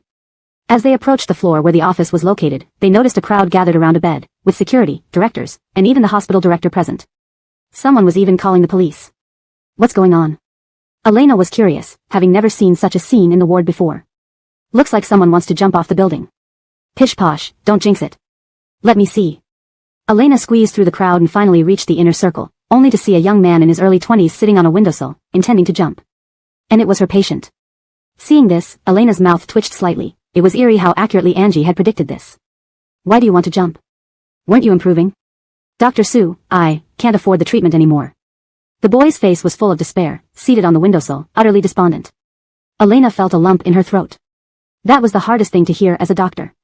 Someone in the crowd murmured quietly about him, recounting his life story. He lost his parents as a child and grew up with his grandparents. Later, his grandparents passed away while he was in college. After graduation, he found a decent job but was diagnosed with this illness less than a year into his job. Now, he's all alone in the world. It seems he's lost the will to live. Listening to their words, Angie thought this boy's life was filled with too many setbacks. So many misfortunes had accumulated in his life. Don't be impulsive, I'll find a way for you. There's always a solution. Though your illness costs a lot to treat, it's not terminal. With proper treatment, you can live for another 20 to 50 years. If you die, everything ends. Please don't give up. Doctors here are willing to help you. But I can't give up. You should come down first, let's discuss this.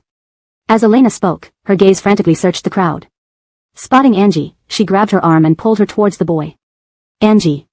Angie's brows twitched, her face covered by a mask made it impossible to see her expression clearly. In a low voice, she asked, so I'm your solution? Saving a life is worth more than building 7 levels of a pagoda. Do you normally trap Govind this way? Caught red-handed, Elena's face flushed slightly. How could it be called trapping? If everyone contributes a little love, the world would become a better place. Look, you're doing humanity a favor. You're like a living bodhisattva. Elena tugged at Angie. Please help, it's a precious life. If someone is willing to help you with your treatment, please come down first. It's not a big deal. Elena held Angie's hand tightly, afraid she might run away, while persuading the boy on the windowsill. The boy clearly didn't believe them. Seeing this, Angie felt that since Elena had already said this much, if she didn't agree, and the boy ended up jumping, it would affect her reputation. Usually, Angie wouldn't care much for moral coercion, but this was Elena. Today she'd send Buddha all the way to the west, and tonight she'd go to Boss Nate for money, doubled.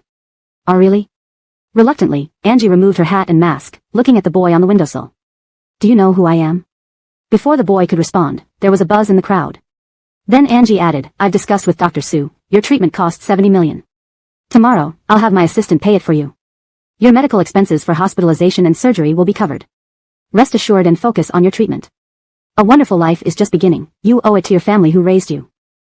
Hearing those words, the boy slumped forward, sobbing uncontrollably. The hidden firefighters moved in quickly, grabbing him and pulling him to safety. Seeing that he was safe, Angie prepared to leave. But before she could walk away, chaos erupted in the crowd. Is that you, Angie? Heaven. What are you doing here? Seeing that everyone was calm, Angie smiled. My family member is one of Dr. Sue's patients. I came to visit her. Nothing much, everyone should disperse. It's inappropriate to cause commotion in a hospital. Sister Leah, Cameron is on the news. Burnell's heart skipped a beat when she heard Angie was on the news. Good or bad? Good. The employee handed the tablet over to Burnell, who relaxed greatly upon watching the content. Have someone write a press release, and promote it. Understood, will do. Just as Burnell was about to call Angie, her phone rang. It was Angie. Chapter 314, if you have something to say, just say it. Don't scare me, I'm afraid of my wife. Look, she did it again, how interesting. Reba handed her phone over to Beatrice when she saw the news. Beatrice glanced at it and was disgusted by Angie's widespread press releases and the vast number of netizens praising her for her compassion. Compassion? What kind of joke was this? Angie being compassionate? She's doing this so we can expose her. Beatrice returned the phone to Reba, who raised an eyebrow, waiting for her to continue. The daughter of the former richest man, a wealthy widow, and a female celebrity in the entertainment circle, do you think $70,000 is enough for someone who has no money for treatment and wants to give up on their life?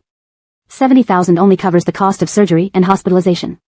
What about after they're discharged? Doesn't recovery need money? Doesn't convalescence need money? Do you call this generosity? $70,000 is nothing more than a single episode of a drama series for Angie. Reba agreed, realizing that $70,000 was indeed peanuts for Angie. I'll arrange it right away.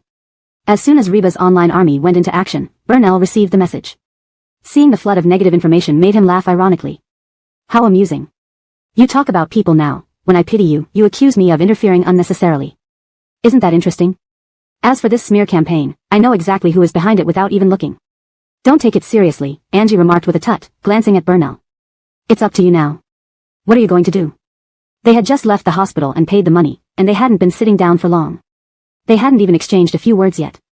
Go collect a debt. Collect what kind of debt? Financial debt. Burnell. In Puyan Mountain, upon returning home, one of Angie's first actions was to inquire about Govind's whereabouts. Mina seemed taken aback. Sir hasn't returned yet, but he didn't say he had any engagements tonight, so he should be home soon. It was rare for their Syra to show concern for their Sir, so Mina couldn't help but elaborate. Since getting married, Sir has attended fewer evening events. As long as Syra is at home, if he doesn't call to inform us he won't return, he generally comes back on time. Listening to Mina's rambling, Angie suddenly felt that the meaning of life had changed. When Freddie was around, she mostly faced Tilda. As for whether Freddie returned or not, Tilda never asked. Asking too much would only depress herself. Over time, Angie also got used to it. Freddie was present when he was, absent when he wasn't. Mina's words gave her a strange feeling of otherworldliness, as if she were back to when Freddie and Tilda still had feelings for each other in their youth. While Angie was lost in thought, the sound of an engine filled the courtyard. Mina's eyes brightened, turning to Angie. Sir is back. Angie coughed, reining in her emotions, and stopped Mina. Take a break. I'll handle it. As Govind stepped inside, a pair of small, white hands presented him with slippers. This startled him. Looking down at Angie, his mind raced, wondering what mischief she was up to. Put them on. Mr. Nate scanned her face suspiciously and, after a pause, managed to mutter a few words hesitantly. Did you put poison in the shoes? Angie. She threw off the slippers at her feet, slid her foot into Govind's slippers for a moment, then looked up at him innocently. No poison. Govind. Was it his approach to opening the door that was wrong? Or was Angie's brain absent today? Angie, act normally. Not yet. Angie. I'm counting to 3.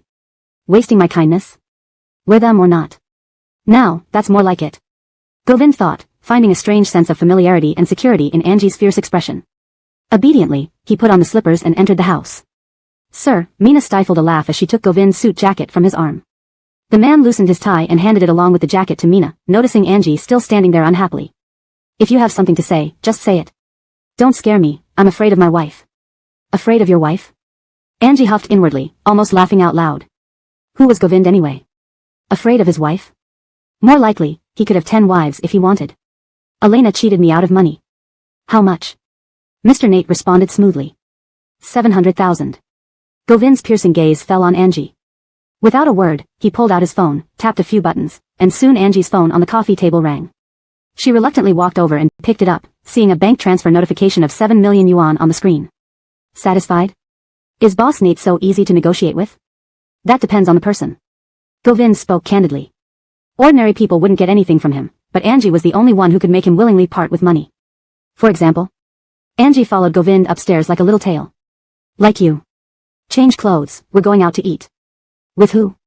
Darren and others. In a traditional Chinese quadrangle courtyard, the heavy main door was closed, giving an impression of solemnity and inaccessibility from outside. But when Govind's car stopped at the entrance and the gate opened, they drove into a garden surrounded by ancient Hyderabad architecture, exuding an age-old charm. Once the car parked, service staff guided them through winding corridors until they reached their destination. The intricately carved dragon and phoenix motifs throughout the place underscored wealth. Without substantial financial backing, it would be hard to maintain such a place in the heart of Hong Kong. Mr. Montague is already waiting inside. Please enter, Mr. Nate. Boss Nate, how many hidden gems do you have? Do you like it? Yes. Buy it for you? Angie. She dared not respond, fearing that agreeing to anything Govind said might get her into trouble.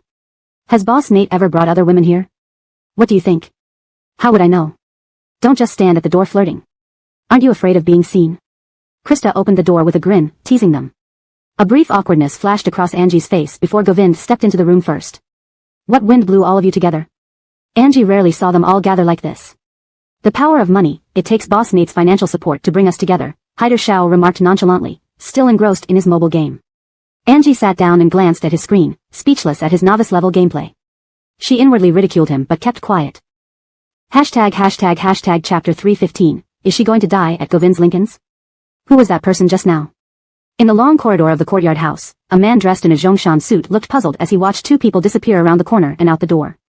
A waiter followed his gaze and apologetically replied, Sorry sir, I don't know. Go find out, the man coldly instructed. The waiter hesitated. I'm sorry, sir, we absolutely respect our guests' privacy here. Your request goes against our rules. The man's expression turned stern. Rules? What rules apply to me? Call your boss over here. Well, this. How about it? The man lost his patience. A glance from him made the waiter immediately wilt. I'll go handle it. The waiter dared not delay.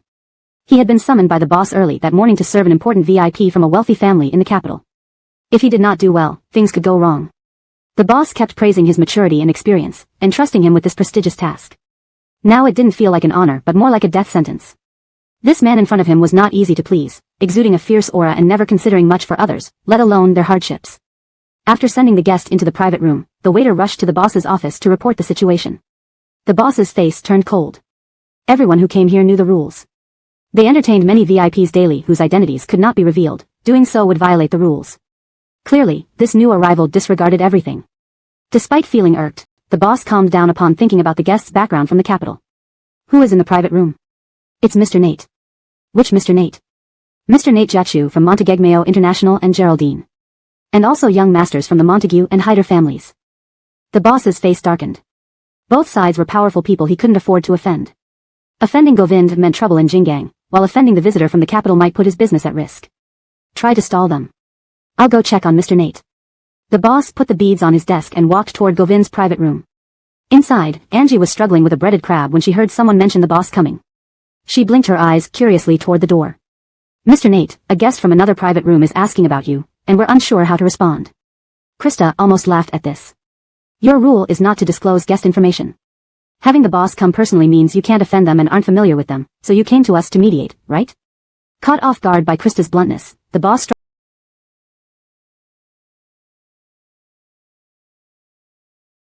struggled for a moment before nodding sheepishly.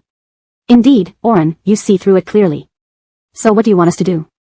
Instead of answering directly, the boss handed Govind a tablet displaying information about a man in his 30s. Govind's eyes narrowed slightly upon seeing it. Angie noticed his change in demeanor and put down the crab, wiping her hands with a napkin. Who else is in his private room? There's also an elderly respected figure from the city, a renowned architect of the Jinggang Tower whom Mr. Nate knows. Indeed, a highly respected individual. Govind remained silent, unwilling to give the boss any favor. It's up to you. But. Govind handed the prepared crab meat to Angie, speaking lazily. But what? We've only had a few meals together, don't think our relationship has grown that close already. The boss felt a chill down his spine, knowing Govind's reputation, he dared not say more. This meal was tense and uncomfortable. When leaving, the boss offered to waive the bill, but Sam Hyder politely refused with a few words. The group left the courtyard house. Get in the car first, I need to speak with Krista. Angie obediently climbed into the car. Govind and Krista stood under a camphor tree chatting, and Angie, sitting in the car, couldn't hear them. She lowered her head to check her phone for some blackmail material.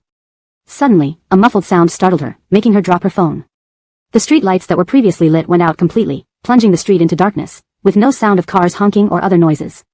These high-end, secluded courtyard houses were usually located in quiet areas away from residential and commercial zones, surrounded mostly by similar establishments.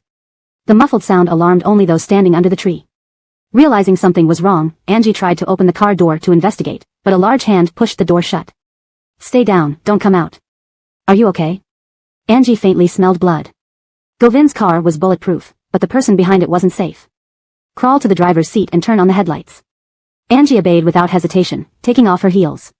But the bodycon dress restricted her movement. If I knew this, I wouldn't have dressed so formally, she muttered while adjusting her dress. Climbing to the driver's seat, she started the engine and turned on the headlights. With the bright beams illuminating the dark street, the masked man across from them flinched. He raised his hand to block the light and, after 4 or 5 seconds of adjusting, aimed at the windshield. Angie felt cold sweat trickle down her back as she saw the man lift his arm. The problems left by her father hadn't killed her yet, and now she was going to die at Govind's hands? Marriage, indeed, it could be lethal. Bang, a bullet struck the windshield. Seeing the man approaching, Angie, in one bold move, stepped on the gas and rammed into him. Govind covered Krista's injured arm and led him to hide behind another car. Stay hidden. Hold your wound. Darren. Upon calling, the man hiding at the street corner tossed over the car keys. Govind grabbed the keys, accelerated toward Angie, knocking the armed man down. Reversing to run him over, the man managed to dodge. Meanwhile, Angie sharply turned the steering wheel and charged back. Note asterisk: this chapter maintains the original paragraph structure and line breaks, ensuring the translation feels natural and fluent while preserving the intensity and urgency of the scene. Chapter 3:16, was Angie too reckless? The other party couldn't dodge in time and fell into the roadside flower bed. Angie, intending to chase after them, quickly shifted into reverse, accelerated, then switched back to drive in one fluid motion. Was Angie too reckless? I thought she's an innocent type. Krista rolled her eyes upon hearing Jonathan's words. How could someone who had over a dozen illegitimate children possibly be an innocent girl? Even today's incident that Govind faced, Angie had already been through several rounds of similar situations. Otherwise, how would most of the Freddy's estate end up with her? The many unknown illegitimate children outside didn't even get a chance for paternity tests, knowing their father wouldn't make any difference either. Jonathan helped Krista up from beside the car, preventing Angie's sudden acceleration from splattering blood all over them. Bang! Just as Angie's car was about to hit someone, it was flipped by a crosswise coming minivan. In an instant, the man lying on the ground was pulled away. Darren, come back, don't chase. Govind saw Darren get into Jonathan's car and prepare to chase after them, so he shouted to stop him. As he shouted, he ran to the car, opened the door, and pulled Angie out. The car landed too abruptly, and Angie hadn't turned it off in time. Half lying on the ground, the wheels were still spinning rapidly. Give me your hand. Angie wasn't wearing a seatbelt and had fallen inside the car. When she reached out to Govind, there was a sense of dizziness. If I die, what will you do? When Govind half embraced and pulled her out, hearing Angie's words, he replied without thinking, I'll bury you under the locust tree outside the bedroom in Puyan Mountain. Angie, when I was young, I read a story in Story Collection about a ghost under a locust tree. The people buried there are women who hanged themselves because their husbands were unfaithful. It wasn't clear if this was romantic or deeply sinful. Govind almost withdrew his extended hand. In this situation, there shouldn't have been extra emotions, but now, looking at Angie, he felt an urge to strangle her. Angie, I really love and hate you. I'd rather stay alive. Does Puyan Mountain not suit you? Govind pinched her waist and carried her out. My ashes aren't worth that much, I don't deserve Boss Nate. As Angie got out, her legs went weak. Fortunately, the man reacted quickly and caught her. You saved me, so why did you kneel? Angie rolled her eyes, not wanting to bicker with Govind. Carry me, my legs feel weak. Compared to letting the man guess her thoughts, Angie preferred being straightforward. Low-level men won't understand if you play games with them, while high-level men might understand but act like they don't. So in these moments, it all comes down to willingness. Without it, nothing works. Men know exactly when to pretend to be deaf or blind. It just depends on whether this woman is worth it. It's been years since we played something this exciting. Since her father died, and the illegitimate children stopped contesting the family assets, her life had been unusually peaceful. If it weren't for today's incident involving Govind, she'd have forgotten about her past hardships. These kinds of exciting days will only increase in the future. This was just the beginning. Daring to use guns openly in the city shows the other party doesn't care and is indifferent to whether things come to light. The Tai family indeed has guts. A single Lemuel really isn't much. Tai's elder wanted him to go to the capital, unclearly sincere or insincere. Hold on to the tree, stand still, I'll check on Krista. What happened to her? She's injured. So that wasn't his blood? Angie watched as Govind pulled Krista out from behind the car. Sir, we chased after them and made arrangements. We are injured? Alalie paused mid-sentence, shocked by the sight of Krista's shoulder bleeding. Go back to Puyin Mountain first, and get Elena over here. The group returned to Puyin Mountain, where Mina dispersed the extra people from the room. This kind of injury wasn't ordinary and should not spread. Elena came in with a medical kit, seeing the blood-soaked shoulder of Krista, startling her. How did this happen? Gunshot wound. Elena was taken aback, full of disbelief. She always thought such incidents were far removed from her life, instinctively wanting to ask if anyone had called the police. But remembering Govind and Angie's special status, she held back her words. If someone with Angie's identity got involved in such a case, it would bring no good, only harm. Especially for Govind. A bit painful, try to bear with it. Krista nodded, indicating it was okay. You come here. Before Elena picked up the tweezers, Govind gently patted Angie's shoulder, containing a restrained tenderness. Angie followed, entering the dining room, and saw Govind pour a glass of water and hand it to her, making her slightly puzzled. What's wrong? Bloody. The man said simply, dropping two words that instantly warmed Angie's heart. So, he was worried she would be afraid? The warmth from the cup transferred to her palms as she slowly rubbed it. Govind's domineering nature was unmatched, creating a juxtaposition of ferocity and tenderness. Angie brought the cup close to Govind. Boss Nate protecting me like this, I'll get used to it. Angie, struggling is useless. Govind glanced at her, piercing right through her internal struggle. Angie's nose tickled as she rubbed it, realizing Govind had already left the dining room. Snap. Elena threw something into the tray with the tweezers. Looking at Krista's wound, Natekali, it's not deep, don't get it wet, rest for a few days. Unforeseen calamity. Take a break. At this moment, if you exploit me, you're worse than Joe Bapi. Joe Bapi would call you dad. Govind pursed his lips in silence. After all, they had targeted her, and Krista's injury should have been his. Boss, the person. Alalie rushed in, looking at Govind and stopping mid-sentence. His expression spoke volumes. They escaped. They managed to escape despite this? My injury can't find the culprit? Boss Nate. Rest assured, you'll get revenge, continue. Govind glanced at Alalie. He continued, we almost caught them on the main road, but they took a turn into an alleyway. By the time we entered, they were gone. The car ended up in the pond, just like last time. Chapter 317. Govind suppressed his voice and asked her, what do you want to say? Moreover, the opponent seems to be a local from Jingang, very familiar with the layout and urban planning of Jingang. They know exactly where there's water and where there isn't. Once the car gets submerged, we can't even check for fingerprints. The opponent is clearly prepared for this. Alalie's expression grew more severe as he spoke. With such tactics, if they didn't take the initiative, it would be difficult to gain an advantage. They seem like family. Otherwise, how could their methods be so similar? Angie happened to hear Darren's words as she emerged. She leaned against the doorframe with her arms crossed, watching Govind wait for him to speak. Perhaps due to Angie's overly direct gaze, which felt like stripping him bare, Govind was forced to turn back and look at her. The couple locked eyes. One teasing, one cold. When Govind withdrew his gaze, Angie deliberately moved her toes, making her slippers clang against the doorframe. The deliberate sound drew everyone's attention to Angie. Angie wondered what it meant that Govind knew who was behind it but wouldn't retaliate. It meant he was restraining himself or waiting for something. What, this tycoon didn't say, leaving those around him in the dark. Maybe one day they'd unknowingly lose their lives. Today it was Krista, tomorrow who?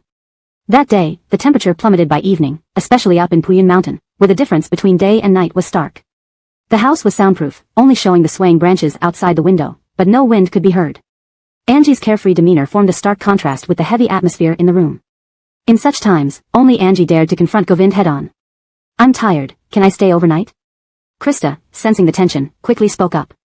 Having spent years following Govind, she had mastered reading him. Today, Angie's silence spoke louder than words. Govind appeared gentle and courteous on the surface, but deep down, his patriarchal authority was firmly entrenched. Today, Angie's bold actions were openly humiliating him in public. The couple was grinding each other's pride into the ground, wishing to strip off every layer of disguise and sharpness from the other and throw them into the fire. Within minutes, the living room emptied.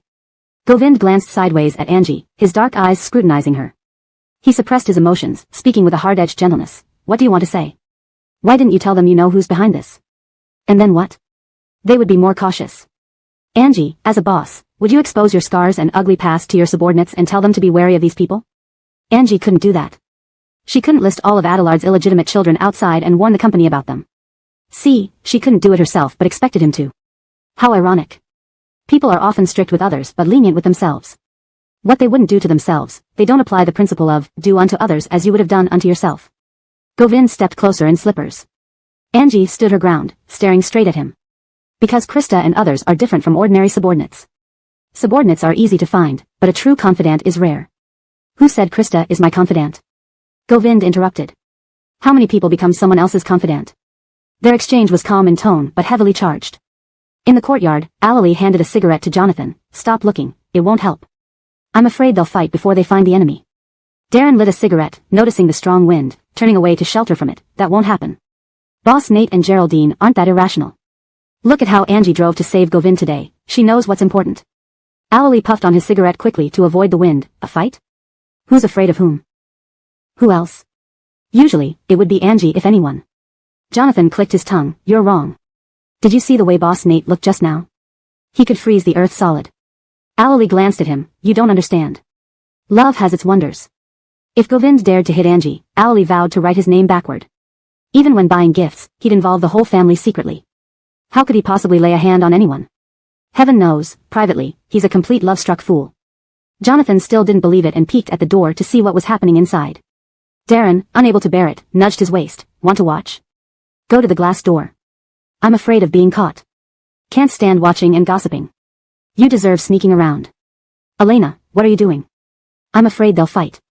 If they do, I need to be ready to intervene. Elena squatted by the third-floor railing, straining to listen.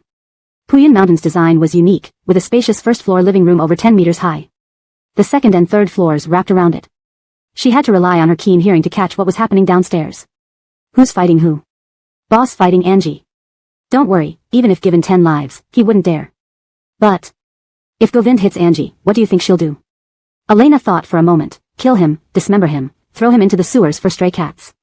Krista, lying in bed drowsily, tried to respond energetically. Exactly. He wouldn't dare, Krista mused aloud.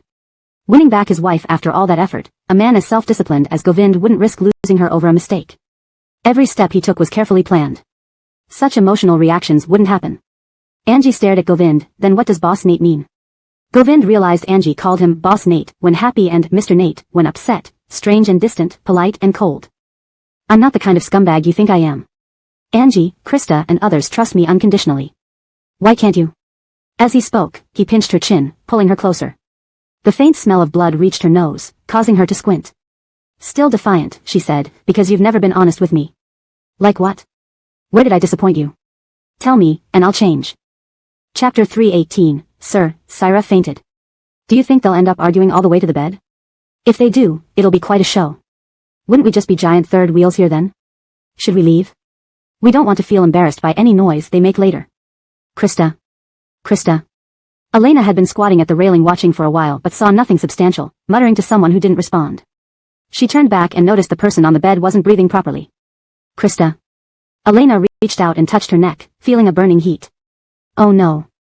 Boss, stop fighting, Krista has a fever. The conflict downstairs ceased abruptly. Govind quickly instructed Alali to call the car and sent Krista to the hospital. Elena's series of actions got Krista straight into a VIP room. She watched as nurses came and went, and spoke briefly with the attending physician. Just one person should stay, the rest can go back. Alali, Govind said, looking at him, get the bodyguards here and assign a woman to watch over her in the room. No mistakes allowed. Understood. Just as Govind was about to say something else, the door opened. Poisoning. Elena was startled. Poisoning? Looks that way. The blood sample has been sent for testing, you can come in and see. Elena followed the doctor inside.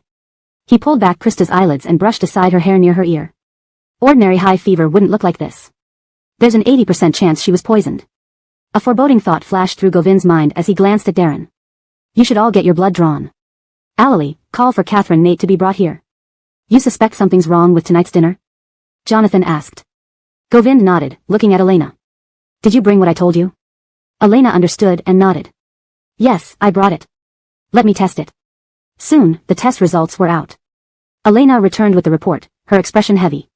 No issues from my side. We'll wait for the blood analysis results. The results are here. Poisoning. Here's the report. The doctor handed the report to Elena, whose scalp tingled slightly when she read it. It's very likely that something in your dinner tonight was laced with poison. But that place isn't easy for just anyone to get into. Jonathan found it strange, whose hands could reach so far to poison someone in such a private residence. Elena shrugged. You said only ordinary people couldn't get in, but what if it wasn't an ordinary person? Not everyone with malicious intent is an ordinary person. Look at last time's incident with Delia in high society. Everyone knew she referred to Delia. People from powerful families often played more dangerous games, using crueler methods and having more experience in such matters. Ordinary people wouldn't even think of poisoning. Such risky actions right at the edge of the law aren't easily dared by most people. What about their results? They're fine. Just Krista. Before Elena finished speaking, Govind's phone rang. Graham had sounded urgent, almost out of breath. Sir, Syra fainted. Send her to the hospital. Now, immediately, arrange a helicopter. The man's tone was dark, his voice tinged with a hidden threat, making it seem as though he wished to tear the other party to shreds. While Krista alone might not have triggered his rage, the addition of Angie made things different. Clearly, Angie was irreplaceable. On the surface, Govind appeared righteous and generous with friends, but privately, he kept relationships clearly delineated. Subordinates were subordinates, family was family. Even those who had sacrificed for him were bound by money and interest, not equatable to family. Thus, in his heart, Krista was replaceable, but Angie was not. Subordinates were the face of his work, but his wife was his lifelong badge.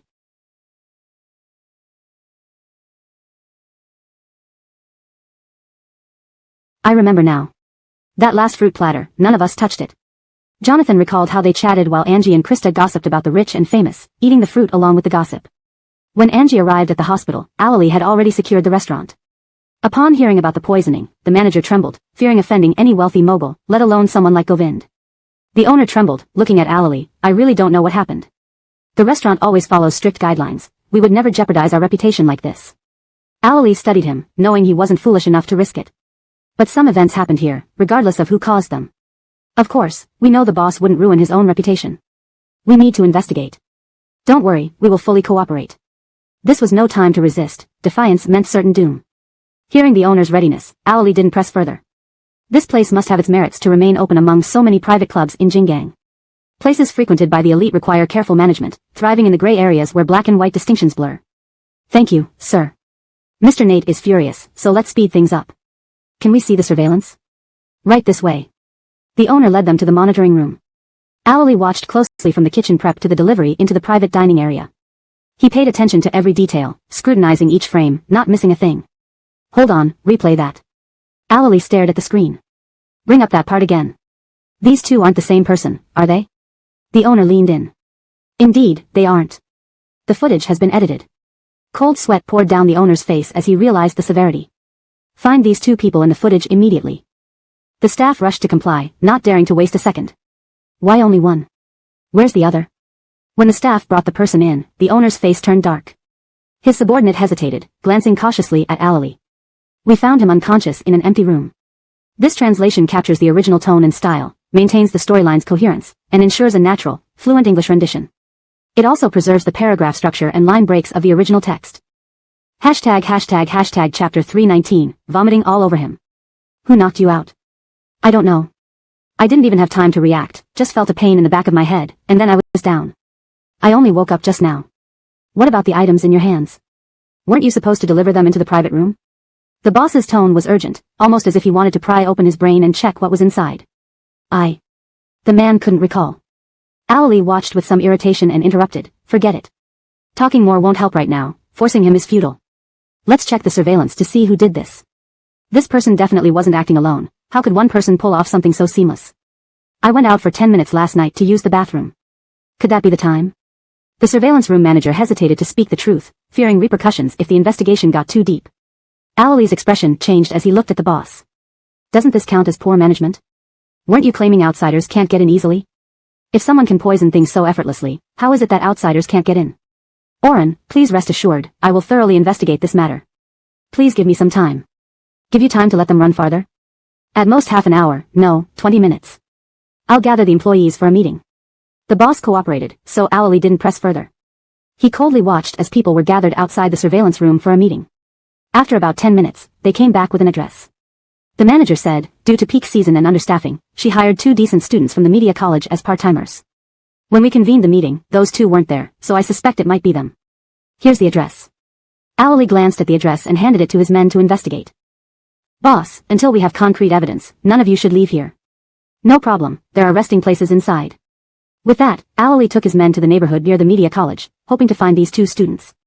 Unfortunately, upon arrival, it was clear that no one had lived there for a while. They ran?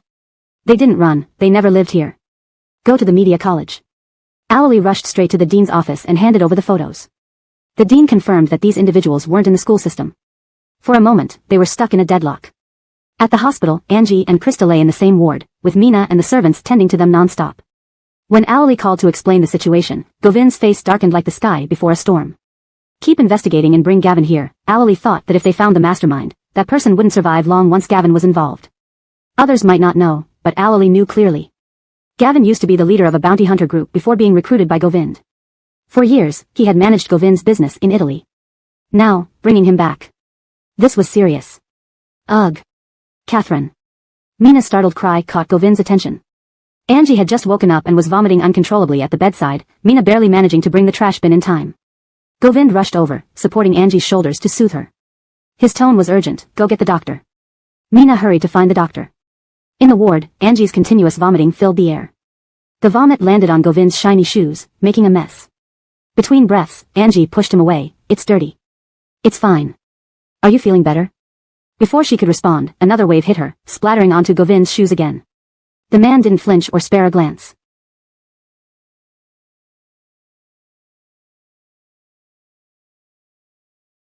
Flushing footsteps entered as Elena brought in a doctor, both stunned to see the immaculate trousers and gleaming shoes now covered in vomit.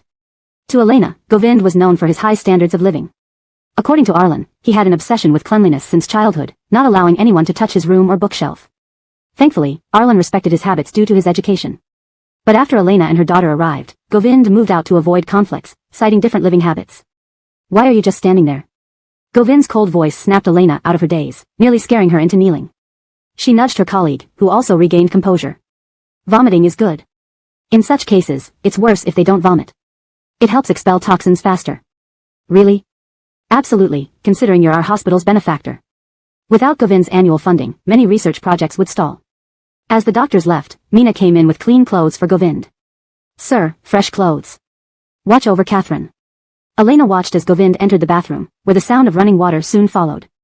Compared to Krista, Angie was faring much better. By morning, she was slightly lucid, finding Govind asleep on the sofa with a thin blanket from Puyan Mountain and wearing clean clothes from yesterday.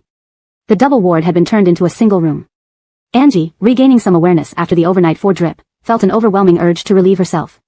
Trying to sit up, she reached for the 4-drip but nearly fell. A loud clatter woke the man on the sofa. What's wrong? Angie's face contorted in embarrassment, finding it hard to express her need. Do you need to go to the bathroom? She nodded silently. Why didn't you call me? Too embarrassed, she muttered, remembering how she had vomited all over him last night. Typical you. Needing dignity when you shouldn't, and lacking it when you do. What can I say? You don't understand. She could act proud because Govind hadn't seen her vulnerable side before. Now, she was exposed. What don't I understand? Toilet, quickly. Angie diverted the topic, urging him to action. Govind held the 4-drip with one hand and lifted her like an infant with the other. Need dignity? There will be times I change your diapers. Angie hooked her arm around his neck and covered his mouth, wondering how he could say such shameless words so seriously. One hand holding the needle, the other covering his mouth, she nearly slipped. The scene continued with both of them navigating the delicate situation, highlighting the mix of care and awkwardness. Chapter 320, It's your honor to attend to my needs. Easy there. Govind reacted quickly, holding her and moving her toward the wall. Fortunately, Milagros bumped into the wall without falling. It's your honor to attend to my needs. People like Milagros, with their inherent pride, never ceased to be irked when things didn't go as planned. Having been teased by Govind, her mind was filled with annoyance, and she couldn't stop herself from retorting. She looked at Govind as if he were a piece of equipment. Govind chuckled in spite of his anger. Considering her suffering, he didn't want to argue. Yes, it's my honor. Do you want this honor? My honor is reserved for you alone, but yours is shared among many.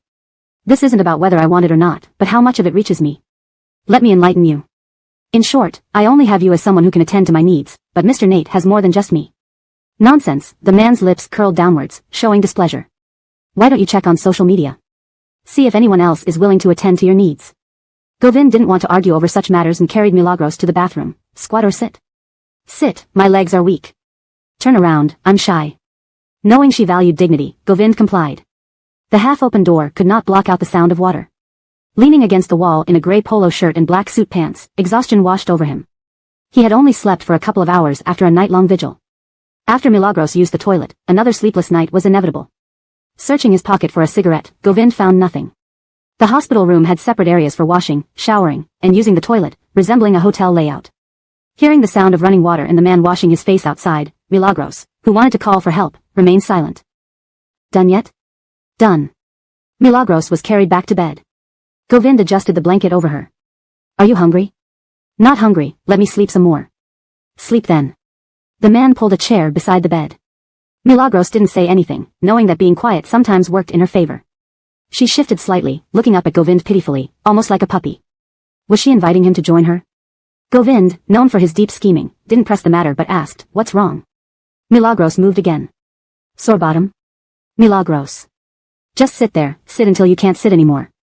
The man chuckled, leaning down to kiss Milagros on the cheek. Why didn't you say so? Would it kill you? Just pretending. I'll stop pretending.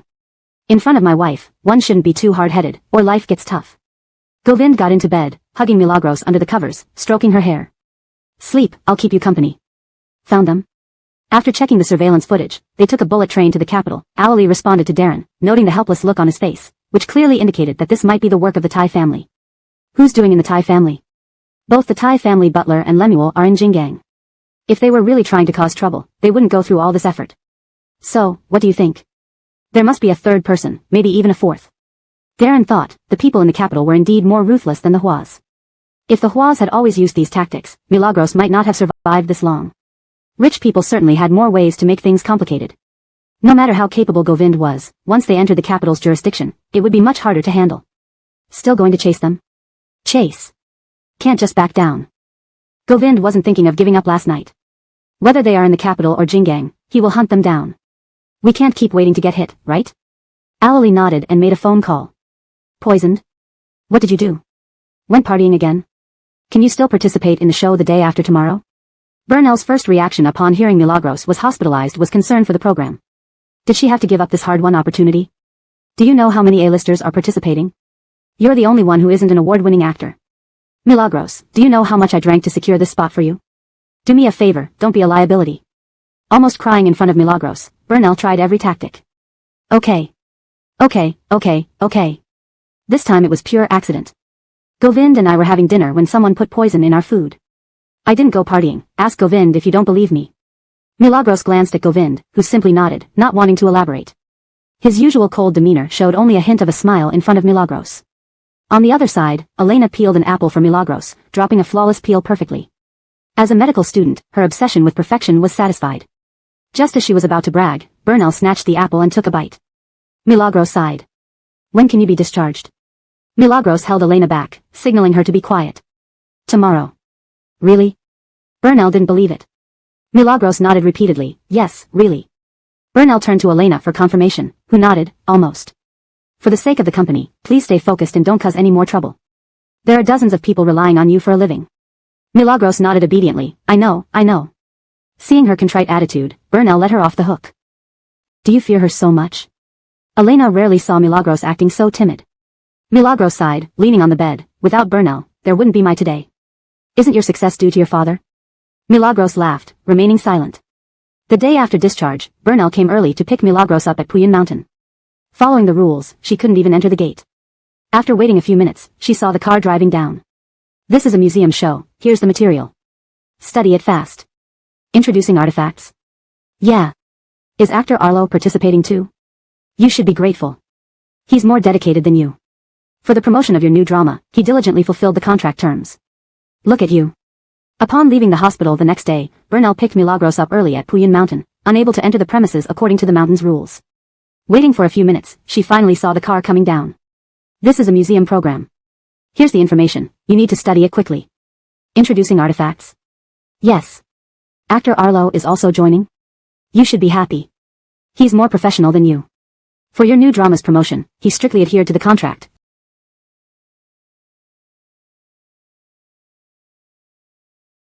Unlike you. The translation continues following the same style and structure. Chapter 321, The Thai Family's Past. Jinggang is a modern city that has developed rapidly in recent years.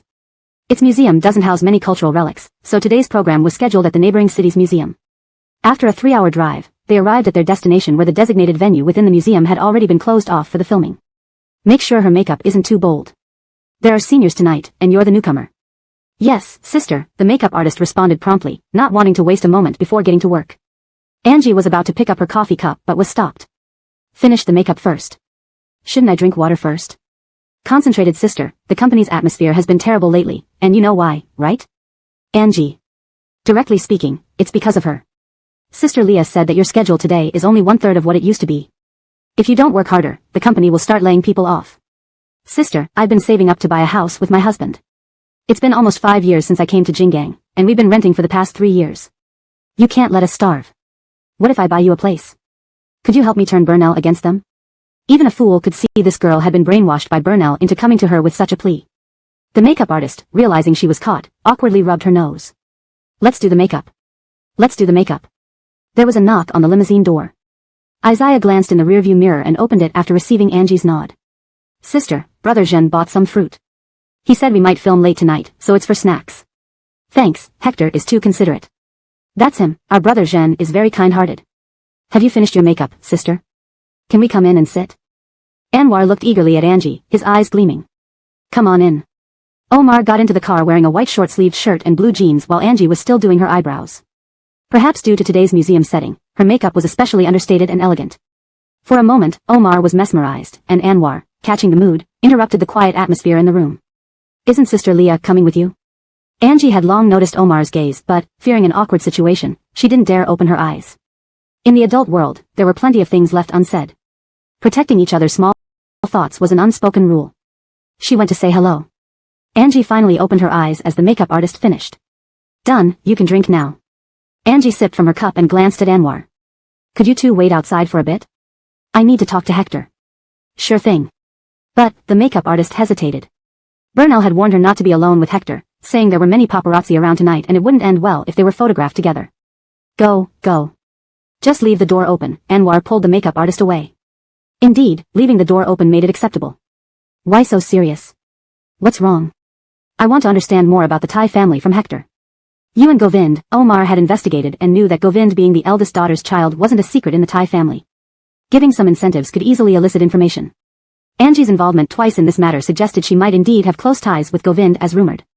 If so, it would only bring harm to her, not benefit. Allies. Do you know how deep the waters are within the Thai family? Getting involved will bring you nothing but trouble. An alliance may very well become a stepping stone for others. It's not a matter of willingness anymore, I'm already in it. Can't just be thinking of self-preservation when someone designs and schemes against you. Angie handed over the medical report to Omar, who saw the word poisoned and stiffened. If it's inconvenient for you, you don't have to say. Angie played her retreat tactic. This really has nothing to do with you, but there's nothing I can't say. The Thai family is complicated. The old man had a poor relationship with his first wife. After having a son and a daughter, they separated. The elder daughter stayed with her mother, then he married again, and the son stayed with him. When the former wife passed away, the old man brought his daughter back to take care of him, but during those tumultuous years, various political campaigns were ongoing. To avoid trouble, the elder daughter wrote a denunciation letter. The old man discovered it and sent her away, announcing that she had eloped. In reality, he sent her to Jinggang, where she married Govind's father. After marriage, once the climate improved, she left the capital and disappeared. She only resurfaced in recent years, causing public conflict with the old man during social events. No one dares challenge the Thai patriarch like that. The elder daughter has been undermining the Thai family these past years. The old man probably wants to bring Govind back to resist his own mother. And many in the capital don't want him to return. Bang! Angie intended to put down her coffee but missed the table, luckily dodging quickly enough to avoid spilling on her clothes. That old man, damn. Of course, all this is just gossip in the capital. How it unfolds depends on the Thai patriarch. Just speculation. Yeah, Omar watched Angie's reaction carefully, hiding the depth of his thoughts. Sir, we've caught the person and are bringing them back. Alalie and Gavin spent several days in the capital tracking the person down. They immediately placed him in a vehicle and drove back to Jinggang overnight. No need to bring him back whole. Alalie understood. I'll give you an address to deliver a gift. Understood. Dusk settled over the Thai family villa. The old man sat cooling himself in the courtyard while his elderly wife fanned him, chatting. Do you think that child will still recognize us? He's family. How could he not? The old man spoke with vigor, contradicting the rumors that he wouldn't live much longer. Sir, someone delivered a package addressed to you. What is it? Not sure. It's tightly sealed, looks like seafood. Is it something the second son sent back from his trip? The old woman's eyes lit up, thinking fondly of her son. The old man didn't give it a second thought, waving his hand. Bring it in for me to see. The servant brought in the styrofoam box. The old woman hurriedly asked for scissors. As soon as they cut open the box. Chapter 322, Not Around? As soon as the box was opened, a pungent smell of blood spread throughout the courtyard. Inside the package was a red, severed hand, only half of it remained. Ugh. The Felicia couldn't hold back and vomited. The Chavez, seated in his bamboo chair, turned grim at the sight. Where did this package come from? Unclear. A delivery person brought it to the front door and said it contains something very important that you must sign for personally. Coming back to her senses, the Felicia stepped back, eyeing the man standing by the door angrily. This is utterly outrageous. What kind of thing can be delivered into our courtyard? Do you think this place is what? The servant felt aggrieved. Previously they had been punished for not delivering documents on time. Now, because of timely delivery, they were reprimanded again. Seeing the old lady, he found it hard to explain his side. The Chavez held back his anger, glanced at the foam box which was now empty, and gestured for the servant to destroy the evidence. Burn it, leave no trace. Yes, understood. Who would want to keep such a thing? But who could be so cruel, sending us this? The Felicia sipped fiercely on some green tea. Her hands trembled slightly from the sudden movement. The Chavez could guess who might be behind it, but he wasn't sure. The Thai family has many enemies. It's not surprising whoever it is. In the past, it wouldn't have been like this, but now in the capital, many people likely wish to see our downfall. The Felicia remained silent, well aware of their current predicament compared to the past. Thai's patriarch read her mind and softly consoled her. Don't overthink it. We're both getting old, and it does no good to worry too much. You should call the children too. Okay. As soon as the Felicia went inside, the Chavez ordered someone to fetch her phone and dialed Bart. He recounted today's events to Bart. After hesitating for a moment, Bart spoke. I haven't seen Mr. Nate at all, so there's no way we've offended anyone. Is this a misunderstanding or is there something we don't know about? The Chavez's gaze darkened. He had asked Govind about this matter and clearly instructed others in the Thai family not to get involved. However, he knew those young ones in the Thai family were anything but obedient. They are probably doing everything possible to stop Govind from returning to the capital. Second Sam is here too. Lemuel? Yes. Bart responded. But as far as I know, he hasn't seen anyone either. Boss, we've brought them back. Deep night cloaked Puyun Mountain in stillness, its insects and birds hidden beyond thick walls. The annex building lay among the trees, dim yellow streetlights cast shadows over the pebbled paths, creating an eerie sense of loneliness. In the basement, a man and woman pleaded pitifully. The man's hand had been chopped off, the bleeding stopped, but his blood-soaked clothes remained intact. We really don't know anything, please let us go. The woman hadn't expected to be captured after fleeing to the capital. The words of their captor had clearly been lies. They had been stuffed into a car and driven non-stop for 8 hours to Jingang. Once there, they were tossed into this pitch-black basement. Only extraordinary individuals would pull such a move. Not knowing isn't a problem, we have plenty of time to play with you. Take your time to think about it, Alali said, lighting a cigarette as he casually looked at the woman. Think carefully if the man next to you has enough time to waste while we dawdle, Alali added, blowing out a puff of smoke and watching the woman. Upon hearing this, the woman's eyes widened in fear as she glanced at the man beside her. Seeing his mutilated arm, her heart pounded in dread. This is illegal. What you did by poisoning isn't legal either. What poisoning? I have no idea what you're talking about. Alali took a drag on his cigarette and turned to Gavin without engaging the woman further. What do you think will happen if we keep them locked up overnight? The woman will be fine, but the man will die, Gavin replied bluntly. The hybrid's eyes glowed faintly blue, beautiful yet sinister, especially in this dim environment. Clearly, they were a couple, otherwise, the woman wouldn't have reacted so strongly to Alali's words. Alali nodded and stood up. Let's go then, we'll come back tomorrow. The woman panicked visibly. Wait. Alali paused, waiting for her to continue. She was clearly hesitant, wanting to speak but afraid to open her mouth. Alali chuckled. You've used your first chance. I never give third chances, take your time thinking. With that, the iron door of the basement clanged shut. Boss, under the night sky, Alali reported the situation to Govind. They aren't talking yet, but it's only a matter of time. Go rest. Knowing Alali had been busy lately, Govind instructed someone else to keep watch. Alali left, and Govind turned to Gavin. He followed suit. Govind stood tall and dignified, his presence understated yet imposing, all his emotions hidden beneath calm features. Main house, tea room. Under bright lights, Gavin's pale blue eyes were finally fully illuminated. His blonde hair and piercing gaze exuded an air of royalty. Compared to Govind's restraint, Gavin seemed shrouded in unyielding melancholy, like a prince lost in sorrow. Still not around? He's filming a show. It's already 12:30, Gavin checked the time, implying that the filming schedule was unusually late. It's an industry requirement. Govind poured tea from a deep grey teapot, plain yet undoubtedly valuable just by its appearance. The Thai family is in turmoil, and Thai's patriarch wields absolute power. Getting entangled with Thai family matters will likely take considerable effort to extricate yourself. Govind sipped his tea. Any news from the Bo family? They heard that Kai Lai Group was acquired and have been investigating. Leak the information. Gavin's gaze tightened. Do you mean to involve yourself in the Thai family mess? A general focuses on his path and doesn't chase after rabbits. Boss Nate, this offers you no benefits. Govind swirled the tea in his cup, his tone calm. Aim high, achieve moderately, achieve lowly, aim lowly, achieve nothing. What do you think my state is right now? Chapter 323, Angie is destined to be different. At the museum, Angie followed the host on a tour, listening attentively as the host gave detailed explanations. She appeared friendly and eager to learn. That demeanor, from her decades of education, probably even her teachers had never seen. Next, let's look at this painting. This painting is quite unique. It belongs to the Hyder dynasty era and was created by a renowned master. Does anyone recognize it? The host looked around at everyone. Some people shook their heads while others made a few forced guesses. But Angie recognized this painting instantly. Wasn't this part of the series her mother took her to personally photograph overseas for Freddie's 50th birthday? Plum blossoms, orchid, bamboo, and chrysanthemum, 4 paintings scattered across the ground. She didn't expect one would be in the museum. No wonder they couldn't gather them all. Master Leah's? The host shook his head. When you first see plum, orchid, bamboo, and chrysanthemum paintings, you think of Master Leah, but actually, this painting existed earlier than Leah's famous works. If you don't examine closely, it's hard to distinguish between their techniques. Maddox's, Angie chimed in behind the host. Hearing Angie's response, the host was taken aback. You know? Yes, I've seen it. This painting has 4 series, and currently, the only one in the country is here in our museum. We obtained it recently through a donation by a businessman from Jinggang. Today is its first public appearance via this program. Geraldine, you say you've seen it, where? Angie bit her lip, thinking it might come off as showboating. Would Bernal be mad at her? Geraldine? The host seemed genuinely interested in this question, clearly not a professional MC, and pressed on despite the awkwardness.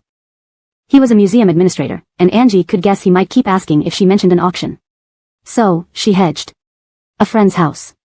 Is it definitely authentic? As the host asked this, some people nearby watched eagerly, hoping to see Angie humiliated. Pretending what for? What if it's true? As the daughter of the richest man, rich people love collecting such things. Maybe she really did see it? But it's said to be a unique piece. How can that be? The only one in the country is here in the museum. You underestimate the capability of the wealthy. Just like Angie's family, nothing is beyond their reach. Regular people can't even dream of that. Amidst the whispers, Angie spoke up. These 3 paintings were bought back from England at auctions for 80 million, 1.1 billion, and 1.4 billion yuan. As for authenticity, I'm not sure. Clearly, those prices made it almost certain they weren't fake. The host's face paled slightly upon hearing this. They moved to the next exhibit, and Omar came closer to Angie, whispering, "In your home?" "Can't say. Afraid they'll guilt me into donating." Omar couldn't hold back a laugh. "Quite possible. Difficult." Angie sighed dramatically. "Sir, the call from the annex." Greyhammed stood guard overnight, ready to respond anytime. Passing the phone over from the annex, Greyhammed reported, "Sir, someone contacted them offering 5 million to do this job, but the person remains unknown.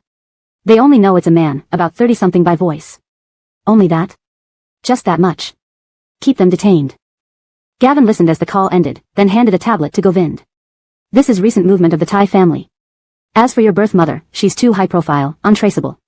Lemuel is in Jinggang, Tai Laoshing's son is on a business trip in Haijiao, and the eldest grandson is in the capital. They all seem suspicious yet none seem suspicious. As for the 2 detained, they wouldn't have seen who hired them. Anyone daring enough to do this is strategic and won't expose themselves easily. If found out, it'd only be detrimental to them. Consider how to proceed."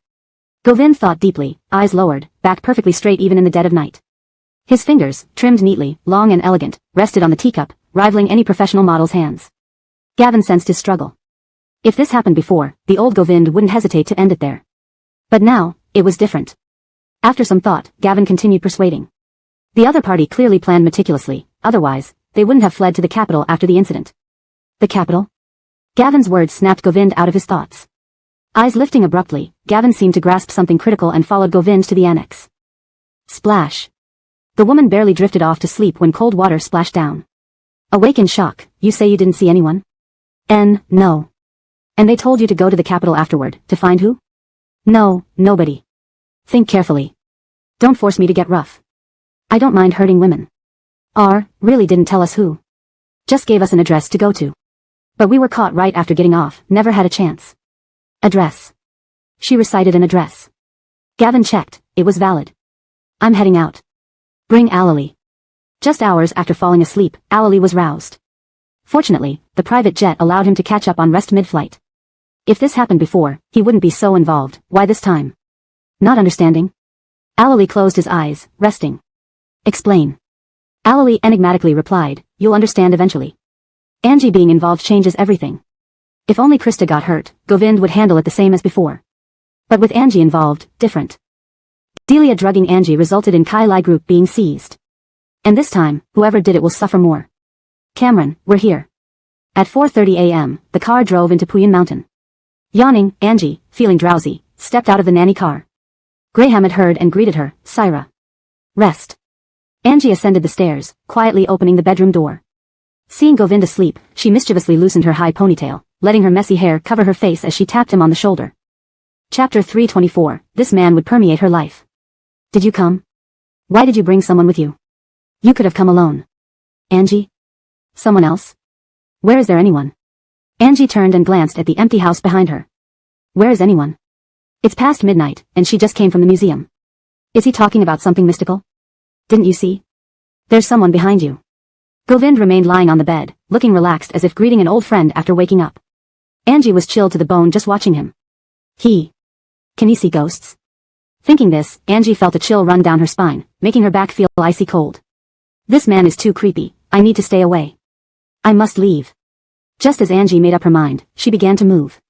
As she turned around, a large hand grabbed her waist, flipped her over, and pinned her down. Her hands were held above her head, unable to move. Scared? For someone so timid, you sure like to play tricks. You dog, Angie's temper flared. You scared me? Only you can scare me but not the other way around? Let go of me. Angie was furious. Govind shifted his body and pulled her off the bed, glancing at the clock on the nightstand. It was 4:30 a.m. What show needs you to be recording until this hour? Sitting on the bed, Angie tidied her disheveled hair. It ended at 11:30 p.m., and it took 3 hours to drive back. Do you want some late-night snack? No, you go back to sleep, I'll take a shower. When Angie was about to enter the bathroom, she realized it wasn't early anymore. By the time she finished washing up, it would probably be past 1 o'clock, and Govind would wake up soon, given his precise biological clock, up at 6:30, 40 minutes of exercise, 20 minutes of grooming, half an hour for breakfast, and out by 8 sharp, browsing news and financial reports during breakfast like clockwork. She once thought he might be a bit crazy. Should I wash in the guest bathroom? No need. Won't I disturb you? After all, she could sleep all day tomorrow, but it wasn't certain for him. No. After her shower, Angie climbed into bed. Just as she hadn't found a comfortable position, she was pulled close to Govind's chest. She nestled in, finding a comfortable position and drifted off to sleep. Are you sure this is the place? Yes, the address is right here. This is a famous high-end residential area in the capital. Although new buildings have been sprouting up in recent years, this community has always maintained its prestige, and its residents are either rich or influential.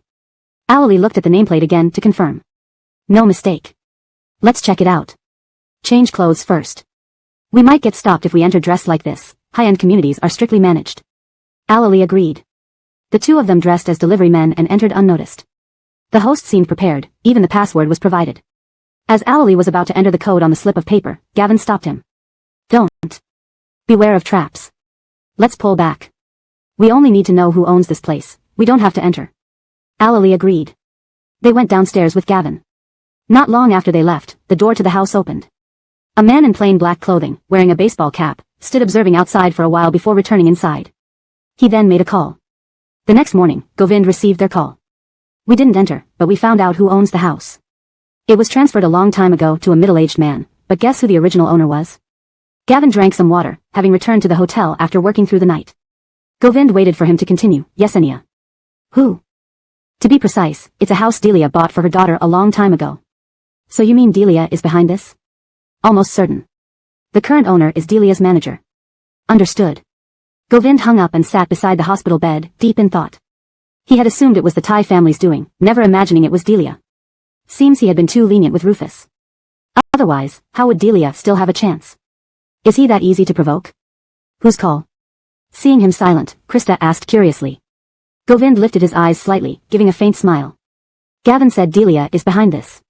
Hearing Gavin's name, Krista was taken aback. Those who followed Govind knew Gavin had been managing things in Italy. Bringing him back for this was indeed significant. What do you plan to do? Don't worry about it. Focus on your recovery. Krista knew Govind's methods wouldn't be gentle. That evening, after wrapping up the final work at Kailai Group, Rufus returned home and handed Delia an airplane ticket. What does this mean? Take your daughter out to relax. Don't stay home brooding. Yes, Dream, Dad's right. Why don't you stop worrying all the time? Look, I and my brother are grown up and have our own goals. You and Dad are older now. If the company is gone, let it be. Consider this a chance to retire and travel together. Yesenia echoed her father's words, but Delia remained unresponsive. I'm not in the mood, I don't want to go. Why not? The weather is perfect, a great time to go out. After persuading her mother, Rufus arranged for the chauffeur to drive them out. Concerned about Delia's mental state, he had brought his daughter back from abroad.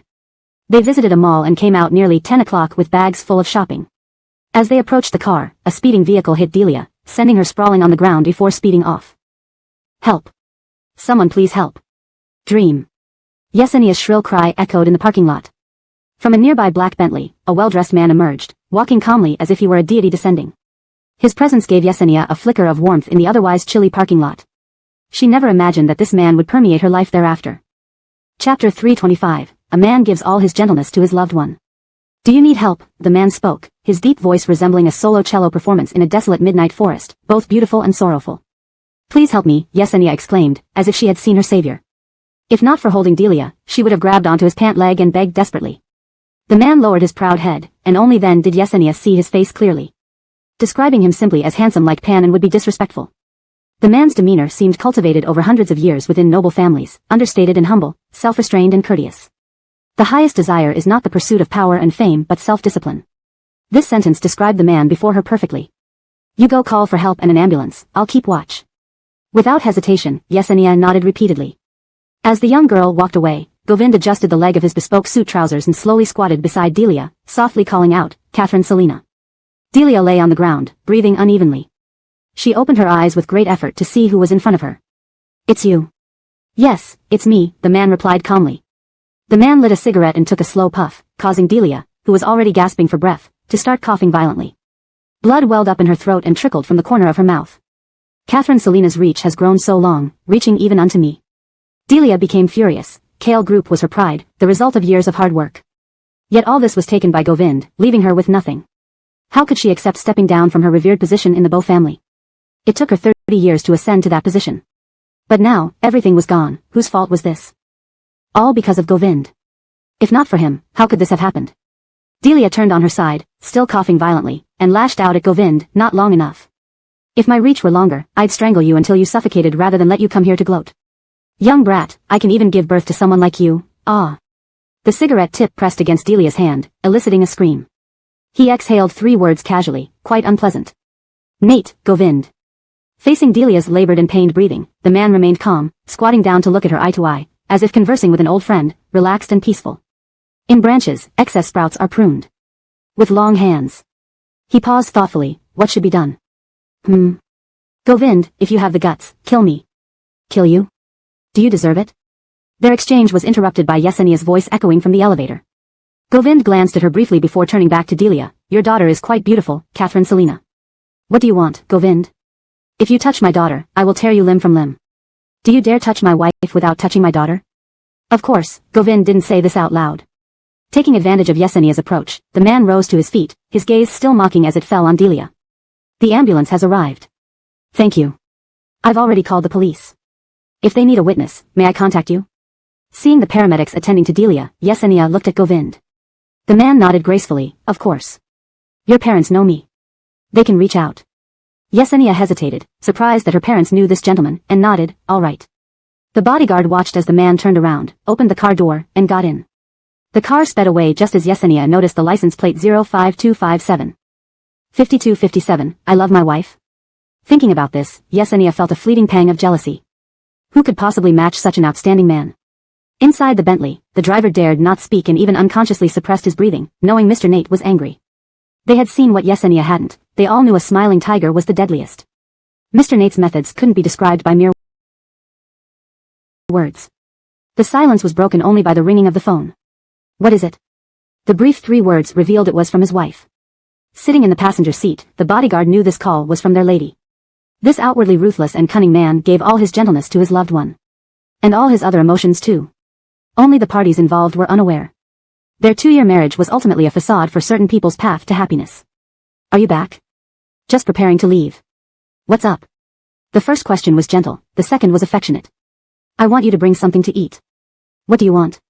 Spicy hot pot. Junk food. Did you not eat dinner? Govind disapproved. Usually, he wouldn't mind, but with dozens of servants at home, weren't her needs met? Angie, lying in bed with a pillow hugged to her chest, began to whine, people get lonely at night.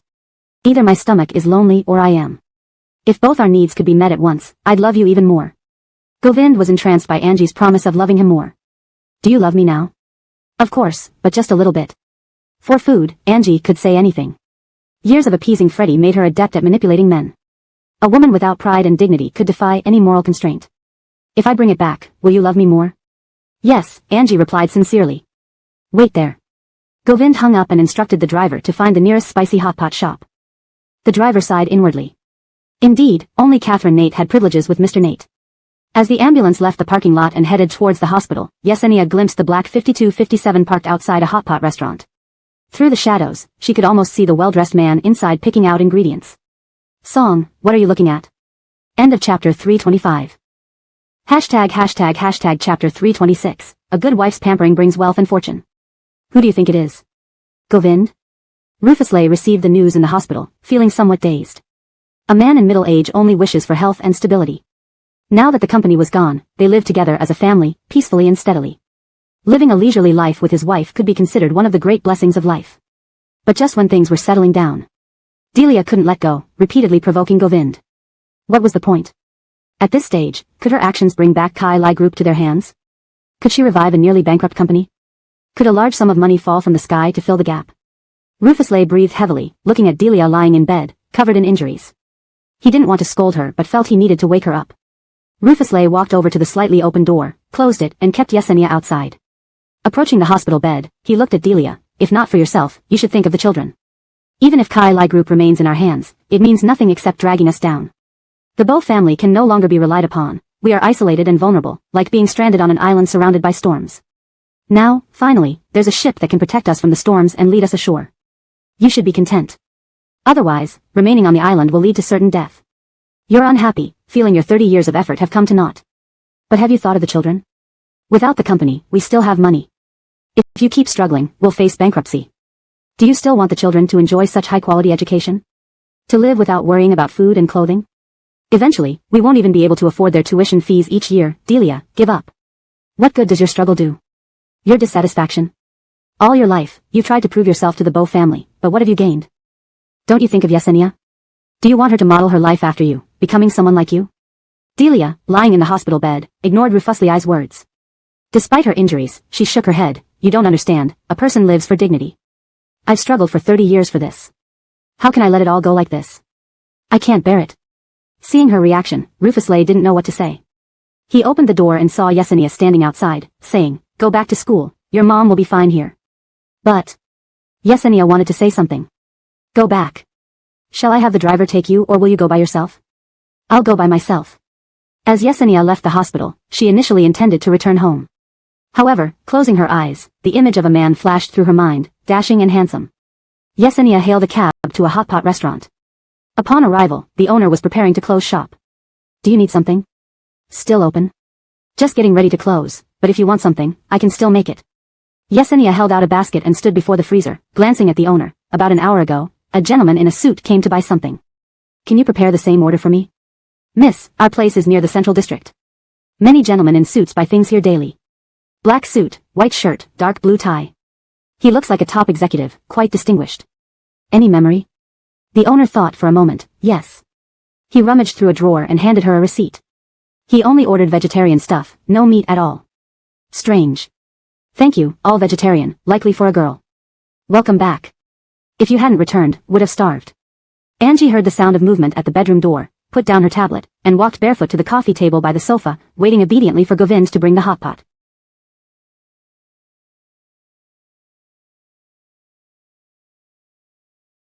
The man placed the hot pot on the table. Angie blinked at him. Is this it? Open it, Mr. Nate. Aren't you capable? Hurry up. A well-pampered wife brings wealth and fortune. Govind was speechless at her stubbornness. Fate. After all, she's a princess. Born lucky, always served. Wow, smells great, pass me the chopsticks.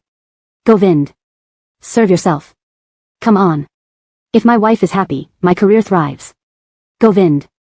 Where did you learn these nonsense phrases? Resigned, Govind broke the chopsticks and handed them to her.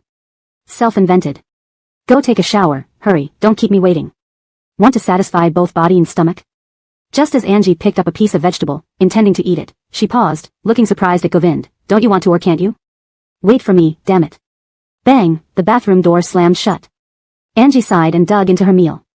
Her fingers swiped across her phone screen, which displayed 10 sweet phrases to flirt with your husband. Pretty effective. Govind emerged from the shower as Angie had barely finished half her meal. He sat at the foot of the bed, watching her quietly. His gaze made Angie feel uncomfortable, like he was staring at prey in a dish. She coughed awkwardly, finding a topic. Do you have any engagements tonight? No. Then where did you go? Just got back. Worried about me? Yet you never called or messaged me to bring food. Angie. I didn't want to disturb your work. As an unemployed loafer, I fear bothering you. Do you ever fear anything? Yes, I'm afraid of many things. Death, poverty, aging, ugliness. What scares you most? Poverty. It's terrifying. Nodding, Angie couldn't imagine living poorly again. Govind waved off her excuses. Eat quickly. I'm hungry. Want to share? Angie pretended to offer her bowl forward. Govind's glare immediately subdued her. Talking big feels good, but facing consequences is tough. She felt Govind would make her pay tonight. This man could be so petty. Why did you come? To share a drink with you, no time? Lemuel appeared at the doorstep, surprising Omar. Wasn't the security at Puyan Mountain strict? How did he get up here without permission? Come in. Just got back, a bit messy, haven't tidied up yet. Lemuel glanced around, the house seemed tidy despite Omar's words. Just back from the set? Shot an episode, want something to drink? #### translation note. Ensured proper use of English names, Pinyin. Maintained the original tone and style. Kept paragraph structure and line breaks intact. Ensured the translation is natural and fluent. Chapter 327, Too rough, kicked out. Whatever works. Omar opened the fridge, ready to pass him a beer. But then he thought, if he drinks, he can't drive and wouldn't have to stay overnight here. Thus, his hand moved toward a bottle of soda water. Why the leisure today to come here? Met with Anwar, chatted for a bit, and thought to visit you along with him. This Puyan Mountain is strictly controlled. If not for Anwar, I couldn't get in. Lemuel's words dispelled Omar's doubts. He was indeed wondering how anyone could get up this tightly controlled mountain. Rarely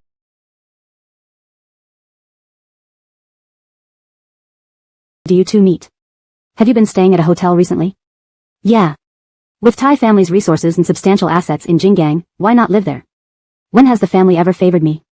Lemuel laughed, took a sip of water, and looked at Omar with an amusing yet resigned expression.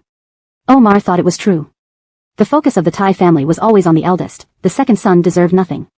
In families that cannot fairly distribute their attention, like the TYS, such scenarios were rare but understandable. In true aristocratic families, only one qualified heir is needed while others matter little, unless ambitious, in which case they're sent away. Despite Lemuel's act, people in the capital see through his intentions clearly. No ambition would lead someone like him here. No ambition, huh? Why come to Jinggang then? Regardless of killing Govind or pulling him into his scheme, none of this is the action of someone without ambition. When are you heading back to the capital? Tomorrow. Someone in the family has a birthday soon, so I must go back, Omar answered. The latter asked, and you? I'm preparing.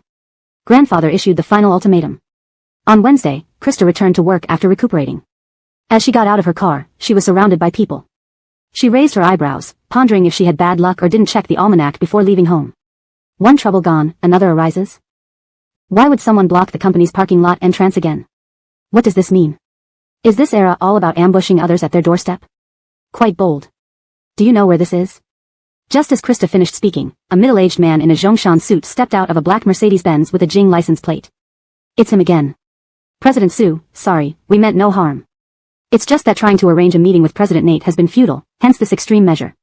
Truly unprecedented, she had never seen employees abducting subordinates because they couldn't meet the boss. What nonsense. Mr. Clark, do you think this is appropriate? That's why I said it was a last resort. Sorry. People wanting to meet President Nate line up longer than spirits awaiting reincarnation. If everyone acted like you, would I survive? You want to meet President Nate, why pick on me? Isn't that pathetic? Krista wasn't someone to mess with and was about to call security. Bart glanced at his bodyguard, who understood and promptly dragged Krista into the car. Krista. By the time security arrived, the bodyguards politely informed them, we mean no offense to President Sue, but we want to meet President Nate. Please inform him. When Govind heard this news, he was just rising from the sofa, his tie loosely hanging. Last night's rough encounter with Milagros led to him being kicked out, sleeping in the office from 4 in the morning, already upset, now even more so. Go downstairs and bring me breakfast. Elon exclaimed, what did this have to do with Krista being kidnapped? Don't understand, the man asked coldly. What about President Sue? Govind shot him a cold glance, silencing Elon who hastily left. Bart wouldn't dare do anything to Krista. Govind knew this well. If he truly wanted conflict, there were many ways, not by using such tactics. 40 minutes later, Govind called Elon in to clean up. Brew coffee and invite them upstairs. Understood. Indeed, a full stomach made everything easier. When Krista came upstairs, she faintly smelled canteen beef noodles in Govind's office. Seeing the full cup of coffee beside him, she knew this man had a leisurely breakfast first. Capitalist. Heartless capitalist. Finally met you, President Nate, Bart began, relatively polite. Govind sat opposite him with a cup of coffee, too lazy to offer tea. You've been trying hard to see me. Why? Mr. Nate should know my intentions. The Thai family wants you back in the capital. Old Thai still remembers me. But why should I return? Half your bloodline belongs to the Thai family. So? Bart was taken aback by these 2 words. After a pause, he responded, you should return to the Thai family. Should? Govind laughed, not reaching his eyes. He drew out a piece of A4 paper and a pen. Please write these 2 words. The mocking tone and disdainful look stung Bart's heart. Why should? Was it right for the TYS to abandon family and children? Or was it right for the grandfather to favor concubines over his wife, leading to his daughter's rebellion? Should. You disgrace our ancestors' legacy and still talk. Growing up carefree, you find me now when the Thai family's chaos is unsolvable? Mr. Nate's words are too harsh.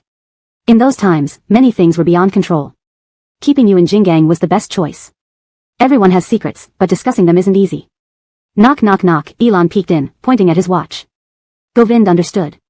Slowly rising, he told Elon, bring them out. Chapter 328, taking another man to my place and using my card. If Angie had been kidnapped today, would you still have leisurely finished breakfast before dealing with me? Krista entered with some documents, chiding Govind. The man didn't even look up, she wouldn't be controlled by anyone. Krista, fine. Your wife is the best in the world. What else can I say? Files, Kailai Group's finances have issues, the reports are fake and don't match ours. The matter is too big. The finance department is waiting for your reply. The variety show has already started editing. This is a sample clip, take a look. Bernal handed her the tablet as Angie sat on the sofa in her office. What does this mean? Angie looked at the segment and pointed to the landscape painting of plum blossoms, orchids, bamboo, and chrysanthemums on the screen. Am I showing off my wealth? You're not showing off. It's part of your consistent image. Angie shrugged indifferently. After Omar finishes this recording session, that will be it here. He'll probably leave within 2 days.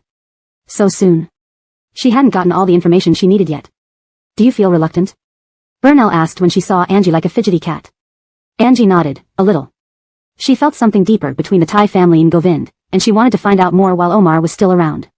Bernal noticed Angie pulling out her phone to send a WeChat message to Omar and warned her, be careful, or Govind will flay you alive. Just having a meal, not cheating on him. When Omar received Angie's call, he was packing up to leave. Surprised, he hadn't expected her to invite him to dinner. Isn't this because you heard I'm leaving? It's rare to meet someone who gets along well in the entertainment industry, so we should gather. So, tonight? Yes, let's do it tonight. Angie agreed readily.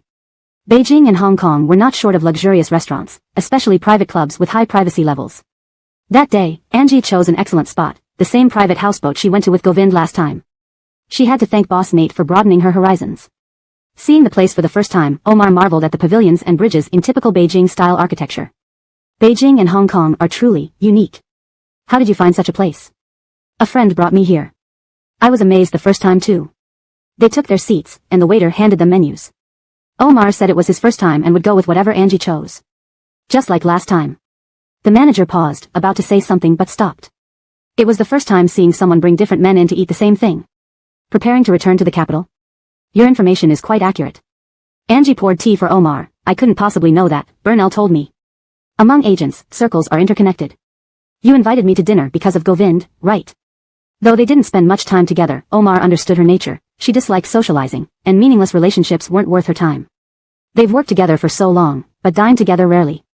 To suddenly hear she'd be leaving and then inviting him out wasn't like her usual behavior. If you invited me to dinner for someone else, would I have come? No, I wouldn't have. But I came anyway. Angie was startled. Adults often communicated through unspoken understanding. Fortunately you came, just wanted to treat you to a meal. Angie knew better than to ask too many favors. Emotional entanglements were far more dangerous than interests. Exiting the private residence, they stood under a ginkgo tree waiting for the driver to fetch the car. Angie glanced across the street and saw someone struggling on the ground. Harvey? What are you doing here? The person slowly opened his eyes, light from Angie's head shining dimly above. Cameron. I thought I saw a fairy. What happened to you? Angie stepped back a bit upon seeing the blood. Got beaten up. To get this bad, why not go home? Why run from the capital to Beijing and Hong Kong to be beaten up constantly? I can't face anyone. Harvey extended his hand. Help me up. Angie stepped back again, leaving Harvey's hand hanging midair. Just as he was about to drop his hand, a warm palm appeared. Harvey glanced over and snickered. I'll lie down. No need for Ignatius to dirty his hands. Angie raised an eyebrow. Drama, perhaps? It seemed Govind was right about complicated relationships in the capital. How did you and Omar end up as enemies? Omar shrugged. I don't think we are. Unilateral enmity then? Can you tell me about it? Back already? As soon as Angie entered, Govind's cool tone made her pause. What did I do to provoke you? The man put down his tablet and stared at her seriously, taking another man to my place, using my card, and eating my custom set meal. Shouldn't I be angry? Angie's mouth twitched. No wonder the server looked grave when she ordered the previous set meal. It belonged to Govind. Do rich people really have these exclusive arrangements? This was just a normal gathering, nothing happened. Slipping into slippers, Angie walked beside Govind. Aren't you curious about what Omar and I talked about? Not really. Why not?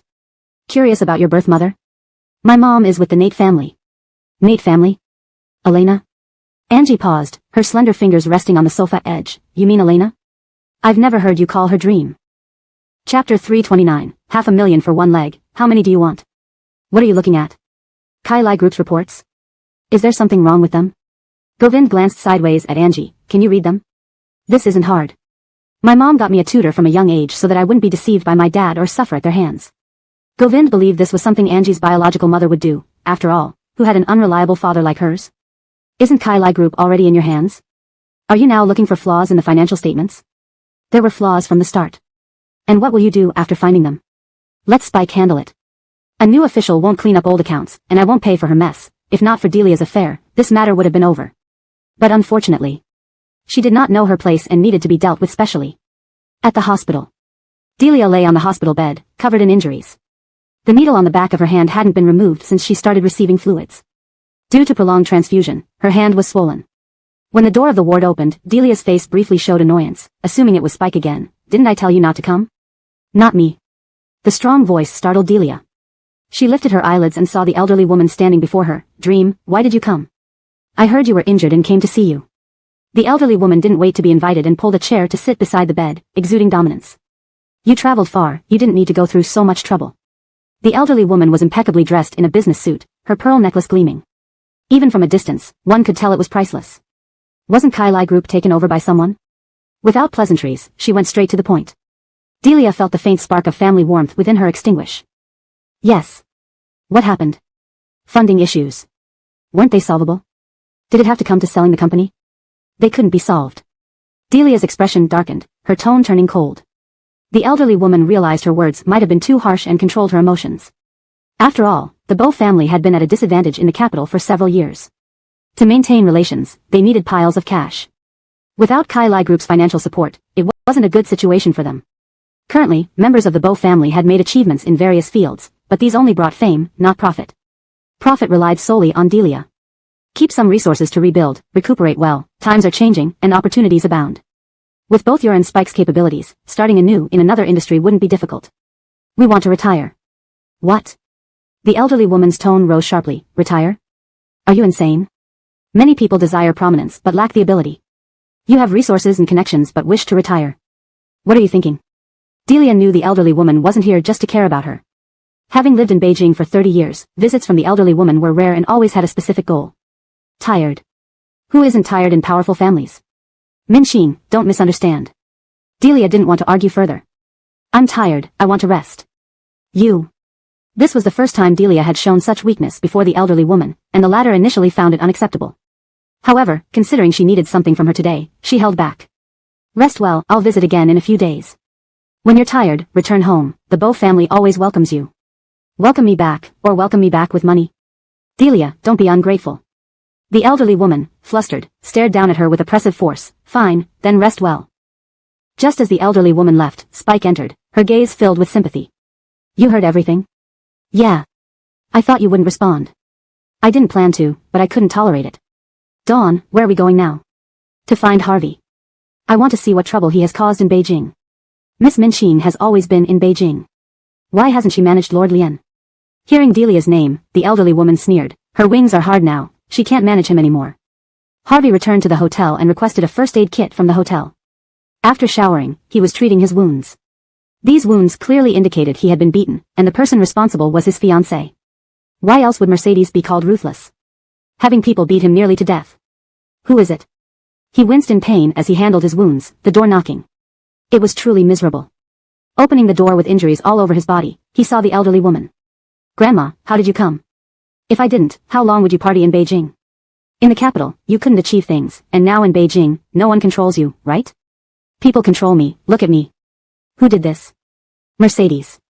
Every time I go to a bar, she sends people to beat me. Saying this, Harvey even reddened his eyes, looking pitiful. The elderly woman had long heard about the youngest man-girl being fierce but far inferior to Presley, never expecting her to live up to her reputation. Do you think by acting pathetic, you can avoid marrying her? Why should I act pathetic when I'm already suffering? Harvey continued treating his wounds without caring if the elderly woman was still outside. Seeing his bruised and swollen body, the elderly woman couldn't help but feel disgusted. Since you're in Beijing, I won't force you back. Spend more time visiting your aunt, keep the family ties strong. Aunt? Oh. That heartbroken one. Okay, Grandma. Harvey agreed immediately. Satisfied by his obedience, the elderly woman left without lingering. As soon as the door closed, Harvey threw the cotton swab onto the coffee table and dialed a number. Pay for service? Yes. Tell me the job, and I'll set the price.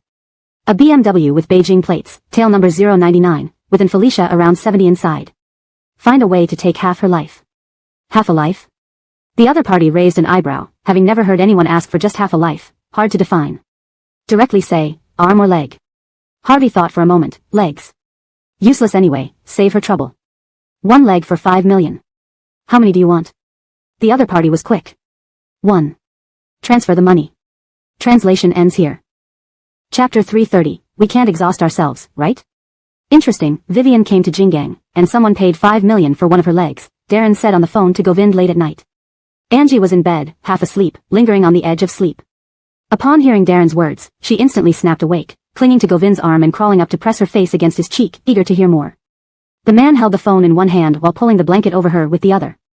Who? You should ask Christy about that. It was a young man's voice. I suspect it's Harvey. I'll send you the recording, have Christy listen to it. Govind glanced down at Angie. Send it over. Shortly after, Darren sent the files, and Govind opened them. After just 2 sentences, Angie confirmed it, Harvey. Isn't Vivian his grandmother? His real grandmother? I saw him outside the club tonight, lying on the ground like a stray dog. Govind put away his phone and pushed Angie back into the bed. Go to sleep. That's it? You're not going to do anything? Is this our family matter? Why are you paying attention to the Bo family then? When I moved against Rufus, it meant the Bo family's empire would fall. Do you think they would stand idly by? But I didn't expect Harvey to be so ruthless, pretending to be harmless while being a wolf in sheep's clothing. He's much stronger than Delia, who can only struggle. Now that Vivian has lost her leg, walking will come at a great cost to her. Angie always felt that Harvey wasn't as innocent as he appeared on the surface. Even though he hid it well, one could still see the ruthlessness beneath if they looked closely enough. The Bo family had been deceived by his apparent weakness and helplessness, but in reality, this person harbored a deeply malevolent nature. Really intense. Angie made this comment and slipped under the covers, preparing to go to sleep. Ready to sleep? Are you not? Shouldn't you submit your assignment today? Govind asked. Angie, fine, okay. Even work has weekends. Am I working non-stop here? Shouldn't I be the one working non-stop since I'm the one exerting effort? You're just receiving it. Angie, you've worked so hard. How could you do such physical labor every day? The country promotes double rest days. Look at you, too exhausting. We can't exhaust ourselves, right? Or how sad would I be? Angie reached out to stroke Govind's hair, coaxing him as if she were a scheming woman. Be good. Sister is sleepy. Govind, you weren't sleepy when dining with other men, but now, on my bed, you are? If I got sleepy while eating with other men, wouldn't that lead to problems? There's not even enough room on your head for me to grow grass. Where are you going? Angie didn't finish her sentence before Govind slammed the door shut and left. Angie checked the time, 12:30 a.m. Damn it. She must have committed a sin. She had to pacify this man in the middle of the night. Even ghosts went home to sleep, yet she was still forced to work. Forget it, she resigned herself. Better pacify him. If she didn't do it well, she'd be too afraid to close her eyes all night. Govind would definitely pull her out of bed in the middle of the night to talk things through. Talk things through. Mission accomplished. An international message arrived along with an image. In the picture, Vivian sat in a black BMW enveloped in thick smoke. Her body was slumped in the back seat, her leg wedged behind the driver's seat, blood flowing freely. It was a shocking sight. Harvey dropped the cotton swab he was holding, about to clear the trash, when the doorbell rang again. At midnight, these restless souls sure were many. Why did you come? Presley stood at the door in a white suit, clearly coming from some social event. She paused at the entrance, holding a medical kit. Seeing Harvey in his pajamas, her expression softened for a moment. Did you take care of it yourself? Harvey was surprised. Is Miss Nan here to check on me? Not really. Lincolnson Bow always claims injuries, no matter their severity, are inflicted by Mercedes, to prevent repetition. Presley pushed the medical kit forward slightly. Lincolnson Bow, you'll need to bear more responsibility for these incidents. What do you mean? Harvey eyed the kit nervously. Presley laughed softly. Take it literally. Our family should take responsibility, we can't let you keep tarnishing the name. This was payback. Presley was far more calculating than Mercedes, seasoned in business and groomed as the successor of the Nan family. Her methods were no less cunning than Angie's. She approached with a medical kit, indicating she intended to play nice first but would resort to force if necessary. Is there a misunderstanding? Fearless enough to act, yet unwilling to take responsibility. If I hadn't heard it with my own ears, I wouldn't believe it either. Lincolnson Bow sure has an interesting mouth. Harvey subconsciously tried to close the door. Presley blocked it with her hand, glancing at the few standing nearby. Hush, don't disturb the neighbors at this hour. With that, Harvey was pushed inside, the hotel room door closing from the inside. Presley stood elegantly by the door, casually checking her watch, not hurrying or pressing. Waiting for whatever would unfold inside. Angie woke up early to find Govind gone. Not fully awake yet, Burnell's call came through. How is the script? Starting already? What? Ready to take it easy for life? It's only been a short while. Angie muttered, though she picked up the tablet to read the script Burnell sent. A modern drama? What role am I playing? A professional woman abandoned by her husband who fights back. If you read fewer romance novels, maybe your brain wouldn't be so off. Only career, no romance. You decide. Angie lazily ran her fingers through her hair, putting the tablet down to prepare for a wash. Prepare yourself, there's a script meeting this afternoon. Angie, so casual, deciding everything for me. If you leave it up to me, why should I be polite? Location? Meeting room on the 32nd floor of the Intercontinental Hotel, 2 p.m. today. Angie realized Burnell had planned this all along, just letting her in on it as a formality. Chapter 331, What? Is it illegal to bring a husband? At exactly 1 o'clock in the afternoon, Angie put on light makeup and left on time, wearing a mask and letting her hair down without a hat. I'll go up myself, you wait down here. If anything happens, give me a call, Isaiah reminded her, still worried by Govind's warning about recent unrest. He didn't dare to stay far from Angie. In the elevator lobby, Angie was scrolling through her phone when she overheard a woman's complaints beside her. She looked up in surprise at the elevator doors, using their reflection to see who was standing next to her. Why wouldn't Felicia get into a car accident out of the blue? Wasn't she supposed to come see her own daughter? How could she have an accident? Even if she did, why didn't anyone inform us? What does Delia mean by this? Born and raised by the Bow family, but she can't even help with something like this? The Felicia is her biological mother after all. What kind of daughter makes us travel all the way from the capital just to take care of her? Alright, we're already here, say less. Annoying. Who wants to come to Jingang anyway? Drop off the luggage first, then go to the hospital. Our family is waiting for us to bring news. Why don't they come themselves if they're waiting for news? Just as the two women finished grumbling, the elevator doors opened. They all entered together, continuing their complaints. Who knows what significance there is in the Felicia coming all the way from the capital? With the development group sold off, Delia has lost her usefulness. Over the years, if not for her slight utility to the Bow family, the Felicia probably would have kicked her out long ago. These days, without money, what use does she have? The two women got off at the 20th floor. Angie saw from their attire that they were likely Delia's daughters-in-law. Their attitude toward Delia made it clear they still hoped to gain benefits from her, despite how foolish this seemed. What are you thinking? Nothing much. Are everyone else's meetings done? They've just ended. Let's head in. Angie had a meeting at the hotel all afternoon. As she left, everyone suggested a dinner gathering, but the director rejected it, explaining that with matters unresolved, he didn't want the media to catch wind of it. Burnell greeted Angie as she walked out. Would you like to have dinner with company staff tonight? It's been so long since we last had a gathering. You decide, I'm fine with anything. Angie arrived at the parking lot first and prepared to get into the nanny van. As she opened the door, she saw Govind sitting inside, looking at his phone. She jumped in surprise. Why are you here? What's today? Return to the Nate family. Angie slapped her thigh. Oh no. Standing me up? Choking, Angie realized this guy must be psychic. Just now, Burnell said he wanted to have dinner with colleagues. Can we reschedule the Nate family visit? Angie blinked at Govind. The man's expression turned cold. Are you heartless, or do my affairs not matter to you? I really forgot. Angie pouted at him. Shall I cancel this dinner then? Forget it, go to the dinner. While speaking, he resignedly took out his phone to make a call. Then I'll have Isaiah take you home, and I'll ride with Burnell? What? Is it illegal to bring a husband? Bringing a husband definitely isn't illegal, but I'm afraid of being in the news. Not doing well, yet quite troublesome. Arriving at the dinner spot, Govind stayed in the car because Burnell chose an open-air street stall. For groups of 10 or more, they had a tented booth, otherwise, all seats were outdoors. Seeing this place, Govind's face darkened, glaring at Angie as if to blame her. At the table, though Angie physically joined the others, her heart remained in the car where Govind waited, making her meal unpleasant. Normally, Burnell couldn't let her eat such junk food, or she'd protest until midnight. Rarely, Angie found an excuse to leave within half an hour. Lowering her head to call Isaiah to fetch her, she accidentally bumped into a man. Before she could look up, the server behind him, carrying hot soup, stumbled backward, spilling the entire bowl onto the man's back. Startled, Angie stepped back and looked up, nearly shouting, "Damn." Seeing steaming soup covering Lemuel's back, she immediately went to help, pulling his shirt to prevent it sticking to his skin. "Christy, I should rinse with cold water now." "Over here." Angie led him to the entrance, where the owner had set up a hose. She opened the faucet and doused the man's back. Water soaked his muscles, highlighting their contours. Normally, Angie might have admired this sight, but not now, she wasn't in the mood. "I can handle the rough work." "No, let me." "Is Christy so hands-on?" "Not exactly, just fear Mr. Ty might accuse me, I feel safer handling it myself." Lemuel chuckled, surprised. "So, Geraldine thinks I'm that kind of person?" "I don't know you well, it's always wise to be cautious." "I saw you hurrying before." "Are you leaving?" "I'll manage, go ahead." "Deal with this first. In this state, I need a hospital. Do you have time to accompany me?" She had time but didn't want to. Lemuel noticed Angie's silence and proposed, "If you have something urgent, leave your number.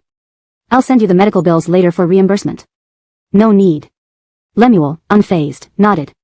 "Right, it looks suspicious if I insist. Let's add WeChat then." Rudyard Kipling's principle applied here, asking for something big to get something small. This push-and-pull tactic wasn't lost on Angie. Mr. Ty, Kipling also said overly cunning men will end up suffering. Really? Never heard that. He only says some things to women. Angie opened her WeChat. "Give me your WeChat." Lemuel complied. "Open your payment code." WeChat Pay received 50,000 yuan. 50,000 should cover it. If not, I'll top it up next time we meet. Lincoln ding him the hose, she added, "half an hour, remember." So she wasn't completely clueless after all. This translation aims to capture the original tone and style while ensuring natural, fluent English and maintaining paragraph structure. Chapter 332, Personally send her life to her Lincolns. Mr. Nate's stare makes me suspect if I've wronged you. Sire Nate, do you forget your married status when you flirt with other men in front of your husband? Angie took a sip of water and looked at Govind with a smile. "Mr. Nate, since you didn't react, it implies this issue means nothing to you. Grace, do you argue with me?" Angie glanced at Lemuel by the hose, seeing him genuinely rinse her back without any ulterior motive. Drive. Bad omen. Lemuel has been sticking to you so tightly lately. Anything you want to say about that? Who brought these flies to my place? You did. I should be grateful Mr. Nate doesn't sue me for mental distress. And here you are nagging about what I should say. These scoundrels, after I finish dealing with my father's mess, I'll still have issues here. My father's affairs can still be dealt with like grass. Yours, however, involves wolves from the Panyar Highlands who can kill without being seen or touched. Govind almost had a heart attack from Angie's barrage of words. For every word I say, you have 100 replies ready. That's because you talk nonsense. If your mouth cannot speak properly, go clean it against the wall. Stop the car. Infuriated, Govind barked, startling Isaiah, who slammed on the brakes, stopping the car on Puyun Mountain's main road at a fork in the road. Angie. Her puzzled gaze landed on Govind. I was wrong, it's my fault, conceded Angie, knowing flexibility is key. Omar hasn't moved out yet. If he saw this, wouldn't her reputation be ruined? Besides, today she was driving her nanny car. Govind is such a petty person. I'll clean my mouth against the wall later. You don't need to participate if you don't want to. When did she ever want to participate? Hadn't she been dragged into this from Delia to now Lemuel? Actually, Delia only came around because she wanted to stir up trouble. It turned out some matters were not worth involving oneself in. Some things just won't digest well. Alright, as you wish. Can we go now? I really need to use the bathroom. Isaiah listened intently, expecting Govind to resist, but he gave in under Angie's gentle persuasion. Such a lack of backbone. Even her casual coaxing worked. What would happen if she truly tried? She could make him send his life to her hands. Don't you need to use the restroom? After talking incessantly in the car, Angie drank 2 cups of water and was warned by Govind's cold glare. Drink first, then go down together. The toilet is just an excuse. Angie. Do you want me to prove it right here? Mr. Nate, come see me pee in the bathroom. Govind. Elder Second Sam, aren't we going to the hospital?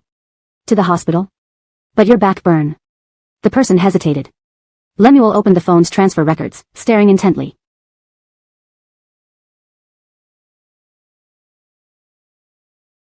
In that nanny car, there was Govind. When Angie got in, he hadn't clearly seen inside but noted the suit pants. The exposed leg revealed everything. That possessive warning look through the car door made it unavoidable. Lately, people say the relationship between Angie and Govind is quite intricate, perhaps not as we imagined. How so? Asked Lemuel. The person pondered. Everyone knows Angie gets along well with high society, reliable, and consistent. The relationship with Govind seems no different from others. No different? He didn't believe it. A rising business elite, wealth unknown, why would they waste time on unrelated matters? Lemuel sat in the back, drenched, back burning. All he could think of was how Angie grabbed his shirt, intentionally making him hurt. Grandma, how are you? In the hospital, both of Bo family's daughters-in-law stood beside the bed, worried, a stark contrast to their morning impatience in the elevator. Trying to appear compassionate, willing to endure for their mother-in-law.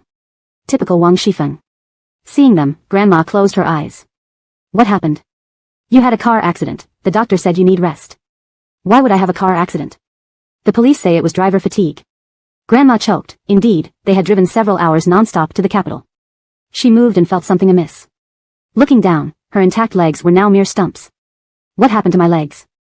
The doctor says they were crushed too severely during the accident and couldn't be saved. Impossible.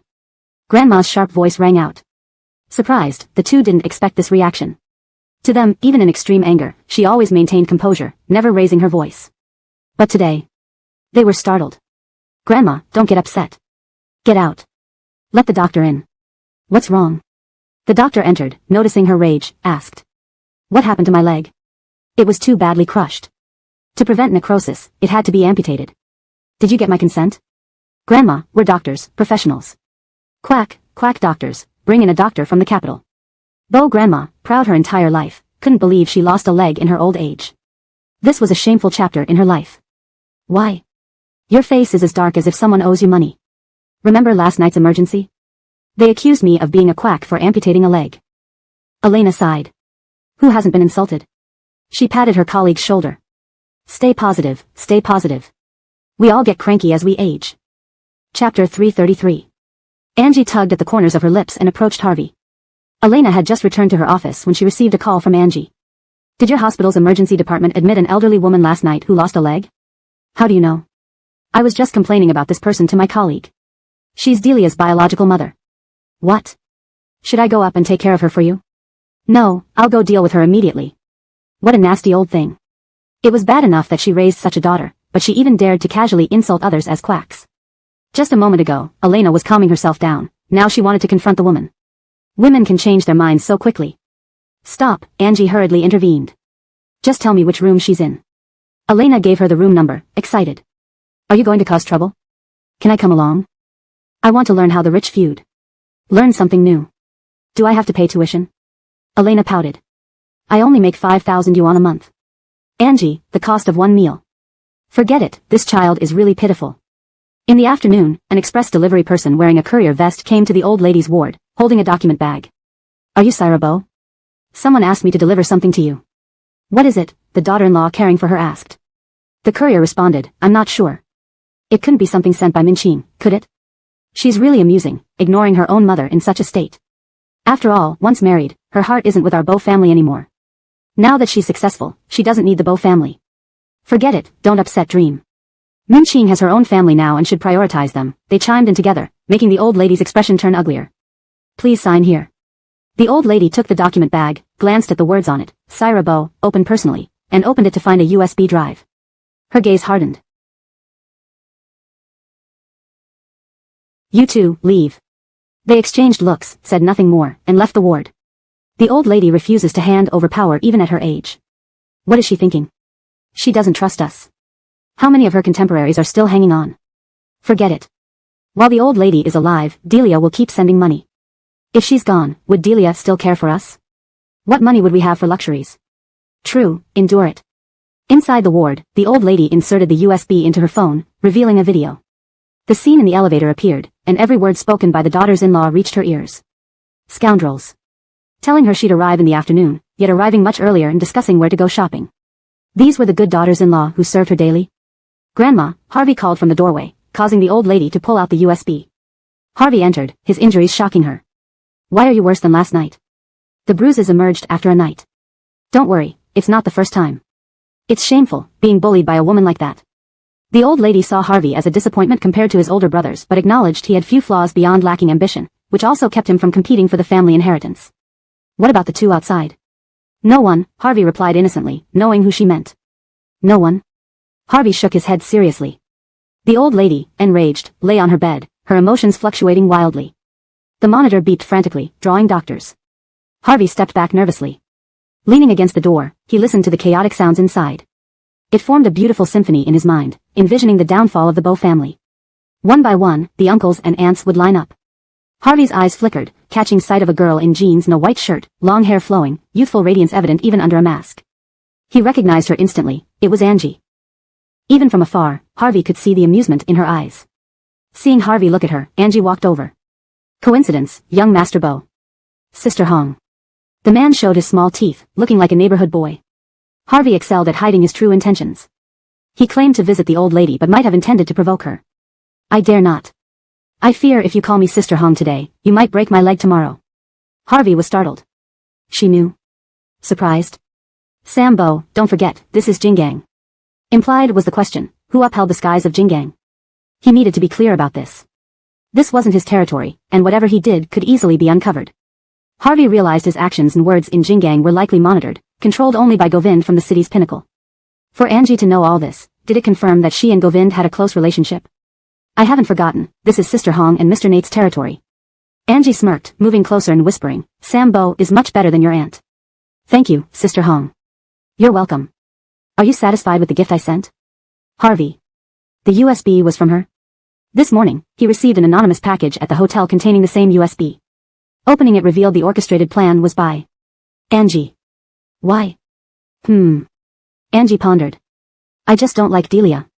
That's it? Or what? Angie countered. Good luck, young Master Bo. Watching you feels like playing a simulation game. Real-life drama with you reclaiming everything, how exciting. Angie noticed someone behind her and left. Harvey? Who was that just now? Just asking for directions. Please ensure the translation maintains the original tone and style while ensuring it reads naturally in English. Chapter 334. Govind simply pinned her against the door. What's wrong with Grandma?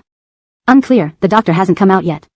How could Grandma not be fine after we were only gone for a little while? Did you upset her when you went in? Harvey glanced at them, his eyes regaining their usual clear and foolish look. What is my aunt saying? I don't understand. Have I ever upset Grandma since I grew up? You. Alright, my aunt is just worried about Grandma. Nothing else. Someone beside her pulled at him, and the conversation ended there. Harvey slowly retracted his gaze. Grandma is old and can't handle shocks. Take care of her more carefully, the doctor said seriously to the three standing by the door. Lincoln'll shock. Harvey, you still say it's not you. If it's me, won't we know once Grandma wakes up? Or does my aunt think Grandma won't wake up and insists it was me? You. She wanted to say something more but was pulled back by someone beside her. What are you doing? Why argue with him? He finally got to live freely. Don't force him into enmity with you. The lazier Harvey becomes, the happier they should be. The less involved he is, the less threat he poses. Pushing an easygoing person too far will do no good for them. A desperate rabbit can bite, and a desperate Harvey might draw hatred toward the Bo family by flaunting wealth online, leading to backlash on their accomplished elders. What wind brought you here? Coming to see the show. Elena stopped working, her fingers resting on the keyboard as she looked at her. What kind of show? Not letting me see. Has our sister-in-law relationship become so fragile? Angie pulled over a chair and sat down, looking at her. Are you ready to die seeing any kind of show? What time do you finish work? Let's go shopping. No money. Angie took out a card from her bag, swinging it between her fingers. Boss Nate's card. I'll pack up and leave now. Why waste what you have when you can use it? When Angie's urban drama was airing, she had just finished bathing. Burnell repeatedly reminded her to take care of herself. Be exquisite. Be exquisite. Urban dramas were different from period dramas. Even the hair needed meticulous care. Are you joining the crew?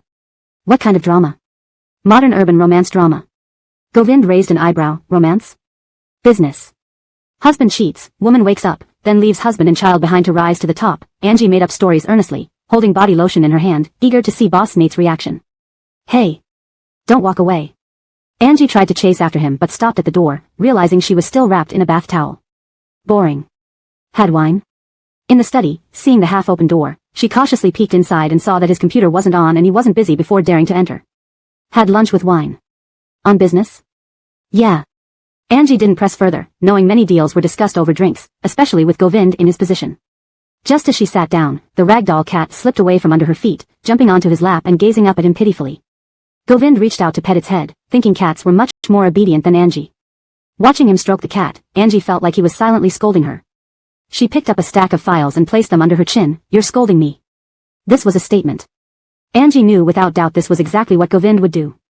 Do you have evidence? So, it is? Did Elena not check your brain today? Angie. Okay. Can't chat anymore. She huffed angrily and returned to the bedroom, reading the script and scrolling through WeChat groups.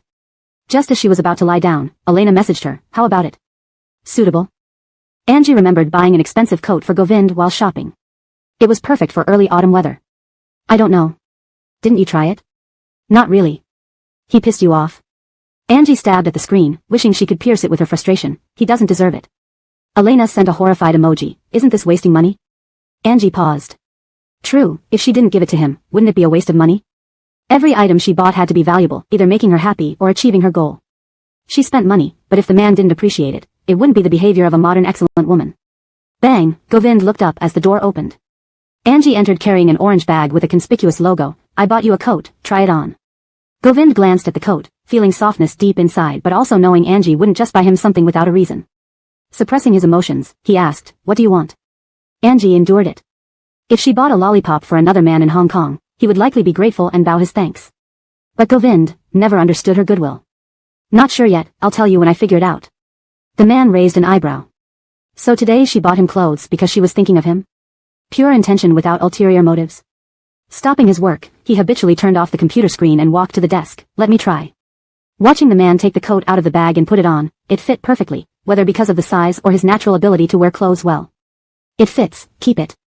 Just as Angie was about to leave, a large hand reached over from behind and held the door shut. She looked up at Govind. What are you doing?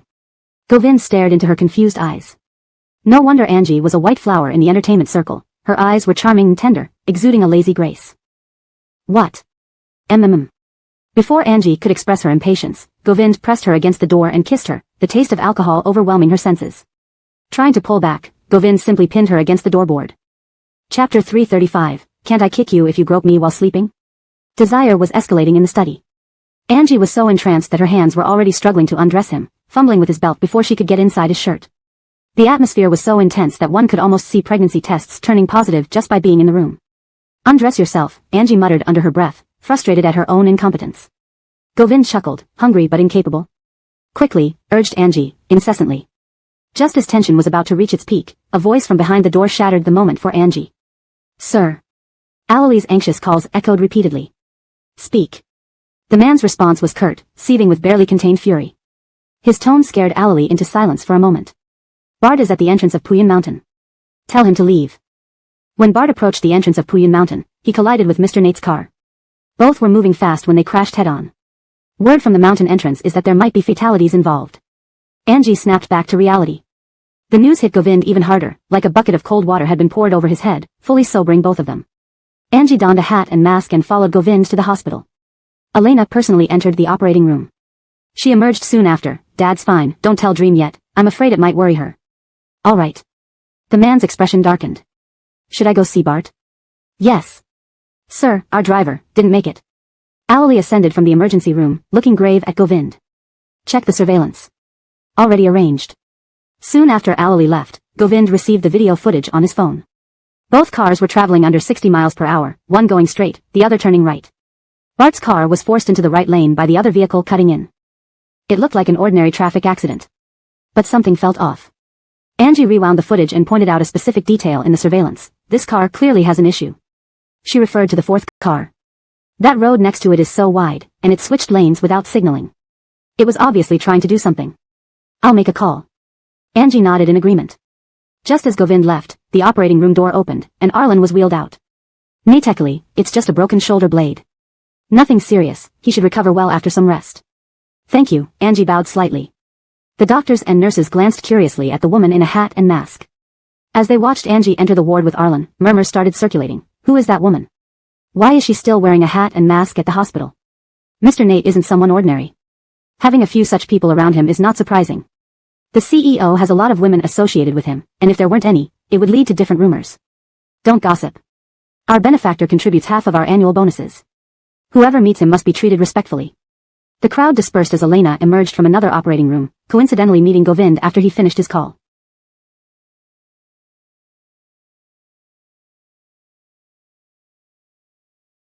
How is he? Not too bad. Just a broken shoulder blade, it could have been worse. The person who didn't survive. Someone will take care of it. Elena's unfinished words were cut short by Govind. She nodded without further comment.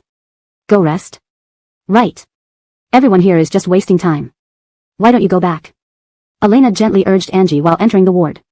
Angie turned to look at Govind. After all that happened near home, I can't feel safe going back alone. Considering the victim was Arlen and it was late, wouldn't she think about the incident walking home? Elena. Govind implied that Elena should accompany Angie back to rest. He certainly didn't lack for company or caregivers. Yet, filial piety made him feel uneasy leaving. Let it be. You two are no help here. For safety, just keep 2 guards. Why all this sudden concern? Elena felt this display of affection was oddly spontaneous. When did these two start caring for each other so deeply? Go on, go on. He said it wasn't serious.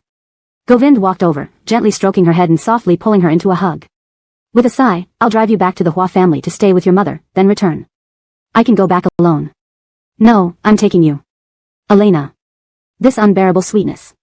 Sitting in the car, Angie was still thinking about Govind's reassurance. Simple words that put her mind at ease. Beside her, Govind was calmly issuing instructions on the phone, his tone steady and collected, displaying a calm demeanor in the face of chaos. Resting her cheek on her hand, she gazed out the window. This dog of a man, stealthily making his way into her heart. Occupying a special place within. Do you need me to come up?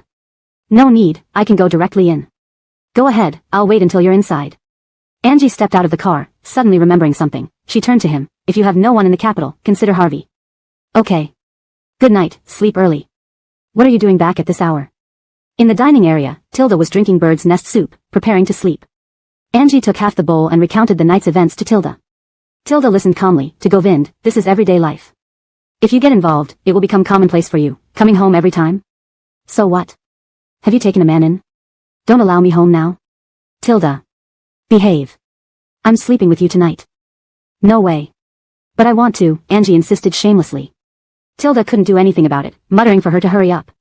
Next morning, Angie was kicked awake from her dream. Are you trying to murder me? Why kick me? You touched me while sleeping, and I can't kick you? Angie was about to retort when she felt softness in her palm.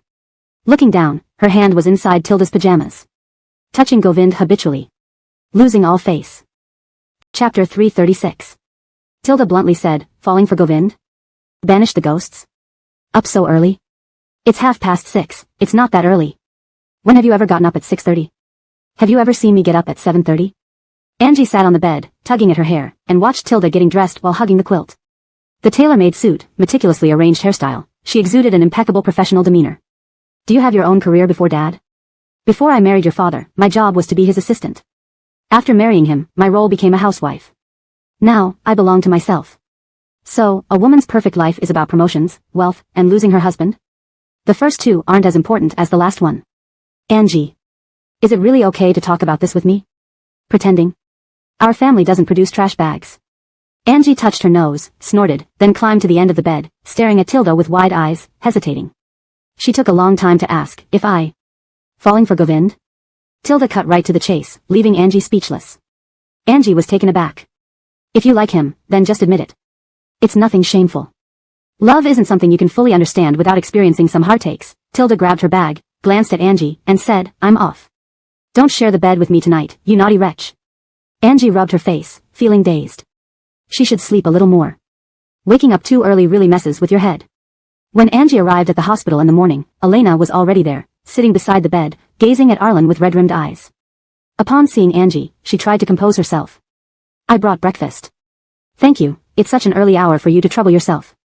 Angie placed the meal box on the table. No problem, Aunt made it, and I happened to be passing by. Where is Govind? He stayed up all night and said he had some matters to take care of. Will you confess, or should we make you? The man looked terrified at the fierce-looking people in front of him. What exactly do you want me to say? I truly know nothing. Do you really know nothing, or are you pretending? I really know nothing. Alali laughed. If you really know nothing, how did the extra 5 million in your wife's account come about? Don't tell me she won the lottery. The man's face changed. When that person initially mentioned this to him, he switched the account to his wife's to prevent exposure, but it was still discovered. The 5 million in my wife's account? How should I know? What does it have to do with me?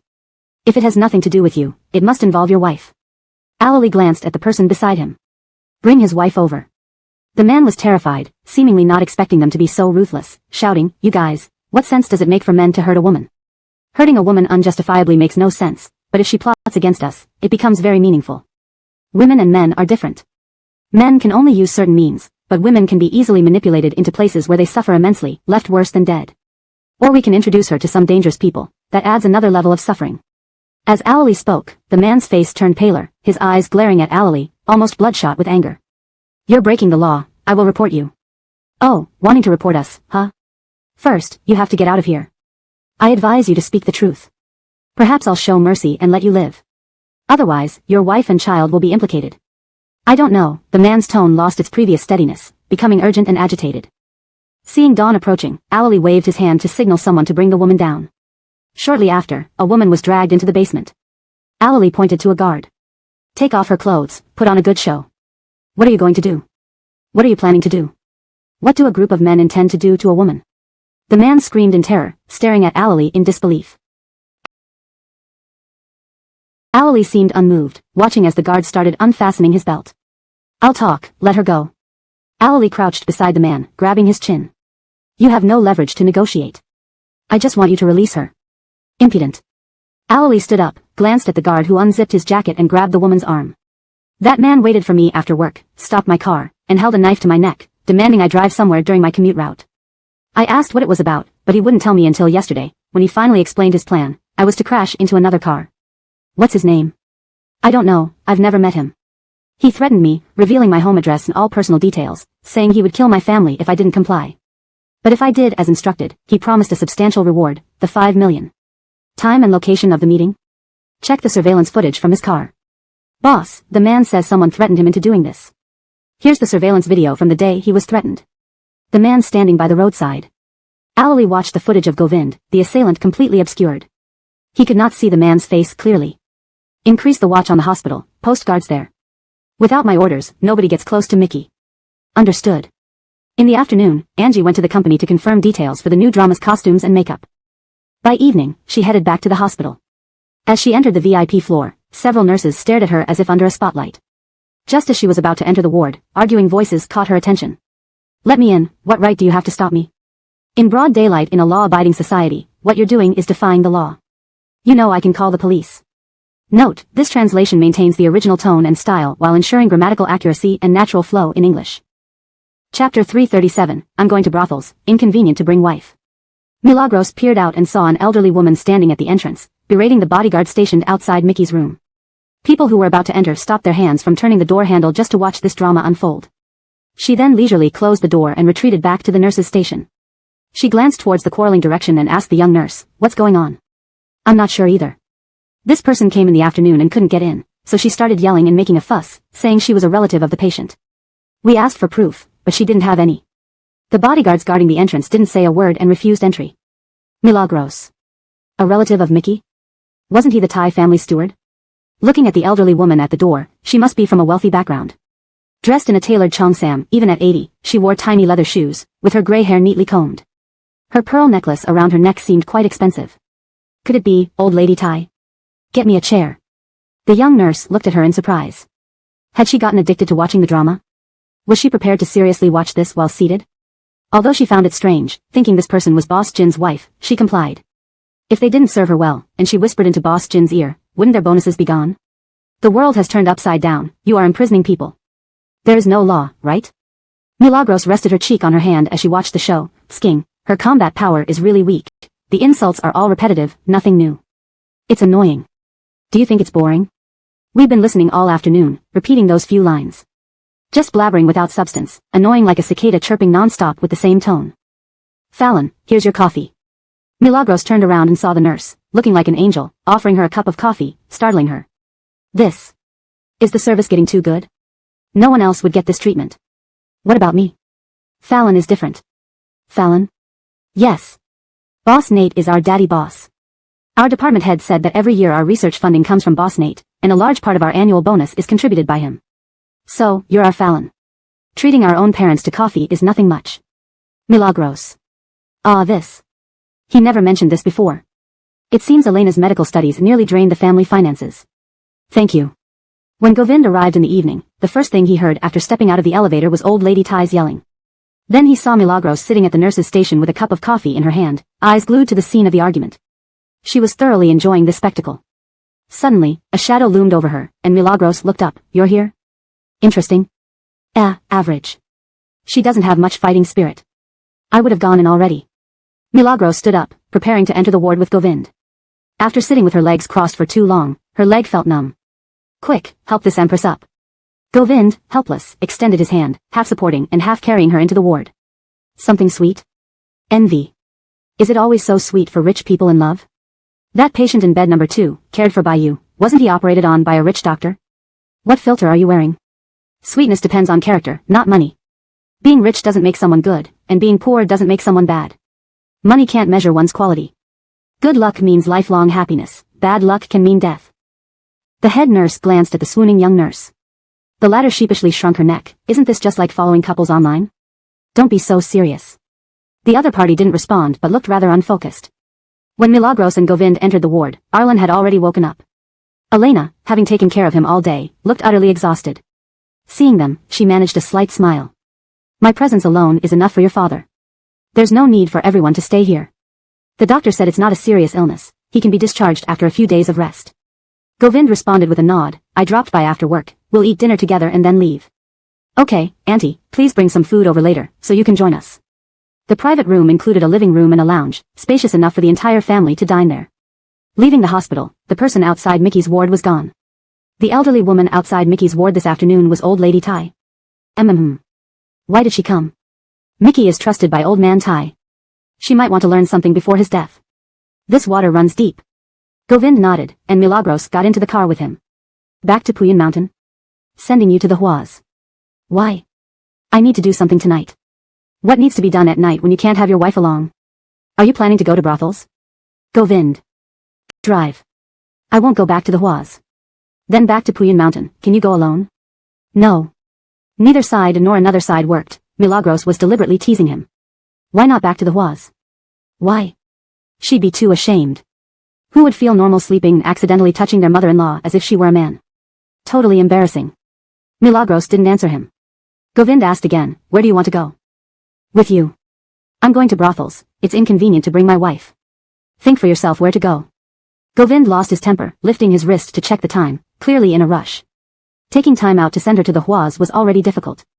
Milagros pouted. Of course, she didn't believe Govind's excuse about going to brothels. He was probably investigating the car accident recently. I'll go with you, promise not to disturb you. You'll distract me. But how about sending you to Chudi? Govind phrased it as a question but instructed Alali to drive without hesitation. Chudi just arrived home and hadn't changed clothes yet when she heard a code unlock sound. I thought it was my mom. You got kicked out by Boss Nate this late? Milagros glanced at Chudi's phone screen, ordering takeout.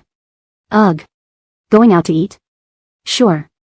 I didn't want to move alone, but with you here, I can move. They casually picked a barbecue stall, sat down to order, and when Milagros reached for water, a familiar figure flashed past the opposite street. Please let me know if you need further adjustments or additional context. Chapter 338, Lemuel's people, are you sure? Order first. I'll go take a look.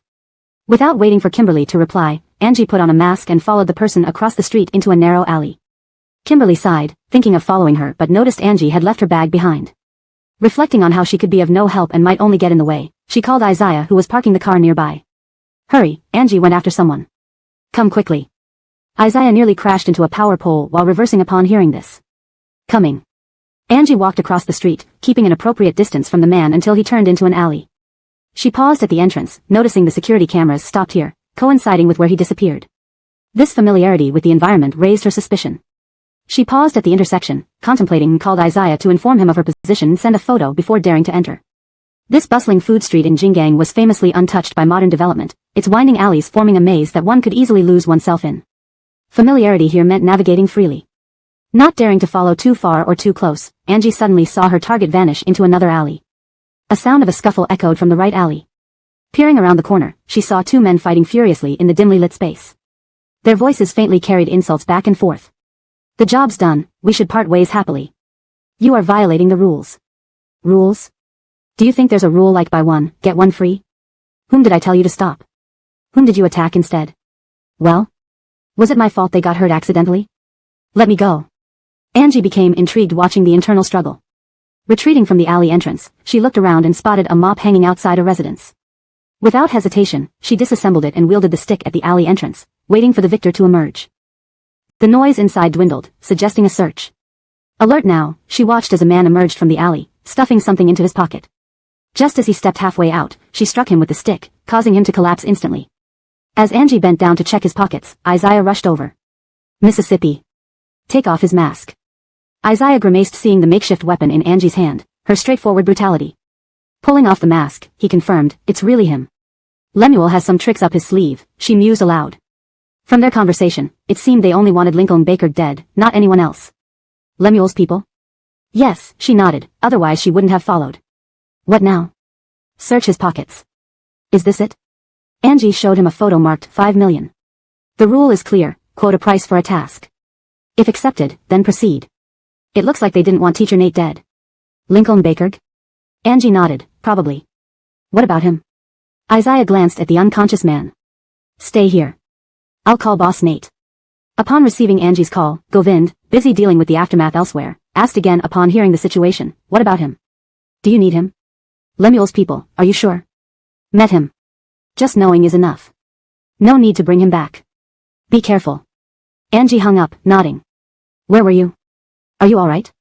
Chow Dai anxiously greeted Angie as she returned. Fine. Found some interesting stuff. Chow Dai turned to Isaiah, join us for dinner. This isn't suitable. Angie waved him over, sit. It's fine. To be honest, don't meddle with Govind's matters. He can handle anything with his skills and resources. Involving yourself might backfire. After drinking water, Angie asked, if Govind falls now, what do you think I'll gain? He'd leave you everything. Becoming CEO before 30 sounds nice. But running his vast empire requires huge funds. If he passes away now, would I even get his assets without risking bankruptcy? Some opportunities are exclusive. Govind is uniquely positioned for them. Chow Dai remained speechless. Govind must stay alive. You're truly magnanimous. Always thinking of others' welfare. I'm too narrow-minded. Angie propped her chin, playing with a disposable cup when her phone rang. Who's calling? Christy, it's Lemuel. Sitting up straighter, what is it? Lack of medical expenses. So? What does Sam Tai want? I guess Christy wouldn't pay through WeChat. Let's meet. She thought, he was waiting for this moment, retaliating so quickly after she dealt with his men. His intentions were beyond mere revenge. He probably knows where I am. If he reaches me within 10 minutes, we can talk. Otherwise. She hung up, leaving the message implied. Lemuel? Wasn't that his guy you chased? He sent Govind's father to the hospital. Probably an accident. Lemuel is smart. Knowing he's caught, he's trying to reconcile. Why reconcile with me instead of Govind? Shrugging, we'll see when he arrives. Lemuel's family issues aren't secrets. 2 sons, all support the eldest while the youngest suffers under tough upbringing. Lemuel is sane despite this. Why would he stay loyal to such a family? Note, the translation maintains the original paragraph structure and line breaks as closely as possible while ensuring natural English fluency and coherence. Chapter 339. Will you let me come back tonight? Isn't someone struggling here? If she hadn't struggled, she wouldn't have thought of killing Mickey. Elderly Lady Tai had already come to Jingang. If she found out that Lemuel was behind this incident, his demise would be imminent. The Tai family was currently at a critical juncture. If news of internal strife broke out, it would be disastrous. Wouldn't they become a laughingstock in the capital? Years of effort would go to waste. Lemuel probably didn't expect today's events to be encountered by Milagros. The scapegoat had already been delivered to Govind, but Milagros originally thought everything was settled until an unexpected visitor showed up at the last minute. 8 minutes. Kimberly glanced at the time and reminded Milagros. He'll come. Milagros was nonchalant, not at all anxious. Kimberly looked at the time again, 9 minutes, and still no one. Until the last minute, as the boss served the dishes, a shadow loomed over Milagros. Boss, another set of utensils please. Mr. Tai, since you're here, why don't you join us for some food? I won't say no to that. Lemuel sat opposite Milagros, each occupying one side of the square table, just right. A week has passed, Mr. Tai, are your injuries not healed yet? Almost. Milagros raised an eyebrow. If it's healed, if not, it's not. What does almost mean? Lemuel knew Milagros was puzzled but didn't beat around the bush. He lifted his shirt, revealing a red and swollen back with faint blisters, looking like it might get infected. Milagros frowned. Mr. Tai, did you really go to the hospital? I did. How can I verify that? The hospital certificate isn't on me today. If you don't mind, we can reschedule. Or do you think I'd swindle you for 50,000? Mr. Tai wants far more than 50,000. Christy, is there some misunderstanding between us? Lemuel hadn't intended to oppose Milagros, but somehow they were clashing. Especially under these circumstances, using this method. Misunderstanding? Milagros laughed. From the start, Lemuel approached her with ulterior motives. Mentioning a misunderstanding now sounded comical. Did you dare to approach me without any purpose? Let me guess, Milagros extended her finger to tap her chin, smiling sideways at Lemuel. That smile made Lemuel catch his breath.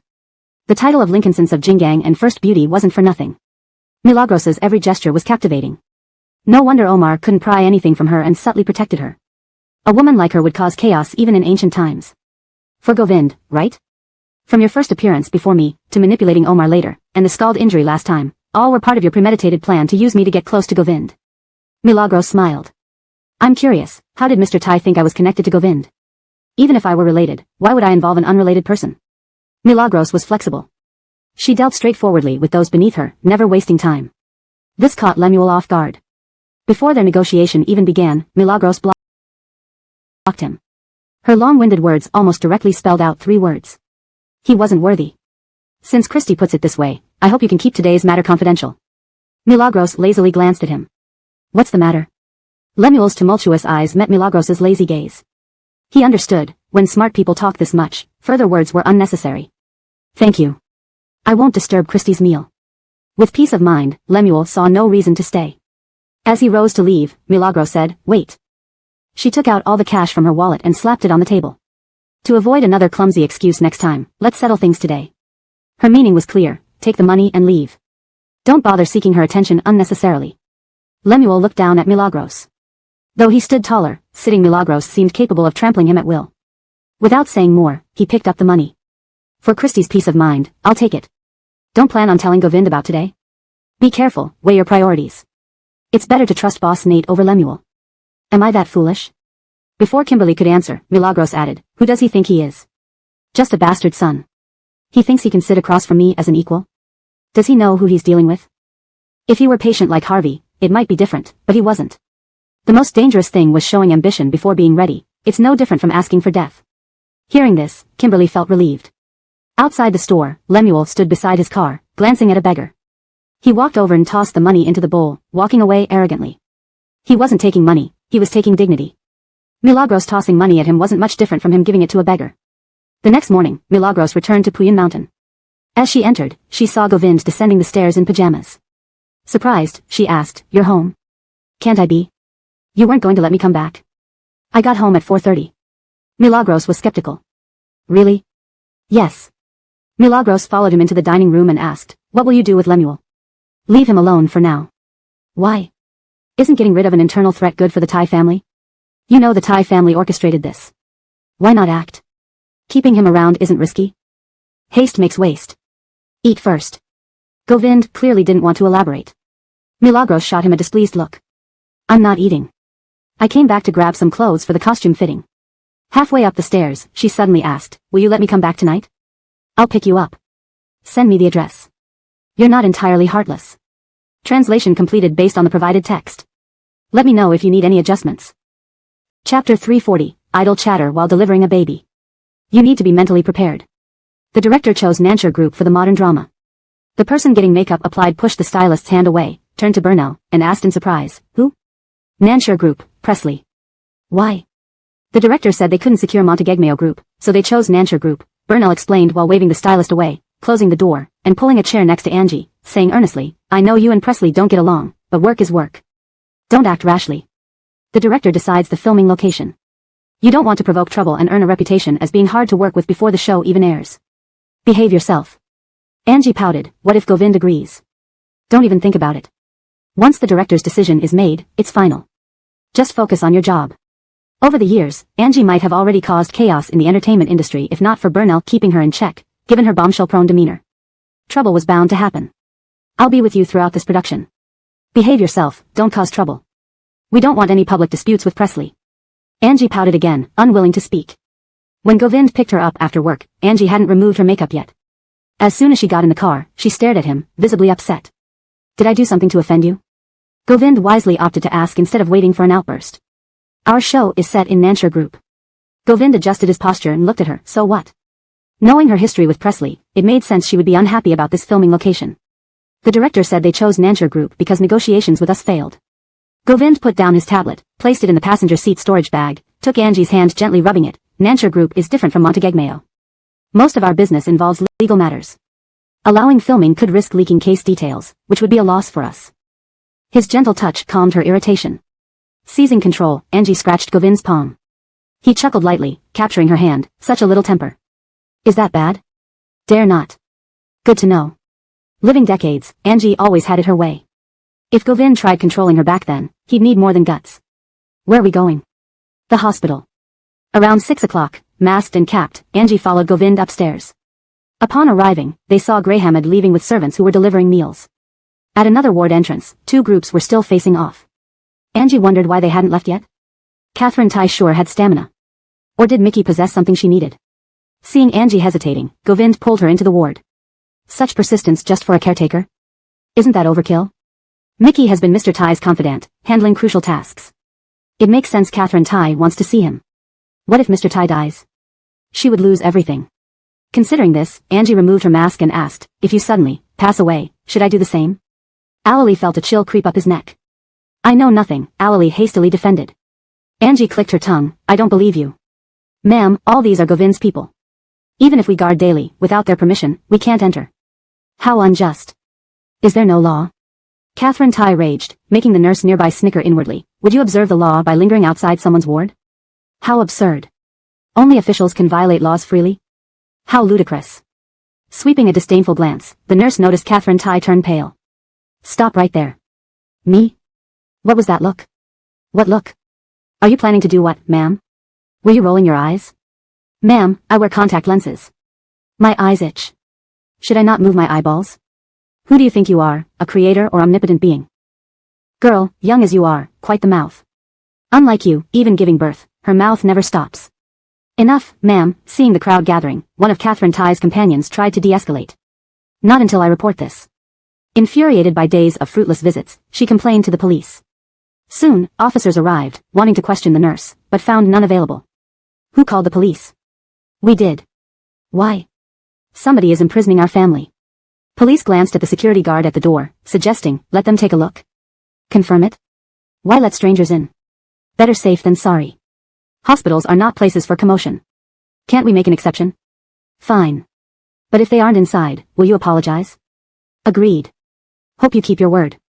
This scene captures the complexity of interpersonal relations, showcasing misunderstandings and escalating tensions in a hospital setting. Chapter 341, Biting His Earlobe. The guard spoke, stepped aside, and allowed the old lady to enter along with the police. Upon seeing the person lying on the bed, she was stunned. How about it? Isn't it? Before the elderly woman could speak, someone beside her stammered, no, not. Hearing this, the guard turned around, entered, and closed the door. I've let you see the person, so you should do as you said. Apologize. Sorry, we did indeed act without considering fully. I don't want your apology, the guard interrupted the person next to him. Isn't an apology just an apology? The master is the master, the servant is the servant, how can they be the same? You've been staying here under her instructions for days. If you won't apologize, don't think of leaving today. You're going too far, there are policemen present in broad daylight. Because it's broad daylight and there are police present, we can ask you to do what you said you would. Comrade policeman, isn't our request reasonable? It's clear that this is unreasonable troublemaking, and we didn't report her until now, yet she's turning things around accusingly. The policeman looked somewhat displeased and looked at Grandma Tai. Old lady, please apologize, then this matter will be considered over. You. Sorry, I'm truly sorry. The Felicia, forced into a corner, could not refuse, speaking reluctantly. Only after hearing this apology did the guard open the door and let them leave. They wanted this proud woman to bow her head. Jingang City is not the capital, it's not where one can do whatever they wish. Grandma Tai came out from the ward, so furious that her body trembled. She sat in the hallway for a long time to calm down. She had lived more than half her life, when had she ever suffered such humiliation? To be forced by some young people and lackeys to bow her head and apologize, it was an immense disgrace. Govind. Govind. Grandma Tai mused over these 3 words, wishing she could grind his bones to ashes. If I find him, I'll make sure he's ground to ashes, she muttered. Those nearby dared not respond because old man Tai didn't want to grind anyone to ashes but rather invited them politely back to the capital. Clearly, Grandma Tai had already gone against old man Tai's initial requirements. Find out where Mickey is. Woke up. Just as Mickey opened his eyes, a cold female voice came from the foot of the bed. Krista closed her magazine and walked to the head of the bed to look at him. One side was extremely quiet, while the other side, separated by only a wall, was noticeably noisy. Where is this? Mickey looked around, trying to understand where he was. Krista answered curtly, hospital. Do you remember what happened to you? You were in a car accident. Your driver died, but you managed to survive. How? Mickey's voice was hoarse, clearly struggling physically after his ordeal. When dead is dead, why wouldn't it happen? The car you collided with belonged to Mr. Nate's father. I didn't plan for an accident, he found Govind on his own terms but never intended to use any means. I know. So. Get well soon. We won't do anything to you. But I must remind you, many in Jingang want your life. If you want to live well, behave yourself and don't let others take advantage of your illness to take your life. Why did you save me? Oh, that. Krista paused on her way out. Mr. Nate said that if you're alive, the Tai family can continue their internal struggles. Otherwise, it wouldn't be interesting.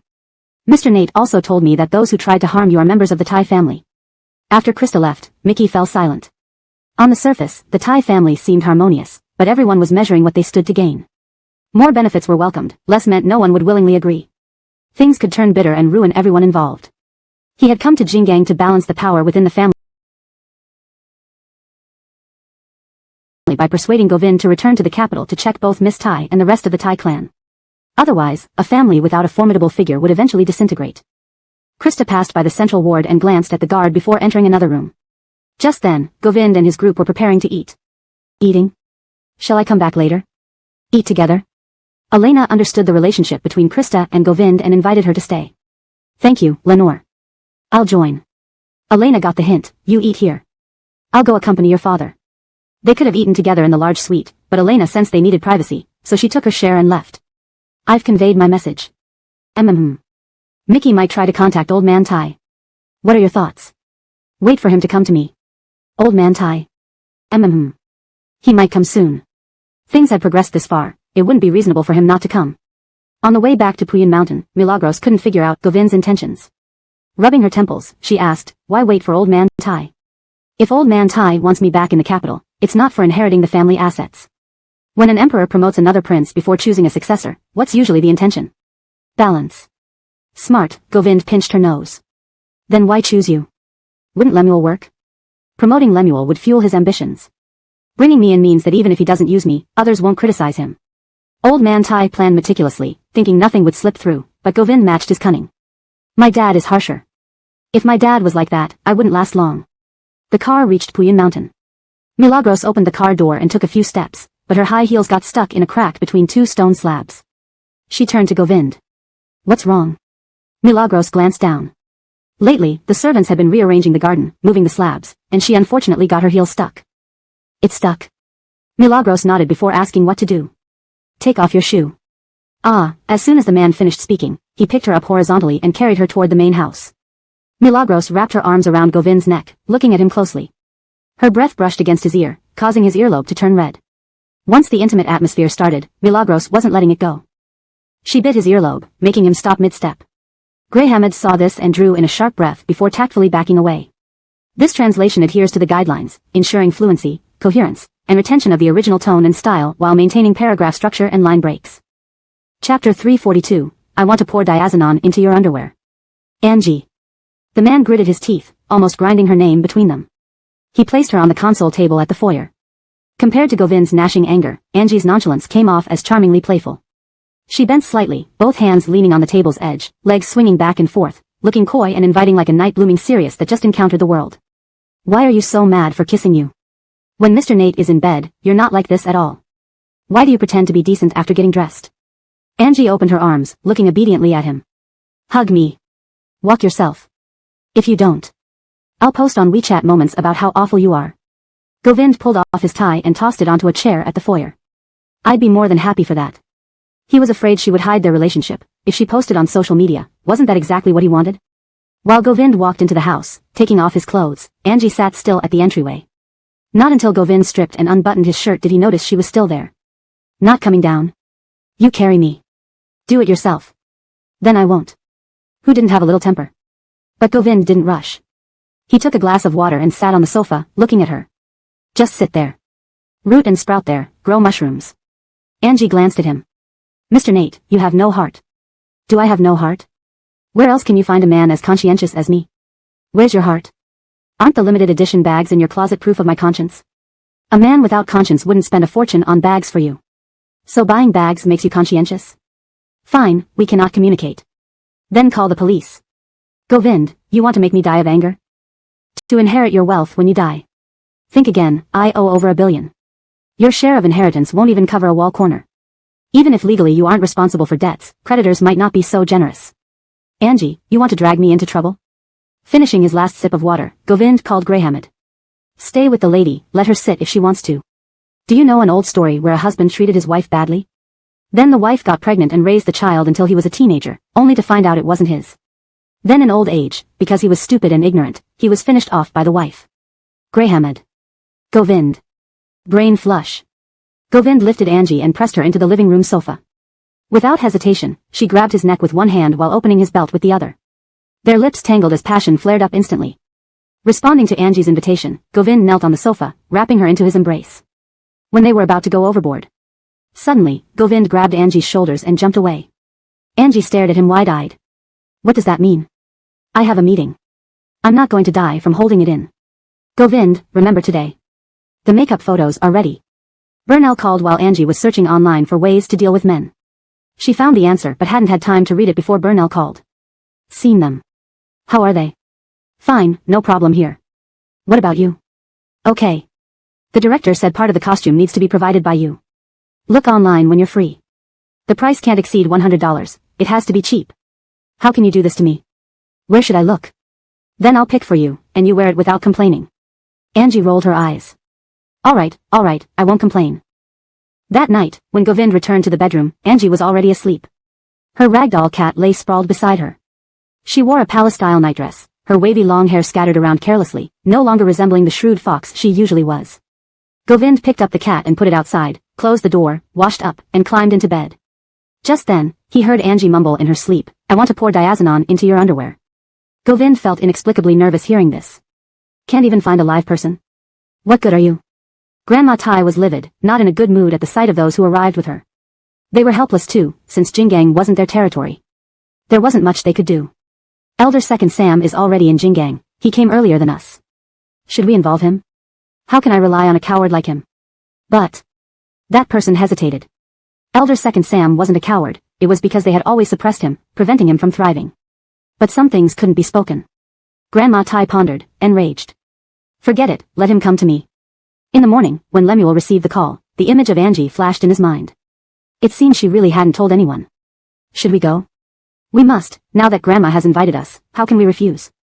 Across the street stood 2 luxurious 7-star hotels. As Lemuel walked to the hotel where Grandma was staying, he could hear her talking on the phone even before entering. Probably to Tai family's eldest son, speaking unusually gently. Unhurried, it showcased her noble manner. Grandma. The person interrupted her call. Grandma turned and saw Lemuel, her face cooling. Wait outside. Elder Second Sam, seeing you wait. You've been in Jingang for so long, what have you accomplished? Which aspect are you asking about? All aspects. Grandma couldn't stand Lemuel's ambiguous responses, always feeling that this second son was a wild wolf, seemingly obedient but actually filled with sharp thorns inside. If the Tai family fell into his hands, the first thing he'd do was reshuffle everything. Nothing. Then why did you come to Jingang? To do nothing but loaf around? Look at your elder brother, shouldn't you learn from him? I will try. Lemuel looked demurely respectful. Seeing this, Grandma Tai felt her breath caught in her throat, barely holding back telling him to leave. Struggling, she finally spoke. Mickey got into a car accident, now missing. Under normal circumstances, the listener would know how to respond. But Lemuel stared openly at Grandma, waiting for her to finish her thoughts, not planning to say anything himself. His gaze seemed to ask, and then? Chapter 343, if Boss Nate were to thank you, he'd likely do it in bed. So what's the point of finding him as you said? If the Tai family were left in his hands, it would only be a matter of time before he ruins everything. The old lady couldn't hold back her criticisms once Lemuel left. She glared at the person across from her, clearly impatient. Her anger made her head buzz.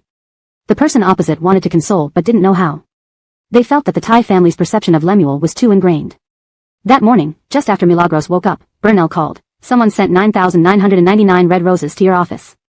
Who? Unknown, but it's definitely not Boss Nate. Why do you say that? Burnell read out the card. Thank you, Christy. Boss Nate, if he wanted to thank you, would likely do it in bed, not by playing such a trick. Burnell tossed the card into the trash bin, dismissing it disdainfully, and instructed the office staff to distribute the flowers around to beautify the workplace. Milagros vaguely knew who sent the flowers. Does Lemuel think this is enough? He's thanking me a bit too early. What if one day he discovers she told Govind everything? Wouldn't he be furious? TSK. Quite an expense. Burnell listened to Milagros's muffled voice on the other end. You're awake?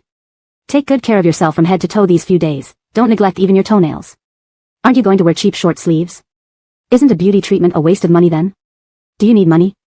Modern drama? Level up and conquer plots? I've been seeing many stories about bumbling newbies growing into powerful figures recently. You're not planning to film something like that, are you? What's wrong with those shows? Are you sure you can play a newbie? I can't. Kimberly gave a sheepish laugh, thinking to herself, you must know whether you can or can't, right? On the first day of filming, Kimberly's concerns were confirmed.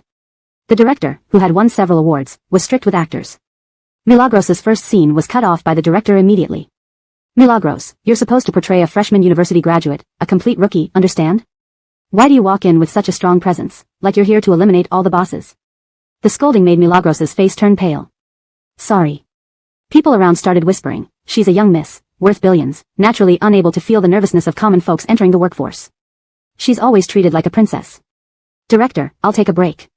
The director heard praises about Milagros's acting from industry insiders and even watched clips of her previous period dramas. He thought her acting wasn't bad but her demeanor was off. Just as Burnell calmed Milagros down, the director summoned her over. You have the looks and talent, but the aura is too strong. This isn't a heroine evolution story, it's a gradual transformation, understood? Yes, director. How about starting with the later parts and filling in the beginning later while we help her adjust? Let me consider it. While talking with the director, Burnell noticed Milagros had vanished.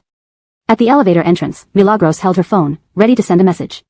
Looking up, she saw Presley standing there, having witnessed her being reprimanded. Milagros glanced at her coldly, emotionless. Presley smirked, I thought Christy was invincible everywhere? Looks like that's not the case. Disappointed, Ms. Nan? Milagros leaned against the wall, checking her phone briefly. Elena's WeChat message was glanced over and ignored.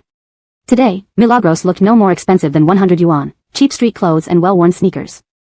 Yet, even dressed this way, her beauty shone through. Beijing residents said it right, Milagros was indeed raised amidst wealth. Her toughest days were when her father died. After receiving her inheritance, she became prosperous again. Jinyuan Group was controlled by Tilda, who doted on Milagros as if she were her own daughter. Playing a commoner was truly difficult for her. A bit hard. Originally, I didn't want to join the production team, but hearing you're the lead actress, I agreed. Some grow up in greenhouses, some in harsh conditions. Milagros, having grown up sheltered, was enviable yet incomparable to Presley. Sharing the same father. During tough times, Presley often wondered, if her mother married Adelard, would she have lived a life of luxury instead? Would she still need to work hard for recognition? To make you remember me, I must have quite the reputation. What are you doing here? Burnell found Presley and worried they might quarrel, especially after Milagros's earlier scolding. Tomorrow's headline could be her. Presley quickly turned and entered the elevator. Watch for any movements below and report to me if anything happens. Her secretary pondered. Was she really concerned about Milagros? Filming ended for the day, and Milagros walked towards her chauffeur-driven car, noticing Govind's Rolls-Royce nearby. She grumbled and got in. Not happy? Wanna talk? Govind handed her a cup of warm chrysanthemum tea. Milagros drank a few sips, then replied gloomily, no. The soothing chrysanthemum tea eased her frustrations. Take me to dream. Not home? No. Normally, Govind wouldn't agree, but given it was Milagros's first day on set and she was upset, he let it go. After dropping her off, Alali came in with his phone. Sir, the production team says director wants Catherine to act like a clueless fresh graduate, but her demeanor doesn't fit, leading to criticism. Govind raised an eyebrow. So that's why she came looking for Tilda at Yuan today, to find inspiration? Chapter 344, Geraldine offers buy one get one free, with a twist. On this day, Angie walked from the first floor of the company all the way up to the 17th floor, back and forth, observing the emotions of those forced to work overtime. She hid in the restroom stalls to listen to their complaints, watching their expressions, until everyone in the office had left. Only then did she descend the stairs rather sheepishly. You haven't left yet? I was waiting for you. How much time had passed, and he was still waiting. Angie felt a bit uneasy. Next time, there's no need to wait for me. Govind ignored her discomfort and instead asked if she was hungry. She nodded, feeling even more irritable and dejected. Let's go home first, don't be too hard on yourself. No one can succeed overnight. Angie's stubbornness was unmatched by most people. Govind had long noticed that when she set her mind on something, she was willing to endure any hardship, no matter how great. If it wasn't what she wanted, even mountains of gold wouldn't interest her. I don't want to be scolded. What time is your performance tomorrow? In the afternoon. In the morning, I'll take you somewhere. Where? Angie asked, puzzled. Govind patted her head gently. First, let's go home. Eat, bathe, sleep, and deal with tomorrow's matters tomorrow. But I want to know now. Amy, you can't. You are just yourself, not a prophet. Before bedtime, Angie read through the script.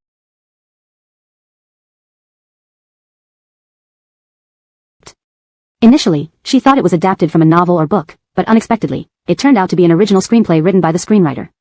There was no reference material available for her. Why did you bring me here? Angie looked at the sign for the job center and glanced back at Govind. He checked his watch. Go inside and look at the job postings first. Then use your resume to negotiate terms with HR. Afterward, observe how difficult it is for fresh graduates to find satisfying jobs. This is my resume. Govind handed her the resume. She flipped through it, noticing that he had changed her name and photo but kept the rest of the information intact. How did you know all these details about me? And even my award-winning information from university? If I want to know, I'll find a way. Go ahead. If they continued, it might lead to a revelation. He had never missed a moment of Angie's life. Conversely, Angie seemed like a heartbreaker who had briefly entered his life, only to steal away his remaining days. Alali glanced at Govind in the rearview mirror, puzzled. Boss, didn't you dislike Catherine entering the entertainment industry? If she loses interest after this setback, wouldn't that be perfect? As Govind listened to Alali's inquiry, his gaze followed Angie climbing the steps. Sunlight shone on her back as she wore her high ponytail, white t-shirt, and canvas shoes. Everything about her was reminiscent of her student days, so beautiful. Alali, you'll understand in time. When you love someone deeply, even if you don't share their passion, you will respect it. Whether he liked it or not didn't matter. What mattered was that Angie liked it. Alali withdrew his gaze, saying nothing. Love. That trashy thing. He didn't want to understand it. It made you behave like a pathetic puppy. What was the point? A puppy licking and licking until it ended up with nothing. No one could drag him into such mess. Concrete sealed his heart, molten iron filled his brain. No one could harm him. Did you gain anything? Govind asked as she returned, sweating profusely. He handed her a tissue. A little. Thank you, Boss Nate. If you really want to thank me, show it with action. Like what? Angie wiped the light sweat from her face. Govind tapped his cheek, clearly indicating he wanted a kiss. Angie raised an eyebrow. Was it that simple? Geraldine has a special offer today. Buy one get one free, and switch faces. Chapter 345, Even Dogs Won't Eat Nate Boss's Conscience. Boss, Bart has been discharged from the hospital. Still have people watching him? No need to. Send him the hospital bill. Don't expect him to pay a penny for someone inconsequential. Alali immediately took care of this matter. When Bart was packing up to leave the hospital, the door to his room was pushed open. Alali walked in with the bill. Mr. Clark, here is your hospital bill during your stay. Please settle it. Bart's lips twitched. Sure. He never expected that Govind, a man of such high status and wealth, would send someone to ask him for medical fees. This sum of money meant nothing to people like them, not even a fraction of their wealth. A single high-end dinner would cost more than this. But Bart understood, he was not worthy. Thank you. Allie glanced at the phone's transferred amount and nodded contentedly. Take care, Mr. Clark. I want to see Mr. Nate. You're not worthy. A person who can't even protect himself should not make too many demands, or else others will think you're both weak and troublesome. How dare he make requests when he's not on the same level? Utterly ridiculous. By the way, Syra Tai is in Jingang. Here's the address. Bart looked at the address. It was in a 7-star hotel not far from the hospital. Logically speaking, if the Felicia really came to Jingang, she would certainly come find him. Why hadn't she? Thank you. My boss told me to pass on a message. No need to thank him, just get lost. If you can't, bring the Tai family closer, and he'll consider it. Bring the Tai family closer? Impossible. Even if the old man could agree, Syra Tai would never allow such a thing. The Tai family's business must only fall into the hands of its own people, not outsiders. Although he wasn't sure why the old man called back Govind, Bart was certain it wasn't to let him inherit the family estate. I'll relay the message. Allie watched as Bart left the hospital, walking slowly with a cane. For a man in his 50s who had been relatively healthy last time they met, this exit was much more painful. He's gone. Yes, he paid the medical bill already. Transfer it to Elon and let him arrange afternoon tea. Got it. Allie thought, Govind was still Govind. Words like saving lives being more virtuous than building pagodas held no meaning to him. To him, ensuring his subordinates were well fed was more important than worrying about others' lives. Thank you, Madam Boss. Wishing you greater beauty and daily riches. Elon, upon receiving the transfer notice, instinctively thought it was arranged by Milagros and almost bowed in gratitude. Allie casually added, arranged by Mr. Nate. Elon. Syra boss getting rich means boss gets rich too, one family, one family. He hurried to smooth things over, fearing for his job otherwise. Elon quickly prepared the afternoon tea. In the office, Govind was unusually restless today, constantly checking his phone throughout the day, even during meetings. After the meeting ended, Krista stayed behind, leaning against the chair and teasing him, Boss Nate, you're turning into a husband-waiting stone. If you miss her so much, why don't you call and ask directly? Do you have too much free time? Not really, I just feel sorry for you and wanted to give some advice. As a bachelor, you love to lecture everyone. Krista. Milagros finished shooting her scenes by 8 p.m. Just as she was about to leave, the director called her back. He praised her for improving, saying she was portraying her character accurately now. Milagros modestly credited the scriptwriter. Seeing Milagros in a good mood, the director led into his request. I've invited the CEO of Nan Group, Mr. Nan, to dinner tonight. Will you join us? Milagros, so he was waiting for her? Milagros didn't want to go, but considering the production had only just started, refusing might invite rumors of her being diva-like. The entertainment industry was full of gossips, and everyone was staring at her, seemingly waiting for her to refuse. Sure. Do you want to change clothes? The director asked considerately. No need, this is fine. Alright, let's go. It's right across the street. As Milagros got into the car, Burnell cautioned her, when you see Presley, control your temper. No conflict. The director's doing this to please her. I know. I'm not that stupid.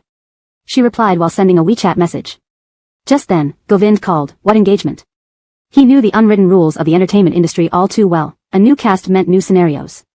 Milagros was surprised. She had barely sent the message when his call came through. Was he glued to his phone? Dinner with Presley.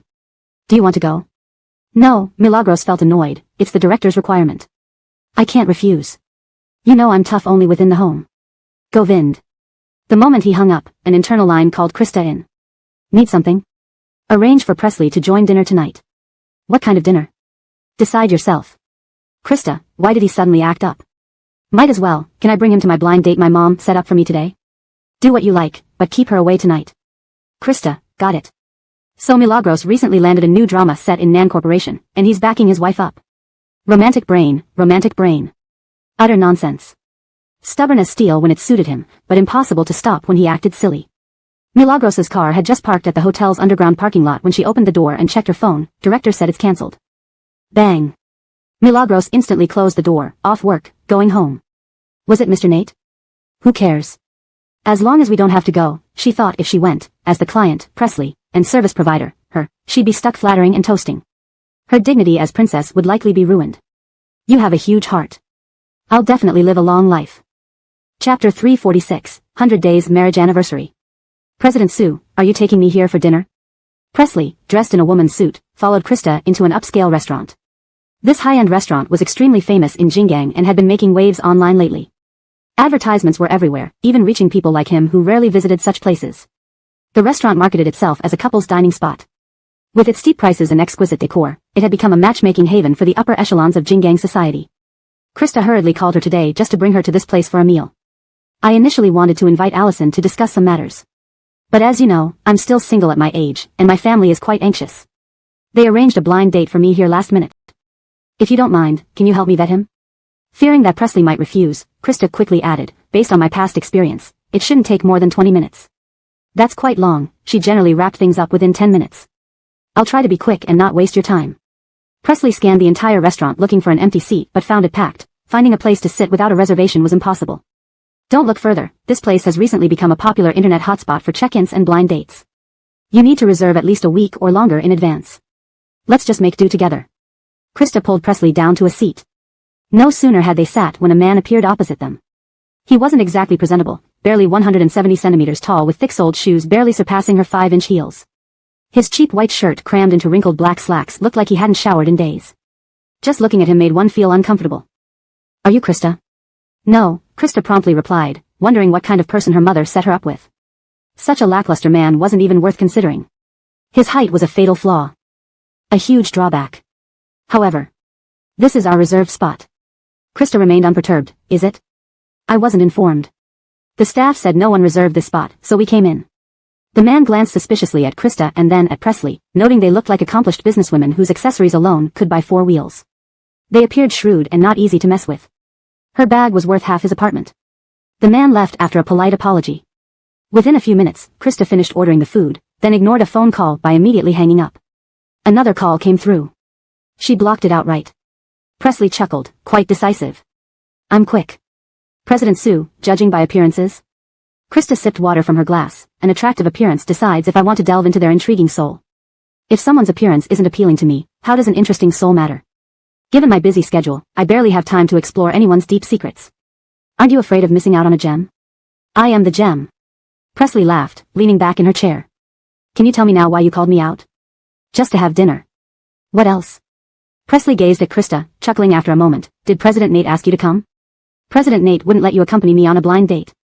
Let me guess. Presley leaned forward, resting her chin in her hand. I was supposed to attend a gathering with the production team tonight. But I got a call from you.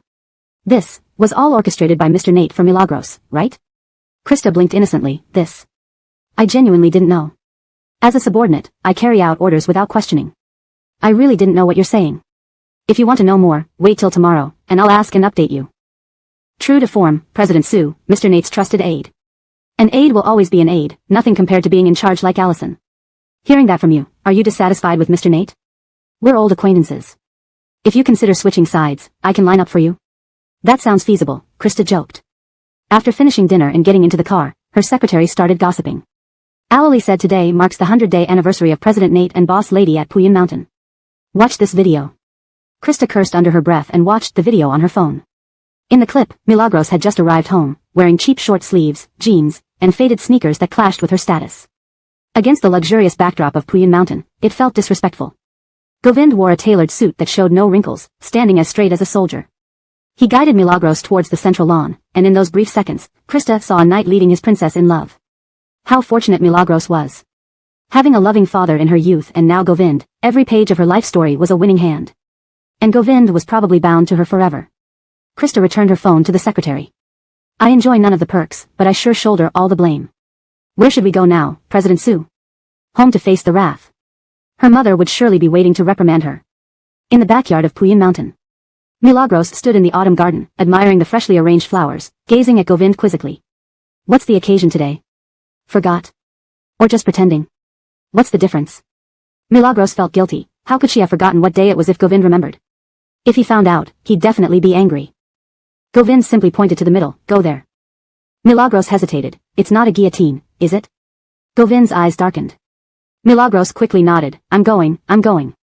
As soon as Milagros stepped forward, all the lights at Puyin Mountain went out, replaced by twinkling stars illuminating the sky and the mountain beyond. In that dazzling glow, everything seemed silent. Speechless, Milagros had lived in luxury under her parents' care but had never experienced anything like this before. Opening her mouth to speak, she could only stare at Govind in awe. Govind's voice rang out steady. Amy, reaching for the stars and the moon, I'll do whatever you want. Chapter 347. The fragrance of perfume is like a love potion sprayed in the air. Warmth gradually filled Milagros's heart. A few days ago, before going to bed, Govind shook her awake from her dreams, and she was very impatient. Late at night, he asked her what gift she wanted instead of sleeping. This abnormal behavior made Milagros think this dog was playing a prank on her. Irritated, she spat out, "Stars and the moon." Could her offhand words actually come true? Compared to Milagros's carefree attitude, Govind's seriousness stood out distinctly. Since Milagros still had a conscience, the more serious Govind became, the more uneasy she felt inside. If he treated her so well now and then later when they divorced, how would she repay him? That would make her break her own legs, wouldn't it? Thinking about it, her leg started to itch, and she reached out to scratch it. "Is there a mosquito? You're treating me so well now, if I can't return your kindness in the future, will you break my legs?" "Govind. Can we stop this nonsense? Everything with Milagros is just not right. She's such a mood killer. Forget it, don't argue with someone who doesn't get it. Do you like it?" He changed the subject. "I do," Milagros responded. With the stars spanning across the mountains, probably no woman wouldn't like such luxurious and expensive arrangements. Not everyone has the capability to pull it off. "That's good. Boss Nate, do you know? Your image in my heart is now very grand." She had acted in many romance scripts and experienced all sorts of overbearing tycoons in dramas. But real life was quite different, and it all depended on love or lack thereof. Govind didn't have to work hard for it, his name alone put him on top. "When have you ever been short and small?" Milagros tilted her head, blinked her eyes innocently. "You have. When you're being an annoying mouthpiece." "Govind. If you don't provoke me, I won't be mouthy. Don't you boys know that men should give in to women? Catherine Nate, you show no feminine gentleness but expect women's privileges? Do I not deserve them?" Govind glanced at the time, seeing it was almost time. Turning around to head into the house, he took a couple of steps when a hand pulled his face, forcing him to turn back. Milagros stood on tiptoe and kissed him. He bent down slightly. As their lips pressed together, the taste of her lipstick spread into his mouth. The fragrance of perfume was like a love potion sprayed in the air, making Govind wish they could lie under the sky and make love endlessly. "Hurry, fireworks. Didn't you say we'd set them off after we go inside?" Alali slapped the bodyguard's head. "Do you know what romance means? Now or never. You haven't read romance novels or watched romance dramas. At this moment, we must create some unforgettable memories." Alali finished talking, pressing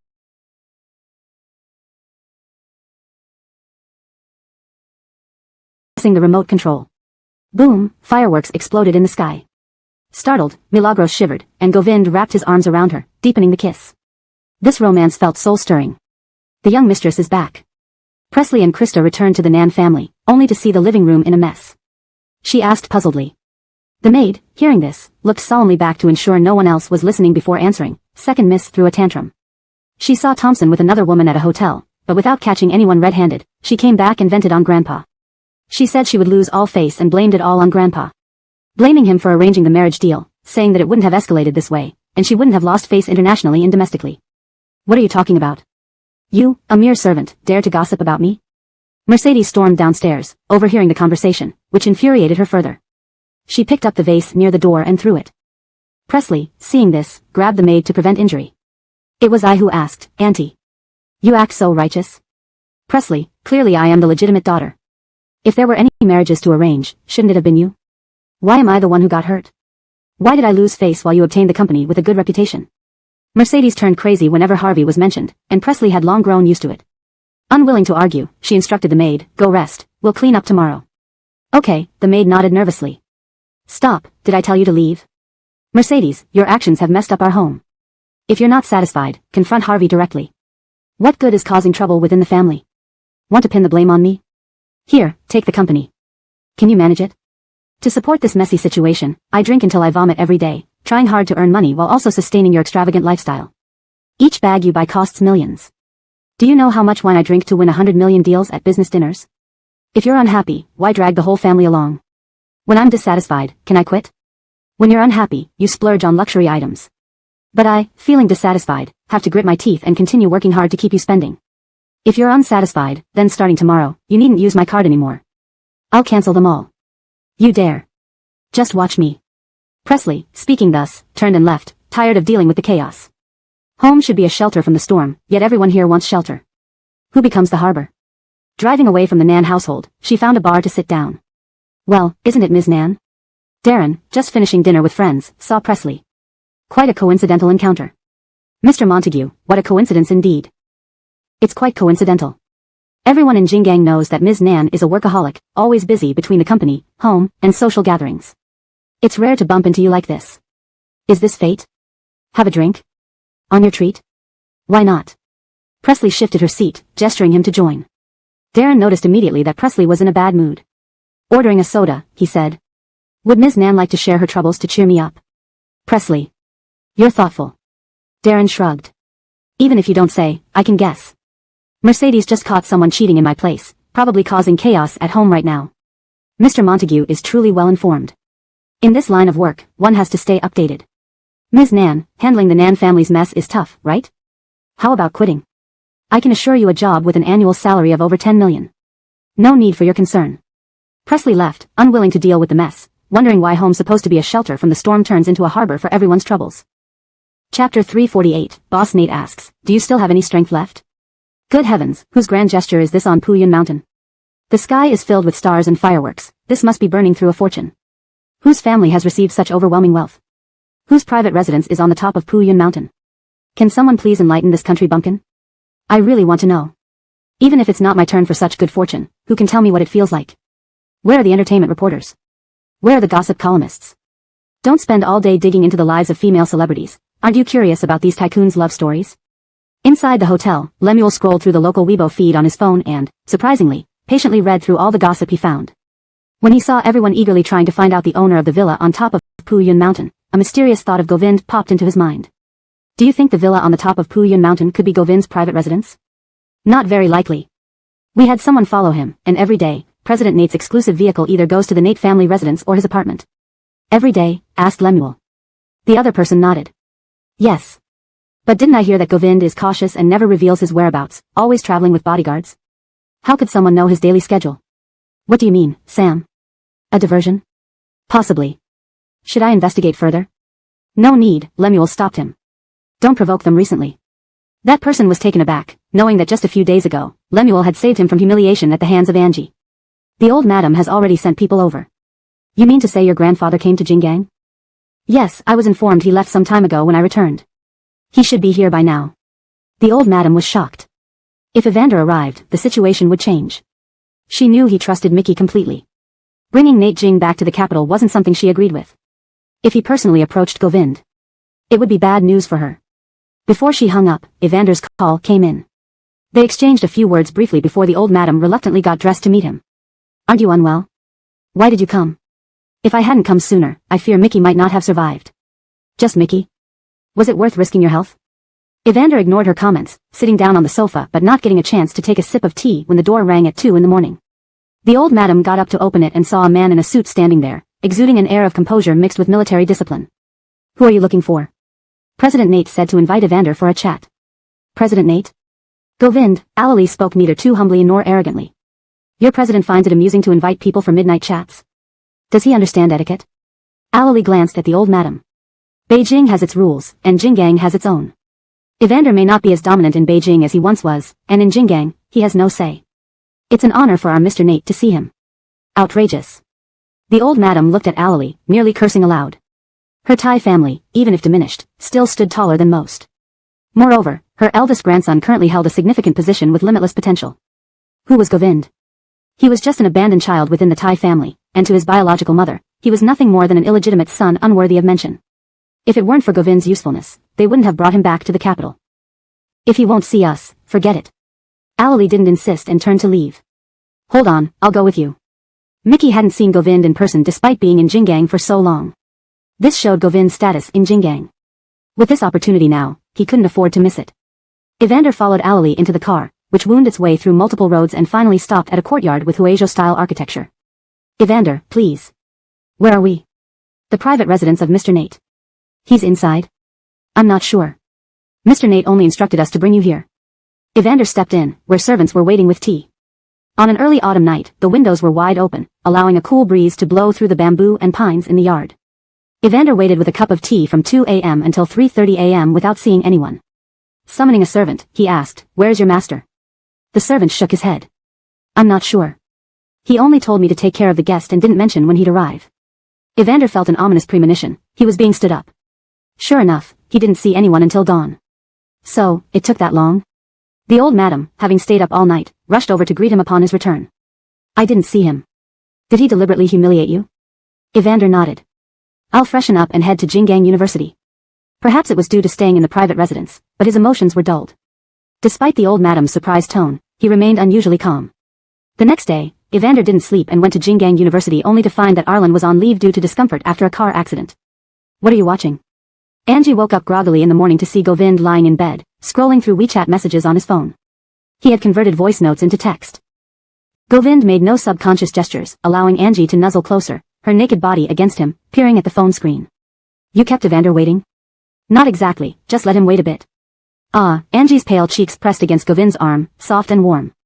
The man set the phone aside and lay back on the bed, pressing her down. Do you still have any strength left? No. No. None. I have a scene to shoot this morning. Legs wobbly, not wanting to move, whimpering. After makeup in the car, Angie waited for the elevator to enter the set. The elevator doors opened, and Presley stood inside, reeking of alcohol. Angie waved her hand dismissively. Presley checked her watch, thinking she might be mistaken. It was indeed 6:30 a.m. Drunk to relieve her sorrows, too lazy to go home, she planned to shower at the office and work directly. Meanwhile, Angie was already ready for shooting. Geraldine is quite dedicated. Allison, you're also quite dedicated. Working so hard as the family pillar, but does your monthly salary cover the expenses Margaret incurs chasing after cheaters?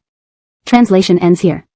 Note, this translation maintains the original structure and style while ensuring fluency and accuracy in English. Character names are transliterated correctly following pinyin. Chapter 349, The Romantic Scene at Puyun Mountain. Not enough, Christy, with your countless riches, can't you contribute a bit? Allison, did you not wash your face this morning? Your skin sure is thick. Angie retorted. Presley chuckled and glanced at the elevator's floor indicator. It had stopped at floor 22. She pressed the button for floor 20. As the elevator doors opened, others inside looked at her in confusion. Presley said calmly, please climb the stairs, I have some private matters to discuss with Christy. Although everyone was unhappy, they didn't dare protest, it was their territory after all. Reluctantly, they left the elevator. As the elevator doors closed, Presley spoke, I heard the Thai family has arrived. Govind is likely heading to the capital soon. Then we'll see if your position as Catherine Nate will remain secure. Regarding your half-sibling by the same father, let me advise you, don't get too entangled. Withdraw while you can. Angie, power to men is like an ultimate aphrodisiac. And the wildness in Govind's bones determines that he won't stop expanding his influence. Angie was startled inwardly. She had her suspicions, but being persuaded by someone else felt different. Despite her shock, she couldn't afford to show weakness on her face. So what? Presley, do you know why you're so exhausted? Always thinking ahead is bound to make you miserable. I just enjoy the present. Whether Govind stays or leaves, it doesn't matter. There are always others. Just like your position in the Nan family, you're merely the best fit right now, not necessarily forever. Angie moved closer, why bother? A leader who saves nobody but themselves, isn't that Allison's specialty, a waste if not used to save the world? I'm different from you. I can only abandon my allies but never myself. Ding. The elevator door opened. Angie stepped out, leaving a carefree back view. Just before the door shut, she turned back, shook her head sympathetically, and sighed, may luxurious beds without you, late night overtime always on you, how tragic. Presley. What were you talking about? Burnell worried that they might have argued. If the director found out, there would be repercussions. Bonding. You two have feelings for each other?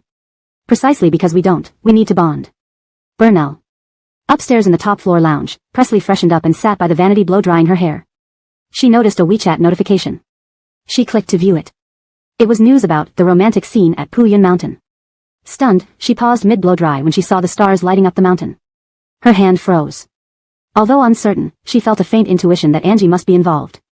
Could it be that the villa atop Puyun Mountain belonged to Govind?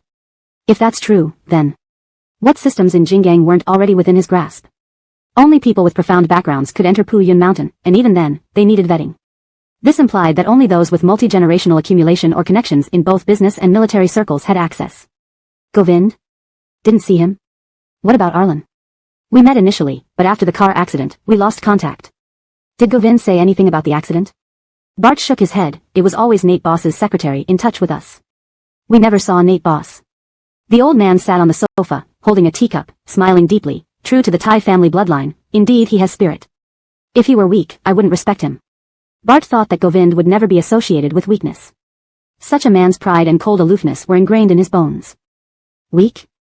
All the men in the world would die out before he would be weak. But Bart kept these thoughts to himself. Tai Sr. had been in power for most of his life, where everyone served and flattered him. He forgot that today's world belongs to the young, especially those like Govind who won't be confined by anyone. Yes. Mr. Nate's education was also successful.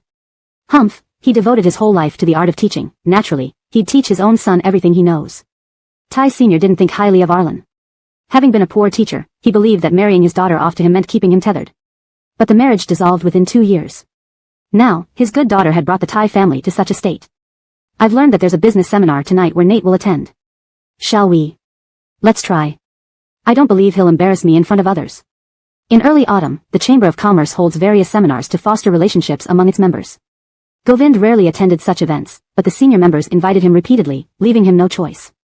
He wanted to rush home to explain things to Angie. Then came the news of night filming, stopping his thoughts. All important figures in the business world are here. Several seniors guaranteed you'd attend tonight, so there must be many guests.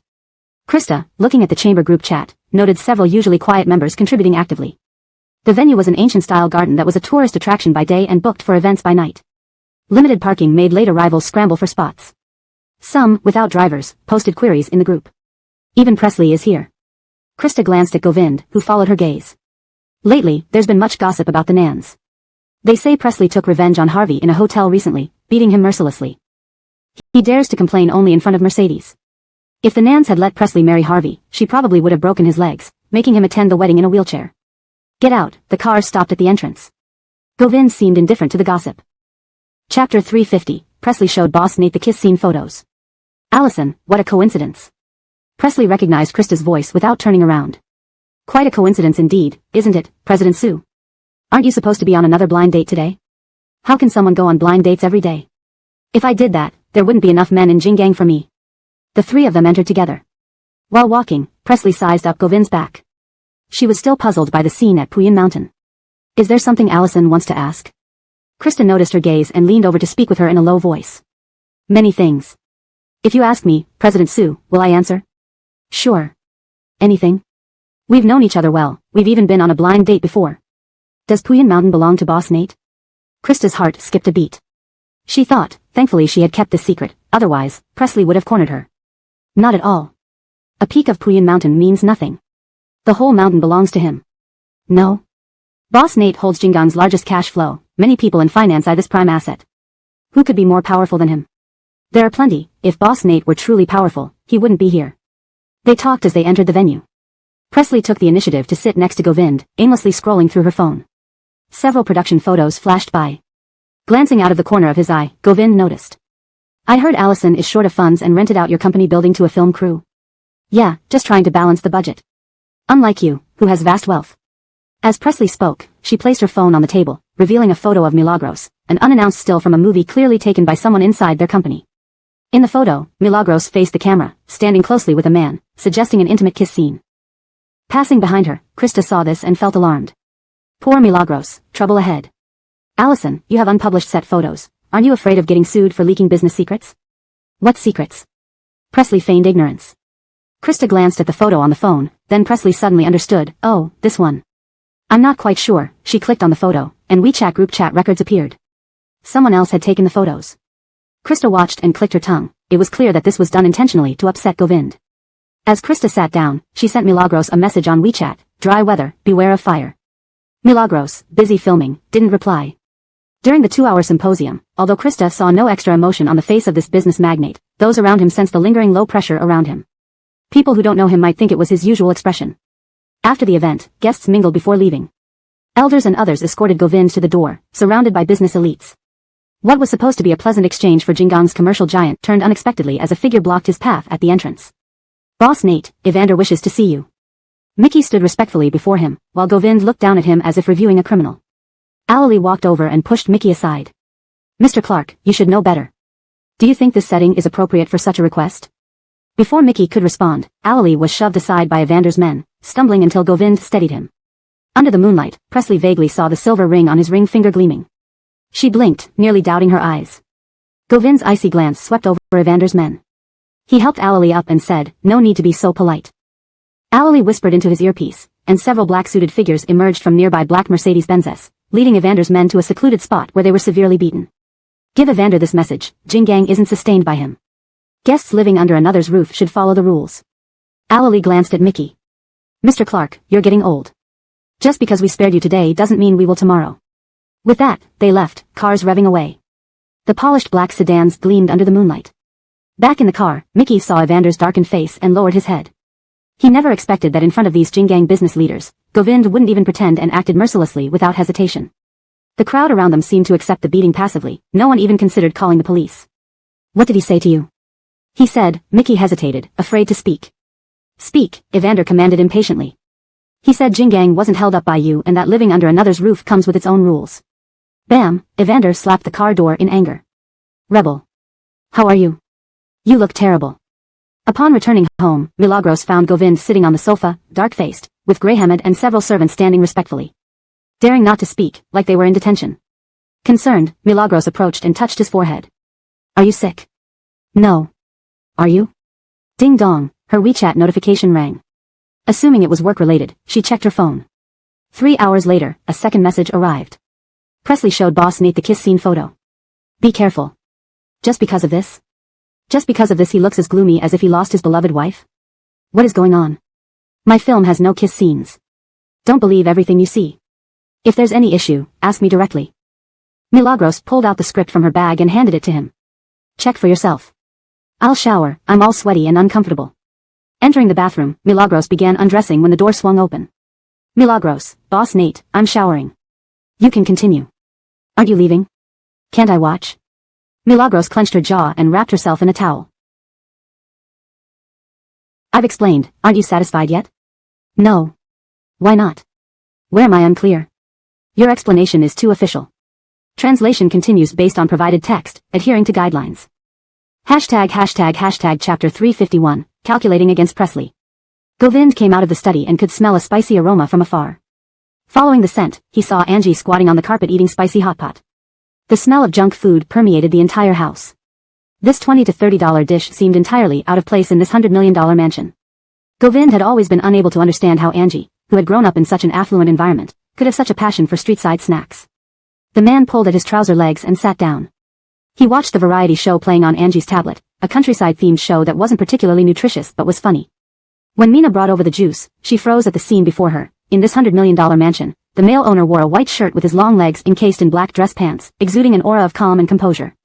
The female owner wore a white, palace-style nightgown, her hair casually tied into a bun after a recent wash. In her hand, a bowl of spicy hot pot seemed as precious as gourmet delicacies. It was a tranquil moment, almost idyllic.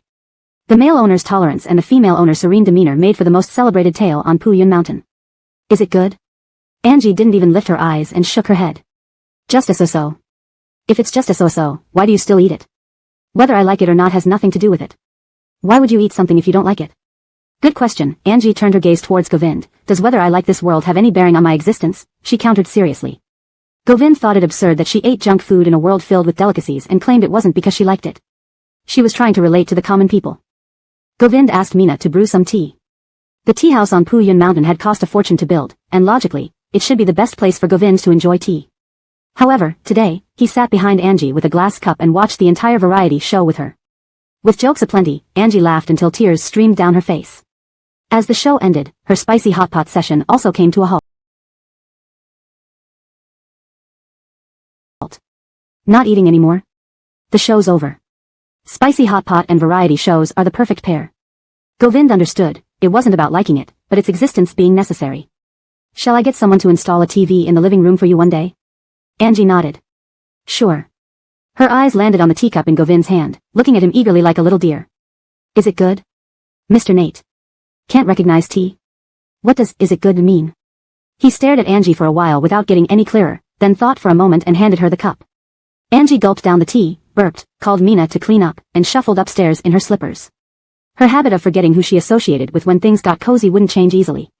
The next morning, upon arriving at the studio floor, Angie heard commotion downstairs. She stretched her neck to peek out the window. A crowd of fans gathered below, though it wasn't clear whose they were. What's going on?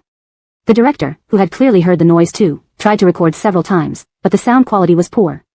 Sitting nearby, Angie shook her head at her colleagues, unsure. Let's go check. The director called for a break, and the atmosphere became tense compared to the previous scene. Soon, someone came up. Director, someone posted our filming photos online, and now there are fans from different celebrities gathered below. The director flared up. How did this happen only a few days into shooting? Investigate, start with the crew to see who leaked it. The post-production team took on the task, examining everyone's social media. Finally, someone smartly found the original post. It's from Nan Group. They mentioned which stars were filming at their company and included some candid shots. Angie raised an eyebrow. Presley is in trouble. Breach of contract means paying fines. Well, interesting. Is the director going to talk to Presley? Angie glanced at the cautious Burnell beside her. Finding Presley? Not possible. He'll meet a vice president at best. Presley won't bother with him. Were you the one? Burnell eyed Angie, sensing her anticipation. What do you mean? The top beauty is me? Don't play dumb, Burnell rolled her eyes, feeling Angie had a mischievous side. What am I pretending? I know exactly what you're planning.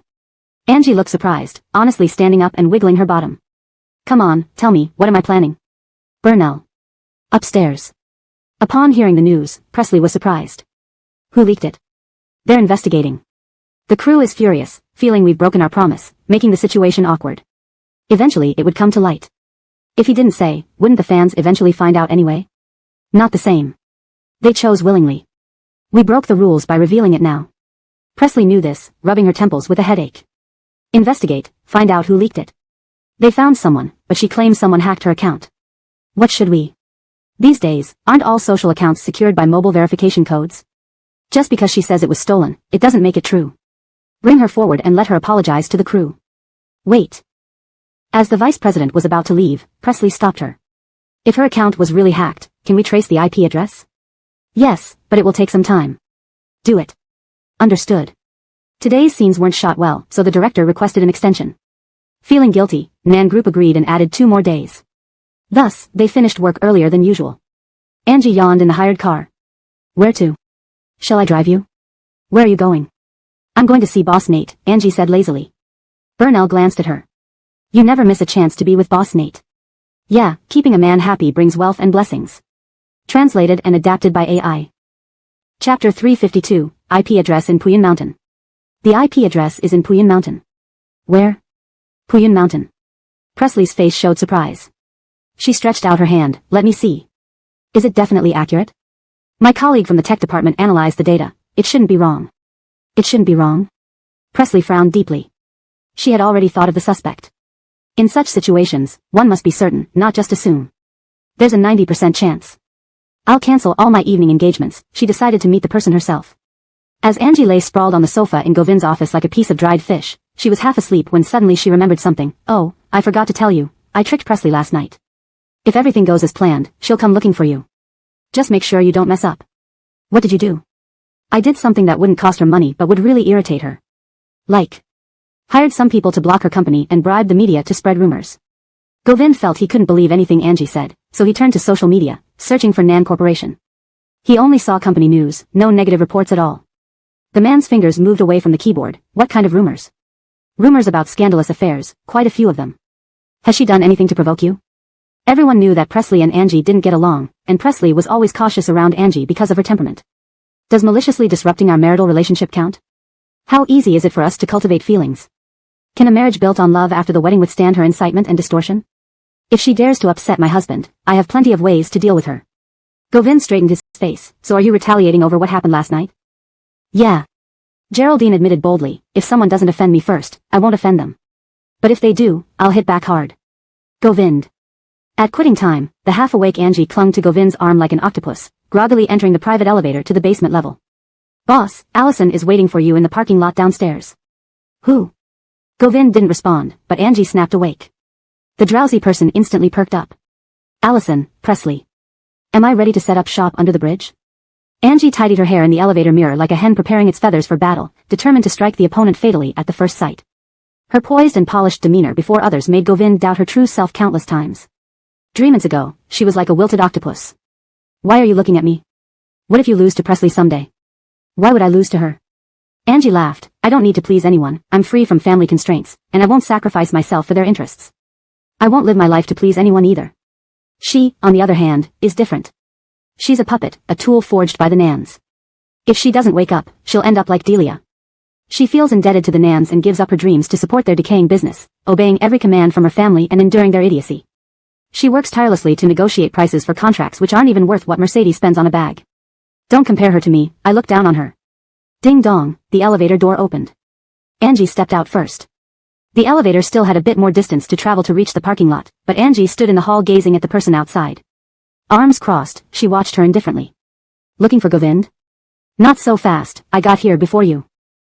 Presley understood from Angie's smug expression. So, this was your doing? What? Presley leaned against the car and sneered, Angie, why don't you listen to reason? In this lifetime, I only listen to one person. Presley raised an eyebrow, tell me who? Armand. Presley was infuriated and nodded repeatedly. The next day after this incident, the vice president of Nan Corporation brought coffee to the film crew. Everyone was delighted, praising Nan Corporation's generosity. Except for Angie, the vice president deliberately excluded her. That's right, Geraldine, Allison said you're not worthy of drinking her coffee. Angie. Damn it, Presley, you bitch. Nay, here's mine, I've already had mine this morning. A new actor in the crew, who had a good relationship with Angie and had received her guidance, offered her coffee to avoid making her awkward. Angie shook her head, thank you, no need. Sure enough, as Angie expected, the director soon came over to advise her seriously to maintain good interpersonal relationships. They were living under someone else's roof, and while they had signed contracts, it was best not to cause unnecessary disputes. Angie was taught a lesson without warning. By afternoon, the whole crew knew about the tension between Nan Corporation's president and Angie. Angie laughed bitterly. Sitting on the bathroom toilet, rubbing her temple. Where's Harvey these days? Why ask? Since when have you been interested in this scion? Just tell me. He's settled at Wang Jintai. A few days ago, didn't Mercedes fail to catch him cheating and ended up humiliated instead? Find him, send women to his side, and arrange a setup so Mercedes and Presley will witness it. Kimberly paused her work. Did they provoke you again? More than that. Angie vented all the recent incidents through gritted teeth. Kimberly thought for a moment. Presley has been fully engrossed in the company. If a commotion happens in front of the clients, she surely won't stand for it. Do it. I'll handle the arrangements. Angie hung up and started to get up. Through the bathroom stall door, she saw a pair of men's leather shoes outside. Her heart raced. It was a women's restroom. She silenced her phone and quietly took a picture. Then she sent WeChat to Burnell. Angie. I'm here. She opened the stall door and looked around but found no one. Anyone there? Yes, look. Angie showed her the picture. Burnell gasped, a pervert? If it were just a simple pervert, it would be easier. Translation note, some character names, like Presley, are retained in pinyin style as they appear to be used as proper nouns in the text. The translation preserves the tone, style, and structure of the original text. Chapter 353 Pale skin, beautiful face, wavy hair, chatty, slim waist. Didn't they resolve the issue with your father? Why is someone still following you? Burnell was puzzled. If Milagros had run into trouble, her fans would have torn her apart.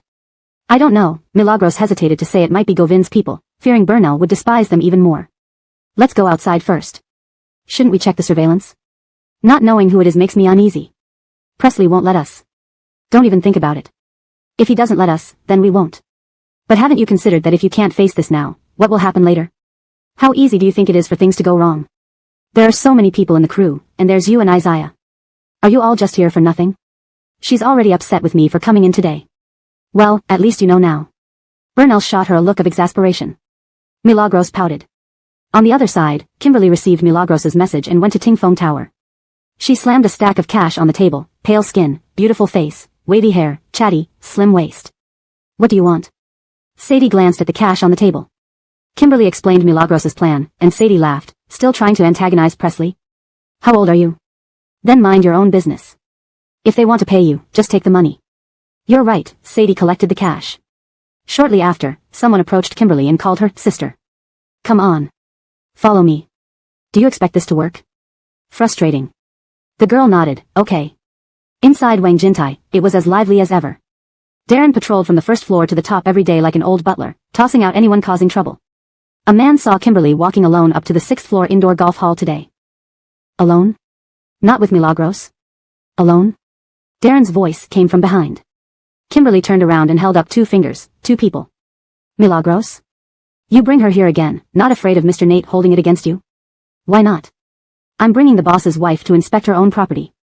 What gives him the right to hold it against me? Darren shrugged, you may think so, but others don't. Kimberly remembered something. Everyone said Harvey had been frequenting the golf hall lately. She hadn't seen him despite being here for half an hour. She reached out and hooked her arm around Darren's neck, leading him aside and speaking in a low voice. I need to ask you something. What? Just promise me first. You go first. Darren wasn't buying it.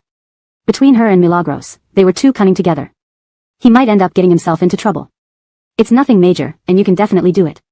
With our relationship, even small things need consideration. Darren gently removed her hand from his neck. This soft approach didn't work on him. Kimberly insisted, hooking her arm around him again. What kind of friendship do we have? You're Govin's brother, I'm Milagros' best friend. If these two stay together long-term, we'll see each other often. Wouldn't you worry about me meddling between you and Mr. Nate, making you lose his favor? Don't make it harder on yourself. I accumulate good deeds while alive. When I die, you kneel for me? You. Enough. Just tell me where Harvey is. Right here? Darren was surprised. After all this time, it was just for this? He thought it was something serious. Or what? Do you expect me to ask you to help me with murder or arson? On the upper floor. Which one? 11. Harvey seemed to have rooted himself at Wang Jintai, spending his days living extravagantly to cultivate the image of a spoiled second-generation tycoon. Kimberly pointed to someone at the door as she led them up. Only then did Darren see the person she mentioned earlier. You picked this person specially for Harvey, didn't you? Mr. Montague is clever. So, what's next?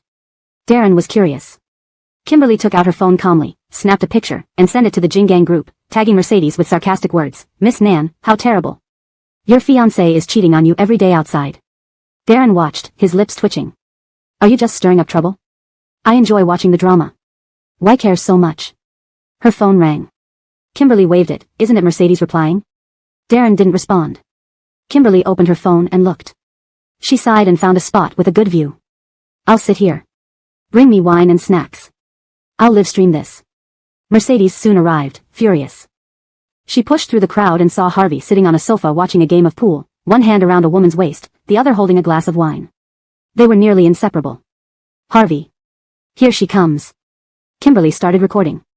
Darren scratched his head, not understanding women's habits. Can't you consider our reputation? If you want to party and change women daily, go back to the capital, not here in Jingang. Who are you? The woman in Harvey's lap replied irritably. I'm his fiancé. The man you're sitting on is my future husband. What do you mean? People might think you're his wife already. The law only protects marriage, not love. Unmarried couples can break up anytime. He does his thing, why should it concern you? So funny. You, splash, Mercedes threw a glass of wine at the woman, drenching her white shirt and revealing her cleavage. Splash, the woman retaliated with another glass of wine. Do you know who I am? If you really have power, educate your man at home. What's the point of showing off outside? Bitch, do you know who I am? Who are you? The woman retorted. Harvey saw Mercedes's enraged face and realized she was falling into a trap. If someone recorded this and posted it online, it would harm their reputation. Enough. Harvey interrupted them. Kimberly sighed inwardly, thinking he still had some sense. Allison, has the South family been very entertaining recently? At a business dinner, someone showed Presley a phone screen with a smirk. Presley's rise in the business world meant the downfall of some people. While disrupting the market wasn't accurate, she was undoubtedly robbing bread from her competitors' mouths. Envy was natural. What do you mean by that? Your sister and her fiancé are trending on Weibo. The infidelity drama is quite a spectacle. Translation complete for the provided chapter. Chapter 354 Director, Miss Iona is missing. Presley's expression turned grim at the person's words. Of course, she knew what they were saying was true. Recently, Mercedes had been acting like a madwoman, and it was unclear if she was infatuated with Harvey or simply couldn't let go of her vanity. Either way, she kept committing these embarrassing actions over and over again. What trending topic? Let's join in on the fun and see. The crowd in the private room instantly grew interested. One by one, they took out their phones and opened Weibo to find out what was happening. Little did they expect that the very first thing they saw on the homepage was about the Nan family daughter being caught in an adultery scandal. The looks in everyone's eyes as they turned to Presley were filled with mixed emotions. It was hard to say whether she was fortunate or unfortunate. If you said she was unlucky, consider this: born into the Nan family, she enjoyed the best resources they had to offer. During the years of her birth, the Nan family was a top player in Jingang. Even more impressively, Nan's patriarch was a well-known figure. When his daughter got involved with Freddie, he dismissed him outright. Back then, Freddie was still considered a rising star in Jingang, comparable to Govin today. Yet even that wasn't enough for the Nan family's standards. However, who would have thought that just as she began to develop some capabilities, the Nan family's fortune began to decline. There were numerous messes waiting for her to clean up. Not only did she inherit a nearly bankrupt company, but she also worked tirelessly outside, negotiating at dinner tables. All that effort, yet someone from her own family was dragging them down. How tragic it was. Her hard-earned reputation was destroyed by Mercedes in just one blow. With this trending topic, the stock price of Nan Corporation would likely turn red for several days. Who could endure such a shock? Nan General Manager, the secretary cautiously handed her phone over to Presley after unlocking it. She scanned the screen without speaking and then gave a laugh. I apologize for the embarrassment. You must educate your sister well. Otherwise, all your efforts will be undermined by her carelessness, remarked one person. Of course, Presley replied. Throughout the entire event, she felt as if sitting on needles. The moment she stepped into the car, she tore off her mask. Where's Mercedes? Home. With a swoosh, a glass of icy water splashed onto Mercedes's face. Startled, the people attending to her in the skincare room fled hastily. Mercedes ripped off her facial mask and sat up from the beauty bed, staring at Presley in fear. Why are you acting crazy? Presley glanced at the beautician, who wisely left the room immediately, too scared to tidy up. Presley tossed a tablet towards her. Take a look yourself. Catching adultery on the trending topics, are you not ashamed? Seeing the trending topic, Mercedes paled. So now the whole nation knew? Internally, she trembled, yet she still resisted, feeling that Presley had no right to scold her. She was the legitimate heir of the Nan family. Why should she listen to someone who bore the Nan name but shared no blood ties? Being taken in by the Nan family all these years was already generous. Why are you yelling at me? Do you think I wanted this? If you didn't want it, then please keep a low profile instead of openly catching someone in adultery. What good does causing such a scene do you? Do you think I did this on purpose? Presley found her despicable. She was exhausted. Cleaning up the mess the Nan family left her was a colossal task. Mercedes's parents had forced the company to go public years ago for appearances, only to squander the money and leave her with nothing but ruins. She spent sleepless nights devising ways to finance and revitalize the company. After 6 months of relentless efforts, things were finally starting to improve, just for Mercedes to throw it all away with one hot post. Weren't you doing this intentionally? You knew the consequences of exposing this, yet you still went ahead with it. You know your relationship with Harvey is a scandal, yet you persistently associate with her. Are you brain dead? Did your mother forget to bring your brain when you were born? Bang! Mercedes threw a bottle of skincare product at Presley's feet. If you have complaints about me, then talk about me directly. Why drag my mom into this? Have you forgotten who attended your parent-teacher conferences while you were growing up without a father? You're a bastard child. Living in the Nan family has been divine favor. On what basis do you stand here looking down on me? Slap. Presley slapped her face. On what basis? Let me tell you why. Because I've worked my ass off for 6 months to lift the company's stocks, and one trending topic can reverse everything. While you're enjoying your skincare treatments at home, I'm schmoozing potential investors at banquets. Do you really think you're better than everyone else? Fine, take my place and see how high and mighty you feel, or if you're worse than garbage. Everyone, thank you for your hard work. Rest well tonight. Angie wrapped up the last scene of the day around 10 o'clock. Members of the directorial team bid farewell to each other, and Burnell had left earlier, receiving a call from the company shortly after 9. The elevator is broken. What? No way. We're on the 17th floor. Someone complained from behind. Everyone was exhausted after a full day of filming. Surely they weren't going to walk down?